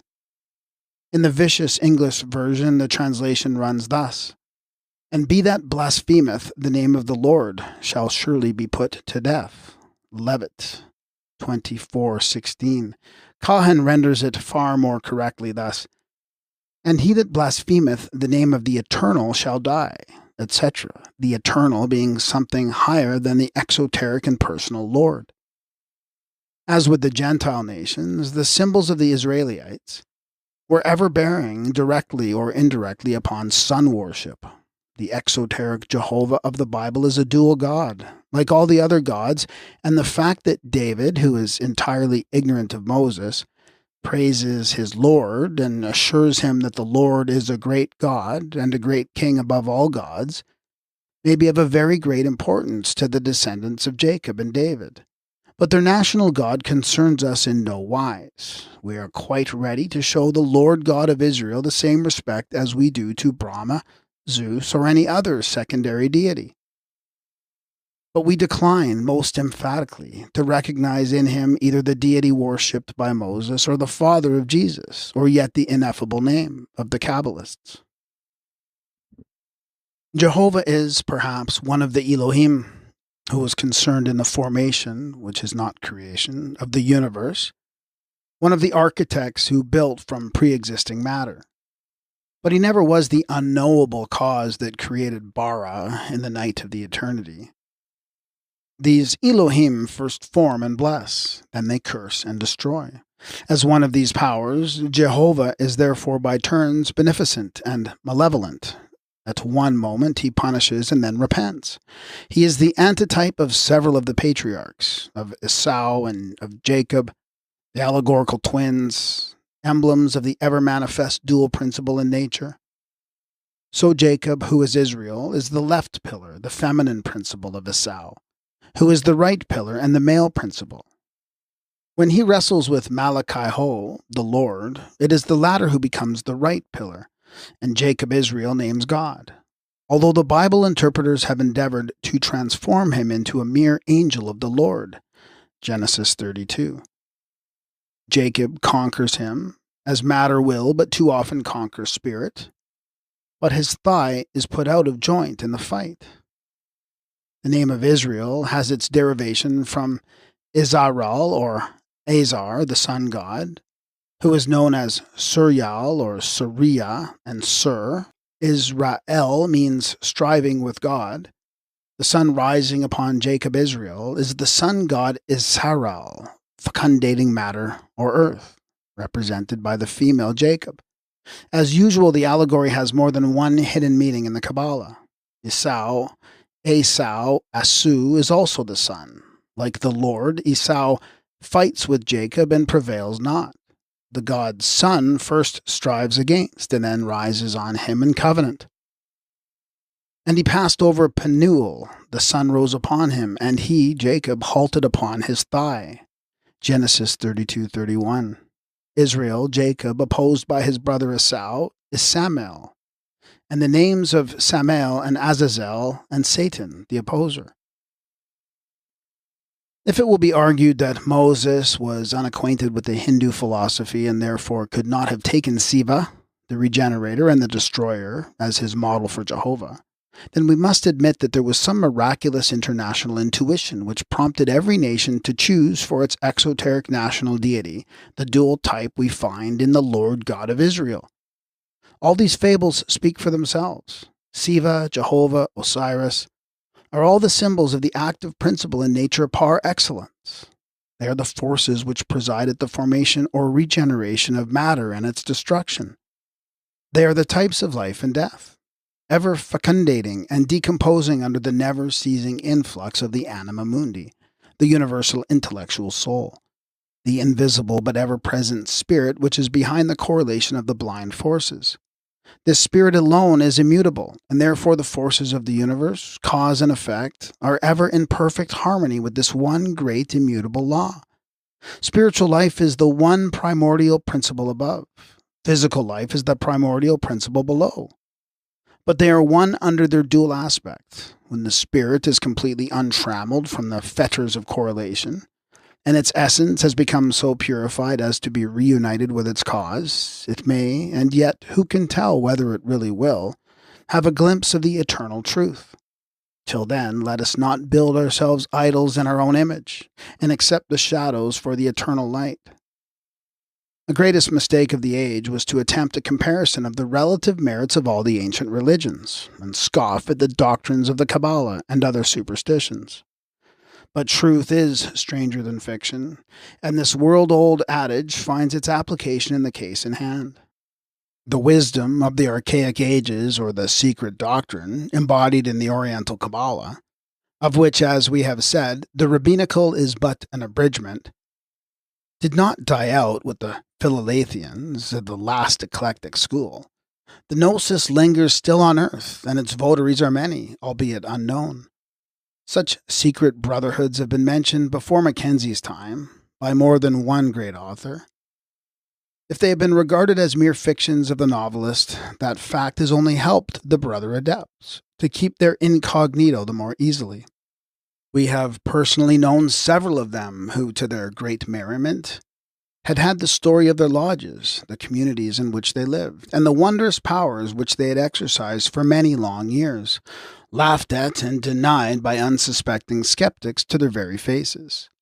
Some of these brothers belonged to small groups of travelers. Until the close of the happy Louis-Philippian reign, they were pompously termed by the Parisian garçon and trader the nobles as strangers.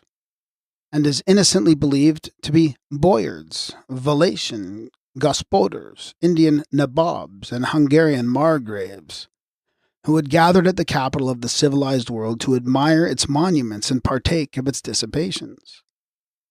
There are, however, some insane enough to connect the presence of certain of these mysterious guests in Paris with the great political events that subsequently took place.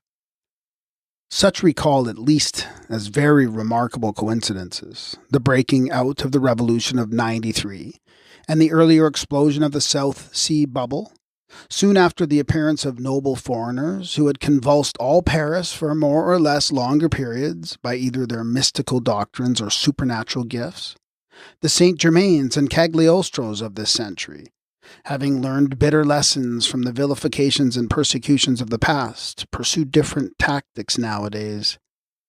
But there are numbers of these mystic brotherhoods which have not to do with civilized countries, and it is in their unknown communities that are concealed the skeletons of the past. These adepts could, if they chose, lay claim to strange ancestry, and exhibit verifiable documents that would explain many a mysterious page in both sacred and profane history. Had the keys to the hierarchic writings and the secret of Egyptian and Hindu symbolism been known to the Christian fathers, they would not have allowed a single monument of old to stand unmutilated. And yet, if we are well informed, and we think we are, there was not one such in all Egypt, but the secret records of its hieroglyphics were carefully registered by the sacerdotal caste. These records still exist, although not extant for the general public, though perhaps the monuments may have passed away forever out of human sight. 47 tombs of the kings near Gorner, recorded by the Egyptian priests on the sacred registers, only 17 were known to the public, according to Diodorus Siculus, who visited the place about 60 years BC. Notwithstanding this historical evidence, we assert that the whole number exists to this day in the royal tomb discovered by Belzoni among the sandstone mountains of Biban el-Malouk, is but a feeble specimen of the rest. We will add furthermore that the Arab Christians, the monks, scattered around in their poor desolate convents on the borderland of the great Libyan desert, know of the existence of such unbetrayed relics, but they are Copts, sole remnants of the true Egyptian race, and the Copt predominating over the Christian monk in their natures, they keep silent. For what reason it is not for us to tell.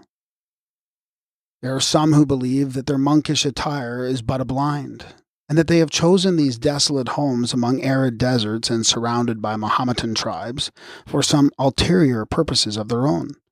Be it as it may, they are held in great esteem by the Greek monks of Palestine, and there is a rumor current among the Christian pilgrims of Jerusalem, who throng the Holy Sepulchre at every Easter, that the holy fire from heaven will never descend so miraculously as when these monks of the desert are present to draw it down by their prayers.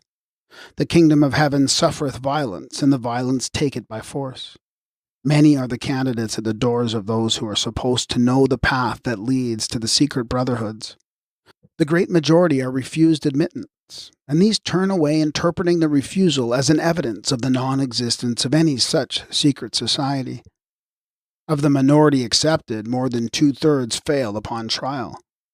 The seventh rule of the ancient Rosicrucian brotherhoods, which is universal among all true secret societies, the rosy crux becomes and is not made, is more than the generality of men can bear to have applied to them.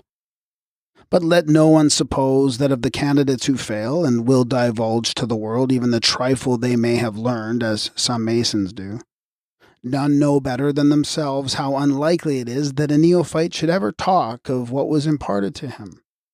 Thus, these societies will go on and hear themselves denied without uttering a word until the day shall come for them to throw off their reserve and show how completely they are masters of the situation.